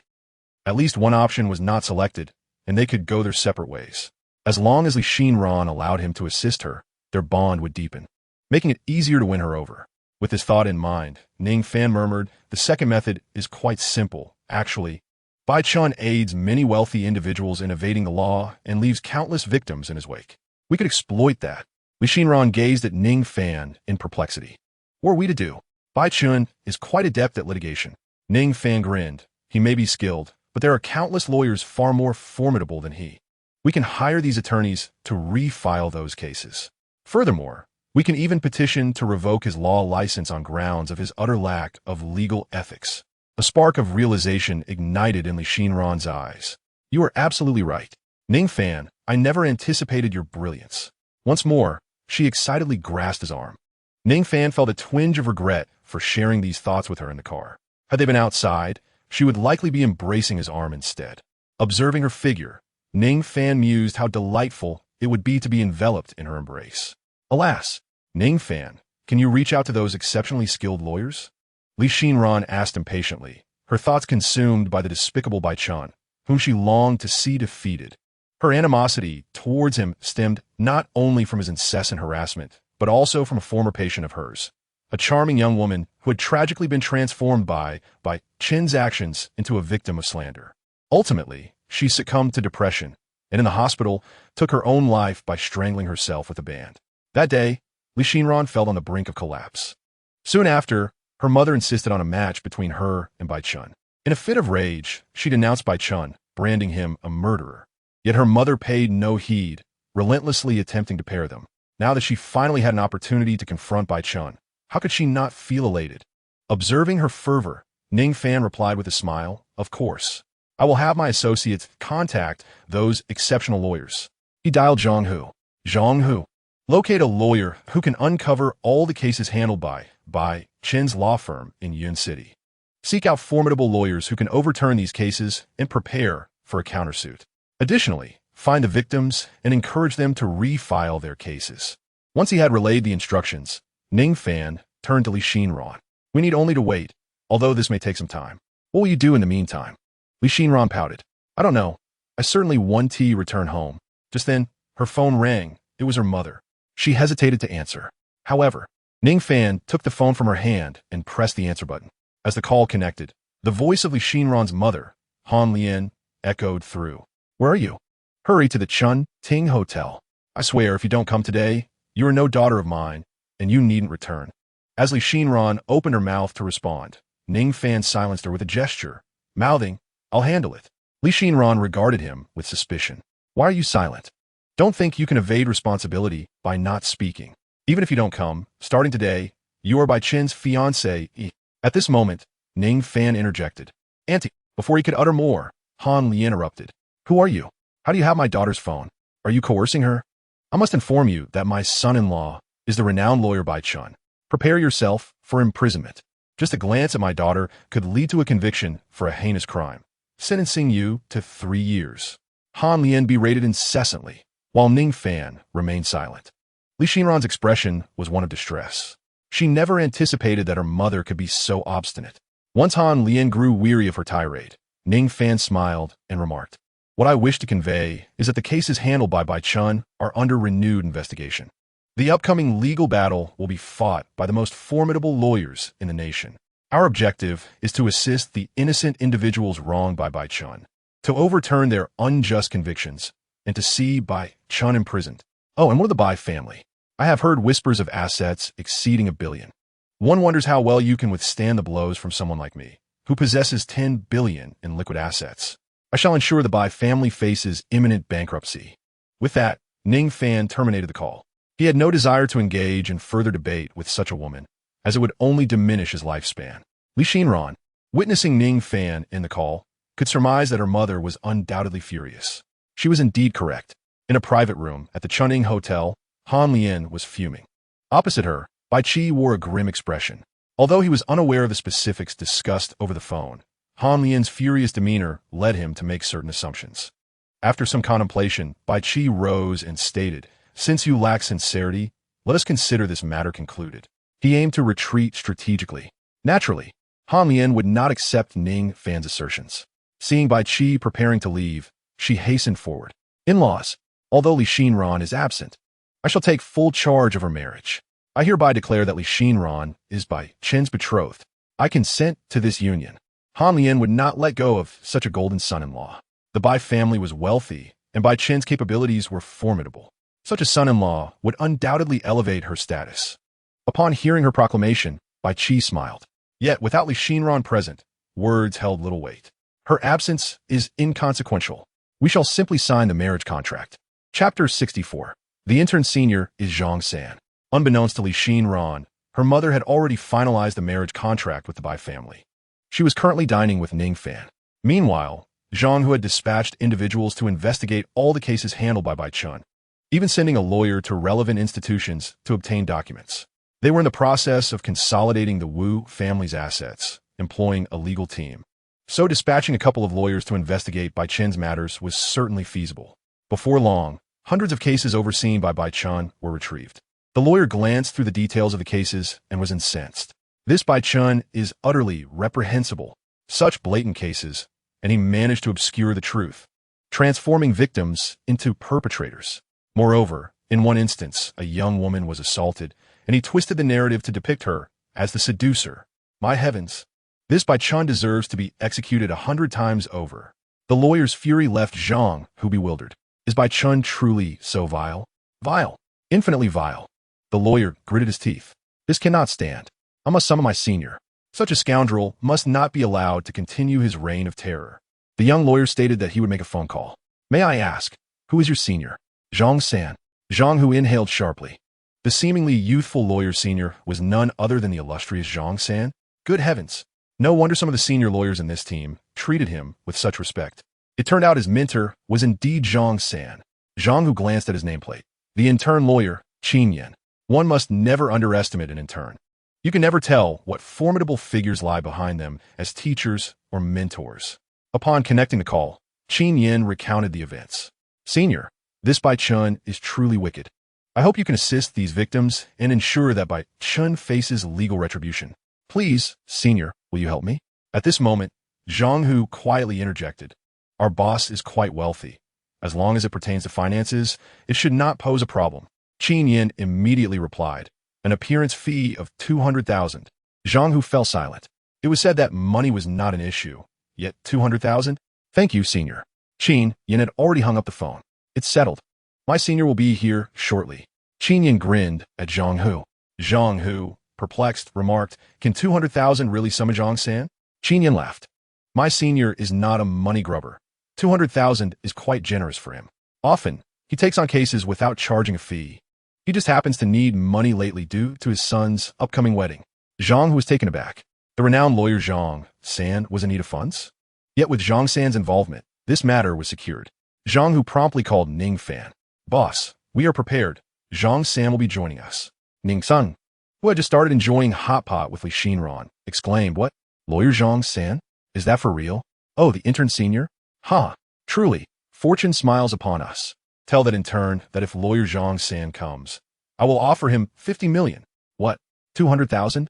I can't handle this. All right. We'll discuss the financial matters once lawyer Zhang San arrives. The call ended. Ning Fan found amusement in Li Xinran's astonished expression. Isn't he the lawyer known for public legal education? Ning Fan nodded. Li Xinran gasped in surprise. My goodness. It's really that Zhang San. Does that mean this lawsuit is as good as won? Li Xinran could hardly fathom that Ning Fan would enlist Zhang San's assistance.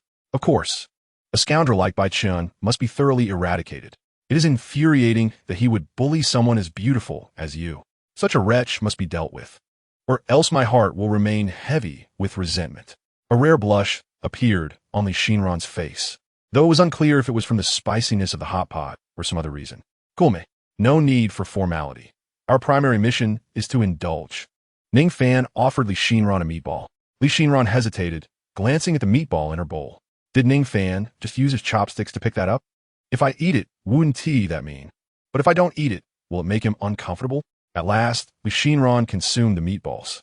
Ning Fan had been eavesdropping on her innermost thoughts, his heart brimming with joy. This system is truly a remarkable invention. As the saying goes, a woman's heart is as elusive as a needle in the ocean. One can never hope to fully comprehend a woman's thoughts. Yet, he could listen to their innermost musings, rendering their secrets transparent before him. Thus, his pursuit of them became considerably simpler.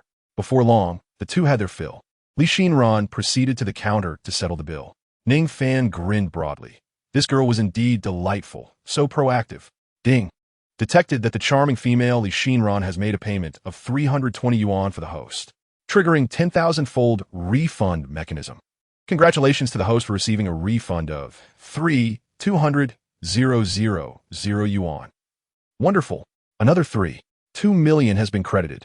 After Li Shinran completed the payment, she glanced at Ning Fan and cheerfully remarked, "Since you helped me today, it's only right that I treat you to a hot pot." Ning Fan nodded eagerly, stating, "Although I am quite affluent, I thoroughly enjoy it when beautiful women treat me." Curious, Li Shinran inquired, "Why is that?" Ning Fan looked at her earnestly, replying, "Because when I was poor, I merely wished to find a wealthy woman to enjoy her generosity and reduce my years of struggle. Unfortunately, now that I am wealthy, the opportunity to seek a rich woman for such purposes has passed. However, I still relish the prospect of beautiful women treating me, allowing me to indulge in this guilty pleasure." As he spoke, his thoughts lingered on the notion that if she treated him, he could indeed enjoy such indulgences. After all, he was bound to a system that catered to such desires. A laugh escaped Li Shinran. Her once cold and aloof demeanor transformed into something irresistibly charming. Ning Fan admitted he was profoundly captivated. Li Shinran seemed oblivious to Ning Fan's expression. With a gleeful tone, she said, "So that is how it is. As long as you can help me resolve the matter with Bai Chun, I can frequently treat you to meals, all on me. I'll ensure you indulge in this pleasure." Ning Fan felt a surge of excitement. If that were the case, wouldn't Li Shinran become his long-term source of sustenance? To have meals provided and still reap rewards was indeed a stroke of good fortune. All right, it's settled then. However, he returned to a pressing concern, "But where will you stay tonight if you're not going home?" Li Shinran, lacking any elaborate plans, simply replied, "Naturally, I'll stay at a hotel." Ning Sun faked disappointment, saying, "I was hoping you would suggest staying at my place." After escorting Li Shinran to a hotel adjacent to the hospital, Ning Fan returned home. Upon entering the presidential suite of the new hotel, Huang Weiwei initiated a video call. "Fango, I miss you," she shyly confessed as she opened the conversation. Ning Fan was taken aback. This little girl was behaving unusually. It seemed the incident with Jiang Luiying had affected her. Nonetheless, the impact was positive, as it had made her more attached to him. Huang Weiwei's fear did not stem from the number of women around him, but rather from the prospect of being abandoned by him. Ning Fan devoted his attention to Huang Weiwei, showering her with sweet nothings that left her blushing and even elicited physical responses. Eventually, he reluctantly ended the call. In a fit of irritation, he summoned Yu Lily, the designated rescuer. The following day, as Li Shinran arrived at the hospital, Bai Chun confronted her with their marriage certificate. "Shinran, behold our marriage certificate. You are now my fiancée," Bai Chun declared, his expression brimming with arrogance, his aggressive gaze unsettling Li Shinran. Yet, she was aware that Bai Chun's predicament was imminent, which tempered her anger. With a cold smile, she retorted, "How unfortunate that you are a lawyer. Are you not aware that this so-called marriage certificate holds no legal validity? Without my signature, whoever signed it can marry whomever they please. It has nothing to do with me." After her declaration, Li Shinran turned and strode into the hospital. A livid Bai Chun hurried after her. "Li Shinran, you must not," but before he could finish, Ning Fan leapt in front of her, wrapping his arm around her slender waist. Had it been anyone else, Li Shinran would have been enraged. Yet in this instance, she played along. "Darling, I told you to wait for me a moment to avoid encountering rubbish. You didn't listen. Look what happened now. My delightful day is marred by this trash." Li Shinran nodded emphatically. "Indeed, dear husband, you are absolutely right. For now on, I shall certainly wait for you. Their affectionate exchange left by Chun dumbfounded. She is my fiancée. How can she behave this way? Li Xinran, you are cheating, he exclaimed. Slap. Before Bai Chun could finish, Ning Fan delivered a resounding blow. Cheating? How dare you? This is my woman. Say another word, and I shall end you. Ning Fan showed no leniency. Zhang San would be here soon. Such a pathetic lawyer had no chance of recovery. You dare strike me? You are finished. I shall ensure you spend your life in prison. Bai Chun howled, dialing his law firm. Prepare a lawsuit for me. I shall sue for intentional injury. After hanging up, Bai Chun pointed at Ning Fan, sneering, you are done for. Not only will I ensure you are in prison, but I will also see your entire family imprisoned. Ning Fan scoffed in response, ignorant of the law.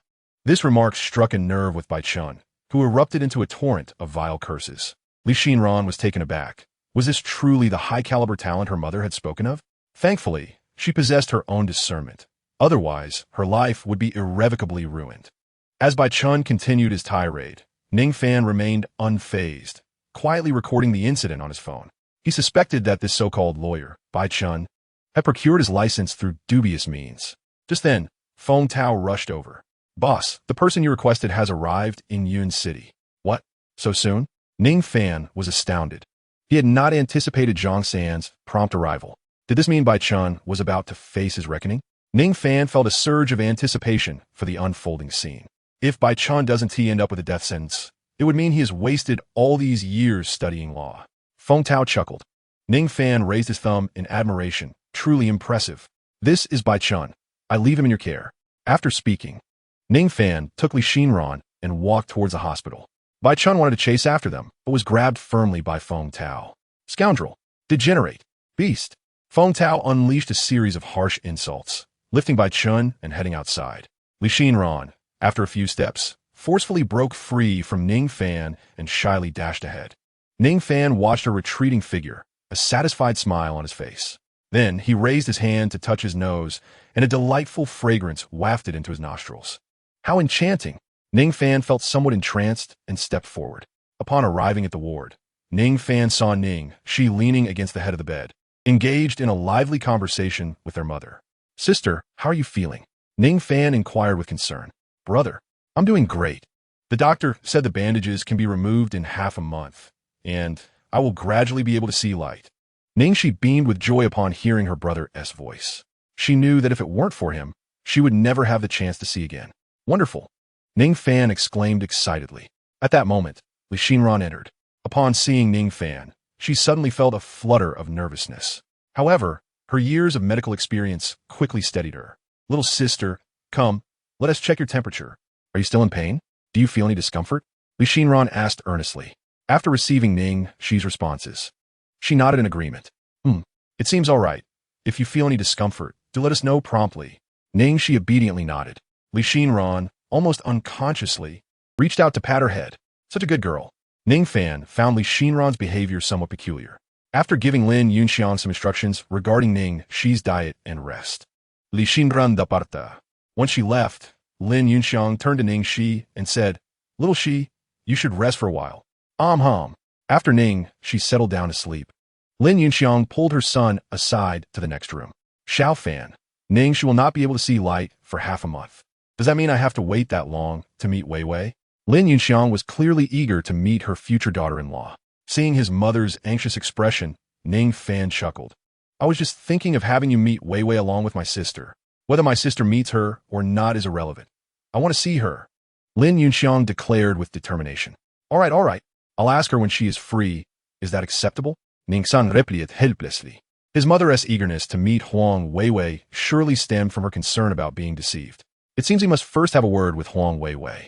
After chatting a bit more with his mother, Ning Fan left the hospital and headed straight to Yuncheng University. As he neared the school entrance, he sent a message to Huang Weiwei. In the midst of her class, Huang Weiwei suddenly felt an overwhelming urge to skip. Seizing the moment when the teacher was distracted, she slipped out. Sun Jing, witnessing this scene, immediately understood. It could only be Ning Fan who could prompt the impeccably obedient Huang Weiwei to engage in such a reckless act of skipping class. Chapter 66. Jiafu plans to expose Huang Weiwei to Ning Fan. At the school gate, Ning Fan felt a bit puzzled upon seeing Huang Weiwei. Aren't you supposed to be in class? Huang Weiwei responded with a smile. I skipped class. Ning Fan remained silent. Huang Weiwei, observing her seemingly obedient demeanor, was taken aback that someone she had only recently befriended could dare to skip class. Fortunately, this was university, where professors paid little attention to their students. Otherwise, Huang Weiwei feared she might quickly face disciplinary action. Brother Fan, where are we going to have fun? After getting into the car, Huang Weiwei blinked her eyes at Ning Fan. Ning Fan chuckled. There's no need to rush into fun. First, I have something to discuss with you. He proceeded to share the tale of how he had deceived his mother. Both of my parents are from the countryside and know nothing about stock trading. I was afraid that if I tried to explain, it would only worry them, so I enlisted you as a shield. If they ever inquire, you can say the money is yours, and I'm merely living off your generosity. Upon hearing this, Huang Weiwei looked at him in disbelief. She had initially thought Ning Fan was a rich second-generation heir, only to discover he was a first-generation tycoon. Brother Fan, you trade stocks? That's impressive. Huang Weiwei gazed at him incredulously. Of course. Do you not know who I am? I possess extraordinary talent. Ning Fan's boastful demeanor elicited a cascade of laughter from Huang Weiwei. Naturally, she would not decline Ning Fan's request. With a playful smile, she remarked, hee hee. Brother Fan, are you trying to solidify your reputation as a sugar baby? My previous dream was to find a wealthy woman to support me. But it turns out one must first be wealthy themselves to attract such women. For instance, you Weiwei are already a little wealthy. As he spoke, he playfully pinched her delicate nose. Huang Weiwei blushed and replied, but all my money is actually Brother Fan's. That's different. When I spend money, others will only accuse me of being a spendthrift. However, if I were to spend your money, others would surely envy me. Ning Fan's words rendered Huang Weiwei speechless. She found herself at a loss for words, as Ning Fan's flawed logic seemed strangely convincing. After winning Huang Weiwei over, Ning Fan took her out to enjoy food and entertainment. Huang Weiwei remembered Ning Fan's words, often taking the initiative to pay the bill, attracting countless envious glances toward Ning Fan. Huang Weiwei appeared quite pleased with this arrangement. Unbeknownst to them, Huang Weiwei's habit of paying was noted by Jia Fu. Previously, when discussions about Huang Weiwei surfaced on the school forum, he sensed something amiss and refrained from joining the gossip. Then, when Li Tao was apprehended, he did not abandon his pursuit of Huang Weiwei, but rather became more cautious. He dispatched individuals to keep watch over her, ensuring that any decision she made would be reported to him immediately. He soon learned that Huang Weiwei was going to Qingyang for a photo shoot and intended to follow her there for a chance encounter. Unfortunately, before he could act, he heard that Yi Guang had been arrested. With only himself remaining among Huang Weiwei's 3 suitors, he became even more vigilant. Today, he discovered that Huang Weiwei had skipped class again, and subsequently learned that she had gotten into another man's car. What followed was a date where she paid for everything. Jia Fu found himself utterly perplexed. What on earth was happening? Wasn't he had said that Huang Weiwei was impoverished? How could she be out on a date with a gentleman, and yet cover the entire bill herself? Could it be that Huang Weiwei was a hidden heiress? No, that was impossible. The fellow who had been competing with me in the rankings during the last live stream. What was his name? The one who relied on others for support. He must be the big shot backing Huang Weiwei. Jia Fu felt as though he had uncovered the truth. The incident on the school forum was indeed genuine. Huang Weiwei was truly a case of knowing the face, but not the heart. On the surface, she appeared to be a pure college student, but in reality, she was such a licentious woman. The most infuriating part was that she pretended to be innocent in front of us, while secretly accepting funds from the top supporter to indulge in a youthful paramour. This could not be allowed to pass unchallenged. The matter from the forum must be related to that top supporter. With Huang Weiwei under his protection, it would be difficult to confront her. Jia Fu was deep in thought, formulating a plan. I will seek out the top supporter to expose Huang Weiwei's FAOD. Without the backing of that top supporter, what could she possibly be? A smile crept across Jia Fu's face as he opened the live streaming application, easily locating Ning Fan's account. After all, the account named Most Fond of Soft Rice was quite renowned. Jia Fu clicked to add him as a friend and sent a message. Hello, Soft Rice brother. I have discovered a shocking secret about Huang Weiwei and hope you can accept my friend request. I shall reveal all my findings to you. After sending the message, Jia Fu quietly awaited Ning Fan's acceptance of his request. Unbeknownst to him, Ning Fan was unaware of the friend request. He had spent the evening strolling with Huang Weiwei, only returning her to the school late at night. However, his vehicle could not enter the campus, and Huang Weiwei still had a considerable distance to walk. Ning Fan decided to call the principal. Yin Haiqing answered the phone with utmost courtesy. Young Master Ning, how may I assist you? I would like to request that Principal Yin inform the security personnel to allow my car access and also arrange for a pass for my future entries and exits. Ning Fan stated. Such a trivial request was of no concern to Yin Haiqing. He immediately replied, I will call the security department right away and have them issue a pass for you without delay. After hanging up, Yin Haiqing summoned the head of the security department to the gatehouse to expedite the issuance of the pass for young Master Ning. The head of security, not daring to be negligent, arrived at the gatehouse within 10 minutes, bearing the pass. Ning Fan then drove Huang Weiwei to the entrance of the female dormitory. Goodbye. Fangge, Huang Weiwei said as she exited the vehicle. Ning Fan smiled and replied, Weiwei, aren't you going to give a parting kiss? Huang Weiwei pouted. You didn't say anything in the car, and now you bring it up? If my classmates find out, I will be mortified. After this, she hurriedly made her way toward the dormitory, not daring to kiss Ning Fan at the entrance. Watching her retreating figure, Ning Fan chuckled. This little girl is quite shy. He then turned the car around and departed from the campus. Chapter 67. Moving into the house. Back at the hotel, Ning Fan prepared to explore a live streaming platform in search of suitable targets to strategize against. To his surprise, he discovered a high-profile friend request in the back end. The heir of 100 billion? Wasn't he this the same fellow who had competed with him for the top spot in Weiwei's live broadcast? His name seemed to be Jia Fu, also a student at Yin University. What would he possibly want by sending me a friend request? Ning Fan was perplexed, but upon glancing at the message from Jia Fu, he couldn't help but smile. What secrets could Weiwei possibly have? I must see what this lad is up to. Ning Fan accepted the friend request. Once the request was approved, Jia Fu immediately erupted with excitement. Huang Weiwei, you pretend to be aloof, but now I shall see how you will react. Jia Fu swiftly began messaging Ning Fan. Soft meal guy, I am Huang Weiwei's classmate. I have discovered that Huang Weiwei is quite disingenuous and not very devoted to you. Taken aback by this message, Ning Fan understood, well, who Huang Weiwei was. Here was yet another individual slandering Weiwei. It appeared that there were still remnants of the previous incident lurking about. Since you have so boldly revealed yourself, do not blame me. Ning Fan typed a response. What is the matter? Please elaborate. If what you say is true, you shall be rewarded. Seeing that Ning Fan believed him, Jia Fu sent over today as photographs of Huang Weiwei shopping with Ning Fan and began typing again. Soft meal guy, did you see? This is a photo of Huang Weiwei shopping with another man today. I know, soft meal guy, that you are Huang Weiwei's #1 supporter. She is quite impoverished, and all her money comes from you. Yet, she takes your money while seeking the company of younger men. I noticed she was dining and shopping with that man today, and she paid for everything. She is using your money to maintain a toy boy. Ning Fan glanced at the photos and read Jia Fu's words, chuckling to himself. This Jia Fu was indeed amusing, thinking to lodge a complaint with him. However, Ning Fan decided to play along for the time being. This infuriates me. Who is that man? Do you know? I want to have him dealt with. He hit send and waited quietly for a response. Upon receiving the message, Jia Fu burst into laughter, opting to send a voice message instead of typing. Soft meal guy, I am the heir of the prestigious Ding Sheng Group in Yun City. My name is Jia Fu, and it is a pleasure to meet you, soft meal guy. This Jia Fu seemed to think Ning Fan was unaware of his identity. Ning Fan had no desire to continue the conversation. He was merely a fool. The owner of the Ding Sheng Group was a heroic figure, but regrettably, he had a worthless son. It seemed the downfall of the Ding Sheng Group was merely a matter of time.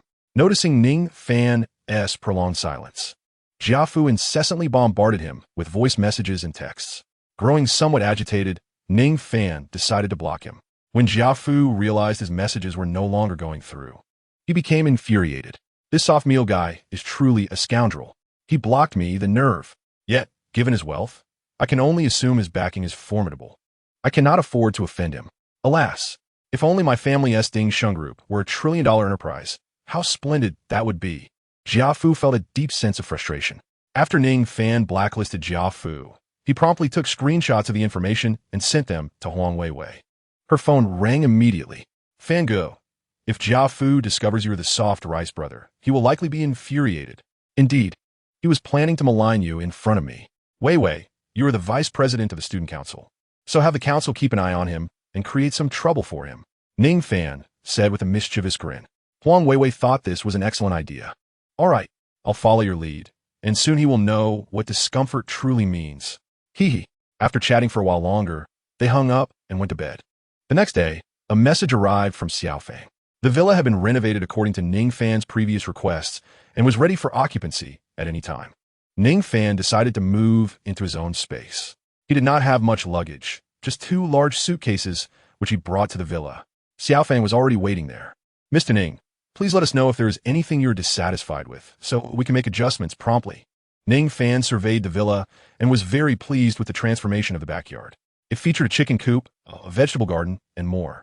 This was the result of Ning Fan's sudden inspiration. Having spent their lives in the countryside, his parents would surely be restless if they moved to the city. A garden solely filled with flowers would be wasted on them. Ning Fan instructed Xiaofang to find someone to dismantle the garden and transform it into a vegetable plot, complete with a chicken coop and a doghouse nearby. This way, when his parents moved in, they could tend to the vegetables and care for the chickens. I'll reach out to you if I need anything else. Ning Fan waved his hand, declining Xiaofang's proposal. With his parents moving in, why would they need someone else to manage the villa? He feared that they would find the villa too easy to manage with their energetic nature. Ning Fan understood that if he hired help, his parents would likely have objections. It was better to let them manage it themselves. Living here was far superior to returning to the countryside. Seeing Ning Fan's refusal, Xiaofang did not press further. Very well, Mr. Ning. If you have any future needs, please feel free to contact me. After Xiaofang finished speaking, she prepared to leave, but Ning Fan called her back. Please help me find a few more villas. Huh? Xiaofang was taken aback. You want to find more? Ning Fan nodded. This villa is for my parents. I need another one that belongs solely to me.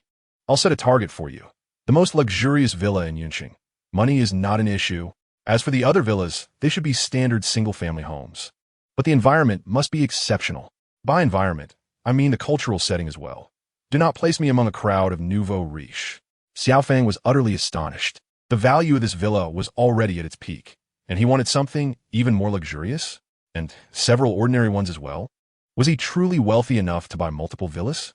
Xiaofang excitedly replied, Mr. Ning, rest assured, I will certainly find options according to your requirements. Ning-san noted it, allowing Xiaofang to leave. Although Xiaofang's performance was commendable, Ning Fan was not in a hurry to pursue her.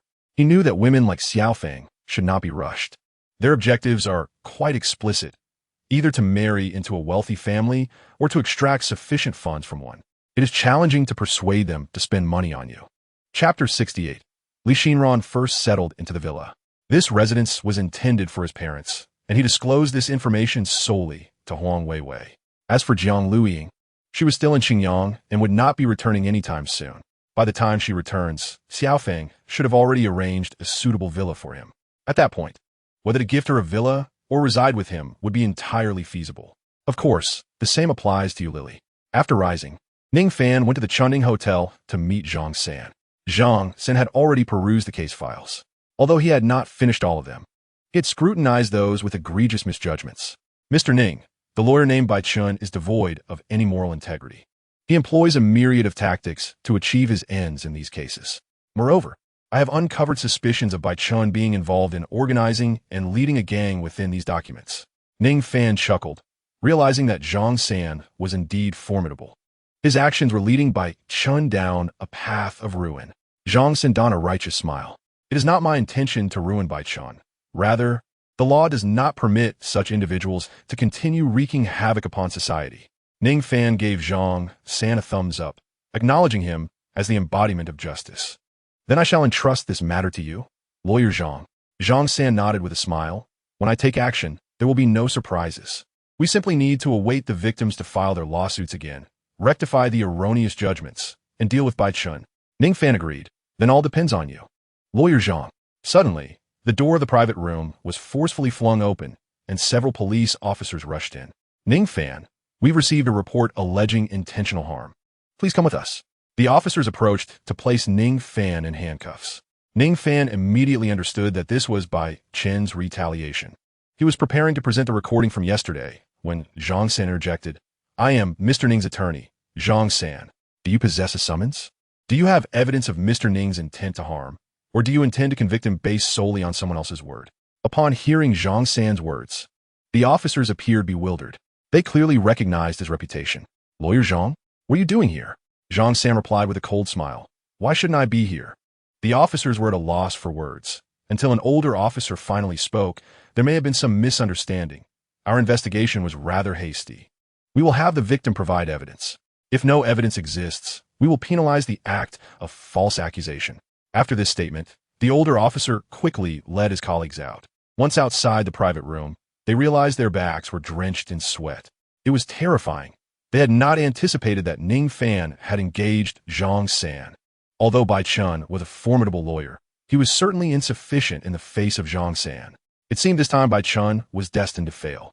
Back inside the private room, Ning Fan smiled at Zhang San. Your reputation, Lawyer Zhang, is truly remarkable.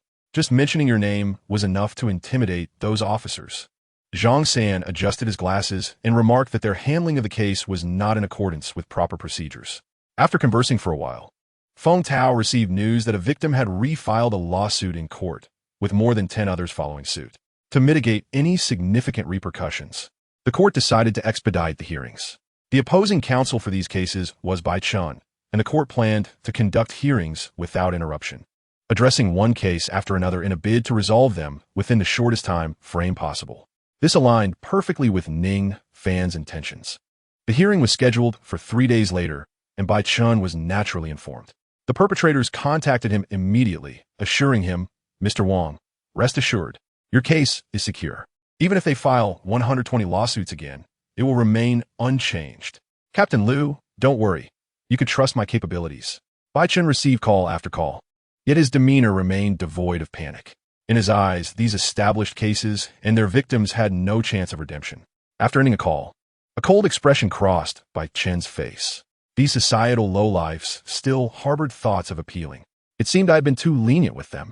Bai Chun dialed a number, instructing them to warn those individuals on the list to withdraw their cases. After hanging up, his mood soured. Indeed, these past few days had been particularly unfavorable. Li Xinran had also been giving him the cold shoulder, infuriating him. If you don't comply soon, I'll resort to force. Bai Chun thought menacingly. Throughout his life, he had never endured such humiliation. Li Xinran had not shown up for work in recent days. Zhang San discovered potential evidence implicating Bai Chun in gang manipulation within the case files. Ning Fan worried that Bai Chun might act out of desperation, potentially endangering Li Xinran. Fortunately, Li Xinran was somewhat amenable to advice, especially since Ning Fan provided compelling evidence. In recent days, she had not gone to the hospital and had blocked Bai Chun's contact information, making it impossible for him to reach her. Even Li Xinran's mother was unaware of her whereabouts. Unbeknownst to them, Li Xinran had been residing in Ning Fan's villa. Her parents were still at the hospital caring for her sister and would not be visiting anytime soon. As Li Xinran gazed at the villa, she was taken aback.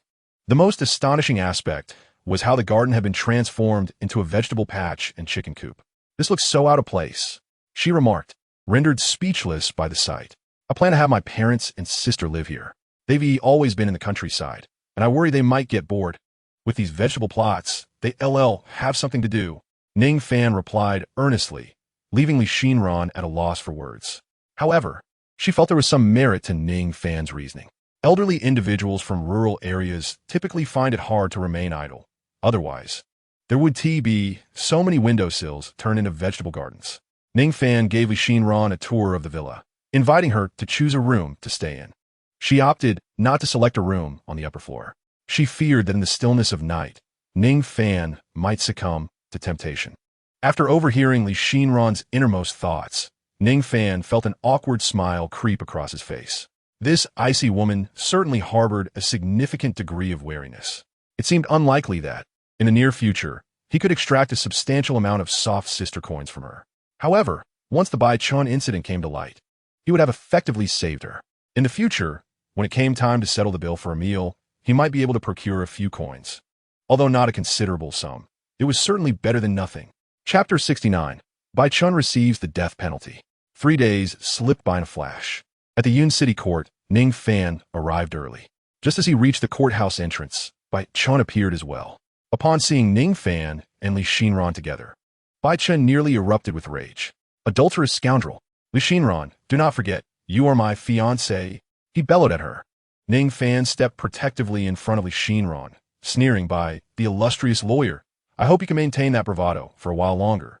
By the way, did you send many people to intimidate those victims? Have they not returned to report to you? No need to fret. You shall soon be reunited with them below. Ning Fan's words sent a shiver of unease through Bai Chun, though he remained undeterred. You wait, boy. I'll settle the score for the last time you laid your hands on me when I have a moment. Bai Chun spat before striding into the courthouse. As Ning Fan watched him depart, he remarked calmly, still thinking of reckoning with me? I hope you can walk when you are led out of the courthouse. But I suspect you will likely be escorted out. Turning to Li Xinran, he inquired, shall we venture inside to witness the spectacle? Li Xinran nodded obediently, of course. I want to see that scoundrel Bai Chun meet his downfall with my own eyes. Ning Fan glanced at his companion, Lawyer Zhang San, who was wearing a mask, and noted that Bai Chun had not recognized him. Otherwise, that young man would surely have hesitated to enter the courtroom. Half an hour later, the hearing commenced. Bai Chun, brimming with arrogance, presented the previous evidence to the judge, demanding that the original verdict be upheld. He provocatively glanced at Zhang San, the masked lawyer. Why do you still wear a mask, counsel for the plaintiff? Are you so frightened by me that you dare not show your face? Ning Fan and Li Xinran could not suppress their laughter. This Bai Chun truly had a penchant for courting disaster. Indeed, I have never encountered someone so foolish. Zhang San chimed in. Bai Chun, the reason I wear a mask is that I fear you might be so terrified upon seeing me that you would be rendered speechless. If that were the case, today's proceedings would lack any challenge. Bai Chun erupted in laughter. Ha! You are killing me with laughter. Terrified to the point of silence? Remove your mask. I want to see how you could frighten me into silence. He was convinced that these impoverished souls could not possibly secure a competent lawyer. Even with Ning Fan and Li Xinran's assistance, they would struggle to find someone of merit. Zhang San regarded the provocatively grinning Bai Chun, adjusted his glasses, and replied, as you wish. He then slowly removed his mask. The courtroom fell into a hushed silence. Even the judge gasped in astonishment. Bai Chun slumped helplessly in the defense attorney's chair, his mouth opening and closing, unable to utter a single word. The confidence that once adorned his face had drained away, leaving him pale and in a state of stupor. Zhang San chuckled. I told you, the moment I removed my mask, it would leave you so startled that you couldn't speak.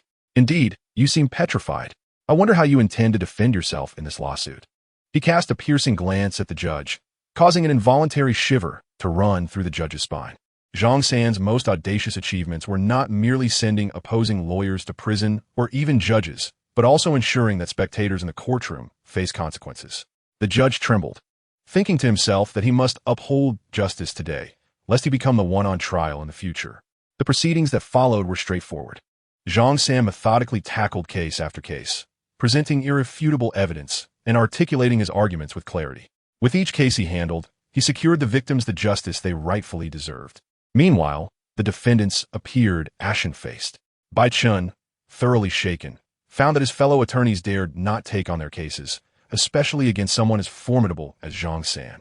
The judge acknowledged that the errors in the previous rulings were partly due to the judge's wavering stances, but primarily because the defense attorney Bai Chun had employed a series of threats and intimidation against the victims' families, ultimately leading to severe miscarriages of justice within our judicial system. Zhang San spoke passionately for over 10 minutes, detailing Bai Chun's transgressions. In conclusion, he advocated for the death penalty for the heinous defense attorney Bai Chun, along with a lifetime ban on political rights and the confiscation of all illicit gains. Upon Zhang San's declaration, the courtroom erupted in astonishment. A series of retrials had already led to death sentences for numerous defendants, yet none anticipated that the infamous lawyer Bai Chun would meet the same fate. The judge, listening intently to Zhang San's account, raised his gavel and brought it down. Bai Chun was sentenced to death. When Bai Chun heard the judge pronounce his sentence, he fainted from shock. The judge instructed the court officers to escort him away. An hour later, outside the courthouse, Li Xinran turned to Ning Fan and remarked, I never imagined you would bring about Bai Chun's downfall. Ning Fan rolled his eyes. Could you refrain from using the word bring down? How about play with? It's essentially the same. Ning Fan noticed that despite Li Xinran's cool demeanor, she could afford to joke around once they became familiar. Li Xinran shot Ning Fan a glare, then retrieved her phone, liberating her parents' contact from the confines of her little black room. She dialed her mother, saying, "Mom, did you see? This is the son-in-law you had in mind. Good thing I didn't heed your advice. If I had married such a monster, I'd rather be dead." On the other end, Han Lian was at a loss for words. She had never imagined that the impeccably dressed Bai Chun could be such a vile person. Although she had not attended the court session, she had watched the live broadcast in its entirety, only to discover that the son-in-law she had meticulously chosen was, in fact, a veritable demon. Fortunately, her daughter had not listened to her counsel. After a lengthy pause, Han Lian finally spoke softly. "Shinran, it seems I have misjudged. Rest assured, I will surely select a suitable partner for you upon my return." Li Shinran retorted coldly, "With your discerning eye, I might as well enter a convent. I'm genuinely afraid you might introduce me to a murderer." With that, Li Shinran ended the call, not wishing to continue the conversation with her mother. Beside her, Ning Fan observed Li Shinran's furious demeanor and chuckled. "Surely your mother isn't still trying to find you a partner?" Li Shinran shot him an exasperated look. "How did you know?" Ning Fan pulled out his phone and opened the camera. "Just look at your face, brimming with anger. I can hardly fathom what else could provoke such fury aside from your mother's matchmaking endeavors." Li Shinran pouted and sighed deeply. Chapter 70. A desire for her sister to study in the city. Noticing her despondent expression, Ning Fan leaned in closer. "I believe this issue is quite manageable." Li Shinran shot him a skeptical glance. "Manageable? Pray tell, how do you propose to resolve this?" Ning Fan replied nonchalantly. "Why not simply find yourself a boyfriend?" Li Shinran pouted again. "A boyfriend? As if it were that simple. If it were, I wouldn't still be single. That's merely a matter of high expectations. With your looks, any man would be entranced." Li Shinran suddenly turned to Ning Fan. "Are you enchanted?" Ning Fan was momentarily taken aback. What did she mean by that?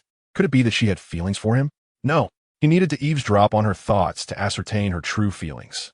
There are indeed many admirable men in this world, yet many possess only a facade of excellence, concealing a corrupt soul. Take Bai Chun, for instance. Who could have guessed he was a monster?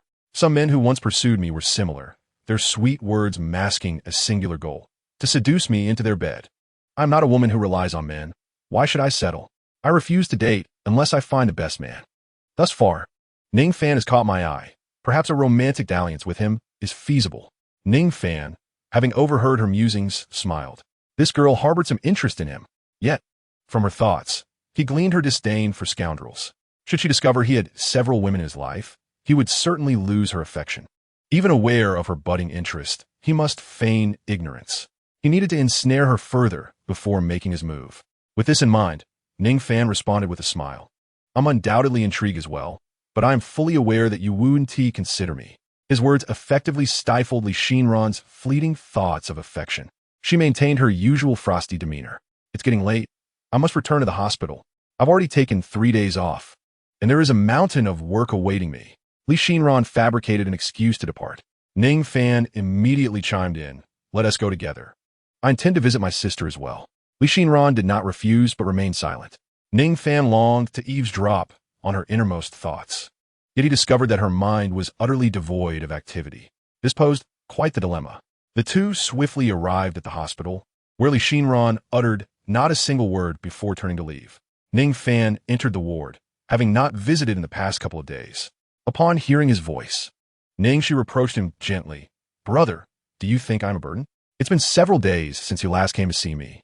A pang of sorrow struck Ning Fan's heart. He hurriedly approached his sister, whispering, "How could that be? I've just been a bit preoccupied. I promise to visit you every day from now on, all right?" She nodded vigorously, exclaiming, "Yes. I want to hear my brother's voice every day." Ning Fan tenderly held his sister's delicate hand, his face radiating affection as he replied, "Of course. In a few days, you'll see me daily." She beamed with joy. Nearby, Lin Yunxiang chuckled. "Don't cling to your brother every day. He has many responsibilities to attend to.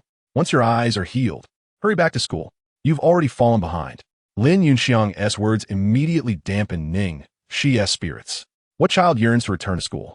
Lin Yunxiang then turned her attention to Ning Fan. "Xiao Fan, Sh's condition has stabilized. Your father will return home tomorrow. There are chores to be done." Ning Fan replied helplessly, "Mom, please don't go back with Dad. She can come to Yun City for school. The educational standards in the countryside have been declining, and the number of students gaining admission to universities decreases each year. During Ning Shi's middle school entrance examination, she and T gained admission to a prestigious high school based solely on her scores. Rather, she benefited from the quotas allocated to each middle school by these esteemed institutions. While middle school admissions may offer leniency, can one expect the same for college entrance exams? It is far better for Ning Shi to study in the city. Upon hearing his words, Lin Yunxiang fell silent, recognizing the truth in her son's statements. The rural population has been dwindling, with those of means migrating to the city. The number of students in the countryside is minimal, and the lack of qualified teachers results in a glaring deficiency in educational resources. Even the best school in their county pales in comparison to an ordinary school in a large city. Though they lacked such opportunities in the past, it now appears feasible. Yet, Lin Yunxiang remained somewhat apprehensive. Would this decision place Wei Wei in a difficult position? With a worried expression, she gazed at Ning Fan. He shook his head repeatedly. How could that be? Wei Wei has already agreed. You all can come to the city together. I'll assist Ning Shi in connecting with the affiliated high school of Yun University. Even if her grades are not up to par, she will still have the opportunity to attend Yun University.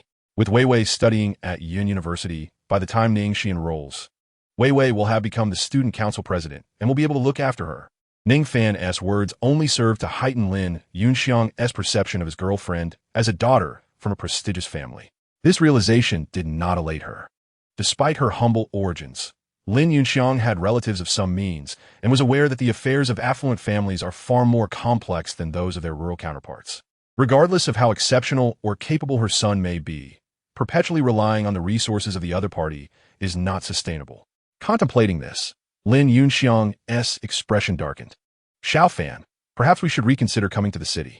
Ning Fan discerned the concern in his mother's eyes and smiled reassuringly. Mother, there is no need for you to overthink this. Wei Wei is far better than you imagine. For the time being, let us keep this between us and ask father not to return. Lin Yunxiang, observing her son's unwavering conviction, ultimately acquiesced. Naturally, she wished for her daughter to attend a reputable school, but was merely apprehensive about the potential impact on her son. Upon receiving her mother's consent, Ning Fan beamed with joy. This arrangement delighted Ning Shi as well. She longed for the schools in the city, having heard that they not only boasted superior teaching faculties, but also offered a wealth of extracurricular knowledge. When Ning Chuan returned from outside, Lin Yunxiang relayed Ning Fan's earlier words to him. His brow furrowed in concern. Is it wise for our family to rely on others for support? He pondered, worried that this might adversely affect the relationship between Ning Fan and Huang Weiwei. Lin Yunxiang whispered, asked our son, and he reassured me that it's all right. Weiwei has consented to this arrangement. With that, Ning Chuan let out a sigh of relief. Chapter 71. Seeking Principal Yun. In the ensuing days, Ning Fan made it a point to visit his sister at the hospital whenever he had the opportunity. However, it seemed that Li Xinran was avoiding him, as he failed to encounter her during his visits, which left him feeling somewhat disgruntled. After all, he did not wish to squander the chance to engage with a captivating beauty rated highly in his eyes. Finally, on one occasion, he came across Dr. Li once more. Oh, Dr. Li, what a coincidence. I didn't expect to see you today. What have you been busy with these past few days? Ning Fan exclaimed as he approached her. Li Xinran cast a cold glance in his direction, uttered not a word, and turned to leave. Ning Fan promptly pursued her. Doctor, Li, what is the matter? You seem rather unhappy. He questioned, perplexed, as he trailed behind her. Yet, Li Xinran remained silent. Ning Fan mused to himself. She must be harboring some issue. He then opted to eavesdrop on her thoughts. He already has a girlfriend, a wealthy one at that. And yet he is still so flirtatious. This scoundrel is a cad. I must keep my distance from him. If he dares to provoke me again, I'll make him regret it. Ning Fan felt bewildered. How did Li Xinran know about his girlfriend? After much contemplation, he concluded that either his father, mother, or perhaps Ning Shi had divulged this information. Apart from those three, there was no way for Li Xinran to be aware of his relationship. It seemed that Dr. Li would face challenges in her pursuit of him. Shaking his head, he decided not to pursue her any further, recognizing that doing so would only exacerbate the situation. Seeing that Ning Fan had ceased his pursuit, Li Xinran grew even more irritated. Once outside the hospital, Ning Fan received a call from Jiang Luing, who was returning from Xinjiang. Their reunion was akin to newlyweds after a brief separation, inevitably leading to an intense encounter. Jiang Luing, feeling utterly exhausted, gazed at Ning Fan with a look of reproach. You rascal. All you do is torment me. Ning Fan grinned and replied, "What brings you back today? I was afraid that if you didn't return, some vixen might whisk you away." As Jiang Luiying uttered those words, her face was flushed with embarrassment. Ning Fan was taken aback and chuckled. How could that be possible? Even if there were a vixen, it would be I who would have taken her in, not the other way around. Jiang Luiying paused, then playfully pinched the tender flesh at Ning Fan's waist. It seems you are indeed seeking a vixen. Ning Fan sensed a hint of irritation from Jiang Luiying. An hour later, she weakly declared, "Go find your vixen, and don't come looking for me. If you do, I shall perish." She was genuinely exhausted. Ning Fan was equally astonished. Had he truly become so formidable? When he was with Su Qian, he and possessed such prowess. Could it be a function of a system? At that moment, a notification from the system chimed in. To prevent the host from becoming a mere soft man, this system has thoughtfully provided the host with 2 additional kidneys. Ning Fan chuckled. The system was indeed like a caring father, so considerate.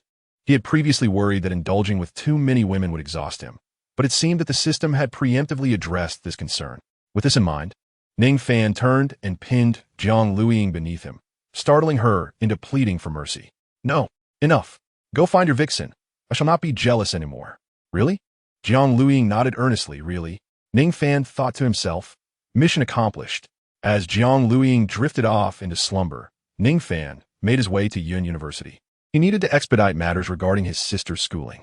Although she was still in recovery, she had fallen behind in her courses. He needed to see if he could assist her in catching up. Otherwise, she would have to repeat a year. The process of repeating a year had become far more complicated than before. In the past, if one's grades were lacking and one wished to repeat, it could be done quite easily. Now, the procedures for retention were exceedingly difficult. Without connections, one would find it nearly impossible. Ning Fan first sought out Yun Haiqing in the principal's office. Upon hearing Ning Fan's desire for his sister to attend the affiliated high school of Yun University, Yun Haiqing immediately became animated. "Rest assured, young Master Ning, I shall personally ensure that Miss Ning's educational matters are handled impeccably." Yun Haiqing spoke with an ingratiating tone. It was hardly surprising. After all, Ning Fan was the benefactor who had donated a staggering 100 million. Who wouldn't be sycophantic in such a situation? It wasn't just a sister seeking admission. Even an entire family would require careful handling.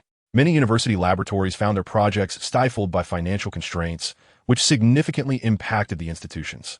The 100 million received by Yun University was a source of envy for countless other institutions. This also bolstered Yun Haiqing's stature among other principals. Some even approached him, hoping to solicit his assistance in making connections, and one principal even brought along the school belle. Yet, how could Yun Haiqing agree? "Ning Fan is our son-in-law. Principal Yun, my sister is in her final year of high school, but has fallen behind due to an ailment. If she were to enter the affiliated high school, her grades would surely suffer. I would like to ask if you could arrange for 2 teachers to assist her in catching up." Ning Fan articulated his purpose. Yun Haiqing quickly waved his hand, exclaiming, "What supplementary lessons? I will ask the Yun University laboratory to casually assist Miss Ning in creating some invention. Yun University can grant Miss Yun a special admission quota. When the next semester begins, Miss Ning can come to school." Yun Haiqing's words left Ning Fan utterly bewildered. Is it truly possible to operate in such a manner? He had toiled relentlessly to gain admission to Yun City Business School. His sister, without any effort, could gain entry to Yun University? Ning Fan stared at Yun Haiqing in disbelief and said, "Principal Yun, isn't this a bit inappropriate?" Yun Haiqing immediately replied, "What is inappropriate about it?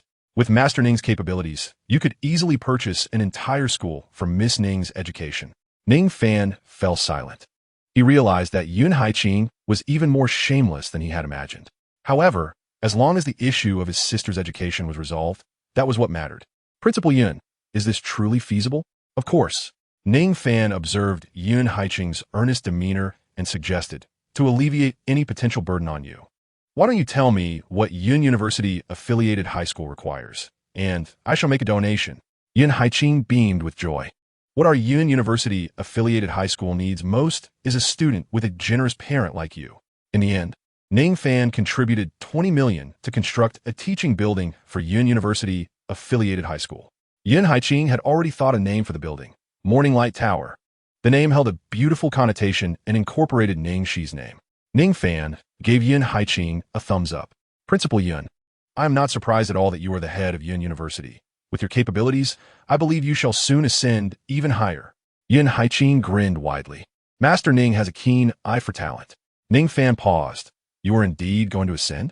Director of the Provincial Education Department. Upon hearing this, Ning Fan realized that although it was a lateral move, it was still an elevation. However, Yun Haiqing followed with another statement. And, concurrently, Deputy Provincial Governor. Ning Fan stood up in astonishment. You are truly taking off. As a university president, Yun Haiqing was still the secretary. Ning Fan could comprehend his promotion to education director. Such occurrences were relatively common. Yet, to leap directly to deputy governor was indeed impressive. Yun Haiqing looked at the excited Ning Fan and chuckled. This is all thanks to your generous contribution of 100 million. While it may seem like a mere sum, our Yun University was truly in dire financial straits, with several crucial experiments on the verge of halting. However, your 100 million revitalized those impending projects, providing ample funding and accelerating their progress. We have achieved several significant breakthroughs, which, in turn, have facilitated my own advancement. I owe you my gratitude, Master Ning. Yun Haiqing's words relieved Ning Fan considerably. So that was how it was. It appeared that Yun Haiqing's recent promotion was indeed a result of the substantial assistance he had provided. No wonder he had been so courteous. After conversing a bit longer with Yun Haiqing, Ning Fan finally departed from the principal's office. Yet, since he was already at Yun University, he naturally wished to seek out Huang Weiwei. Upon arriving at the girls' dormitory, he was greeted by the sight of a grand confession taking place. Upon closer inspection, he realized it was none other than that rascal, Jia Fu. Jia Fu was unaware of who Ning Fan was, yet Ning Fan had already thoroughly investigated his identity. Realizing that Jia Fu was confessing his feelings, Ning Fan deduced that this individual must be harassing Huang Weiwei. He took out his phone and sent a message to her. Fangu, Weiwei, is Jia Fu down there confessing his feelings for you? Weiwei, yes. It's so annoying. Hey, Fangu, how did you know? Did you come to Yun University? Fangu, yes. I had a matter to discuss with the principal and happened to be downstairs. Weiwei, I'll come down right away. Ning Fan smiled upon seeing Huang Weiwei's willingness to descend. Then I'll wait for you downstairs. In the dormitory, Huang Weiwei hurriedly changed her clothes in preparation to go downstairs. Sun Jing, witnessing this scene, curiously inquired, Weiwei, Jia Fu is blocking the entrance below. Are you still going down? Fangu is here. Upon hearing this, Huang Weiwei's remark immediately enlightened Sun Jing. So that's it. I didn't expect you to truly be with a soft rice brother. Sun Jing looked at Huang Weiwei and burst into a playful giggle. Who is with him? He hasn't even confessed yet. Huang Weiwei felt a twinge of unhappiness at that thought. Fangu was perfect in every way, yet he had never confessed to her, which left her in a rather awkward position. Observing Huang Weiwei's somewhat sorrowful demeanor, Sun Jing pondered whether she should inform the soft rice brother about this. It seemed that Weiwei was eagerly anticipating a confession from him. At that moment, Huang Weiwei had finished preparing and grabbed her small bag, heading downstairs. Below, Jia Fu stood beside his speaker, which was continuously playing pre-recorded love declarations. He leaned against a luxury car, striking what he believed to be a charming pose. A few days prior, he had sought out Huang Weiwei's top supporter to complain about her, only to find himself blocked by that very individual. He assumed this was due to the supporter's anger, believing that if the supporter was upset, it meant he had no interest in Huang Weiwei. Without her supporter, Huang Weiwei evidently needed to find another protector, and Jia Fu considered himself that protector. Though he viewed Huang Weiwei as somewhat promiscuous, he acknowledged her status as one of the most beautiful women. It was indeed worthwhile to engage with such a stunning beauty. When he spotted a figure emerging from the staircase, a smile immediately spread across his face.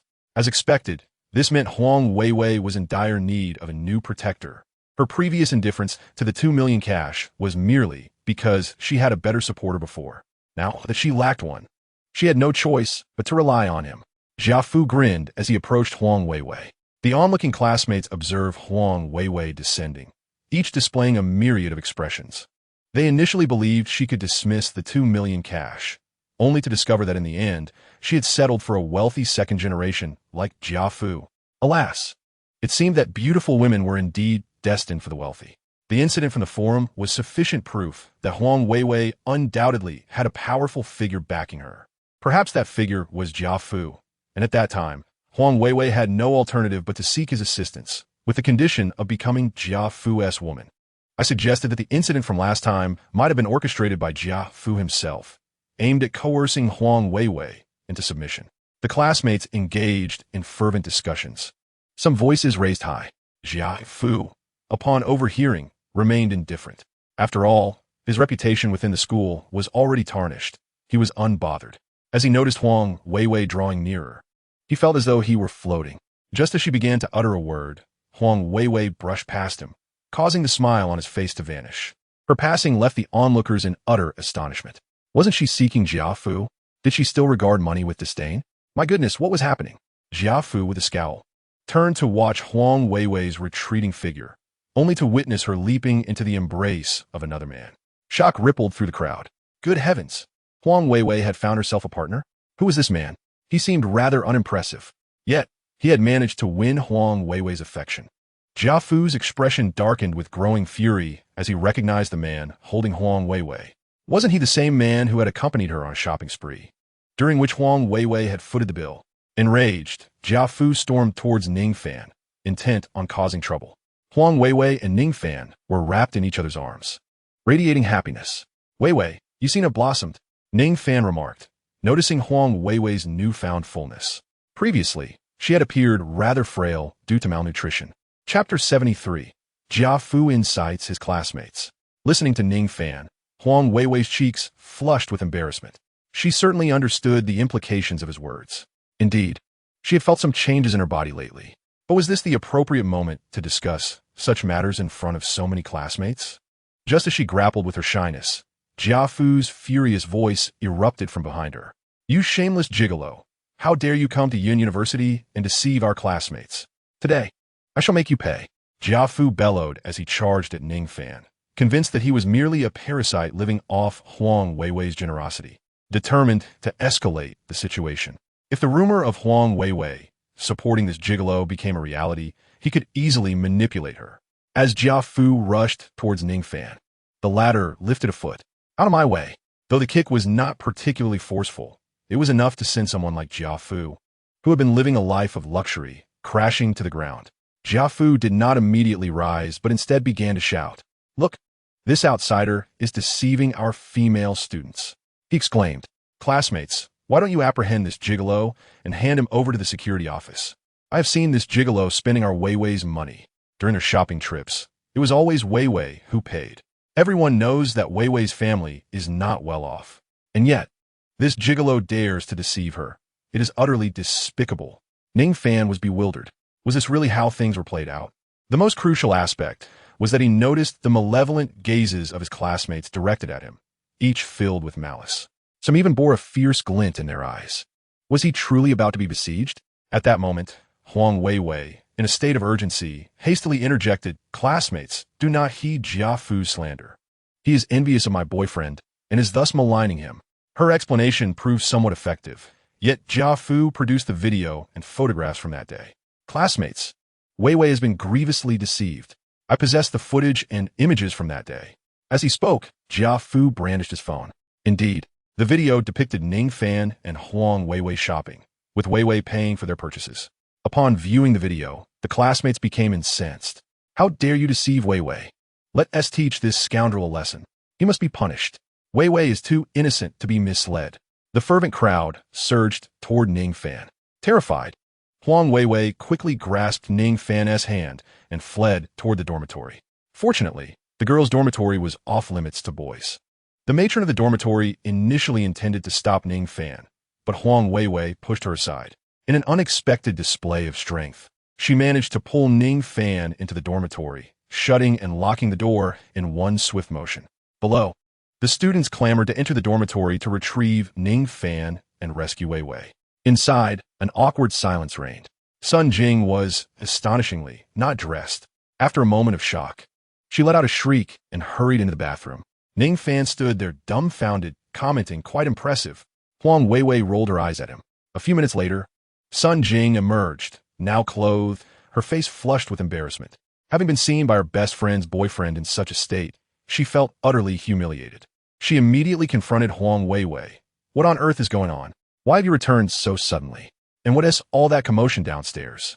With a sense of resignation, Huang Weiwei recounted the events that had transpired below. Upon hearing this, Sun Jing could hardly contain her laughter. Ha, the soft rice guy. I never thought you would be perceived as living off someone else. But how did you come to the conclusion that shopping with Weiwei meant she should pay for everything? Anyone would be baffled by that. Sun Jing beamed at the two of them, finding their actions quite puzzling. Ning Fan glanced at Sun Jing, realizing that her attire certainly did not compare to her previous state. Especially, no, he mustn't dwell on that. It was infuriating. Rubbing his nose, he chuckled. How was I to know that Jia Fu had sent someone to follow us? Exactly. That Jia Fu is utterly despicable, inciting our classmates to attack you, Ning Fan. I had no choice but to pull you back. Huang Weiwei also clenched her small fist, her face a mask of indignation. Sun Jing sighed. You two seem fine, but I've suffered greatly. I was just about to change and flirt with some handsome guys, but instead, I ended up being seen in my state by the soft rice guy. At this, her cheeks tinged with a hint of crimson. Huang Weiwei immediately teased. Why bother flirting with any handsome guys? You should just flirt with Ning Fan. Sun Jing stared at Huang Weiwei, utterly shocked. But he is your boyfriend. Huang Weiwei cast a mournful glance at Ning Fan and softly remarked, He confessed yet, so he is not technically my boyfriend. You can still flirt with him. Sun Jing understood the implication behind her words. She was nudging Ning Fan. With this realization, Sun Jing playfully suggested, Should I really flirt with him then? Huang Weiwei nodded eagerly. Go ahead, wish you success. Noticing Huang Weiwei's slight nervousness, Sun Jing rose and sauntered over to Ning Fan, entwining her arm with his. Handsome. Was I charming just now? Ning Fan shuddered. This Sun Jing was undoubtedly a temptress. Her prowess in seduction was exceptional. Ning Fan also grasped Huang Weiwei's hint, reminding him that he had yet to confess his feelings to her. He had been preparing for this moment, wanting it to be perfect, but he hadn't anticipated Huang Weiwei's impatience. Sun Jing clung to Ning Fan's arm, playfully rubbing against him. Which girl could resist a wealthy and handsome man like him? However, as Huang Weiwei's, she couldn't act on her desires. Yet, with Huang Weiwei's encouragement, even if it was in jest, she felt it permissible to gain some advantage. Her teasing ignited a spark of irritation in Ning Fan. If Huang Weiwei were not present, he would have had no qualms about being direct. For now, he could only gently push Sun Jing away. You shouldn't play with fire, Ning Fan said weakly, distancing himself from her. Sun Jing, fully aware of his reaction, smiled even more joyfully. She understood that she had stirred something within him. Perhaps it was worth testing the waters? After all, she was merely playing and had no intention of stealing Weiwei's man. It should be harmless, right? Chapter 74. The Mournful Huang Weiwei. Seeing that Jia Fu had not yet departed, Ning Fan decided to call Yun Haiqing, informing her of the events occurring outside the girls' dormitory. Yun Haiqing promptly dispatched personnel from the school security office. As soon as the students saw the security staff arrive, they dispersed in a hurry. Only Jia Fu remained, brazenly intent on blocking the way. However, he was swiftly apprehended. What are you doing? I am the heir of the Dingxin group. If you dare to arrest me, I will make you pay, Jia Fu shouted, but the security personnel ignored him. The Dingxin group was powerful, but was it more formidable than the principal? Not only was Jia Fu taken away, but he also faced expulsion from the university. The official website of Yun University released a statement regarding Jia Fu's misconduct, transferring the matter to the local police station. At this point, the students of Yun University began to realize they had been duped by Jia Fu. This was not a case of Huang Weiwei being deceived by a gigolo. It was clearly Jia Fu's frustrated attempt at courtship gone awry, resulting in his baseless accusations. This was eerily reminiscent of the previous incident that had transpired on the Yun University forum. Once the commotion below subsided, Ning Fan and Huang Weiwei exited the dormitory. Due to the delay, they had lingered a bit too long, and the dormitory doors had locked for the night. In truth, if Ning Fan wished for Huang Weiwei to return, it would have been a simple matter to say so. Yet, he refrained from doing so, and it seemed that Huang Weiwei was not particularly eager to leave either. Thus, Ning Fan accompanied Huang Weiwei to the Spring Garden Hotel. This time, Ning Fan opted for a standard business room rather than suite. Inside the room, Huang Weiwei lowered her head, betraying her evident nervousness. Ning Fan first retreated to the bathroom for a shower, emerging clad only in his underwear. The sight of the bare-chested Ning Fan heightened Huang Weiwei's anxiety. Weiwei, why not take a shower as well? Ning Fan spoke gently. Nodding her head, Huang Weiwei shyly entered the bathroom. Ning Fan reclined on the bed, pondering whether to fully win over Huang Weiwei that night. After some deliberation, he decided to exercise restraint. Such a good girl deserved more than a hasty conquest. He would wait until after he confessed his feelings. Ning Fan sent a message to Feng Tao. Prepare the drone and the ring I requested within a week. Money is not an issue. I desire a grand presentation. Feng Tao replied with a simple emoji. Trusting Feng Tao to handle the matter, Ning Fan felt reassured. Although Feng Tao could be somewhat reckless, he was reliable in his endeavors. After messaging Feng Tao, Ning Fan aimlessly scrolled through videos. Despite the abundance of beautiful women, the ratings provided by the system were dishearteningly low. Most online beauties are artificially enhanced. True beauties are exceedingly rare. How fortunate I am to encounter a girl as stunning and innocent as Weiwei. Ning Fan lost track of time watching videos until Huang Weiwei finally emerged from the bathroom. Looking like a fresh lotus blossom, he grinned widely. Weiwei, come rest here. With a gentle nod, Huang Weiwei lay beside Ning Fan, her eyes tightly shut. Ning Fan embraced her, leaning in for a kiss, to which Huang Weiwei clumsily responded. Weiwei, you are still a bit too slender. Upon touching her body, Ning Fan's immediate impression was that she was quite thin, still not fully developed. I've gained a few pounds recently, Huang Weiwei said weakly. Ning Fan chuckled. That is still not enough. You used to have poor nutrition, and you need to gain a few more pounds to reach perfection. Look at you, so petite. I worry my future son, 1T, have enough milk. Ning Fan's words left Huang Weiwei at a loss for words. How could this Ning Fan be so mischievous and naughty? The key was that he spoke while playfully touching her, leaving her feeling quite embarrassed. Huang Weiwei pouted, casting a forlorn glance at Ning Fan. Ultimately, he leaned in for a kiss. The night passed without further words. Ning Fan refrained from fully taking Huang Weiwei. Although he knew she would not refuse what he desired, he told her before sleeping, Weiwei, once you gain a bit more weight, I certainly want to let you go. Huang Weiwei felt profoundly dejected. She had prepared herself for everything, only to receive such a response from Ning Fan. How could she not feel utterly disheartened? Worst of all, Ning Fan seemed to find her small stature unappealing, yet he continued to tease her. As a result, when she awoke the following morning, she looked at Ning Fan with a face full of disdain. Vivian, what troubles you? Is it because Fan did not win you over last night, leaving you disheartened? Ning Fan gazed at Huang Weiwei's sorrowful expression, yet he could not help but smile with delight. Fan, you are wicked. Huang Weiwei pouted playfully. As a result, Ning Fan playfully teased her further until she mentioned that she would be late for class, at which point he decided to relent. He escorted Huang Weiwei to school just in time for her most crucial lesson. As she settled in her seat, Sun Jing inquired, Did you not return last night? Were you thoroughly charmed by that soft-hearted fellow? Huang Weiwei cast a mournful glance at her, particularly when she noticed the ample bosom of Sun Jing. Her expression turned even more tragic. Sun Jing was startled by her gaze. Did I say something wrong? She asked nervously, eyeing Huang Weiwei. The look on her face was rather frightful. Fan despises me, Huang Weiwei whispered. Sun Jing doubted her hearing. What did you say? That soft-hearted fellow despises you? Surely you jest, with your beauty and figure. Sun Jing trailed off, as if suddenly understanding. He can't possibly find fault with your figure, can he? Huang Weiwei nodded. You want me to gain some weight? Sun Jing paused for a moment before bursting into laughter. That soft-hearted fellow is indeed amusing, being so candid. If it weren't for my dear Weiwei's innocence and kindness, he would undoubtedly struggle to find a partner.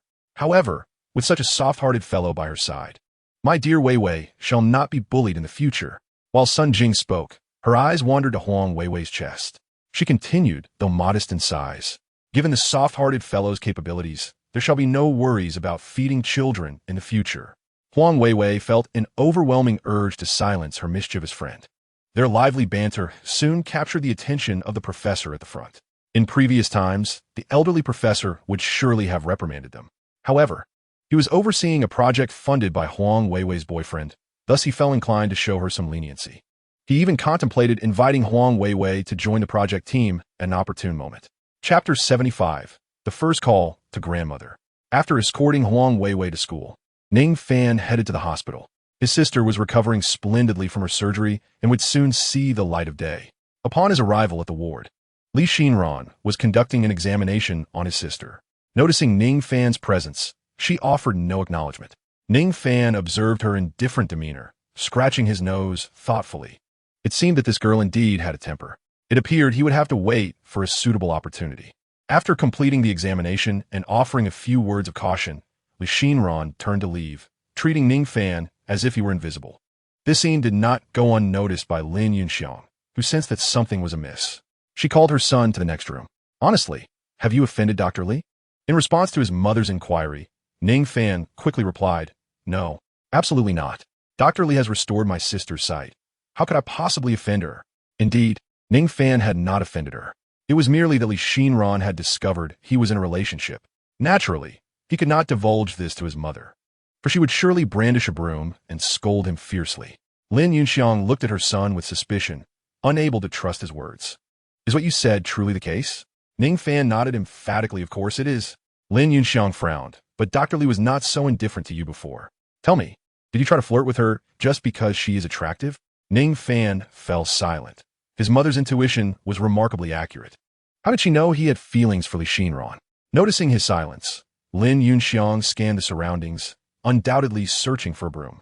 Terrified, Ning Fan quickly replied, That's not the case. Mom, I merely helped Dr. Li with some tasks before, which may have led to a misunderstanding. How could I possibly flirt with her? Mom, have you forgotten?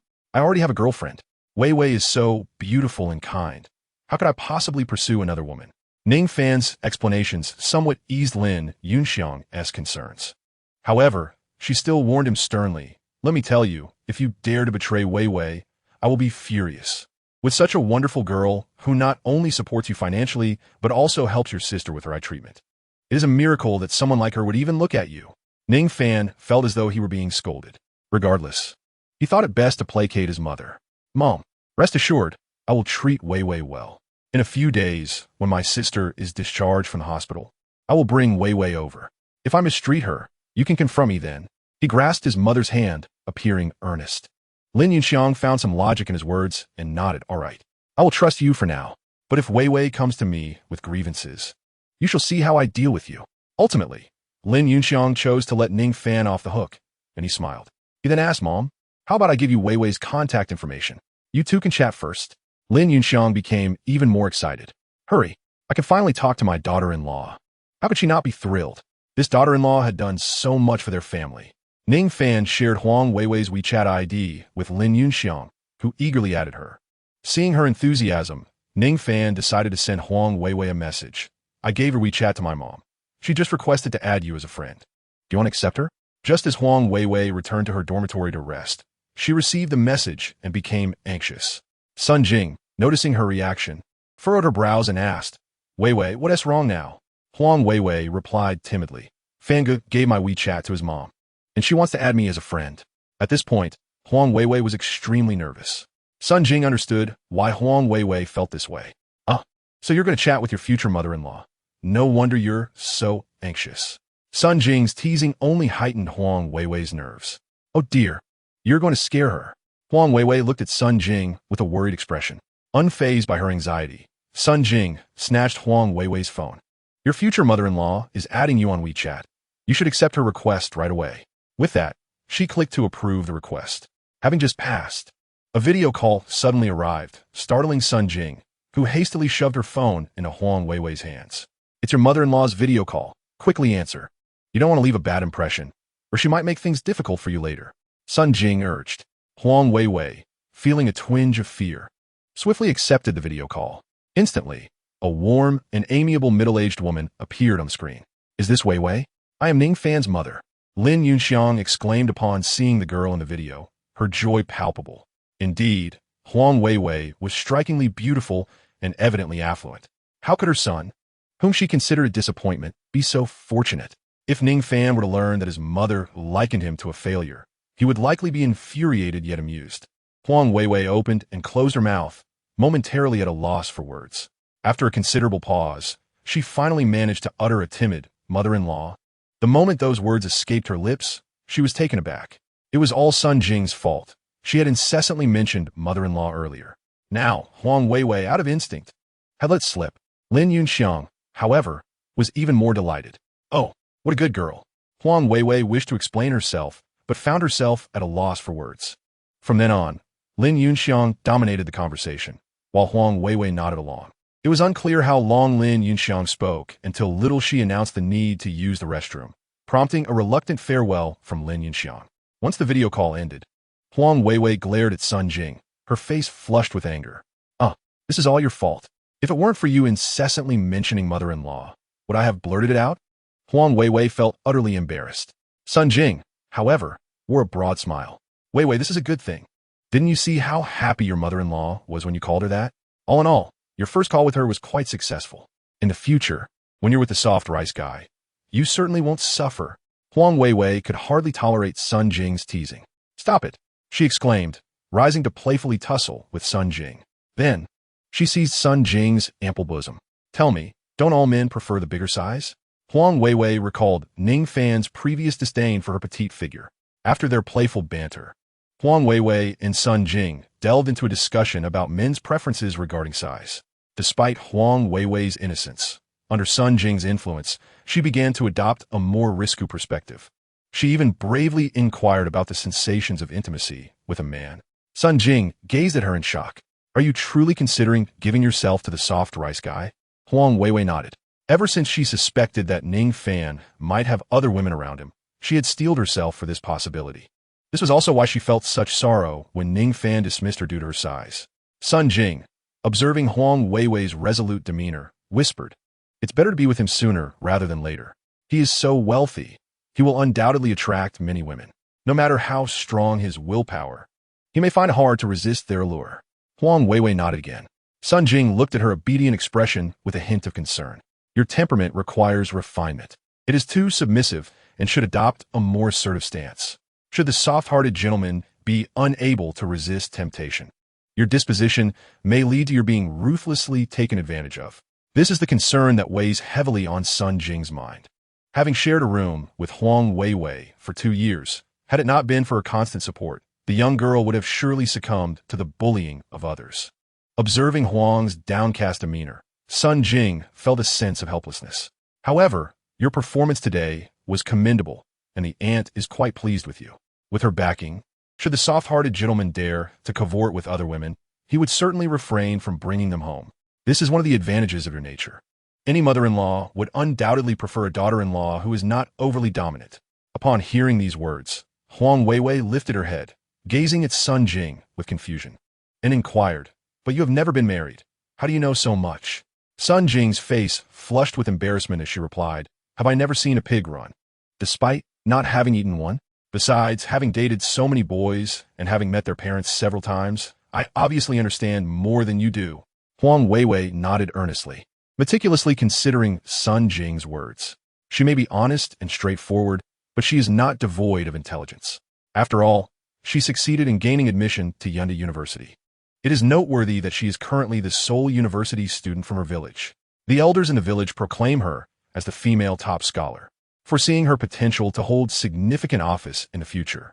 Huang Weiwei is uncertain whether she will indeed ascend to such heights. But her primary aspiration is to earn a decent living to bring her grandmother to the city, ensuring a better life for her. This is sufficient for her. While Huang Weiwei converses with Sun Jing, Ning Fan and Feng Tao are also scheming. Boss, with so many drones taking flight, standard reporting will not suffice. We need to find someone, Feng Tao remarked, feeling a headache coming on as he gazed at the 10,000 drones before him. The boss intends to confess his feelings to the boss's wife with a dazzling aerial drone display. However, obtaining clearance for even a single drone is challenging. How can they secure approval for such a multitude? Ning Fan pondered and suggested the confession should take place at Yunda. We'll need the principal's consent. He believed that as long as Yun Haiqing agreed, there would be no issues. After all, he was soon to become the vice governor, and granting permission for 1,000 drones would surely be a trivial matter. With this thought, he promptly dialed Yun Haiqing's number to discuss the plan.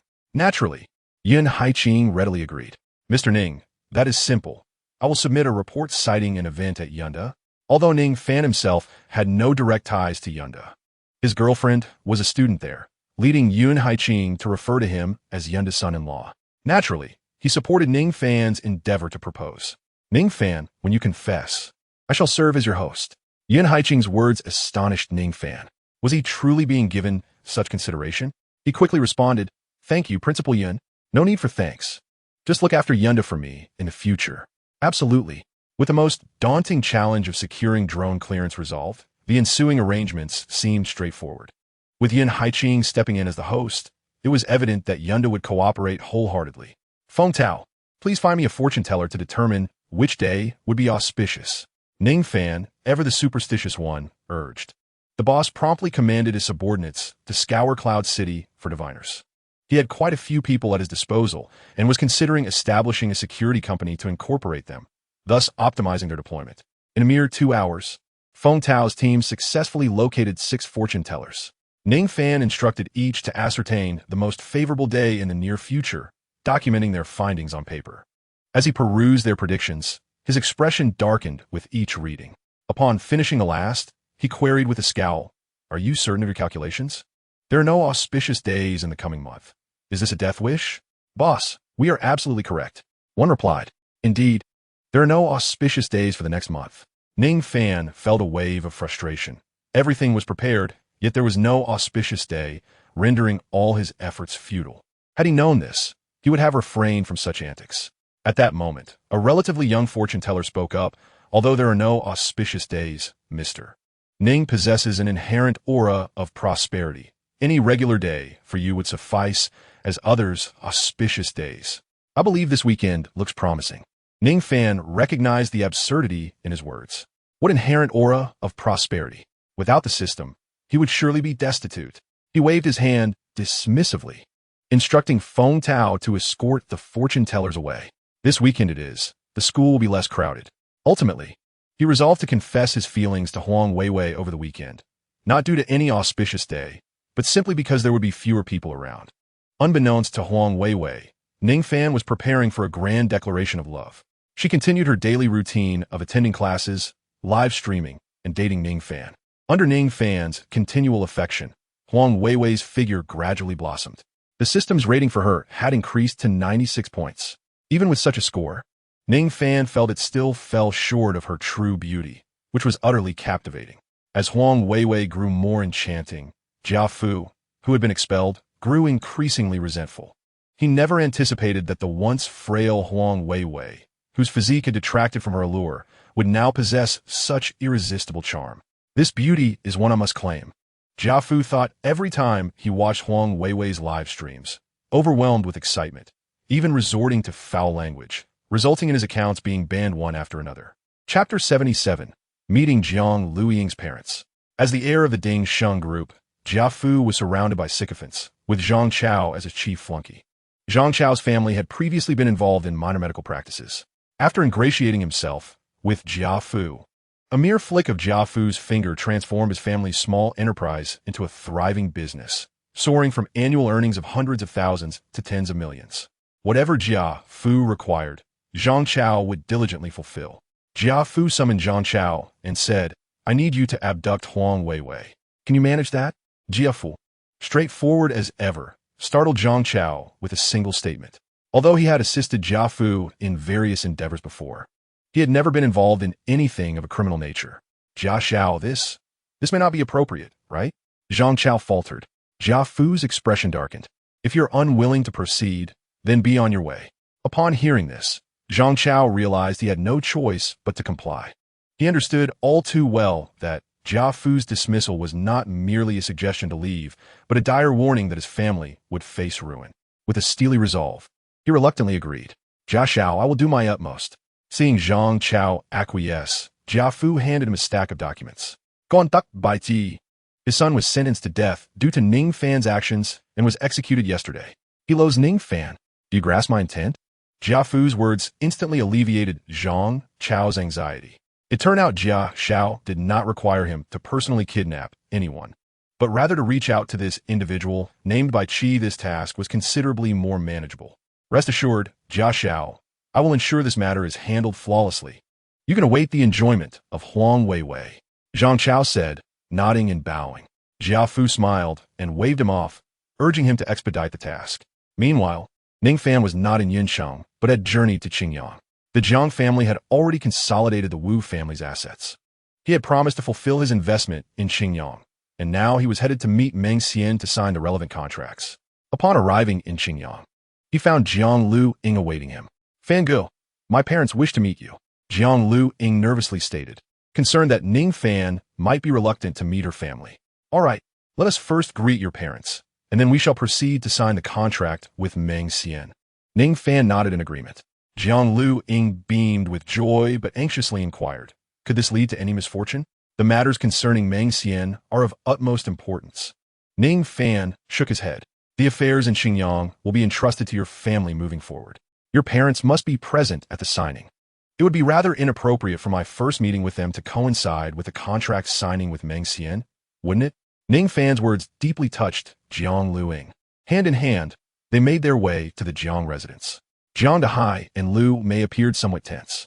The prospect of Ning Fan aiding them in reclaiming all their assets previously swallowed by the Wu family and contributing to their downfall left them utterly astonished.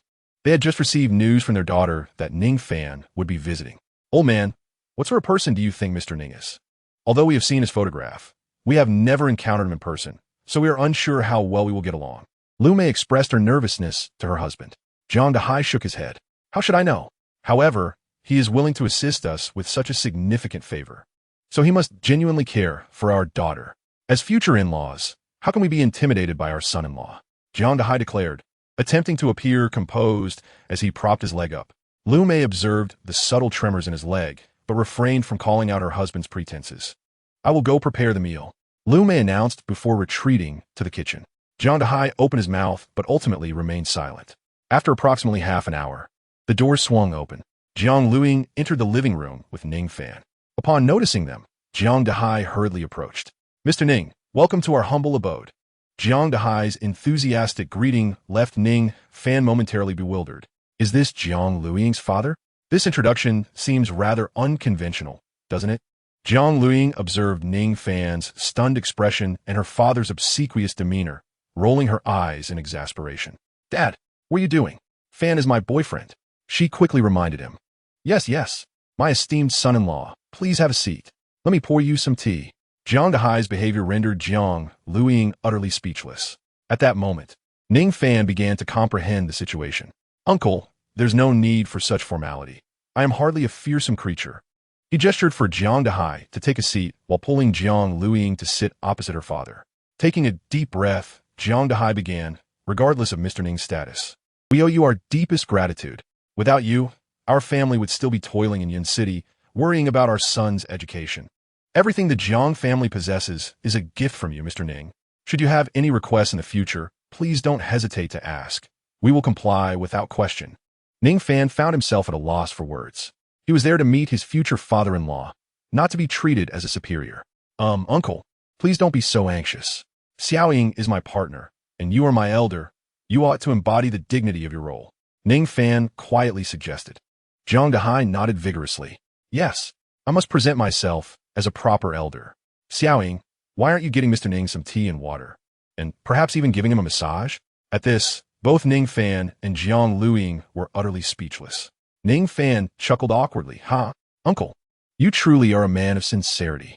Jiang Lu Ying replied with a bittersweet smile. "My dad has been quite anxious these past few years. His words can be a bit off-kilter." In the kitchen, Lu Mei observed the scene with growing concern. "This old fool, he can't even speak properly. He should be flattering his son-in-law instead of rambling on." Lu Mei hurriedly finished preparing several dishes and brought them to the dining room. "My dear son-in-law, I apologize for not knowing your preferences. I've prepared a few simple home-cooked meals. Please don't hold it against me for any lack of hospitality." Lu Mei approached Ning Fan with a beaming smile. Her words were far more graceful than Jiang Dehai's. Ning Fan stood up with a smile. "Annie, you've made so many dishes. Thank you for your efforts. Allow me to help you carry some out." As he spoke, he entered the kitchen and brought out the remaining dishes, especially the fragrant soup simmering in the clay pot. "Mr. Ning," Lu Mei began, but Ning Fan interrupted her. "Auntie, we are family. There's no need for such formality. You may call me Xiao Fan." Lu Mei hesitantly tried out the name. "Xiao Fan?" Ning Fan grinned widely. "Now that's more like it." Soon, laughter filled the room. Chapter 78. The soup stewed by Jiang Lu Ying's mother. "This soup smells divine." Ning Fan could hardly contain his saliva at the delicious aroma. Lu Mei, noticing his eager expression, chuckled. "This soup has been prepared just for you." After speaking, she lifted the lid of the clay pot.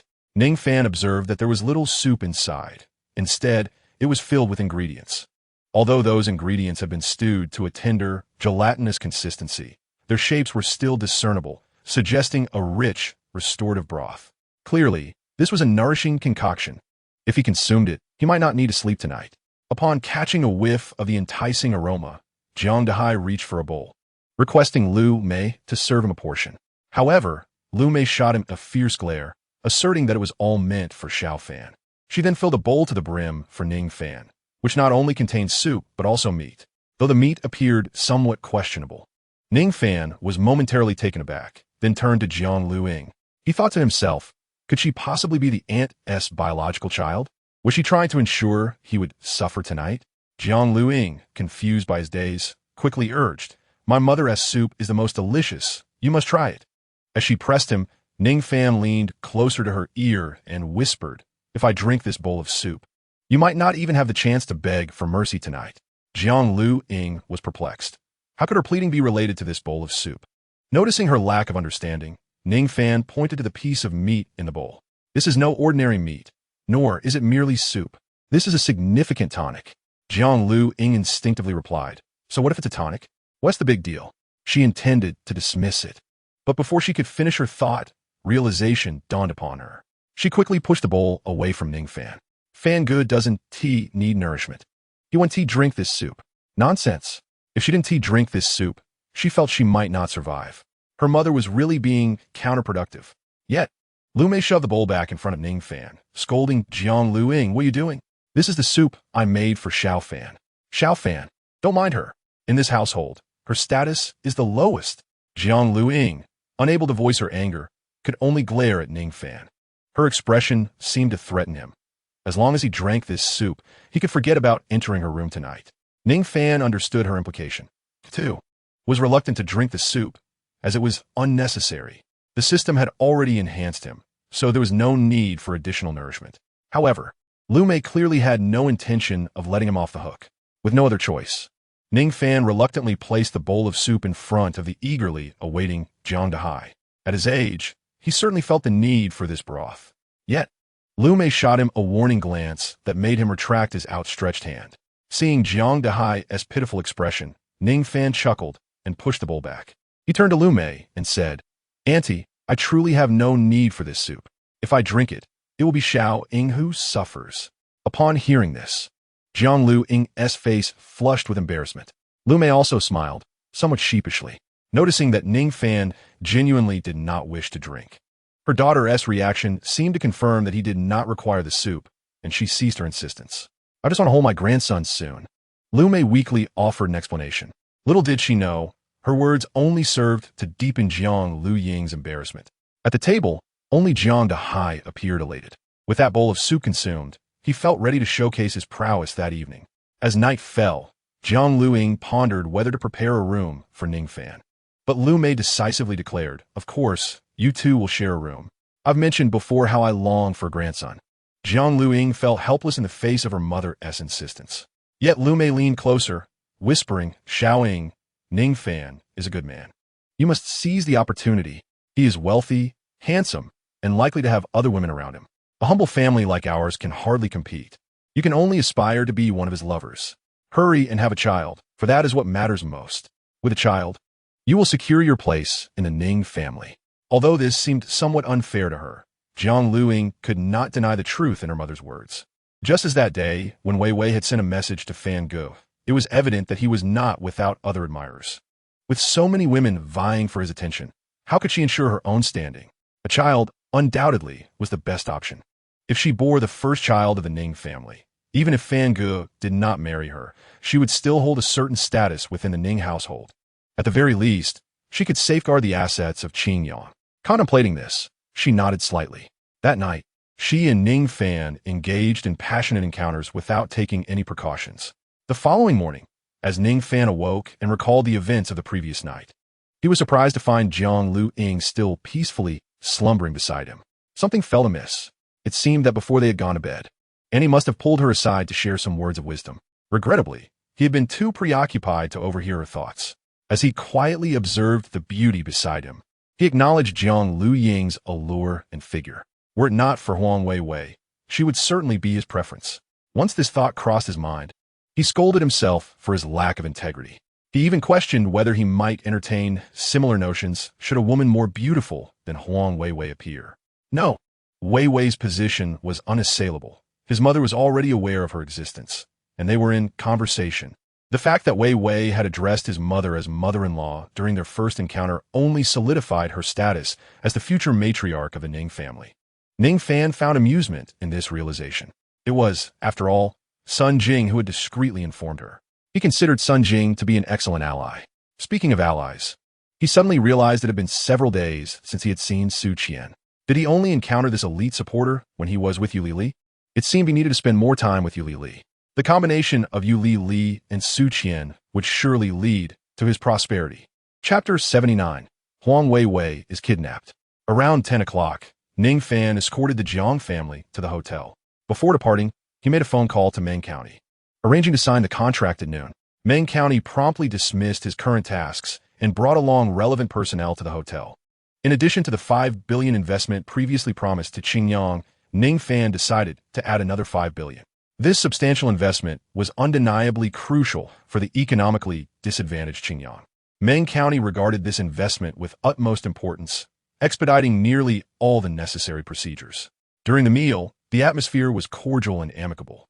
After dining, Meng County invited Ning Fan to tour some iconic landmarks and architectural marvels of Qingyang, elaborating on the region's cultural characteristics and geographical advantages, all the while expressing hope for further investments from Ning Fan. Ning Fan assured him that should the investments in Qingyang yield significant returns, he would undoubtedly increase his investments in the future. After finalizing the contract, Ning Fan prepared to return to Yunqing, accompanied by Jiang Luiying. Upon their return, following an intense exchange, Ning Fan curiously observed her demeanor. Xiaoying, why do I feel as though you are quite eager to conceive a child? Last night, he sensed something amiss, and now he finally voiced his thoughts. Jiang Luiying smiled at him and replied, do you wish to be a father? Ning Fan furrowed his brow, contemplating the gravity of this question. The notion of becoming a father felt distant and unexpected. Noticing Ning Fan's prolonged silence, Jiang Luiying appeared disheartened, assuming he had no desire for such a future. Just as she was about to succumb to her disappointment, Ning Fan's voice reached her ears. Why are you suddenly harboring such thoughts? She quietly confessed, I fear that you may not want me in the future. Her words lacked assertiveness, revealing a sense of vulnerability. Ning Fan sighed and responded, I am aware that you suspect I am not solely devoted to you, yet I can assure you that I will not abandon you, unless you choose to part ways with me. His candidness startled Jiang Luiying, who believed her insecurities had gone unnoticed. Yet, Ning Fan's subsequent words offered her a semblance of relief. She lifted her gaze and softly inquired, will you marry me? Clinging to a flicker of hope, Ning Fan shook his head. The disappointment that washed over Jiang Luiying was anticipated, yet hearing his response still stung. Is it that woman named Weiwei? Jiang Luiying asked softly. Ning San noted it. With this confirmation, a wave of envy surged within her towards the woman named Weiwei. I truly envy her. Ning San smilet broadly. You need not be overly envious. If you wish to be a mother, you will certainly surpass her. Jiang Luiying's interest was piqued. The prospect of becoming a mother was appealing, especially if it meant being ahead of Weiwei. Did this imply that she could become the mother of Ning's eldest grandson?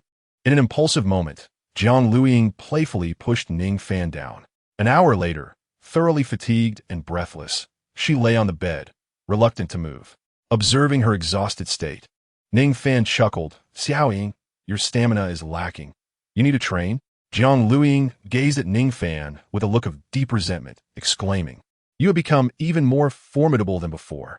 Fortunately, I am not your only woman. Otherwise, I would surely meet my demise at your hands. There was no trace of jealousy in her demeanor. Even if Ning Fan had no intention of marrying her, she remained indifferent. This man was excessively extraordinary, truly unbearable. Ning Fan was quite pleased with Jiang Luiying's reaction, as it was crucial for his endeavors in a life of luxury.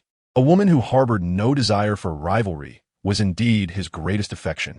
After returning from Jiang Luiying's side, Ning Fan intended to seek out Yu Li, hoping to generate some more coins. However, he received a call from Feng Tao. Miss Huang has been kidnapped. Ning Fan's fury ignited. Who did this? It was Jia Fu from the Dingxing group. The mere mention of the Dingsheng group fueled Ning Fan's rage. Jia Fu dared to abduct Huang Weiwei. This was tantamount to courting death. Feng Tao, do you know where Weiwei's been taken? Ning Fan inquired anxiously. Our team is currently tracking them. The assailants are from Bai Qi's faction, but they are acting on Jia Fu's orders. As Feng Tao's words fell, a murderous intent flickered in Ning Fan's eyes. A man capable of raising a son like Bai Chan was undoubtedly no virtuous individual. Regrettably, my previous leniency has led to this calamity. Why did I not eliminate Bai Qi alongside Bai Chen earlier? As a result, Weiwei has been taken, and Ning Fan was consumed by regret. Feng Tao, can we intercept them? Ning Fan's sole desire was to rescue Huang Weiwei. Feng Tao replied, if we attempt a forceful interception, it may put Miss Huang in danger. We are devising a more detailed plan to expedite her rescue. Very well, I leave this matter in your hands. I shall confront the Dingsheng group. Ning Fan ended the call. Since Jia Fu dared to orchestrate Huang Weiwei's abduction, he should not blame Ning Fan for retaliating against the Dingsheng group. On the ring road, several vehicles sped urgently. Ahead, a Mercedes-Benz van was driven by Bai Qi, who glared menacingly at a young woman beside him. Truly a beauty. Unfortunately, you belong to young Master Jia. Otherwise, I would have claimed you for myself, as a form of repayment for my son. Huang Weiwei felt immense fear, yet managed to maintain a semblance of calm. Meeting Bai Qi's fierce gaze, she retorted with a cold smile, you possess quite the audacity. It seems your son is not a good person either. Even if you kidnap me, you will ultimately pay a heavy price. Bai Qi was provoked by her words. You wretched woman, just wait. Once I hand you over to young Master Jia, after he tires of you, I shall have my turn. Bai Qi believed that a wealthy young master would soon grow bored with any woman. When Jia Fu lost interest in Huang Weiwei, he would indulge himself as well. In fact, Bai Qi fantasized about imprisoning Huang Weiwei to bear him son. Ning Fan had killed his son, and now his woman would repay him. At that moment, a traffic accident occurred ahead on the ring road, causing a blockage. The timing of this incident was no coincidence. It was part of Feng Tao's plan. Upon deciding that Bai Qi and his companions would take the ring road to the outskirts of Yunqing, they had already devised this plan. The ring road, notorious for its congestion, effectively ensnared Bai Qi's Mercedes van on the elevated highway. In Chapter 80, Yun Haiqing makes a move at the same time. Ning Fan managed to obtain the contact information of Jia Haoran, the chairman of the Dingsheng group, through Yun Haiqing. Naturally, he recounted the incident of Huang Weiwei being abducted at the behest of Jia Fu.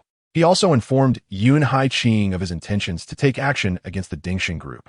Yun Haiqing was utterly astonished upon hearing this. The Dingsheng group boasted a colossal industry worth billions. How could Mr. Ning contemplate challenging such a behemoth with such nonchalance? Indeed, it was evident that Mr. Ning was backed by formidable forces. Yun Haiqing possessed a profound understanding of the Dingsheng group.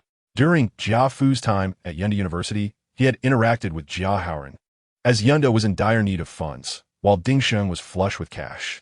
Yun Haiqing initially believed that a mere request from him would elicit a generous sum of several tens of millions. However, Jia Haoran proved miserly, offering only 500,000. What could 500,000 accomplish for the vast Yunda? Yun Haiqing held a poor opinion of Jia Haoran.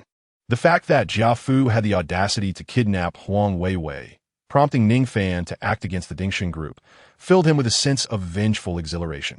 No, I must stoke the flames for Mr. Ning. Yun Haiqing grinned widely. Subsequently, he made calls to several acquaintances in the business world. Old Wang, I hear you have dealings with the Dingsheng group. They have offended a tremendously powerful entity.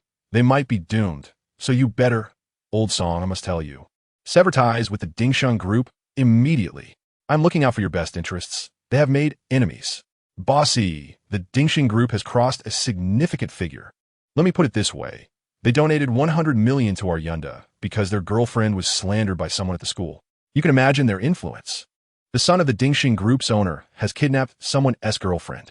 Yun Haiqing made over a dozen calls, targeting individuals who were upstream and downstream partners of the Dingsheng group. Should they terminate their collaboration with the Dingsheng group, it would spell disaster for the company.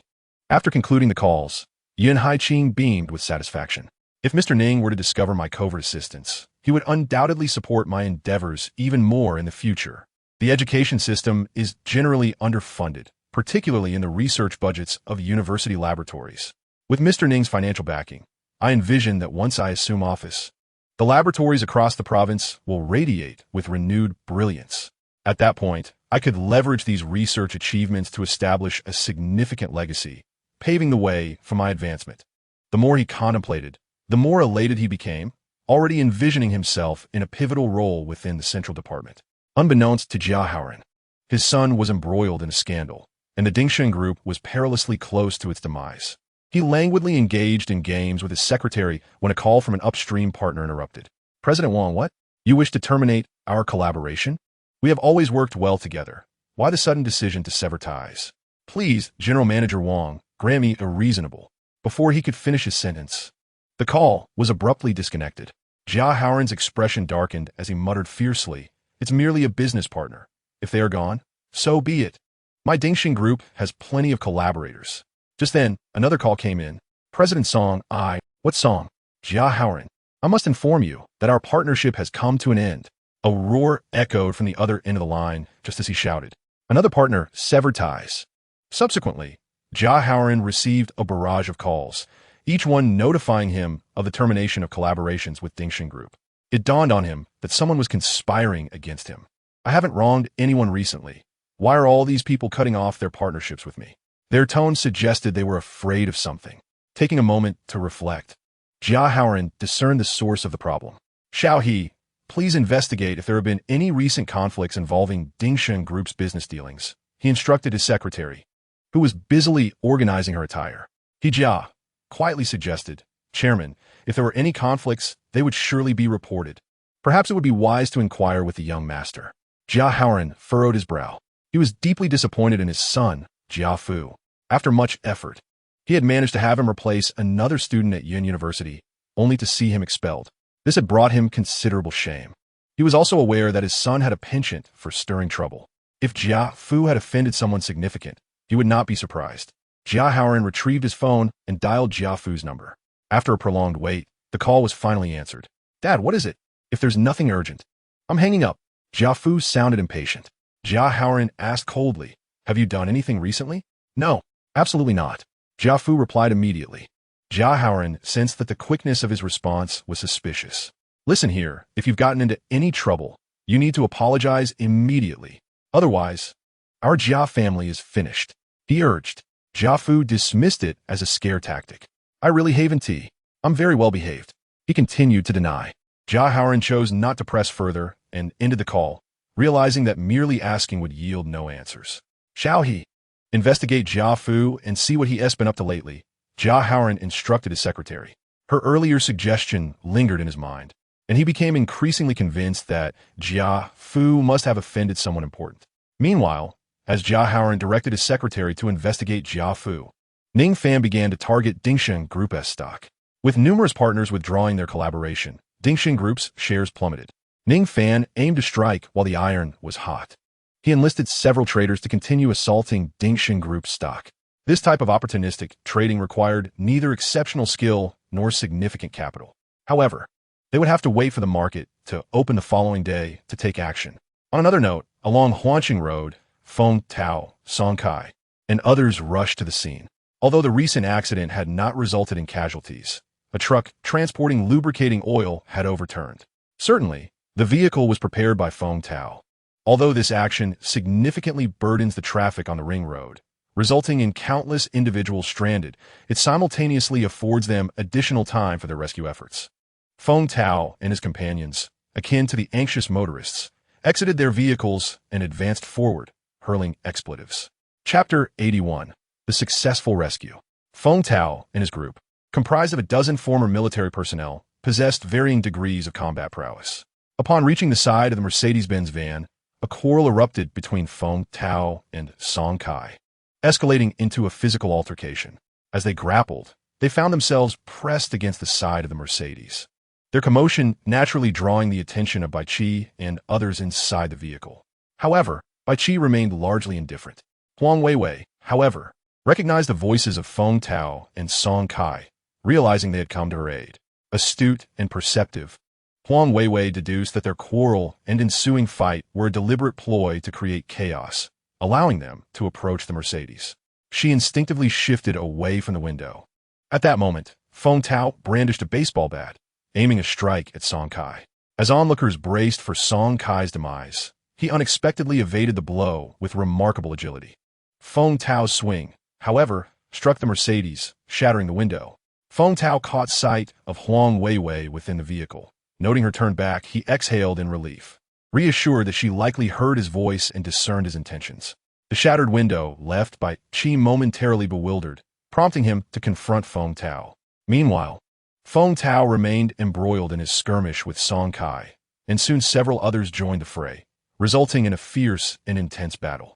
To the untrained eye, their exchanges appeared as a life-or-death struggle, yet each combatant exhibited the finesse acquired through rigorous martial training.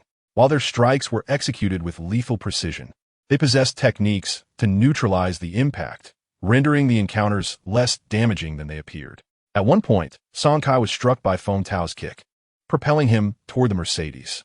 In an extraordinary twist, Song Kai managed to twist mid-air, altering his trajectory and landing on the roof of the vehicle. Bai Qi, unable to contain his frustration, shouted, "You idiots! If you wish to fight, do so away from me." Panic surged within him. They were in the midst of a kidnapping. The shattered window had already heightened their risk of exposure. If more windows were broken, their chances of delivering Huang Weiwei to Jia Fu would be severely compromised. Nonetheless, Feng Tao and his companions paid no heed to Bai Qi's outburst, continuing their assault. With Song Kai atop the Mercedes, both parties converged, resulting in a cacophony of strikes against the vehicle. Bai Qi said, "Eliminate them," he commanded, brandishing a machete as he flung open the car door. Feng Tao, perceiving the glint of metal, deftly sidestepped the attack. Seizing Bai Qi's wrist, he executed a swift maneuver, disarming him as the machete clattered to the ground. In a fluid motion, Feng Tao applied a hold, effectively subduing Bai Qi. Meanwhile, the other occupants of the Mercedes were also subdued by the combatants. On the rooftop, Song Kai swiftly exited the vehicle and opened the door. "Madam, it's safe now." Huang Weiwei cautiously straightened herself and alighted from the car. At that moment, the onlookers began to sense something amiss. Why were the fighters standing together? What do you mean by both sides? They are in cahoots. Their objective is the individuals inside this Mercedes. Oh, who is this goddess emerging from the vehicle? It appears that both parties regard her with great respect. The truth is revealed. The people in the Mercedes must be the kidnappers. The fighters are here to rescue this young lady. Is this a scenario of a wealthy heiress being abducted, with her valiant bodyguards coming to her aid? How thrilling! The surrounding crowd buzzed with chatter, but Feng Tao and the others paid them no heed. Their immediate task was to ensure Huang Weiwei's safe return. Feng Tao handed Bai Qi over to Song Kai and dialed Ningfan's number. "Boss, Miss Wang has been rescued and is unharmed. However, we are currently stuck on Ring Road and may not return for a while." Feng Tao's call brought a sigh of relief to Ningfan. "Excellent. As long as Weiwei is safe, please hand the phone to her." Feng Tao passed the phone to Huang Weiwei. Weiwei, she began to sob uncontrollably upon hearing Ningfan's voice. After all, she was merely a second-year college student. The experience of being kidnapped had been terrifying for her. She had bravely held back her tears until now, but feeling safe and hearing her boyfriend's voice, she could no longer contain herself. Feng Tao exited the car to give Huang Weiwei some privacy. "It's all right, Weiwei. I will not let that scoundrel Jia Fu get away with this. When you return, I'll show you how Brother Fan topples his thriving conglomerate. Once we bring down the Ding Shang group, we'll make sure his entire family ends up begging on the streets. We'll pass by his spot every day and witness his misfortune." Ning Fan's words lightened Huang Weiwei's spirits. "Brother Fan, I'm fine, just a bit shaken," she replied, her voice barely above a whisper, trembling as she spoke. Do not fear. Brother Fan is here. Come, let me hold you," Ning Fan gently reassured her. The two remained on the line, and as time passed, Huang Weiwei's emotions steadied considerably. Half an hour later, the police arrived before Feng Tao and the others.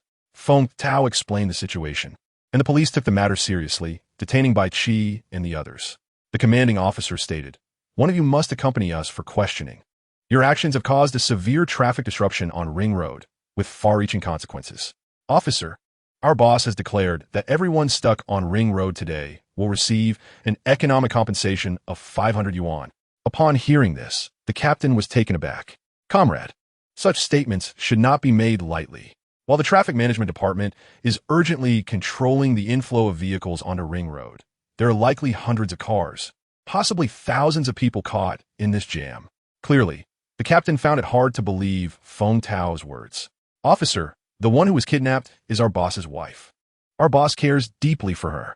Initially, due to the slander directed at the proprietress at school, the owner donated 100 million to the institution, stipulating but one condition. The instigator of the defamation must be expelled.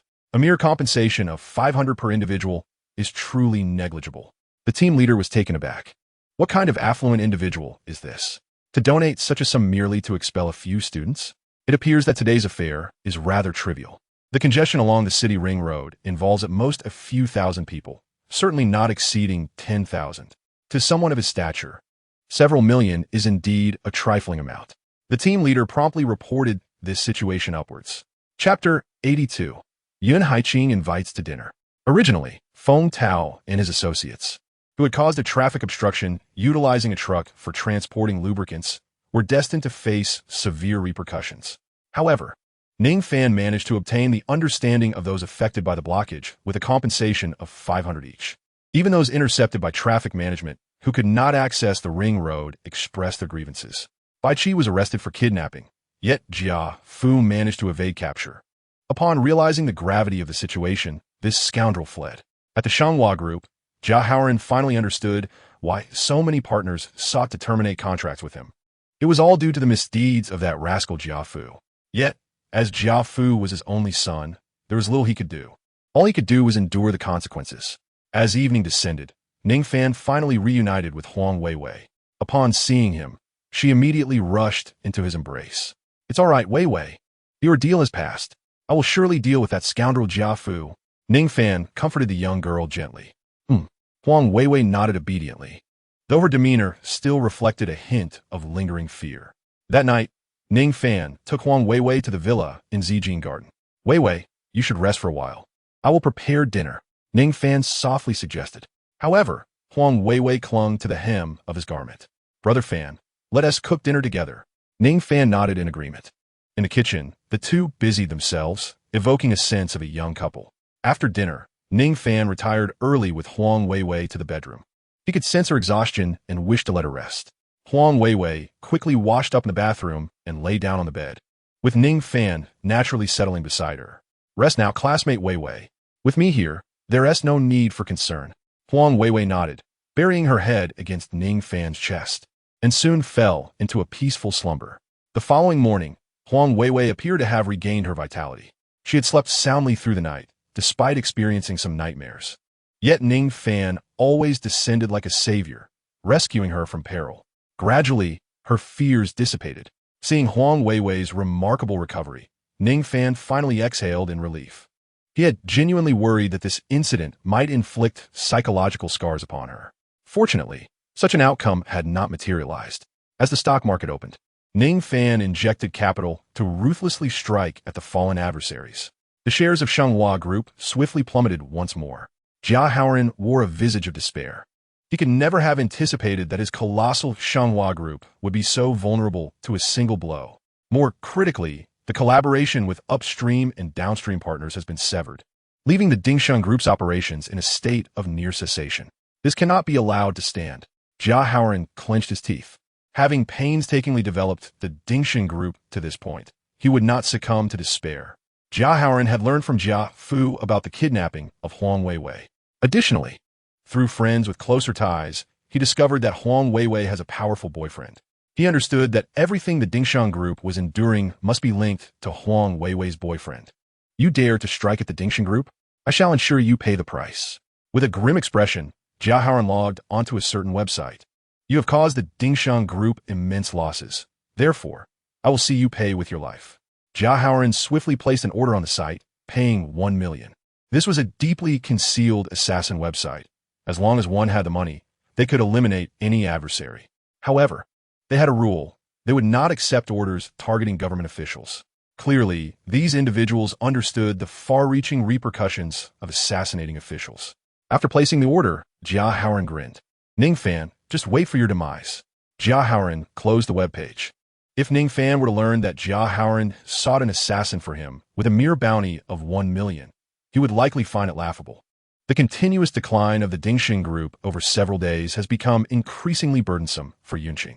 Although Yunqing is not solely reliant on the Dingxing Group, every 100 billion enterprise holds significance. Yunqing has yet to reach a level of affluence where it can afford to disregard such enterprises. Moreover, Jia Haoran has requested the Yunqing authorities to intervene and rescue the Dingxing Group, prompting the local officials to take action. Mayor Song Yuanbua quickly discovered that the severing of cooperation by the Dingxing Group's partners was closely related to Yun Haiqing. Mayor Song found himself in a quandary. Yun Haiqing's promotion has been confirmed. He is merely finalizing the transition. He could only arrange a meeting with Yun Haiqing. Upon learning of Mayor Song's request, Yun Haiqing immediately understood his intent. He relayed this news to Ning Fan. Mr. Ning, Mayor Song must be seeking my assistance in releasing the Dingxing Group. The Dingxing Group has a significant economic impact on Yunqing. I may not be able to assist you any further. Yun Haiqing conveyed the gravity of the situation to Ning Fan. After hearing this, Ning Fan was not particularly surprised. Nevertheless, he still asked Yun Haiqing to facilitate an introduction, as he wished to meet Mayor Song Yuanbua. This request was not one Yun Haiqing would decline. Soon, Yun Haiqing arranged to meet Mayor Song at the Chunning Hotel. Mayor Song would naturally not refuse to meet Ning Fan. Anyone capable of having Yun Haiqing confront the Dingxing Group must undoubtedly be remarkable. Mayor Song even contemplated whether Ning Fan could bring him sufficient benefits to replace the Dingxing Group. He could very well align himself with Ning Fan. After all, Jia Haoran was exceedingly stingy. It was exceedingly difficult for Yunqing to solicit his assistance, requiring an overly proactive policy. Such enterprises, if not for their involvement in substantial employment for the populace, he was utterly indifferent to his fate. At the moment when Ning Fan received a call from Principal Yun Haiqing, he was leisurely strolling with Huang Weiwei. Weiwei, Principal Yun and Mayor Song have invited us to dinner. Let us go together. After hanging up, Ning Fan turned to Huang Weiwei and whispered, "Huh?" Huang Weiwei was taken aback. The principal and the mayor are treating us to dinner? I've never encountered such distinguished figures before. Come on. There's no need to be afraid. Principal Yun is a very nice person. Ning Fan gently squeezed her small hand and led her to the Chun Ting Hotel. In the private room, Yun Haiqing and Song Yuanbua had already arrived. Upon seeing Yun Haiqing, Song Yuanbua expressed his grievances in a complaining tone. Principal Yun, you've truly put me in a difficult position this time. Yun Haiqing, however, dismissed his concerns lightly. Not necessarily. It's merely a thriving corporation. I am merely introducing you to Mr. Ning. Perhaps he could assist you with several matters regarding the corporation. Song Yuanbua quickly replied, if that's the case, I shall certainly follow Principal Yun's lead from now on. As they were engaged in conversation, Ning Fan entered the private room with Huang Weiwei. Upon seeing Ning Fan, Yun Haiqing immediately rose with a smile. Mr. Ning has arrived. Greetings, Principal Yun. Meanwhile, Song Yuanbua also stood up hastily. You must be Mr. Ning? Indeed. Good day. Mayor Song. Ning Fan courteously shook hands with Song Yuanbua. Huang Weiwei watched in admiration as Ning Fan conversed effortlessly with the principal and the mayor. She felt a surge of pride. This was her boyfriend, truly remarkable. After a brief introduction, Song Yuanbua candidly broached the subject concerning the thriving corporation. Mr. Ning, I have clarified the situation regarding the Jia family. While I understand that this matter has agitated you, the thriving corporation is indeed crucial for the livelihoods of tens of thousands in Yun City. I kindly implore you, for the sake of the citizens, to spare the corporation. I believe you are a benevolent individual, as evidenced by your actions on the day we met on Huancheng Road. Your resolution was most satisfactory. Song Yuanbua's immediate designation of Ning Fan as a good person caused him to furrow his brow slightly. Politicians certainly possess a way with words. Noticing Ning Fan's silence, Song Yuanbua's expression grew somewhat strained. Yun Haiqing interjected, Mr. Ning, the thriving corporation truly concerns the livelihoods of the citizens of Yun City. My intention is for you to show mercy. We could even arrange for Chairman Jia to apologize to you and Weiwei.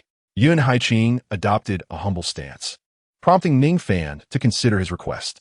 If Principal Yun was advocating for this, then it would be uncharacteristic of Ning Fan to be unreasonable. However, he stated firmly, to spare the thriving corporation would only be a temporary reprieve. I will undoubtedly address the Jia family. Once I am able to mobilize resources, I shall dismantle the Jia family and take over the thriving corporation. I assure you that the livelihoods of the citizens of Yun City will remain unaffected.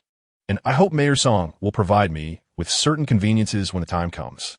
Ning Fan's tone was resolute, although Song Yuanbua felt discomfort by this.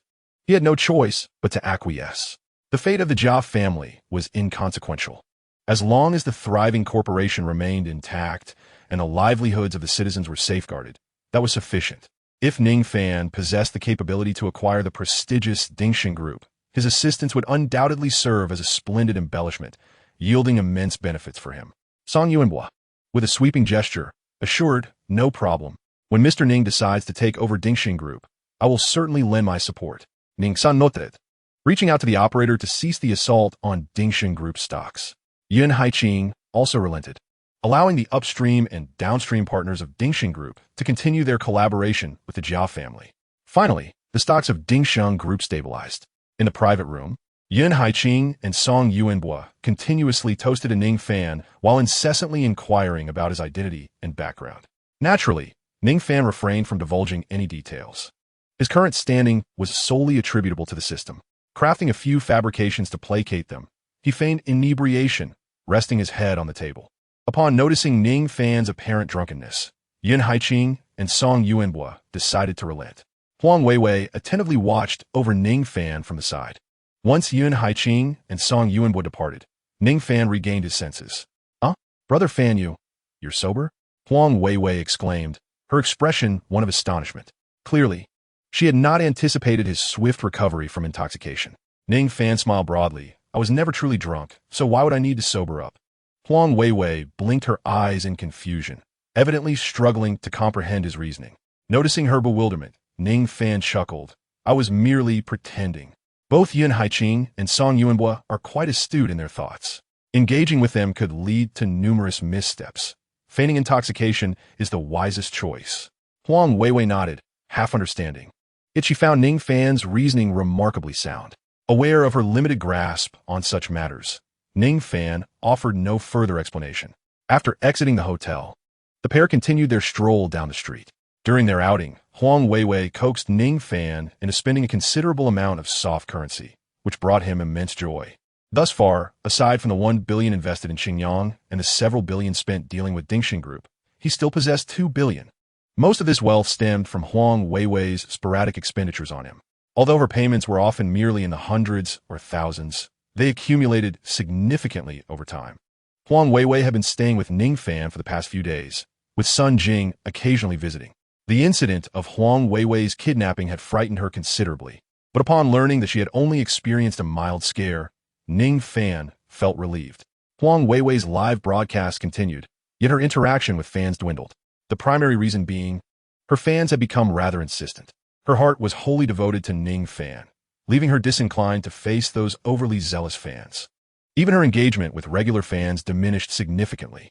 Ning Fan frequently supported her during her live sessions, and each time he appeared, the entire platform erupted in excitement. Many streamers would incessantly message Ning Fan, causing him considerable annoyance. Ultimately, he adjusted his account settings to private. Unless he consented, these individuals could not disturb him. Nevertheless, whenever Ning Fan was spotted in any live stream, throngs of viewers would flock to that particular broadcast. Even accompanying the streamers has become commonplace for her. Huang Weiwei is unaware of how many times she has encountered such situations. Initially, she was merely a talent streamer, hoping to earn enough money for her tuition. However, everything changed dramatically with the arrival of Ning Fan. Presently, Huang Weiwei has transformed into a highly renowned streamer, with a fanbase magnitudes larger than before. Those alluring streamers, in an attempt to capture Ning Fan's attention, regardless of victory or defeat, seek out Huang Weiwei and even propose rather audacious wagers. These encounters vex Huang Weiwei immensely. For instance, at this moment, as she performs on the Guzheng during a live stream, a heavily made-up streamer enters her broadcast. Without hesitation, she demands attention. Typically, Huang Weiwei would ignore such streamers. Yet, this one persists, even making bold proclamations within the chat. Huang Weiwei feels a surge of irritation. Observing the scene, Ning Fan promptly contacts the streaming platform. Shortly thereafter, a notification appears indicating that the offending streamer's account has been banned. Ning Fan is a valued client of the platform, making top-ups of 10 million at a time, several times over. He generously tips not only Huang Weiwei, but also the streamers he favors. The platform tends to accommodate Ning Fan's requests, provided they are not excessively unreasonable. Following the ban of the offending streamer, Ning Fan sends a rather audacious message, the one known as Super Beauty. Your account has been banned at my request. Chapter 84, Teasing Sun Jing. Upon sending this message, Huang Weiwei's live stream erupts once more. Soft Rice Brother is truly audacious. Weiwei is so fortunate to have such a powerful patron. I wish I could be Weiwei. Wealthy individuals can be cruel. This Soft Rice man is truly overstepping. Did the streamer offend you? Banning her account. The comments in the live stream vary widely. Ning Sun, however, chooses to disregard their chatter, quietly watching Huang Weiwei play the Guzheng. Although he could observe her in person, he feels that it lacks the same allure as watching her online. Perhaps this is a psychological effect. Sun Jing sits beside Ning Fan, observing his mischievous demeanor, and cannot help but inquire. Soft Rice Brother, you are rather amusing. You could watch however you please, yet you choose to observe from behind a screen. Ning Fan shoots her a glance and replies thoughtfully. Perhaps it is because I met Weiwei while watching her live. Sun Jing is somewhat speechless. This explanation seems quite reasonable. Soft Rice Brother, your words are quite persuasive. I now understand why Weiwei has rejected so many suitors, yet fell for you so swiftly. No woman can resist the charm of your eloquence. Ning Fan grins and replies, are you implying that you two are entranced? This statement is a blatant flirtation. Most girls would likely blush or become offended, but not Sun Jing. She is no innocent maiden. She has had more than her fair share of boyfriends. With a provocative look, she challenges Ning Fan. Even if I am enchanted, what do you intend to do about it? Do not forget, I am Weiwei's close confidant. Observing the provocative expression on her face, Ning Fan gently lifted her chin with his hand. Do you think I dare? His audacious demeanor left Sun Jing utterly astonished. She could hardly believe that Ning Fan would actually dare to tease her best friend's confidant. Being a person who loathes defeat, Sun Jing stepped closer to Ning Fan. Oof, you can only intimidate me. If you have the guts, make a move. It was clear that she did not believe Ning Fan had the audacity to act. However, she underestimated his boldness. In an instant, Ning Fan pulled her closer, wrapping his arms around her slender waist. Now, do you think I dare? He locked his gaze on Sun Jing's crimson lips and, without a moment's hesitation, pressed his lips against hers. Sun Jing was utterly bewildered. What was happening? Had she just been forcefully kissed by her best friend's boyfriend? Her mind went blank. After what felt like an eternity, she finally regained her senses and pushed Ning Fan away. Are you out of your mind? If Weiwei finds out, it's over. Her first thought was not anger at the kiss, but rather concern about being discovered by Huang Weiwei. Noticing her flustered expression, Ning Fan wore a teasing smile. It seems you don't entirely reject me. You're not even angry. Sun Jing shot him a fierce glare. You're not afraid that Weiwei will find out and cause a breakup? Ning Fan shook his head. Weiwei won't be angry. Sun Jing clearly didn't believe him. Ning Fan continued. Do you think, given my financial standing, I could possibly have only one woman by my side? Sun Jing paused, taken aback. What do you mean by that? Ning Fan chuckled softly, replying, it means exactly what you think it does. Sun Jing was at a loss for words. She never anticipated Ning Fan would utter such callous words. Although she had previously considered that a wealthy man like Ning Fan would likely not have Huang Weiwei as a sole companion, and even advised Huang Weiwei to ponder the situation carefully, hearing Ning Fan admit to the presence of other women left her incredulous. How could you bear to do this to such a wonderful girl like Weiwei? Sun Jing glared at him in frustration. Ning Fan shrugged. I believe you could also become one of my women. This way, you could assist Weiwei. Wouldn't you agree? His shameless proposition left Sun Jing utterly speechless. She had never encountered a man so brazen. Even her past boyfriends, including those who had cheated, never made such audacious statements. In fact, Ning Fan's actions were the result of careful consideration. Sun Jing possessed an impressive charm rating, and he did not wish to squander that. However, Sun Jing was known for her boldness and had numerous past relationships, even cohabiting with men during high school. Ordinary flattery would not sway her. Ning Fan resolved to take a different approach. Sun Jing genuinely cared for Huang Weiwei, always considering her best interests. Ning Fan intended to exploit this fact, making his pursuit of Sun Jing much simpler. Of course, his aim was not merely to indulge in Sun Jing's physicality. He simply sought to coax some financial support from her. Observed that Sun Jing had remained silent for quite some time, prompting him to draw closer. What do you think of my proposal, Xiao Jing? His manner of speaking evoked a peculiar sensation within Sun Jing, one that was both slightly repugnant and yet undeniably captivating. A conflict brewed within her heart. Noticing her reaction, Ning Fan discerned that her emotions were in disarray. It was the perfect moment to seize the opportunity. He made his move. True to his expectations, Sun Jing exhibited little resistance, allowing him to indulge both his verbal and tactile cravings. Were it not for Wei Wei's presence, I would surely have ravished you completely, Ning Fan remarked with a hint of politeness, though the effort to provoke Sun Jing was proving excruciating. Sun Jing awaited him, tidying the disheveled state of her attire. Wei Wei mentioned you found her lacking in stature. It seems that is indeed the case. Sun Jing glanced at her disordered appearance, a look of helplessness adorning her face. Y&T, she simply slapped him earlier. The thought of how he had left her feeling painfully exposed lingered. Observing the sorrowful expression on Sun Jing's face, Ning Fan grinned and said, Hee hee. Truth be told, the moment I inadvertently glimpsed you that day, I was already enamored with this place. Sun Jing found herself at a loss for words, fully aware that Ning Fan had seen her completely that day. To her dismay, he had now thoroughly explored her. What a misfortune. At that moment, Huang Weiwei concluded her live stream, prompting Ning Fan to rise swiftly and approach her. Sun Jing, watching his retreating figure, contemplated whether she should disclose the incident to Huang Weiwei. If Ning Fan continued to act inappropriately and Huang Weiwei were to discover it, their friendship might be irrevocably damaged. Yet, if she spoke up, would Huang Weiwei turn against her on the spot? It was not as though she had seduced this lecherous man. He had clearly taken liberties with her. Resolutely, Sun Jing convinced herself to find a suitable moment to discuss what had transpired with Huang Weiwei. Chapter 85. A rising star in the music industry, the weekend arrived in the blink of an eye. Ning Fan resolved to confess his feelings to Huang Weiwei. They had shared a bed for several days, and although they had yet to consummate their relationship, they were drawing ever closer.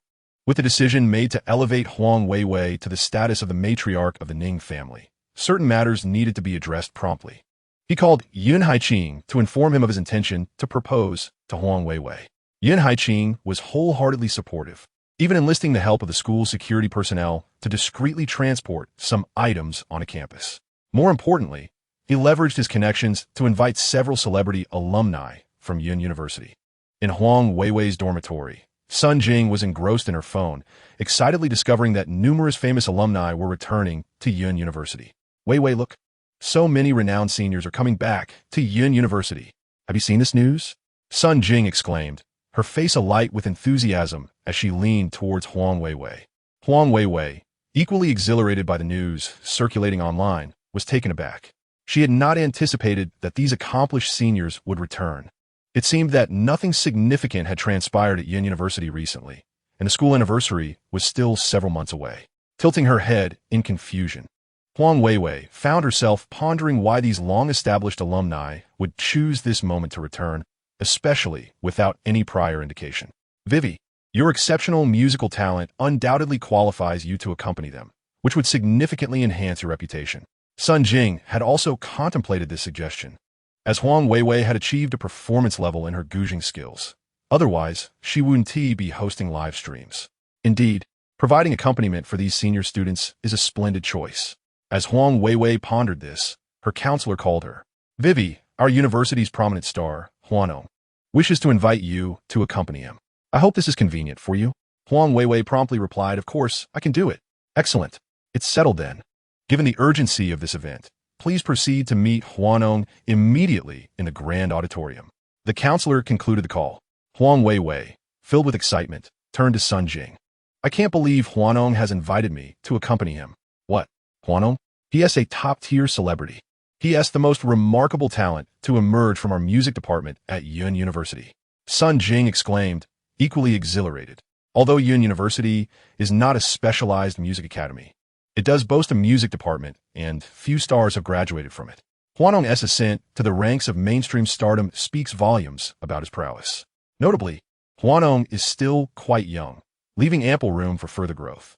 The counselor just informed me that Huanong wants me to accompany him. They're already in the grand auditorium.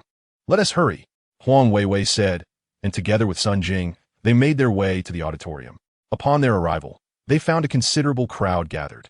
Yun Haiqing personally extended his support, demonstrating the respect these stars from Yun University commanded, even one as established as Huanong. Huang Weiwei's entrance immediately drew much attention. Who could resist such a pure and beautiful girl?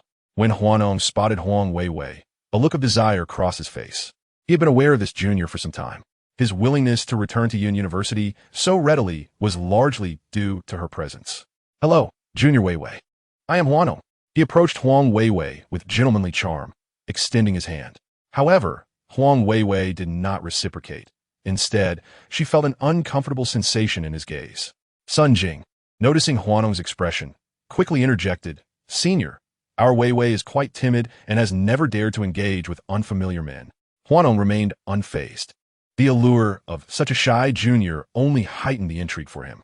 He believed that once he made his move, this girl, named Huang Weiwei, would be unable to resist temptation. With a charming smile, Huanong reassured, It's perfectly normal for you young ones to be cautious.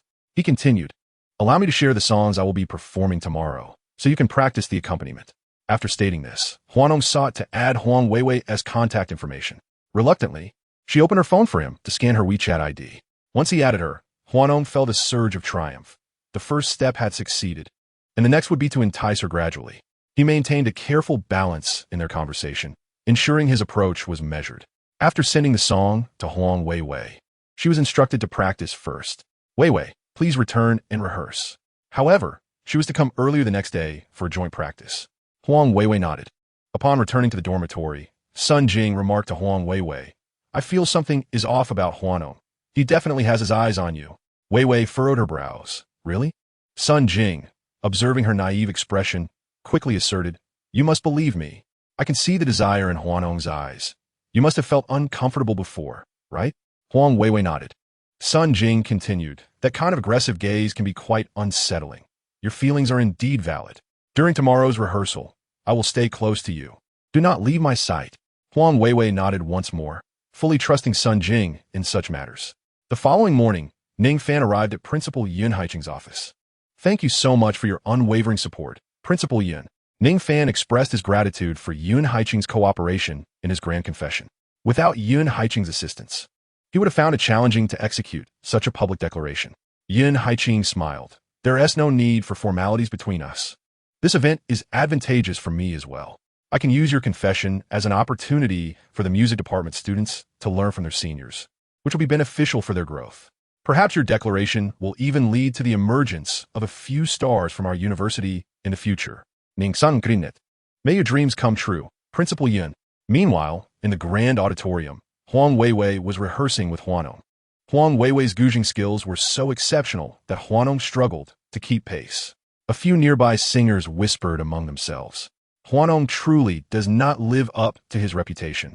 One voice, belonging to Zheng Lei, a graduate from the same class as Huanong, commented. He, who could easily overshadow Huanong, was merely a third-tier singer himself. That's because you're not handsome.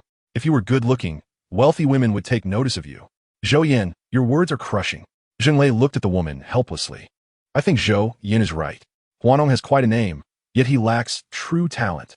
That young girl's gouging playing is impressive. Yang Li remarqued, your ears are still as sharp as ever. Huanong is completely out of sync with this girl. They all expressed their unfavorable impressions of Huanong. On stage, Huang Weiwei was blissfully unaware that Huanong could not match her rhythm. She became increasingly immersed in her performance, losing herself in the music, while Huanong's singing became increasingly chaotic, barely reaching the level of an elementary school student. Once the piece concluded, Huang Weiwei observed the visibly distressed Huanong, mistakenly attributing his demeanor to her performance. Mr. Huan, was my playing inadequate? She inquired softly. Huanong shook his head vigorously. Just call me senior. Your performance was remarkable. Even I was captivated. I believe you merely lack an opportunity. When you come to the hotel later, I shall introduce you to some celebrities, and you may perform a piece at their concert. The intensity of Huanong's gaze towards Huang Weiwei grew increasingly assertive, which unsettled her. Instinctively, she declined. No, that's unnecessary. I'm still in school. Huanong, undeterred, smiled at her. It won't interfere. We, as performers, do not host concerts every day. Gaining the chance to perform live would receive strong support from your school. If your advisor objects, I shall speak with him. Trust me, Yenda will comply. Huanong's words carried the weight of a domineering CEO. He mused that a young girl like Huang Weiwei, still ensconced in her academic environment, was likely somewhat bewildered. Once she sought him out, he could easily ensnare her. Perhaps he could even be a bit forceful. Such an innocent girl could easily become his with just a taste of conquest. The more he contemplated, the more exhilarated he became. His demeanor thoroughly intimidated Huang Weiwei. I have something to attend to. I must leave. She turned to exit the stage, but was halted by Huanong's outstretched hand. Junior, there is no need to rush away. Your performance had some flaws, and I, as your senior, can help you identify them. He reached for Huang Weiwei's delicate hand, causing her to recoil in fright. In the audience, Sun Jing witnessed this scene and rushed to intervene, standing before Huanong. Senior, Weiwei is tired. We should leave. She grasped Huang Weiwei's arm and hurried her off the stage. Huanong's expression darkened. He had not anticipated that Huang Weiwei would slip away from him. However, he felt no urgency. Little Junior, you cannot escape my grasp. Tonight, I shall thoroughly enjoy your exquisite form. A lascivious smile spread across Huanong's face. He then produced his phone and sent a message. I have taken a liking to this Junior, 100,000. Ensure she is in my bed tonight. The recipient of this message was none other than the advisor. Advisor Hu Jin and Huanong were classmates and shared a dormitory. Huang Weiwei's information was provided to Huanong by him. During their school days, he was well aware of Huanong's proclivities. With students as beautiful as Huang Weiwei, it would be a disservice not to take advantage of the situation as an advisor. Indeed, Huanong was exceedingly interested in Huang Weiwei. 100,000. If he could deliver Huang Weiwei to Huanong's bed, he could secure that sum. The task was not difficult. As Huang Weiwei's advisor, the young girl had a degree of trust in him. He merely needed to wait until the performance concluded, then discreetly administer a sedative in her drink, effortlessly delivering her to Huanong's bed. The only concern was Sun Jing. However, whether it is one gift or two, a gift remains a gift. Although Sun Jing may not possess the same allure as Huang Weiwei, she is not unattractive either. Thus, let us gift both of them. In Hu Jin's mind, only that 1 million remained. After Huang Weiwei and Sun Jing departed from the stage, they both exhaled with relief. Phew, Xiao Jing, you were right. That Huanong is not a decent person. Huang Weiwei said, her heart still racing. Sun Jing's expression was equally grave as she quietly inquired, should we inform Wan Fan and let him deal with him? Speaking of Ning Fan, Sun Jing recalled the way he had flirted with her. However, she had yet to figure out how to convey this to Huang Weiwei. Instead, she had severed ties with all her previous boyfriends, leaving her solitary. She was uncertain why she had acted in such a manner, seemingly apprehensive about Ning Fan discovering her relationships. Huang Weiwei shook her head. No need. I cannot rely on Fan Ge for everything. Clenching her fist, she resolved to be strong. If she continually depended on Fan Ge, how could she possibly compete with the other women around him? Observing Huang Weiwei's refusal, Sun Jing chose not to press further, but reminded her to leave promptly after their afternoon performance, avoiding excessive interaction with Huanong. Huang Weiwei nodded in agreement. The two returned to their dormitory for a brief respite before heading to the cafeteria, where Huanong and his companions were also present. This cafeteria at Yin University remained almost unchanged from years past, although the food had certainly improved. Huanong commented as he scanned the surroundings, evidently searching for potential targets. He found the attractive young women of Yin University to be rather few in number, which displeased him. Meanwhile, the other singers were preoccupied with their meals. As they savored the dishes from their alma mater, a sense of nostalgia washed over them. Huanong soon spotted Huang Weiwei and approached her with his tray. Once he departed, a smirk appeared on Zheng Lei's face.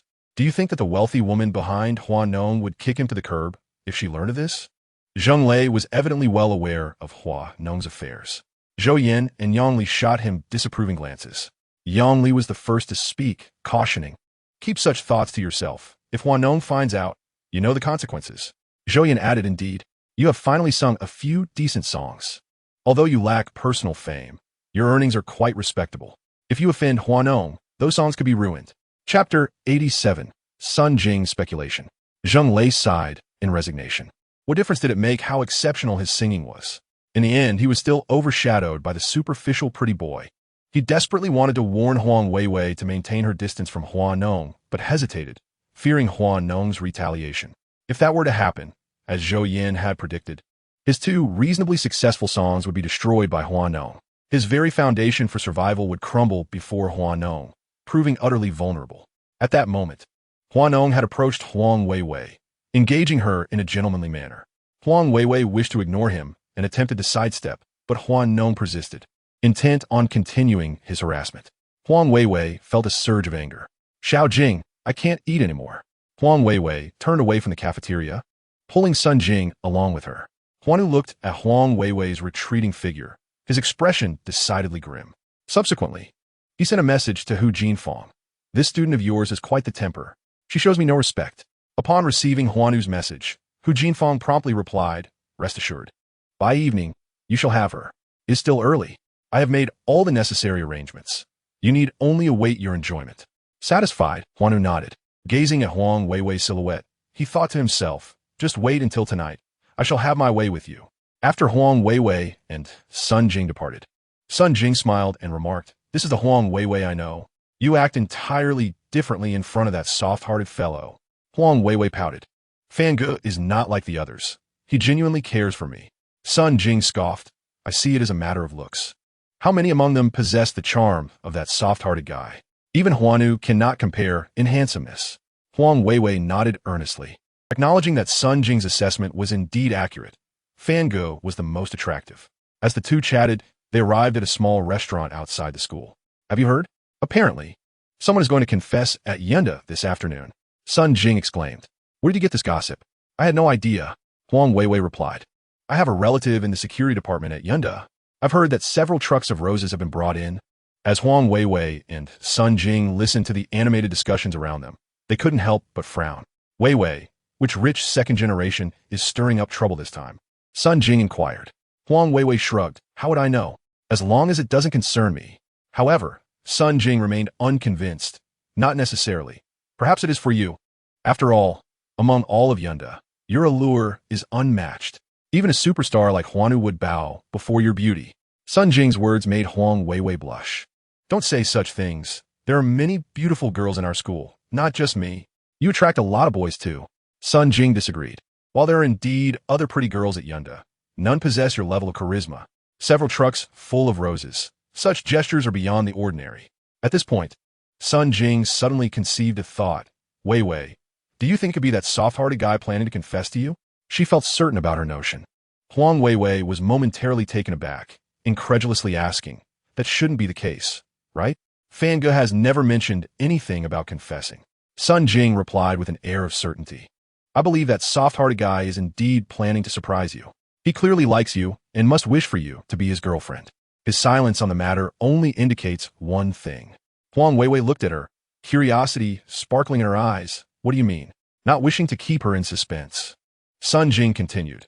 I think soft-hearted guy is determined to create an unforgettable confession ceremony for you. I even suspect that stars like Huanu are part of his grand plan. Huang Weiwei found it somewhat incredulous. Could this really be possible? Would Fan actually do such a thing? Sun Jing, however, patted her chest in assurance. Absolutely. Just think about it. Among all the enchanting girls at Yun University, you are the most captivating. Although those campus beauties are quite impressive, who possesses your allure? Have you forgotten about the cash confession of 2 million? That fellow Jia Fu has certainly attempted to charm those senior girls. But what was the outcome? Merely a few $100,000 for a BMW or a Mercedes. Only when it comes to you did he unhesitatingly procure 2 million in cash. This alone is testament to your charm. According to what these two have shared, several trucks of roses, such a feat is beyond the reach of ordinary individuals.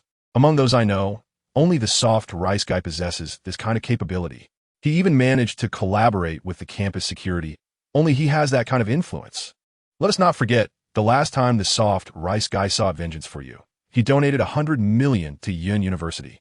The president treats him as an esteemed guest. As Sun Jing continued, her conviction grew stronger. Huang Weiwei also found her reasoning compelling. Could it truly be so? A flicker of anticipation danced within Huang Weiwei. If Ning Fan genuinely orchestrated a grand confession for her, she would undoubtedly be overjoyed. Even if Ning Fan had other women by his side, it would matter little to her, as long as she remained his most cherished one. While Sun Jing and Huang Weiwei speculated, Ning Fan was busily preparing on his end. In the square of Yun University, typically reserved for significant events, the atmosphere buzzed with excitement. Adjacent to it lay the expansive sports field, where a performance stage had been hastily erected. Even the physical education students had been given a reprieve from class. On the soccer field, thousands of drones stood ready. Though it was still daylight and no special lighting had been set up, Ning Fan intended to craft words entirely through the drones. As afternoon approached, the performance was set to commence. Huanong, being the most prominent star, was naturally scheduled to perform last. Initially reluctant to accompany, Huang Weiwei ultimately consented when her instructor insisted. This development irked Sun Jing, who even contemplated informing Ning Fan about it. Ning Fan was enjoying time with Yin Haiqing, remarking with a smile, "This grand spectacle I've orchestrated is bound to make the news for Yin University tomorrow." Yin Haiqing nodded with a grin indeed. Over the past few years, Yin University has faced financial difficulties and lacked promotion, leading many students to overlook it when filling out their applications. Chapter 88. The Grand Confession. Yin Haiqing's statements rang true. Yin University struggled even to provide research funding for laboratories, let alone engage in promotional activities. Ning Fan's confession ceremony would serve as a free advertisement for the university. Soon, at 2 in the afternoon, Ning Fan grabbed the walkie-talkie and announced, "Feng Tao, let us get started." "Received," came Feng Tao's reply, and with that, thousands of drones ascended into the sky, creating a thunderous roar. Although the sound of a single drone is not particularly loud, the collective hum of thousands of drones can drown out the melodious singing that fills the square. The performer is Zheng Lei. Upon hearing the drone's noise, he instinctively looks up, startled to the point of forgetting his lyrics. The sight of so many drones is overwhelmingly spectacular. It isn't just him. Even Huanong, who is preparing backstage, witnesses this scene. What on earth is Yunda doing with such an array of drones? Huanong furrows his brow, realizing it threatens to overshadow him. At that moment, Sun Jing, who has been by Huang Weiwei's side, exclaims, "Weiwei, look, I told you, this is for you." Huang Weiwei also gazes skyward, where the drones are slowly forming letters. The initial characters have already taken shape, spelling out her name, Huang Weiwei. Overcome with excitement, Huang Weiwei stands up. Could this truly be the handiwork of Fangge? Is he declaring his feelings for her in such a grand manner? Huang Weiwei can hardly believe her eyes. Huanong's expression changes as well. He observes the drones above and then looks at the ecstatic Huang Weiwei, suddenly struck by a thought. Could these drones possibly be orchestrated by Hu Jin? He recalls how Hu Jin had previously messaged him, stating that everything was prepared. Could this be Hu Jin's plan? To dazzle Huang Weiwei in such a dramatic fashion? However, wouldn't this inevitably make its way online? Huanong's mind races before he resolutely decides. It doesn't matter. After all, aside from Hu Jin, no one would know this was my doing. As for Huang Weiwei, I merely intended to have some fun. Later, I can simply offer her some money to smooth things over. With this thought, a hint of excitement crosses Huanong's face. He turns to Huang Weiwei, asking, "Weiwei, isn't this scene magnificent?" Huang Weiwei pays him no mind, her thoughts consumed by Ning Fan. Although she has yet to ascertain whether this spectacle is indeed his doing, she is firmly convinced that this is a surprise from Fangge. Observing Huang Weiwei's expression of sheer delight, Huanong believes it is the grandeur of the moment that has astonished her. Surely, this little one must be deeply moved, so perhaps I should take decisive action. Huanong reaches out, intending to wrap his arm around Huang Weiwei's slender waist. Lost in her astonishment, Huang Weiwei does not notice his advance, but Sun Jing, ever vigilant, does. "Weiwei, we must leave," Sun Jing exclaims, pulling Huang Weiwei away. Huanong, unfazed, interprets their reaction as being overwhelmed by his grand gesture. He grins widely, preparing to take the stage. He has already decided to sing a romantic ballad that will reveal his affections. Once Hu Jin informs Huang Weiwei that this entire spectacle was orchestrated by him, coupled with that love song, surely it will leave her utterly captivated. As Huang Weiwei makes her appearance, Ning Fan's attention is drawn to her. Yin Haiqing rises, holding a paper filled with his carefully crafted congratulatory words. "It is my moment to shine." Yin Haiqing smiled, preparing to take the stage after Huanong finished his song. Huanong's performance commenced. Although Huang Weiwei did not accompany him, he remained utterly unconcerned. He had spontaneously chosen a different song and even opted for an a cappella rendition. Upon hearing Huanong sing a love confession ballad, Yin Haiqing felt no anger, instead recognizing the young man's astute awareness of the moment. Indeed, it was no wonder Huanong had advanced so rapidly. His capacity for comprehension was remarkable. Yin Haiqing nodded with a smile. Huanong's rendition of a love song was seamlessly harmonious. At last, Huanong concluded his performance, allowing Yun Haiqing to ascend the stage. As Yun Haiqing's voice resonated throughout the square, drones above formed a complete message. Huang Weiwei, I love you. Subsequently, the message evolved. Huang Weiwei, will you be my girlfriend? Simultaneously, several larger drones ascended, hovering above the stage and directly over Huang Weiwei. Countless rose petals began to drift down with the breeze, enveloping the entire Yun University Square in a rain of roses. Huang Weiwei was utterly moved. She had spotted Ning Fan, who was being lowered into the venue by a large drone. Quite an impressive entrance. Sun Jing gasped, covering her mouth in disbelief at the spectacle before her. This soft rice brother truly knew how to create a memorable moment. After this series of events, it seemed Huang Weiwei was destined to be completely enchanted. No girl could withstand such a romantic display. Huang Weiwei gazed excitedly at Ning Fan as he approached her, the cascade of rose petals enhancing her beauty immeasurably. The singers who had performed were equally astonished. This Huang Weiwei appeared to be the very girl Huanong had taken an interest in. Indeed, it seemed that Huanong was in trouble. Someone capable of orchestrating such grandeur at Yun University must surely be of high standing. The wealthy woman behind Huanong could hardly withstand this pressure. Zheng Lei and his companions speculated fervently, reaching a consensus that Huanong was doomed. Ning Fan had now arrived before Huang Weiwei, while Huanong stood a short distance behind her, still under the impression that Ning Fan was merely a performer. Then, he witnessed Huang Weiwei sprinting towards Ning Fan. Upon landing, Ning Fan untied his safety harness and also rushed towards Huang Weiwei. The two embraced, with Ning Fan lifting Huang Weiwei and spinning her around. Weiwei, will you be my girlfriend? Ning Fan gazed at Huang Weiwei with deep affection. Huang Weiwei nodded vigorously. Even without such a grand declaration, she would have agreed. How much more so, given the magnitude of this romantic spectacle? Yun Haiqing's voice once again reached the audience, conveying heartfelt blessings. Huanong was taken aback. He had initially thought this was a mere prank orchestrated by Hu Jin, only to realize it was someone else professing their love to Huang Weiwei. He even surmised that their summons back to the university by Principal Yun was to facilitate this confession. The fact that Yun Haiqing personally delivered his blessings only deepened Huanong's trepidation regarding the identities of these two individuals. Chapter 89. Sisters discharged from the hospital. Ning Fan and Huang Weiwei exchanged tender glances. Amidst the lively atmosphere, Yun Haiqing seized the microphone, inciting the crowd with a playful call for a kiss. Kiss here.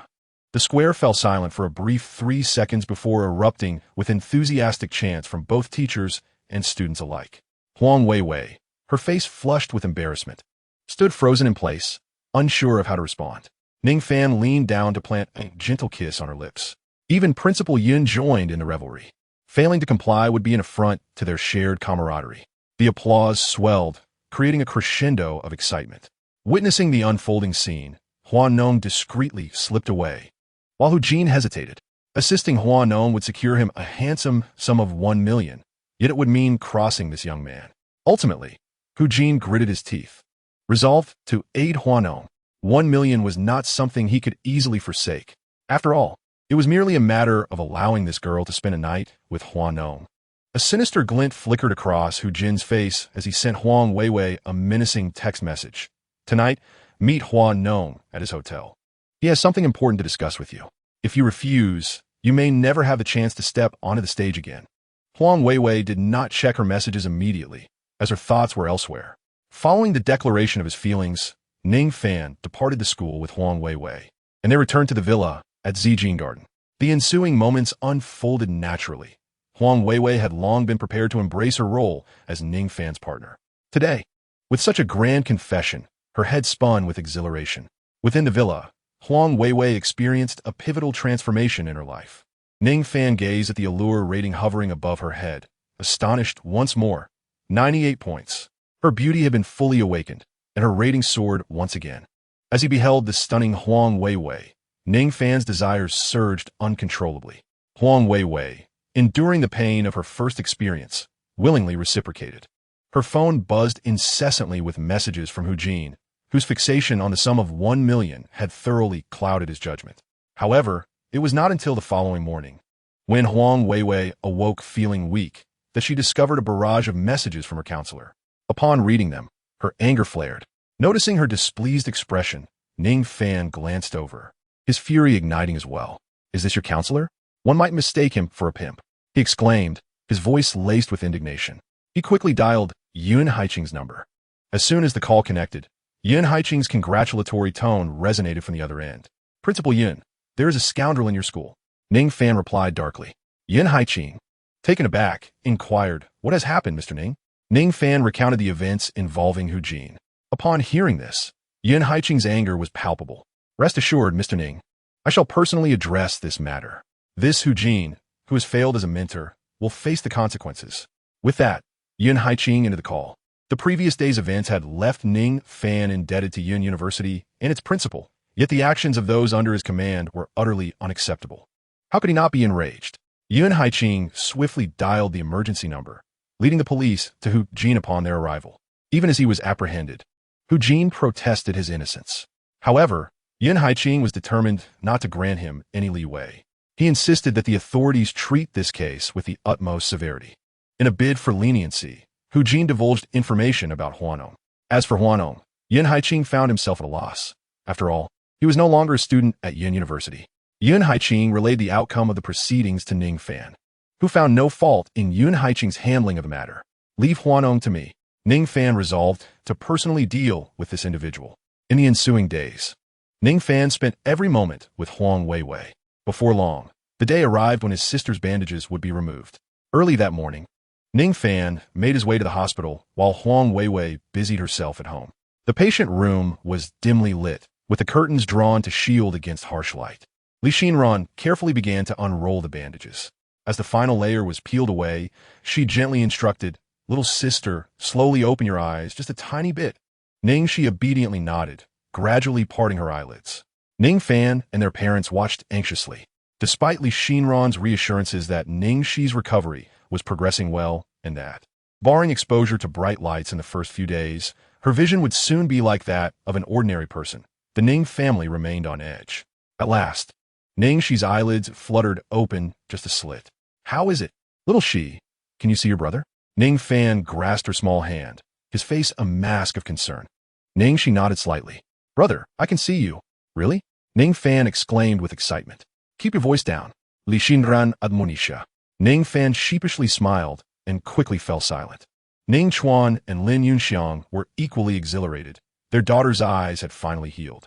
"Sister, you're so beautiful," Ning-Shi exclaimed, a smile gracing her face. "Are you my sister-in-law?" Li Xinran was taken aback. No, I'm a doctor," she quickly clarified, although she had felt a spark of attraction towards Ning Fan.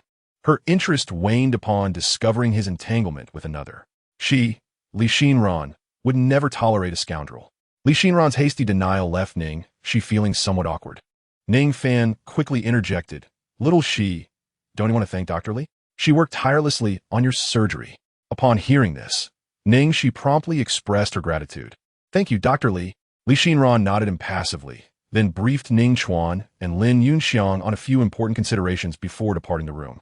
Observing Li Xinran's cold demeanor, Lin Yunxiang furrowed her brow and remarked, "What is wrong with Dr. Li? I feel like her attitude has changed completely." "Xiao Fan, did you offend her?" Ning Fan shook his head vigorously. "How could that be? Dr. Li exerted considerable effort for my sister's surgery. I would never offend her. Perhaps it was her own issue," he thought, not daring to mention that his flirtation had been discovered, especially not the fact that he had a girlfriend. He had no doubt that revealing such a detail would lead to a severe reprimand from his mother. The reason she refrained from beating him to death was not solely because he was her son, but rather because she intended to wait until he had sufficiently healed before administering a thorough thrashing. Chapter 90. How could one possibly find value in such a wretched individual? Ning Fan swiftly diverted the conversation. Xiaoxi's condition had shown remarkable improvement. "I believe we can proceed with her discharge." Ning Fan clearly wished to prevent any further contact between his parents and Li Xinran. Should that girl, Li Xinran, harbor any ill feelings and report to his parents, he would be in dire straits. Lin Yunxiang promptly exclaimed, "Indeed, she is ready for discharge. Xiaoxi has nearly fully recovered. She can rest at home." Ning Chuan added, "I will take care of the discharge procedures for Xiaoxi." The discharge formalities were completed expeditiously, and a significant portion of the medical fees was refunded. Lin Yunxiang mentioned that this money would need to be repaid to Wei Wei. Ning Fan had no objections to this. In fact, having the funds in Wei Wei's possession would ultimately be to his advantage. Given Wei Wei's disposition, she would undoubtedly shower him with gifts. Speaking of which, wasn't his birthday approaching? With this in mind, Ning Fan couldn't help but smile broadly. Huang Wei Wei, Jiang Luiying, and even Lily would likely present him with numerous gifts. This birthday would undoubtedly lead to a significant increase in his wealth. Ning Fan had never anticipated his birthday with such enthusiasm as he did this time. After completing the discharge procedures, Ning Fan handed his sister a pair of sunglasses. "Oh dear, these sunglasses are quite hideous," Ning she remarked with a hint of disdain. Indeed, they were a rather outdated style. They would suit someone in their 50s or 60s, but Ning, she was merely a teenage girl. "I forgot to buy a fashionable pair on the way. There are none available at the hospital entrance, just these with decent light-blocking capabilities." Ning Fan replied with a sense of resignation. Ning she had no choice but to accept her fate. Upon leaving the hospital, Ning Fan brought them back to the Zijinjuan villa. Huang Weiwei was at home preparing a meal. Having come from humble beginnings, she had long since learned the art of self-sufficiency. Cooking was a trivial task for her. When Ning Chuan and Lin Yunxiang entered the Zijinjuan villa area, they were utterly astounded. "Xiao Fan, is this really where you live? Xiao Fan, tell me honestly, are you involved in anything illegal?" Both parents wore expressions of shock. Although they were unaware of the villa's actual value, the opulence surrounding them made it clear that it was certainly not inexpensive. Rest assured, Mom and Dad, Wei Wei is wealthy. Ning Fan attributed all of this to Huang Wei Wei. Even if Wei Wei were affluent, it would not be right for him to live off her earnings. When Ning Chuan uttered this, his voice suddenly dropped. Living off someone else was, to their generation, a source of great shame. Ning Fan understood his father's sentiments and could only respond with a smile. To be truly dependent on others would be disgraceful. "Trust me, I am quite capable of earning money." Ning Chuan, however, was not convinced. If you were truly capable of earning money, your sister's surgery wouldn't have been delayed for so long." Though Ning Chuan meant no harm, his words struck Ning Fan with a pang of guilt. Indeed, what earning capacity did he possess? He merely had the system. Without it, he feared he would scarcely have enough for a meal. Reflecting on the past, how infuriating it is. For the sake of a woman like Su Qian, he toiled tirelessly, yet he couldn't even gather enough funds for his sister's surgery. At this moment, even though Su Qian is an elite supporter, she holds little regard in his heart. Beside them, Lin Yunxiang noticed her son's silence and scolded Ning Chuan. "You old fool, what nonsense are you spouting? I have never criticized you for being useless." Her words left Ning Chuan speechless. She then turned to Ning Fan, saying, "My dear son, do not heed your father's words. You are quite handsome, and that is an asset. Wei Wei surely likes you for your looks." Ning Fan chuckled, "Mother, please do not blame father. Everyone's life is filled with various twists of fate. Sometimes, the opportunities just have not yet arrived. Like me now, encountering Wei Wei. Everything will surely improve." Lin Yunxiang patted her son's shoulder, beaming indeed. "My future daughter-in-law is truly wonderful. I can hardly wait to meet her." She reminisced about the time she video-called Huang Wei Wei, when Wei Wei called her mother-in-law with a bright smile. That feeling was simply delightful. "Since Wei Wei is home, we could just visit her," Ning Fan suggested softly. "Are her family members present?" Lin Yunxiang expressed her concern. If Huang Wei Wei's parents were home, their large family visiting and staying would surely be a bother. Ning Fan shook his head. "It's just Wei Wei and me living here. When you come, you can stay." He continued, "Xiaoxi will be studying in the city, so this arrangement will be more convenient." The elderly couple found themselves at a loss for words. Lin Yunxiang had only one thought. She must treat her future daughter-in-law well. She could forego her son, but must be kind to this daughter-in-law. They soon arrived at the villa. Ning Chuan and Lin Yunxiang felt a wave of nervousness wash over them. Ning Fan assisted his sister to the door and slowly opened it. The luxurious decor left the couple in awe. Is this truly the legendary mansion? It is indeed splendid. In the kitchen, Huang Wei Wei, busy with her cooking, heard the door open and came out, immediately taken aback. She recognized Lin Yunxiang from their numerous video calls. "Auntie, you have come." Huang Wei Wei hurriedly greeted, her nervousness evident. Lin Yunxiang quickly set down what she was holding and approached. "Wei Wei, you are so beautiful, far more stunning than in the videos." She grasped Huang Wei Wei's shoulders, showering her with compliments. Indeed, Huang Wei Wei appeared even more radiant than before. At that moment, a burnt smell wafted from the kitchen. Oh no, my dish! Huang Weiwei exclaimed, rushing back to the kitchen. She had forgotten to turn off the stove, and now her food was charred. Lin Yunxiang hastily followed her. Subsequently, sounds of bustling activity filled the kitchen. Upon seeing the meal Huang Weiwei had prepared, Lin Yunxiang was exceedingly pleased. She had not anticipated that Weiwei, so beautiful, would also be such a skilled cook. Huang Weiwei bashfully lowered her head. In the living room, Ning Chuan and his son were conversing. Son, tell your father, what exactly is going on between you and Weiwei? She is so beautiful and wealthy. How could she possibly be interested in someone like you? Ning Fan was at a loss for words in response to his father's remark. What kind of father would label his own son as inferior? Chapter 91. The family heirloom of the Ning clan. Ning Fan shot his father a reproachful glance. His expression filled with sorrow. Father, are you truly my father? How could you call your own son inferior? Ning Chuan quickly retorted. Aren't you the one who's inferior? At your age, you barely have any money and rely on women. I truly wonder how Weiwei sees anything in you. Ning Fan felt as if he were digging his own grave with those words. Had he known such remarks would be made, he would have preferred to discuss his stock investments instead. Alas, the lie had already been spoken. He could only endure the consequences. Meanwhile, Ning Shi, unperturbed, remarked, Sister-in-law is so beautiful. My brother is not at a loss. Ning Fan rolled his eyes once more. In the kitchen, Huang Weiwei and Lin Yun, she quickly prepared the meal. However, the atmosphere at the dining table felt somewhat awkward. Uncle, Aunt, please start eating. Little she exclaimed. This soup is specially made for you. Huang Weiwei encouraged everyone. Observing his parents' reluctance to begin, Ning Fan spoke up, Mom, Dad, please don't hold back. We are all family. It was Lin Yun, she who first regained her composure. Yes, yes, we are family. Let us eat. Weiwei, you too. Lin Yun, she was quite familiar with Huang Weiwei, having interacted frequently online, even though this was their first formal meeting. After the meal, Lin Yun, she asked Ning Fan to help clear the table. Reluctantly, he complied. Lin Yun, she then pulled Huang Weiwei aside and carefully retrieved a small parcel from an old chest. The entire process was executed with utmost caution. Once the parcel was opened, a jade-green bracelet emerged. Ning Fan was astonished upon seeing the bracelet. Mom, you still possess such a treasure? Why didn't you sell it to help my sister's treatment? He recognized the bracelet's considerable value. Its vibrant green was nearly akin to that of an emerald. However, Lin Yun Shi, with a serious demeanor, replied, This bracelet is the family heirloom of the Ning clan. It cannot be easily sold. Yet, had it not been for Weiwei as financial support, we would have had no choice but to commit an act of betrayal against our ancestors by selling it. As she spoke, her gaze towards Huang Weiwei was filled with gratitude. She presented the bracelet to Huang Weiwei. Weiwei, our family possesses little of worth. Only this heirloom. Today I bestow this bracelet upon you. As Lin Yun she spoke, she attempted to slip the bracelet on a Huang Weiwei's wrist. Huang Weiwei, taken aback, was unsure how to respond. As Lin Yun, she fastened the bracelet onto her. Lin Yun, she beamed with delight. It's stunning.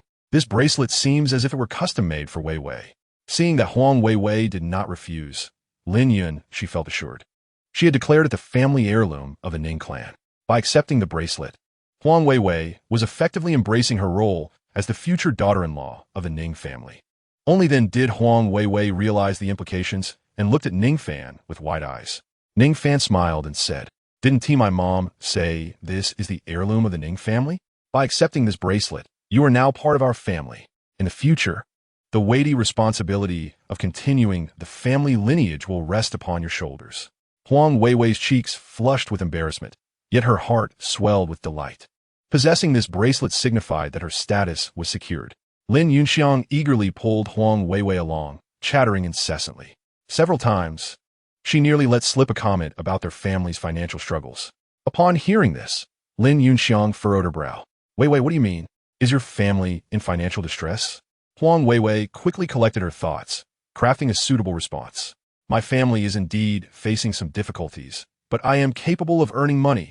I study the Guzheng, and my live streams are quite popular. At last, her words managed to mend the falsehood. Seeing Lin Yunxiang accept her explanation, she cast a reproachful glance at Ning Fan, as if blaming him for not clarifying, which nearly caused her embarrassment before her aunt. Huang Weiwei's remarks not only convinced Lin Yunxiang, but also endeared her further. What a splendid girl she is. One wonders what she sees in my son. who is deemed so lacking.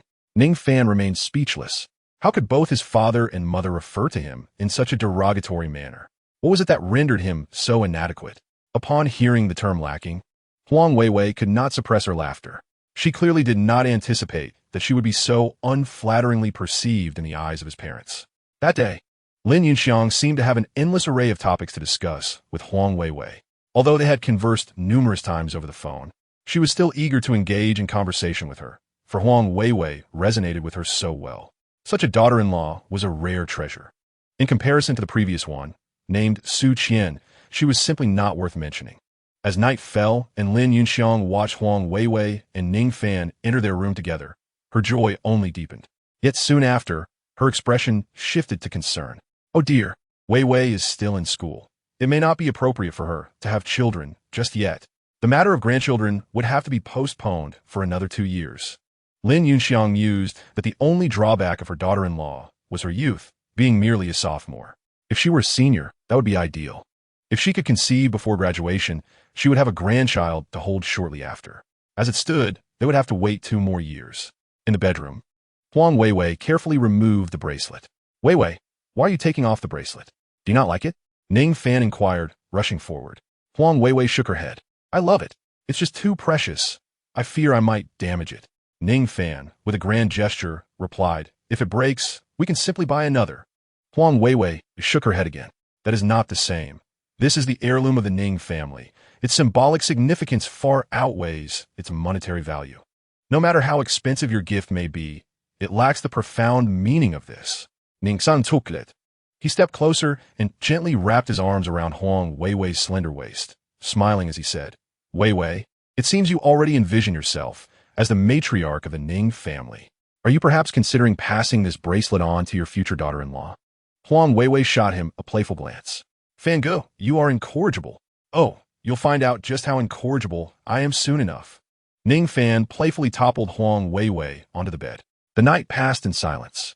Early the next morning, Huang Weiwei rose with the dawn, eager to prepare breakfast.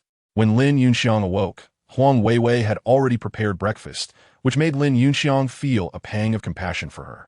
Oh, Weiwei, let Annie handle this in the future. You should sleep in a little longer in the mornings. Huang Weiwei softly replied, It's all right, Annie. Fango really enjoys the breakfast I make. Chapter 92. Ning Fan's status at home had plummeted. Still in a deep slumber, Ning Fan was abruptly pulled awake by Lin Yunxiang. From now on, you'll make breakfast. As Ning Fan stared in confusion, Lin Yunxiang's voice rang out. He weakly looked at his mother and exclaimed, Mom, what has gotten into you this early in the morning? What has gotten into me? Just look at the trouble you've caused. Making Weiwei cook for you in the morning? Are you even a man? Lin Yunxiang scolded Ning Fan. At that moment, he realized it was all about breakfast, but he was unaware of it beforehand. Huang Weiwei tugged at Lin Yunxiang's sleeve and gently said, Annie, it's really not Fan Ji's fault. I wanted to do it. When I got up, he was still asleep and had no idea I was making breakfast. Her words only served to infuriate Lin Yunxiang further. You wretched child, look at Weiwei and then look at yourself. How did I raise such a scoundrel? Ning Fan remained silent, too intimidated to speak, and Huang Weiwei also held her tongue, realizing that her words only exacerbated Ning Fan's scolding. After breakfast, Ning Fan prepared to take Huang Weiwei back to school. If she lingered at home any longer, his status would be utterly diminished. Although Lin Yunxiang wished for Huang Weiwei to stay, she had no choice but to send her off, as Ning Fan cited her need to attend school. Reluctantly, she escorted Huang Weiwei to the door. Auntie, I'll come to visit you again this weekend, Huang Weiwei cheerfully declared. Lin Yunxiang nodded yes. Annie will prepare delicious food for you this weekend. Observing their reluctant farewells, Ning Fan quickly interjected. All right, Mom, Weiwei has class. We must hurry. Upon hearing about the class, Lin Yunxiang could only allow Huang Weiwei to leave. Once in the car, Ning Fan finally exhaled in relief. Phew, Weiwei, my mom is really too good to you. He felt a twinge of jealousy. Huang Weiwei, however, smiled brightly. Annie is very kind to me. She said if you ever bully me, I can tell her, and she will break your legs. Ning Fan was at a loss for words. Huang Weiwei then said, just now, Annie transferred me the remaining hospital fees. Should I pass it on to you? Ning Fan shook his head in refusal. You should keep it for yourself. After all, what else mine is yours? Huang Weiwei nodded enthusiastically. Yes, Fango, you are right. What is yours is mine, hee hee. She was in high spirits, even chuckling to herself upon returning to the dormitory. Seeing her silly demeanor, Sun Jing teased, "So, how is it? ISNT your mother-in-law treating you wonderfully?" Huang Weiwei instinctively nodded, then recalled Sun Jing's earlier words, pouting, "Humph. You're just teasing me." Sun Jing immediately burst into laughter. "Hee hee. I'm just happy for you." The circumstances of the man referred to as soft rice brother are quite affluent. If your mother-in-law were to treat you poorly, your standing in the Ning family would undoubtedly be precarious. By the way, has your mother-in-law bestowed upon you any heirlooms of the Ning family? Sun Jing continued to press Huang Weiwei with her inquiries. Huang Weiwei nodded. "My aunt gave me a bracelet. Quick, let me see it," Sun Jing exclaimed. Her interest piqued immediately. Huang Weiwei whispered, "The bracelet is too precious. I dared not bring it along. It's at home." Sun Jing's face fell with disappointment.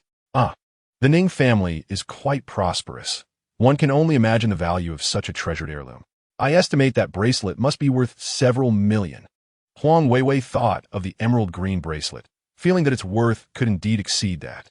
Observing her reaction, Sun Jing couldn't help but exclaim, "What a wealthy family. An heirloom of such value. Your mother-in-law entrusts you with such a precious item upon your first meeting. It signifies that she regards you as the matriarch of the Ning family. Now tell me, are you and Soft Rice Brother involved in a romantic relationship? Is he competent?" Sun Jing's remarks rendered Huang Weiwei flushed, as such matters are hardly suitable for discussion. With her head bowed, she was at a loss for words in response. Yet, Sun Jing persisted, shaking her arm playfully. "Come on, we're good friends. You've shared some experiences with me before. Come on, Weiwei, tell me. Have you employed any of the methods I shared with you? What about the techniques?" Huang Weiwei, overwhelmed by the questioning, could only nod repeatedly. However, Sun Jing was relentless, even inquiring about the duration of their encounters. Huang Weiwei buried herself under the covers, ignoring her. Sun Jing, observing Huang Weiwei's silence, was filled with curiosity. "Oh my, how long does it last with Soft Rice Brother? If you want to tell me, I might just go and ask him myself." After uttering this, Sun Jing regretted it, recalling how Ning Fan had teased her previously. At that moment, Huang Weiwei flung off the covers and glared at Sun Jing. "You dare!" Sun Jing quickly dismissed her errant thoughts and, with a playful smile, asked, "So, how long is it really with Soft Rice Brother?" With no other option, Huang Weiwei muttered. "An hour." Sun Jing gasped in surprise. "Weiwei, can you handle it? With Soft Rice Brother being so capable, are you?" The words that followed became increasingly explicit. Huang Weiwei struggled to articulate her thoughts, but Sun Jing's relentless questioning eventually coaxed out some responses. Throughout this exchange, their playful banter left them in disarray. Meanwhile, Ning Fan sought out Yu Lily. It was crucial for him to maintain a good rapport with her. Over the past few days, Yu Lily had been contemplating a dilemma. Should she continue her quest for wealthy individuals, or should she remain reliant on Ning Fan? She had witnessed his generosity. If she desired, he would likely spend even more on her. Yet, she felt unworthy of him, destined to remain merely as a lover. Even being a lover is preferable to her exhausting labor that yields little financial reward. She often contemplates sending a message to Ning Fan, yet hesitates, fearing she might intrude. After all, her relationship with Ning Fan is not particularly intimate. In her moment of indecision, Ning Fan finally reappears. Yu Lily hastens towards him, only to find that a figure has already rushed ahead, her colleague, Li Hua. Upon witnessing Li Hua's advance, Yu Lily feels no anger. She is acutely aware of Ning Fan's preferences. As anticipated, when Li Hua approaches, Ning Fan pushes her aside. Chapter 93. Yu Lily's assertive declaration. "Lily, Fan Go has arrived. Aren't you going to greet him?" Ning Fan remarks, redirecting his gaze towards Yu Lily after pushing Li Hua away. Yu Lily then sways her slender waist as she makes her way over. "Isn't it delightful to have someone come to serve you? Perhaps Fan Go is in the mood for a change of taste today." Her sweet voice only intensifies Li Hua's resentment, which reaches a boiling point with Ning Fan's next words. Even if one desires a change, it must not come at the cost of dignity. Yu Lily bursts into laughter, while Li Hua seethes with indignation. Who could be blamed for this? It is merely her own convoluted thoughts and lack of self-awareness. How could a wealthy man like Ning Fan possibly be attracted to a girl as unremarkable as Li Hua? Yu Lily leads Ning Fan to the VIP lounge. "Fan Yi, what kind of cars are you interested in today?" Ning Fan smiles at her and replies, Do you believe I came specifically to see you? Yu Lily shakes her head with keen self-awareness. A person of your stature, Fan Ge, would not come just to see me.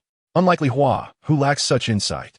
But you are indeed beautiful, Ning Fan exclaims, gesturing for her to sit before him. Yu Lily settles onto his lap.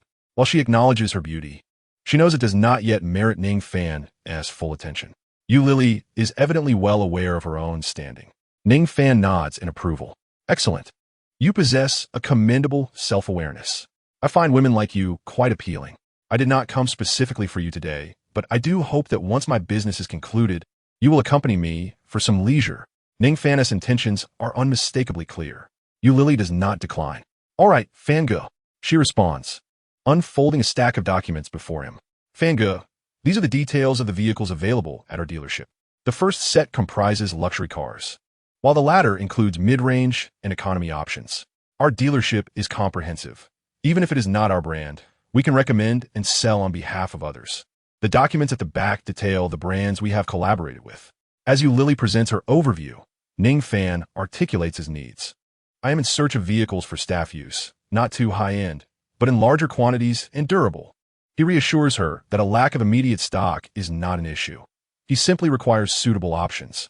Upon hearing Ning Fan's request, Yu Lily promptly takes notes. This is manageable. If you need many, I can arrange a wholesale price from our dealership. Such a statement could indeed save a considerable sum. Yu Lily's words further pleased Ning Fan. Excellent.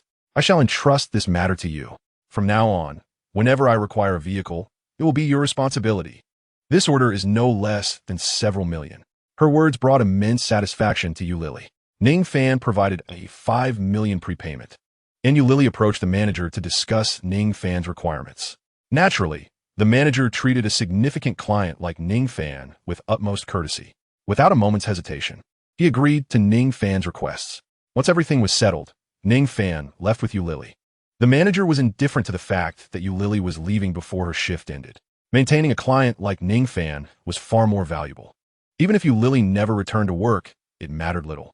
Upon exiting the store, Yu Lily inquired, Brother Fan, where shall we go next?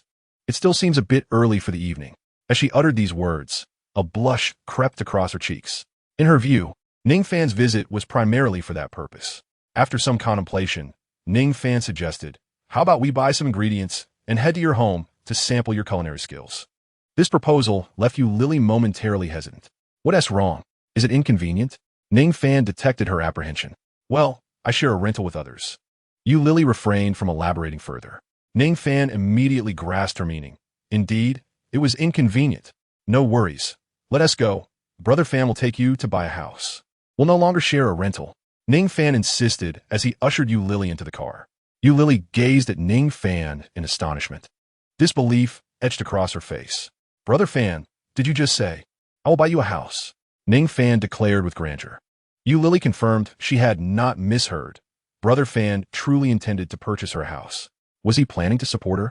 With uncertainty, she looked at Ning Fan and asked, Brother Fan, do you really intend to buy me a house? Are you considering taking care of me? Ning Fan nodded. Would you rather not? Yu Lily remained silent, torn by her thoughts. Although she had pondered this question before, facing it now left her uncertain on how to proceed. Noticing her internal conflict, Ning Fan asked, Are you unwilling? If so, I will not press you, but I shall still purchase that house. Yu Lily immediately made her decision. I am willing. However, if I encounter a man who truly cares for me, I hope Brother Fan will allow me to leave then.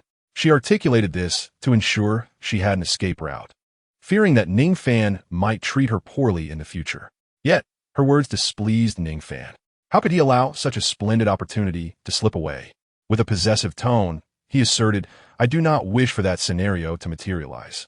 I am aware that when you sell cars, you often accompany other men for performance, which I will not permit. I expect you to exclusively belong to me from this point forward. Yu Lily fell silent. Exclusively belonging to Ning Fan? In terms of material needs, she trusted that Ning Fan would undoubtedly provide. But what about other aspects? Soon, Yu Lily would realize that her concerns were entirely unfounded. Ning Fan brought her to a real estate office, and without hesitation, purchased an expansive flat outright. Yu Lily had initially believed that Ning Fan would only buy her a modest apartment, never imagining it would be a grand flat exceeding 300 square meters, costing nearly 10 million. It was a sum she had never dared to contemplate before. Since it was ready for immediate occupancy, Ning Fan guided Yu Lily into the luxurious abode. Upon witnessing the opulent decor, Yu Lily swiftly made a decision. Brother Fan, from now on, I belong solely to you. Please treat me well. With that, she boldly initiated her advances towards him. Once their passionate encounter concluded, Yu Lily gazed at Ning Fan, her expression one of exhaustion. Brother Fan, I no longer need to worry about my material needs being met. You are truly remarkable. Chapter 94, Yu Lily's Understanding. The reason Ning Fan chose this moment to purchase a home for Yu Lily was straightforward. He hoped to receive a substantial amount of soft currency from her on his birthday, given her exceptional abilities in generating wealth. That evening, Ning Fan did not leave. However, he felt somewhat flustered when Huang Weiwei called him via video chat. Is that your girlfriend? You should answer, Yu Lily kindly suggested. Ning Fan then moved to the living room to connect with Huang Weiwei. Brother Fan, aren't you at home? Huang Weiwei remarked, observing the unfamiliar surroundings. I have some matters to attend to outside. I'm staying at a hotel tonight. Ning Fan fabricated a story. Fortunately, Huang Weiwei was rather naive and did not recognize that this was not a hotel room. Oh, I see. Have you finished your work, Brother Fan? Huang Weiwei asked sweetly. Seeing her innocent demeanor, Ning Fan felt a profound sense of guilt. It was truly wrong to deceive such a naive girl. Nonetheless, he continued to weave his tale with a facade of confidence. After chatting for a couple of hours, Huang Weiwei reluctantly ended the call, allowing Ning Fan to exhale a sigh of relief. Thankfully, Sun Jing had not interfered. Huang Weiwei was gullible. She would believe whatever he said. However, Sun Jing was no naive girl. With her extensive life experience, deceiving her would be quite a challenge. Once he had handled Huang Weiwei, Ning Fan eagerly returned to the room where Yu Lily was browsing various automotive websites. Are you still looking at these? Ning Fan inquired, curious. These cars don't seem to be from your partnership, he noted, recalling the brands he had seen in the materials Yu Lily provided earlier. The brands she was currently perusing were evidently not included in that information. Yu Lily set her phone down and softly replied, Actually, I've always wanted to open my own car dealership. I won't be the boss. Whenever I have free time, I'll look into automotive information to see if I can find a suitable brand. Luxury brands are something I never dare to dream about. If there are any suitable general brands, I would still like to strive to secure one.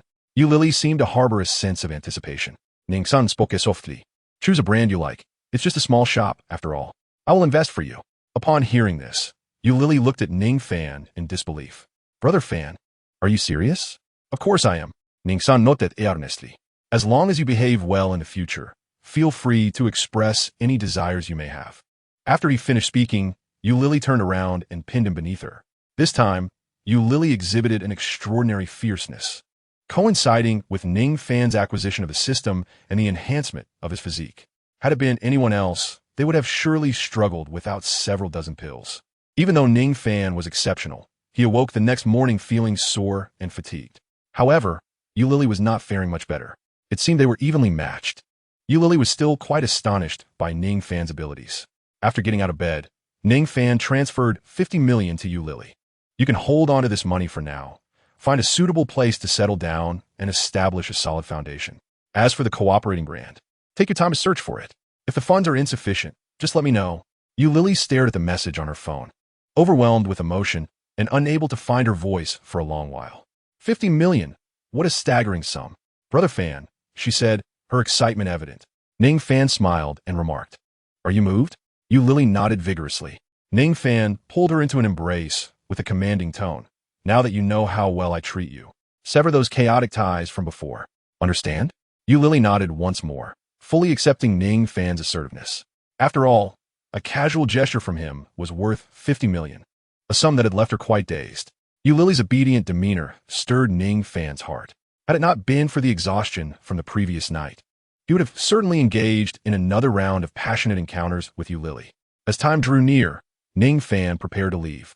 Having achieved his objective for visiting Yu Lily, the car purchase and contract signing were merely reminders that his birthday was approaching.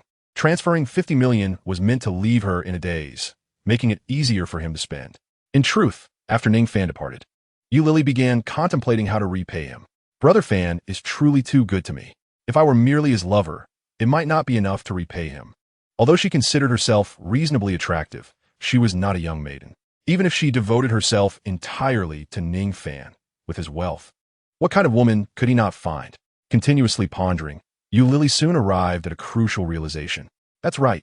When Brother Fan came to sign a contract today, I noticed his identification number. It seems his birthday is approaching. Yes, she was certain she had not misremembered. As she retrieved the electronic contract and located Ning Fan's identification number, she confirmed that it was indeed the following Wednesday. Only 1 week remained until Brother Fan's birthday. I must prepare a thoughtful birthday gift for him. Yu Lily quickly made up her mind. This gift needed to be not only valuable, but also unique. She began to contemplate what kind of birthday present would befit Brother Fan. A watch? She had already purchased one. Lily was in a state of turmoil, lamenting her impulsive actions from earlier. Little did she know that had she not acted so rashly, Ning Fan would not have treated her with such kindness, nor would the transfer of 50 million have occurred. While Lily was still pondering what sort of gift to present to Ning Fan, he was preoccupied with devising a plan to win over Li Xinran. This enchanting physician not only captivated his heart, but more importantly, securing her affection would make it effortlessly simple to have her spend money. If he could capture her heart before her birthday, it would be splendid. However, with only a week remaining, was that time enough? Regardless, inaction would guarantee no possibility at all. After contemplating, Ning Fan resolved to take the initiative. As for his rationale, he had already prepared it. He would discuss the Bai family's matters with her. Chapter 95, A Fortunate Encounter with Li Xinran's Mother. Upon arriving at the hospital, Ning Fan made his way to Li Xinran's department. Just as he reached the office door, he overheard her embroiled in a heated argument with someone.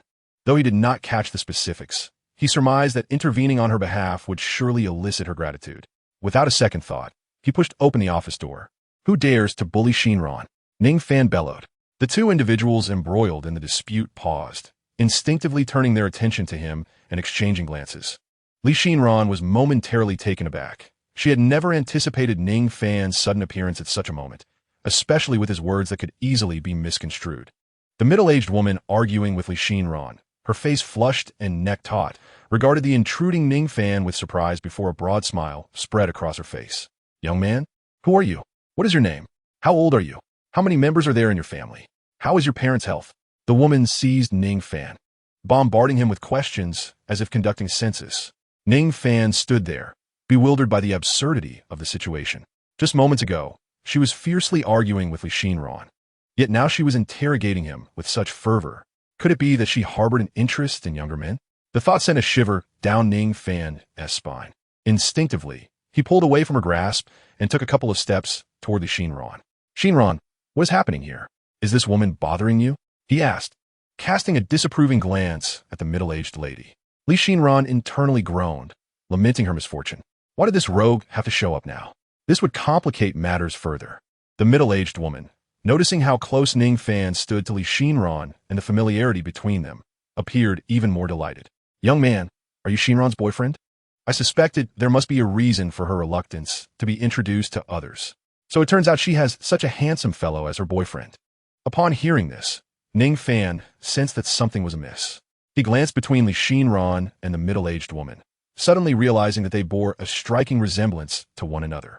The more he looked, the more he was convinced. An idea sparked in his mind. Could it be that they are both? He gazed at the middle-aged woman and quietly inquired, Annie, are you Mrs. Xinran's mother? The woman, upon hearing this, promptly nodded, indeed. I am Xinran's mother, Han Lian. Yes. This middle-aged woman was the very one who had incessantly introduced suitors to Li Xinran.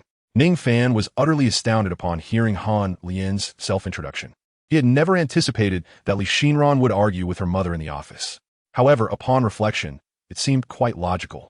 Li Xinran's mother persistently introduced candidates according to her own perspective, resulting in Li Xinran dismissing every one of them. The two had already quarreled over the phone, so it was hardly surprising that they were now bickering in the hospital. As long as Li Xinran remained single, their disputes would likely continue unabated. Ning Fan grasped the intricacies of the situation and cast an apologetic glance at Li Xinran, who shot him a fierce glare in return. Meanwhile, Han Lian, observing Ning Fan, was positively beaming. Young man, you haven't introduced yourself yet. How old are you? Han Lian began her inquiries anew. Ning Fan felt helpless and could only reveal his name. As for the rest, he was uncertain how to respond. If he divulged any more details, Li Xinran would likely harbor even greater disdain for him. Upon hearing his name, Han Lian exclaimed, "Xiao Fan, may I call you that? When did you and Xinran start dating? Have you two moved in together? When do you plan to have children?" Han Lian's barrage of questions was relentless. Ning Fan began to understand why Li Xinran's relationship with her mother was so strained. Who could endure such incessant questioning? Li Xinran observed Ning Fan's discomfort and felt an unexpected sense of vindictive pleasure. "Oof, who told you to intrude? Now you know how it feels, right? I need to unwind after all that arguing earlier." Ning Fan, hearing Li Xinran's inner thoughts, felt even more exasperated. Had he known Li Xinran was embroiled in a dispute with her mother, he certainly would not have intervened. But it was too late now. He was already entangled in the situation and had no choice but to confront it. After all, retreating at this juncture would jeopardize his chances with Li Xinran. Observing Han Lian's eager expression, Ning Fan reluctantly stated, "Auntie, it's still early. We have only just met." Before he could finish, he was interrupted. "How can it be too early? Just look at how familiar you both are. It must have been more than a day or two. Isn't there a trend for quick marriages nowadays? Meeting in the morning and marrying by the afternoon, becoming parents within 10 months. She continued, "You should put in more effort. Is Xinran not beautiful enough? Is her figure not appealing?" As Han Lian spoke, she pulled Li Xinran closer, gesturing enthusiastically. "Just look at her figure. She is undoubtedly destined to bear sons. And with this bosom, even if she were to conceive triplets, there would be no shortage of nourishment." Han Lian's frank remarks left both Ning Fan and Li Xinran blushing furiously. Despite Li Xinran being a doctor who had seen her fair share of situations, her mother's words were shockingly candid. Ning Fan felt equally flustered. It was indeed the first time he encountered such a mother from the female side. Did she really have to bring up her chest and backside at every turn? Ning Fan, feeling helpless, addressed Han Lian, "Auntie, some matters truly cannot be rushed." "What do you mean they cannot be rushed? I'm quite anxious. I'm almost going mad wanting to hold my grandchild." Listening to her mother's incessant chatter, Li Xinran felt a surge of impatience. She seized her mother's arm and, with a sense of resignation, said, "Mom, please do not meddle in this matter, all right? It is not as you perceive it between Ning Fan and me." Upon hearing this, Han Lian was displeased. "What do you mean it is not as I perceive? If you do not wish to be with Xiao Fan, then go on a blind date with me. Regardless, I decree that you must be married off this year." With her hands planted firmly on her hips, she pointed at Li Xinran, her face etched with irritation as she shouted. Her booming voice made Ning Fan shudder with trepidation. It was truly terrifying. Chapter 96. Misunderstandings of Li's Mother. No matter what Li Xinran said, Han Lian paid no heed. She had but one objective, to secure Ning Fan as her son-in-law. Li Xinran, with no other recourse, finally uttered, "Mom, please do not create chaos. I assure you, there is nothing between us. He has a girlfriend." Han Lian was momentarily taken aback, then glanced at Ning Fan before turning back to her daughter. "What if he has a girlfriend? That does not mean he is married. As long as you two marry first, it will be fine. Even if Xiao Fan has a girlfriend at that point, it matters not. She can always play the role of the mistress." Han Lian was relentless in her astonishing declarations. Seeing her mother's obstinate demeanor, Li Xinran felt utterly exasperated. She realized that reasoning with her mother was futile. Casting a glare at Ning Fan, she seemed to convey the message, "You have caused this mess. You must resolve it." Ning Fan responded with a wry smile, looking at Han Lian, and murmured, "Annie, this matter what?" Han Lian interjected, "I understand the affairs of the young. As long as there is no marriage, anything is possible. Even marriages can end in divorce." Han Lian seemed undeterred by the fact that Ning Fan had a girlfriend. In truth, she harbored unwavering confidence in her daughter's appearance. To her, it was inconceivable that Ning Fan, with such a beautiful girlfriend, could have any involvement with another woman. Little did she know that Li Xinran's words were indeed truthful. Ignoring the protest from Ning Fan and Li Xinran, Han Lian continued, "Xiao Fan, do tell me what you enjoy eating. Come to Annie's house for lunch. I will personally prepare a meal for you. I must tell you, in my youth, I trained as a chef, but after marrying your father, I have not cooked. Nonetheless, I have secretly practiced my culinary skills. I am still quite adept." Han Lian's words left Li Xinran rolling her eyes. She genuinely had no idea her mother could cook. It seemed her mother had truly taken a liking to Ning Fan. At that moment, she found herself at a loss for words. If her mother continued to entertain these misunderstandings, the situation could spiral out of control. With this thought, Li Xinran shot another fierce glare at Ning Fan. Sensing her intense gaze, Ning Fan felt a stir in his heart, instantly attuning himself to her unspoken thoughts. You idiot, Ning Fan. What are you doing here today? At last, my mother has misunderstood and refuses to listen to my explanations. What am I to do now? This despicable scoundrel, despite having a girlfriend, continues to provoke me. He truly is a bounder. His antics are driving me to the brink. And my mother, too, insists on making such remarks despite knowing he is involved with someone else. Oh, Ning Fan, how I loathe you. Unless you refrain from falling ill in the future, I shall ensure you experience the agony of surgery without anesthesia. As Ning Fan listened to Li Xinran's inner thoughts, a palpable sense of menace enveloped him. Goodness, surgery without anesthesia, what a horror. It appears this girl possesses quite the fierce temperament. Just as he pondered a response, he was suddenly pulled away by Han Lian. Xiao Fan, come, let's go back. Annie has prepared delicious food for you. Han Lian tugged Ning Fan along, while Li Xinran seethed in frustration behind them. With no other choice, she followed suit. Along the way, Han Lian peppered Ning Fan with questions, primarily inquiring about his family background. Ning Fan, however, could hardly divulge any details, responding in a nonchalant manner. Despite his aloofness, Han Lian remained in high spirits. Ning Fan surmised that her eagerness stemmed from Li Xinran's ongoing struggle to find a partner. Han Lian led Ning Fan to the market, asking which vegetables he preferred.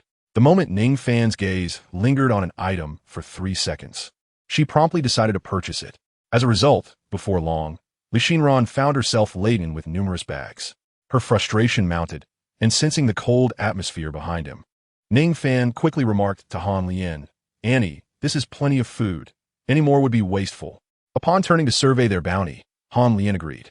All right then, let us head home to prepare dinner, she declared, guiding Ning Fan in the direction of their abode, while Li Xinran trudged behind, her expression one of deep resentment, yet entirely powerless to alter the situation. Soon, they arrived at Li Xinran's home, a modest yet adequate multi-story apartment with a pleasant environment. The proximity to the hospital suggested that Li Xinran worked there due to its convenience. Upon entering, Han Lian announced loudly, Old man, Xinran has brought her boyfriend home. You must entertain him. Li Chong, Li Xinran's father, erupted from the couch in astonishment. What? Xinran has brought her boyfriend home? Impossible.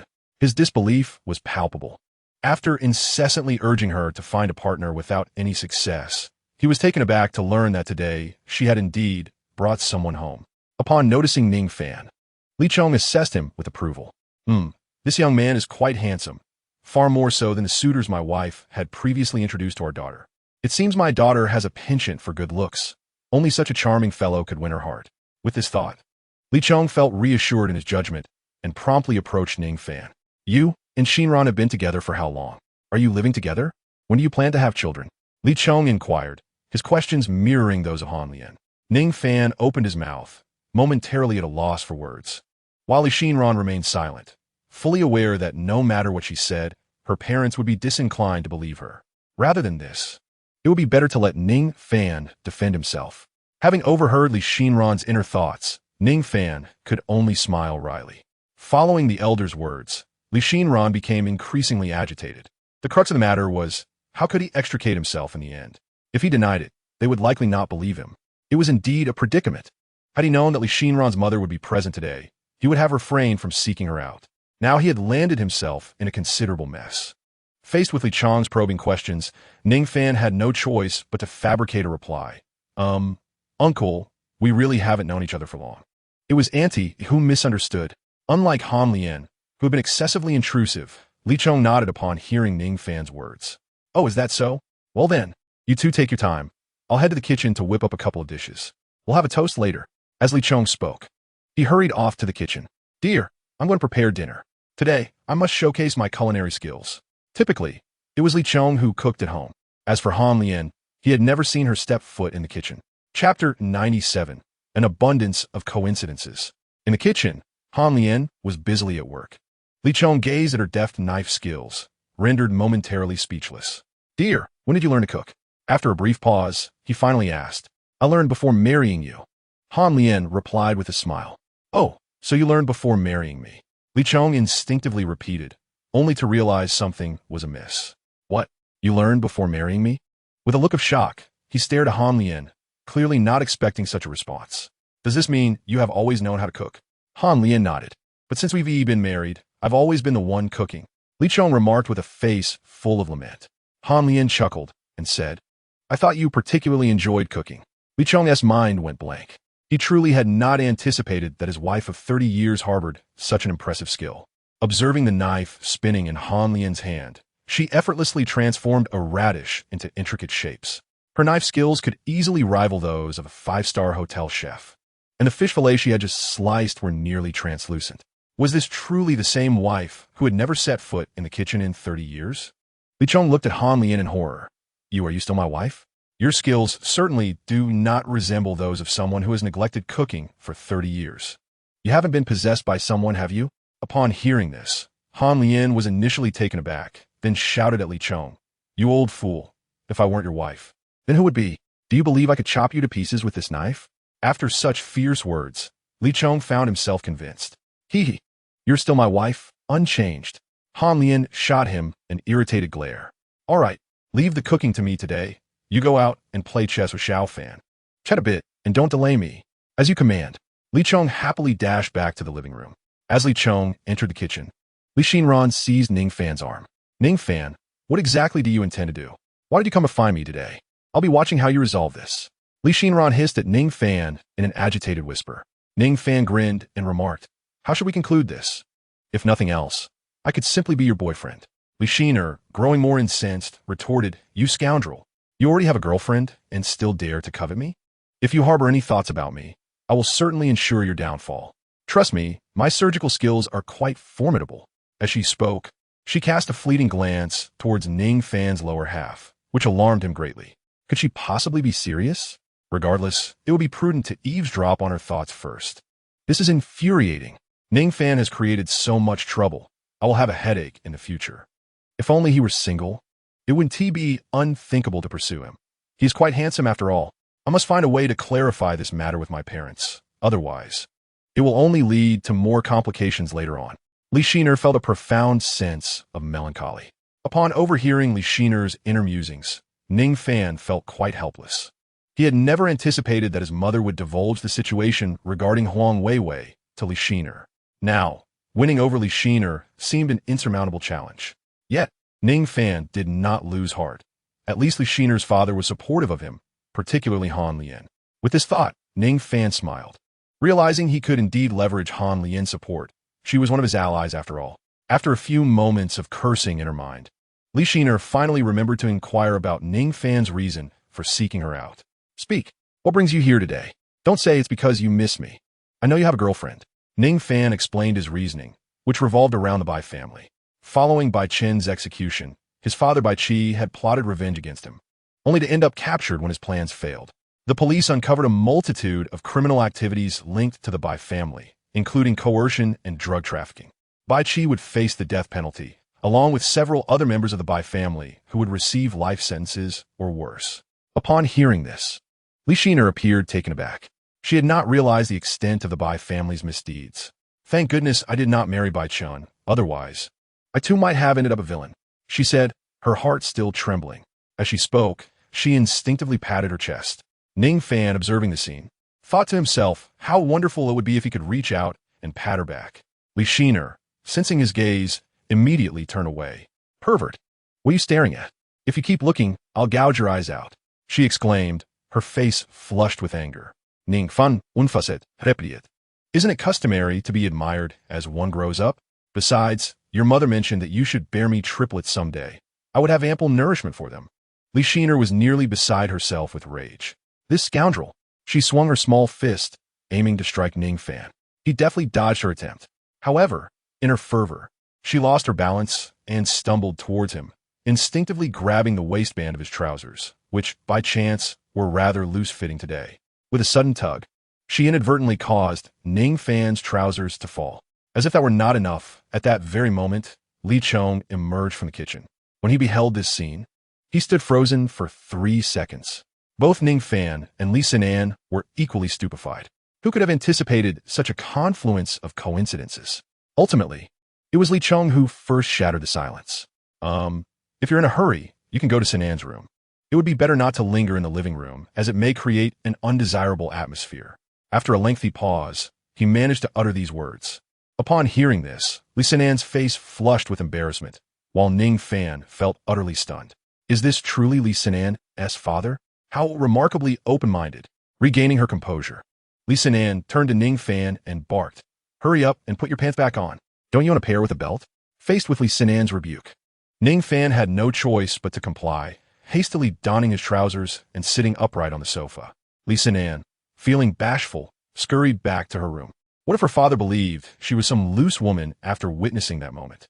The very thought sent waves of anxiety coursing through Li Sanan's mind. Chapter 98, Li Sanan's classmate. At the dining table, the atmosphere was palpably awkward. The earlier incident left Li Sanan feeling thoroughly embarrassed. Compounding her discomfort was Han Lian, who maintained a cheerful demeanor throughout. She had already begun to regard Ning Fan as her son-in-law. "Little Fan, do eat more. This dish is delightful." Han Lian incessantly served Ning Fan, much to Li Sanan's growing exasperation. Who could have foreseen such a series of coincidences unfolding? Li Sanan found herself unable to counter her mother's enthusiasm and could only suppress her irritation. After the meal, seeking an excuse, Li Sanan pulled Ning Fan outside. Finding a secluded spot, she confronted him. "Ning Fan, what exactly do you intend to do?" Ning Fan chuckled helplessly. "It's not about what I want. Rather, the events have transpired beyond my expectations. I merely came to inform you about matters concerning the Bai family. Upon arriving outside, I overheard you arguing and only wished to ensure you weren't being mistreated, not realizing you were quarreling with your mother. Had I known she was present, I certainly would not have come." Seeing Ning Fan's aggrieved expression, Li Sanan was left speechless. Ning Fan, sensing her displeasure, began to eavesdrop on her thoughts. That wretched Ning Fan, truly a nuisance, leaving me utterly powerless. Am I to confront his girlfriend? Should I demand she step aside and allow me to claim him? I, Li Sanan, cannot stoop to such disgraceful antics. Ning Fan was taken aback by her inner musings. If this girl truly acted on such thoughts, he would be doomed. Huang Weiwei had already obtained the family heirloom of the Ning family, designated by the matriarch to be the next mistress. Given his mother's fondness for Huang Weiwei, if Li Sanan were to confront her, and if his mother were to find out, he would undoubtedly face dire consequences. The mere thought of this made Ning Fan anxious. Sanan, it's not as grave as it seems. At worst, you can say we're incompatible and decide to part ways. Ning Fan urged quietly. Li Sanan glared at him fiercely. "You scoundrel, this is all your fault. I have never even been in a relationship, and now I'm facing a breakup. My reputation has been tarnished because of you." Li Xinran was seething with anger, wishing fervently for Ning Fan's demise. Observing her fury, Ning Fan generously proclaimed, "The deed is done and cannot be undone. How about this? I shall grant you the opportunity to exact your revenge today. Whatever you desire, I shall cover the expenses." He wore an air of bravado. Li Xinran gritted her teeth. Who would covet his filthy lucre? I can afford whatever I wish. It was evident that she had no desire to be entangled with Ning Fan. Yet, sometimes, the more one wishes to avoid a connection, the more fortuitous encounters occur. Just as Li Xinran prepared to depart, she unexpectedly encountered an acquaintance upon turning around. "Li Xinran, what a coincidence! I did not expect to find you here." A woman's voice suddenly resonated beside her. Recognizing her as a former university classmate, Li Xinran responded, "He Xiang? It's me. I scarcely recognized you. You have become so beautiful. No wonder Wang Ziyue was so infatuated with you back then, while he scarcely glanced at me. I presume you and Wang Ziyue are together now. Have you married yet?" He Xiang's words seemed to reminisce, but a closer examination revealed a tone laced with mockery. Li Xinran's expression soured. Noticing Li Xinran's silence, He Xiang pressed on. "Could it be that you two are not together? If so, that would indeed be a pity. Wang Ziyue was the most outstanding male student of our cohort. If someone else has captured his heart, it would be a significant loss for us. If only you hadn't interfered back then, I might have won his affection." He Xiang's sarcastic remarks infuriated Li Xinran. In truth, it was Wang Ziyue who had dismissed He Xiang, while Li Xinran had never held him in high regard, creating an illusion of a connection between them. Li Xinran shot her a glare and replied, "This has nothing to do with me. After all, I'm not familiar with Wang Ziyue. I only know his name because we attended the same school. Whom he chooses to love or be with is entirely his affair." He Xiang's expression darkened noticeably. In the past, She had fervently pursued Wang Ziyue, who had consistently ignored her, instead fixating on Li Xinran, which ultimately led to a rift between the once close friends. Li Xinran clearly wished to end the conversation, but He Xiang was determined not to let her go. Li Xinran, your words are rather uninteresting. Back at our medical university, nearly everyone believed you and Wang Ziyue were a couple. How can you claim you're not familiar with him? He Xiang inquired with feigned curiosity. Li Xinran scoffed. It seems someone has been spreading falsehoods. He Xiang, I have matters to attend to. I shall take my leave. With that, she attempted to walk away. Just then, Ning Fan caught up with her.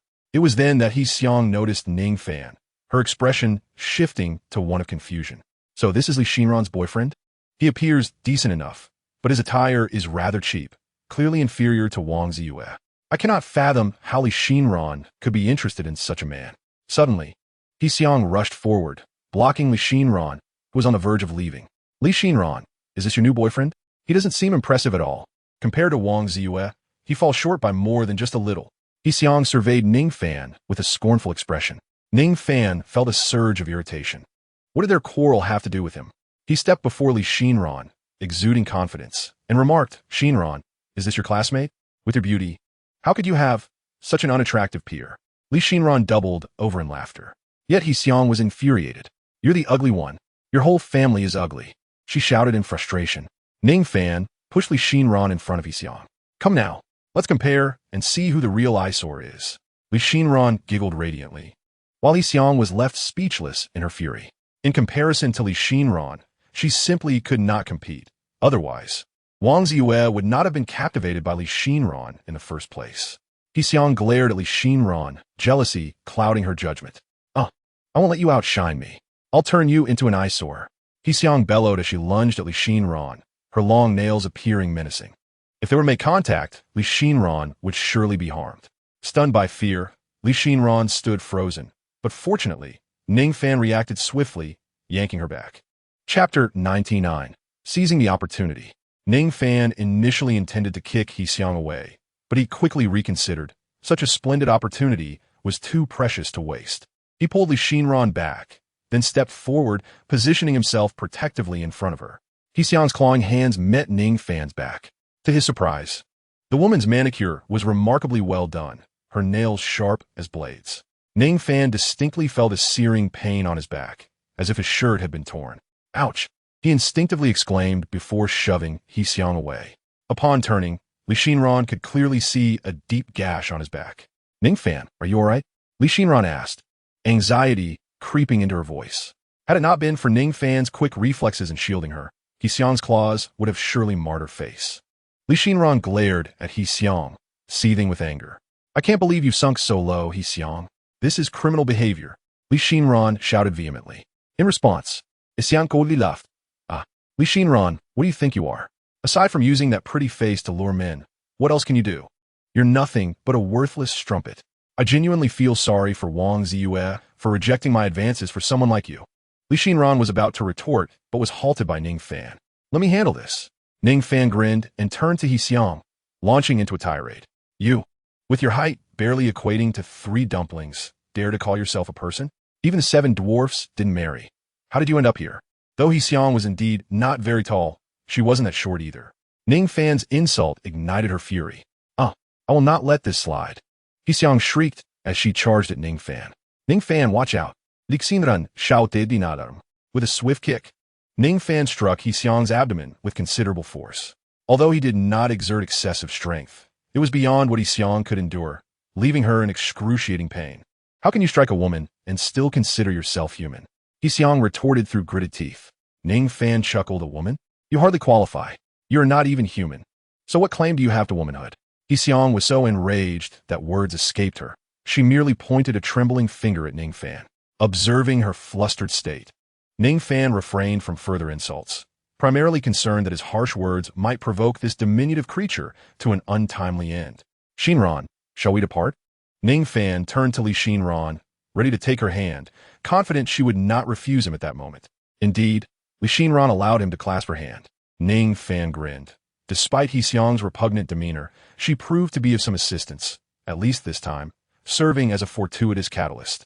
He Xiang watched their retreating figures, her desire to intervene thwarted by her inability to move freely due to Ning Fan's earlier kick. "You scoundrel! Shinran, wait for me," she seethed. "That Prince Yu is no longer the man he once was. I believe he still holds a fascination for you. Since he has no interest in me, I shall sell you at a premium." As she spoke, Xiang dialed Prince Yu's number. "What do you want?" came the immediate response. "I told you, I am not interested in you." A definitive rejection. Do you not comprehend? Frustration surged within her as she heard his voice. Yet, she maintained her composure. "I have seen Li Shinran." Upon hearing this, Prince Yu's interest peaked. "Where is she? How is she faring? Is she married?" His lingering affection for Li Shinran was unmistakable. Xiang's expression darkened. Prince Yu's sudden enthusiasm for Li Shinran agitated her. What makes her so superior? She is merely slightly taller, fairer, and possesses a more attractive visage. Xiang irrationally believed she could rival Li Shinran. "Hello, Xiang," Prince Yu prompted after a prolonged silence.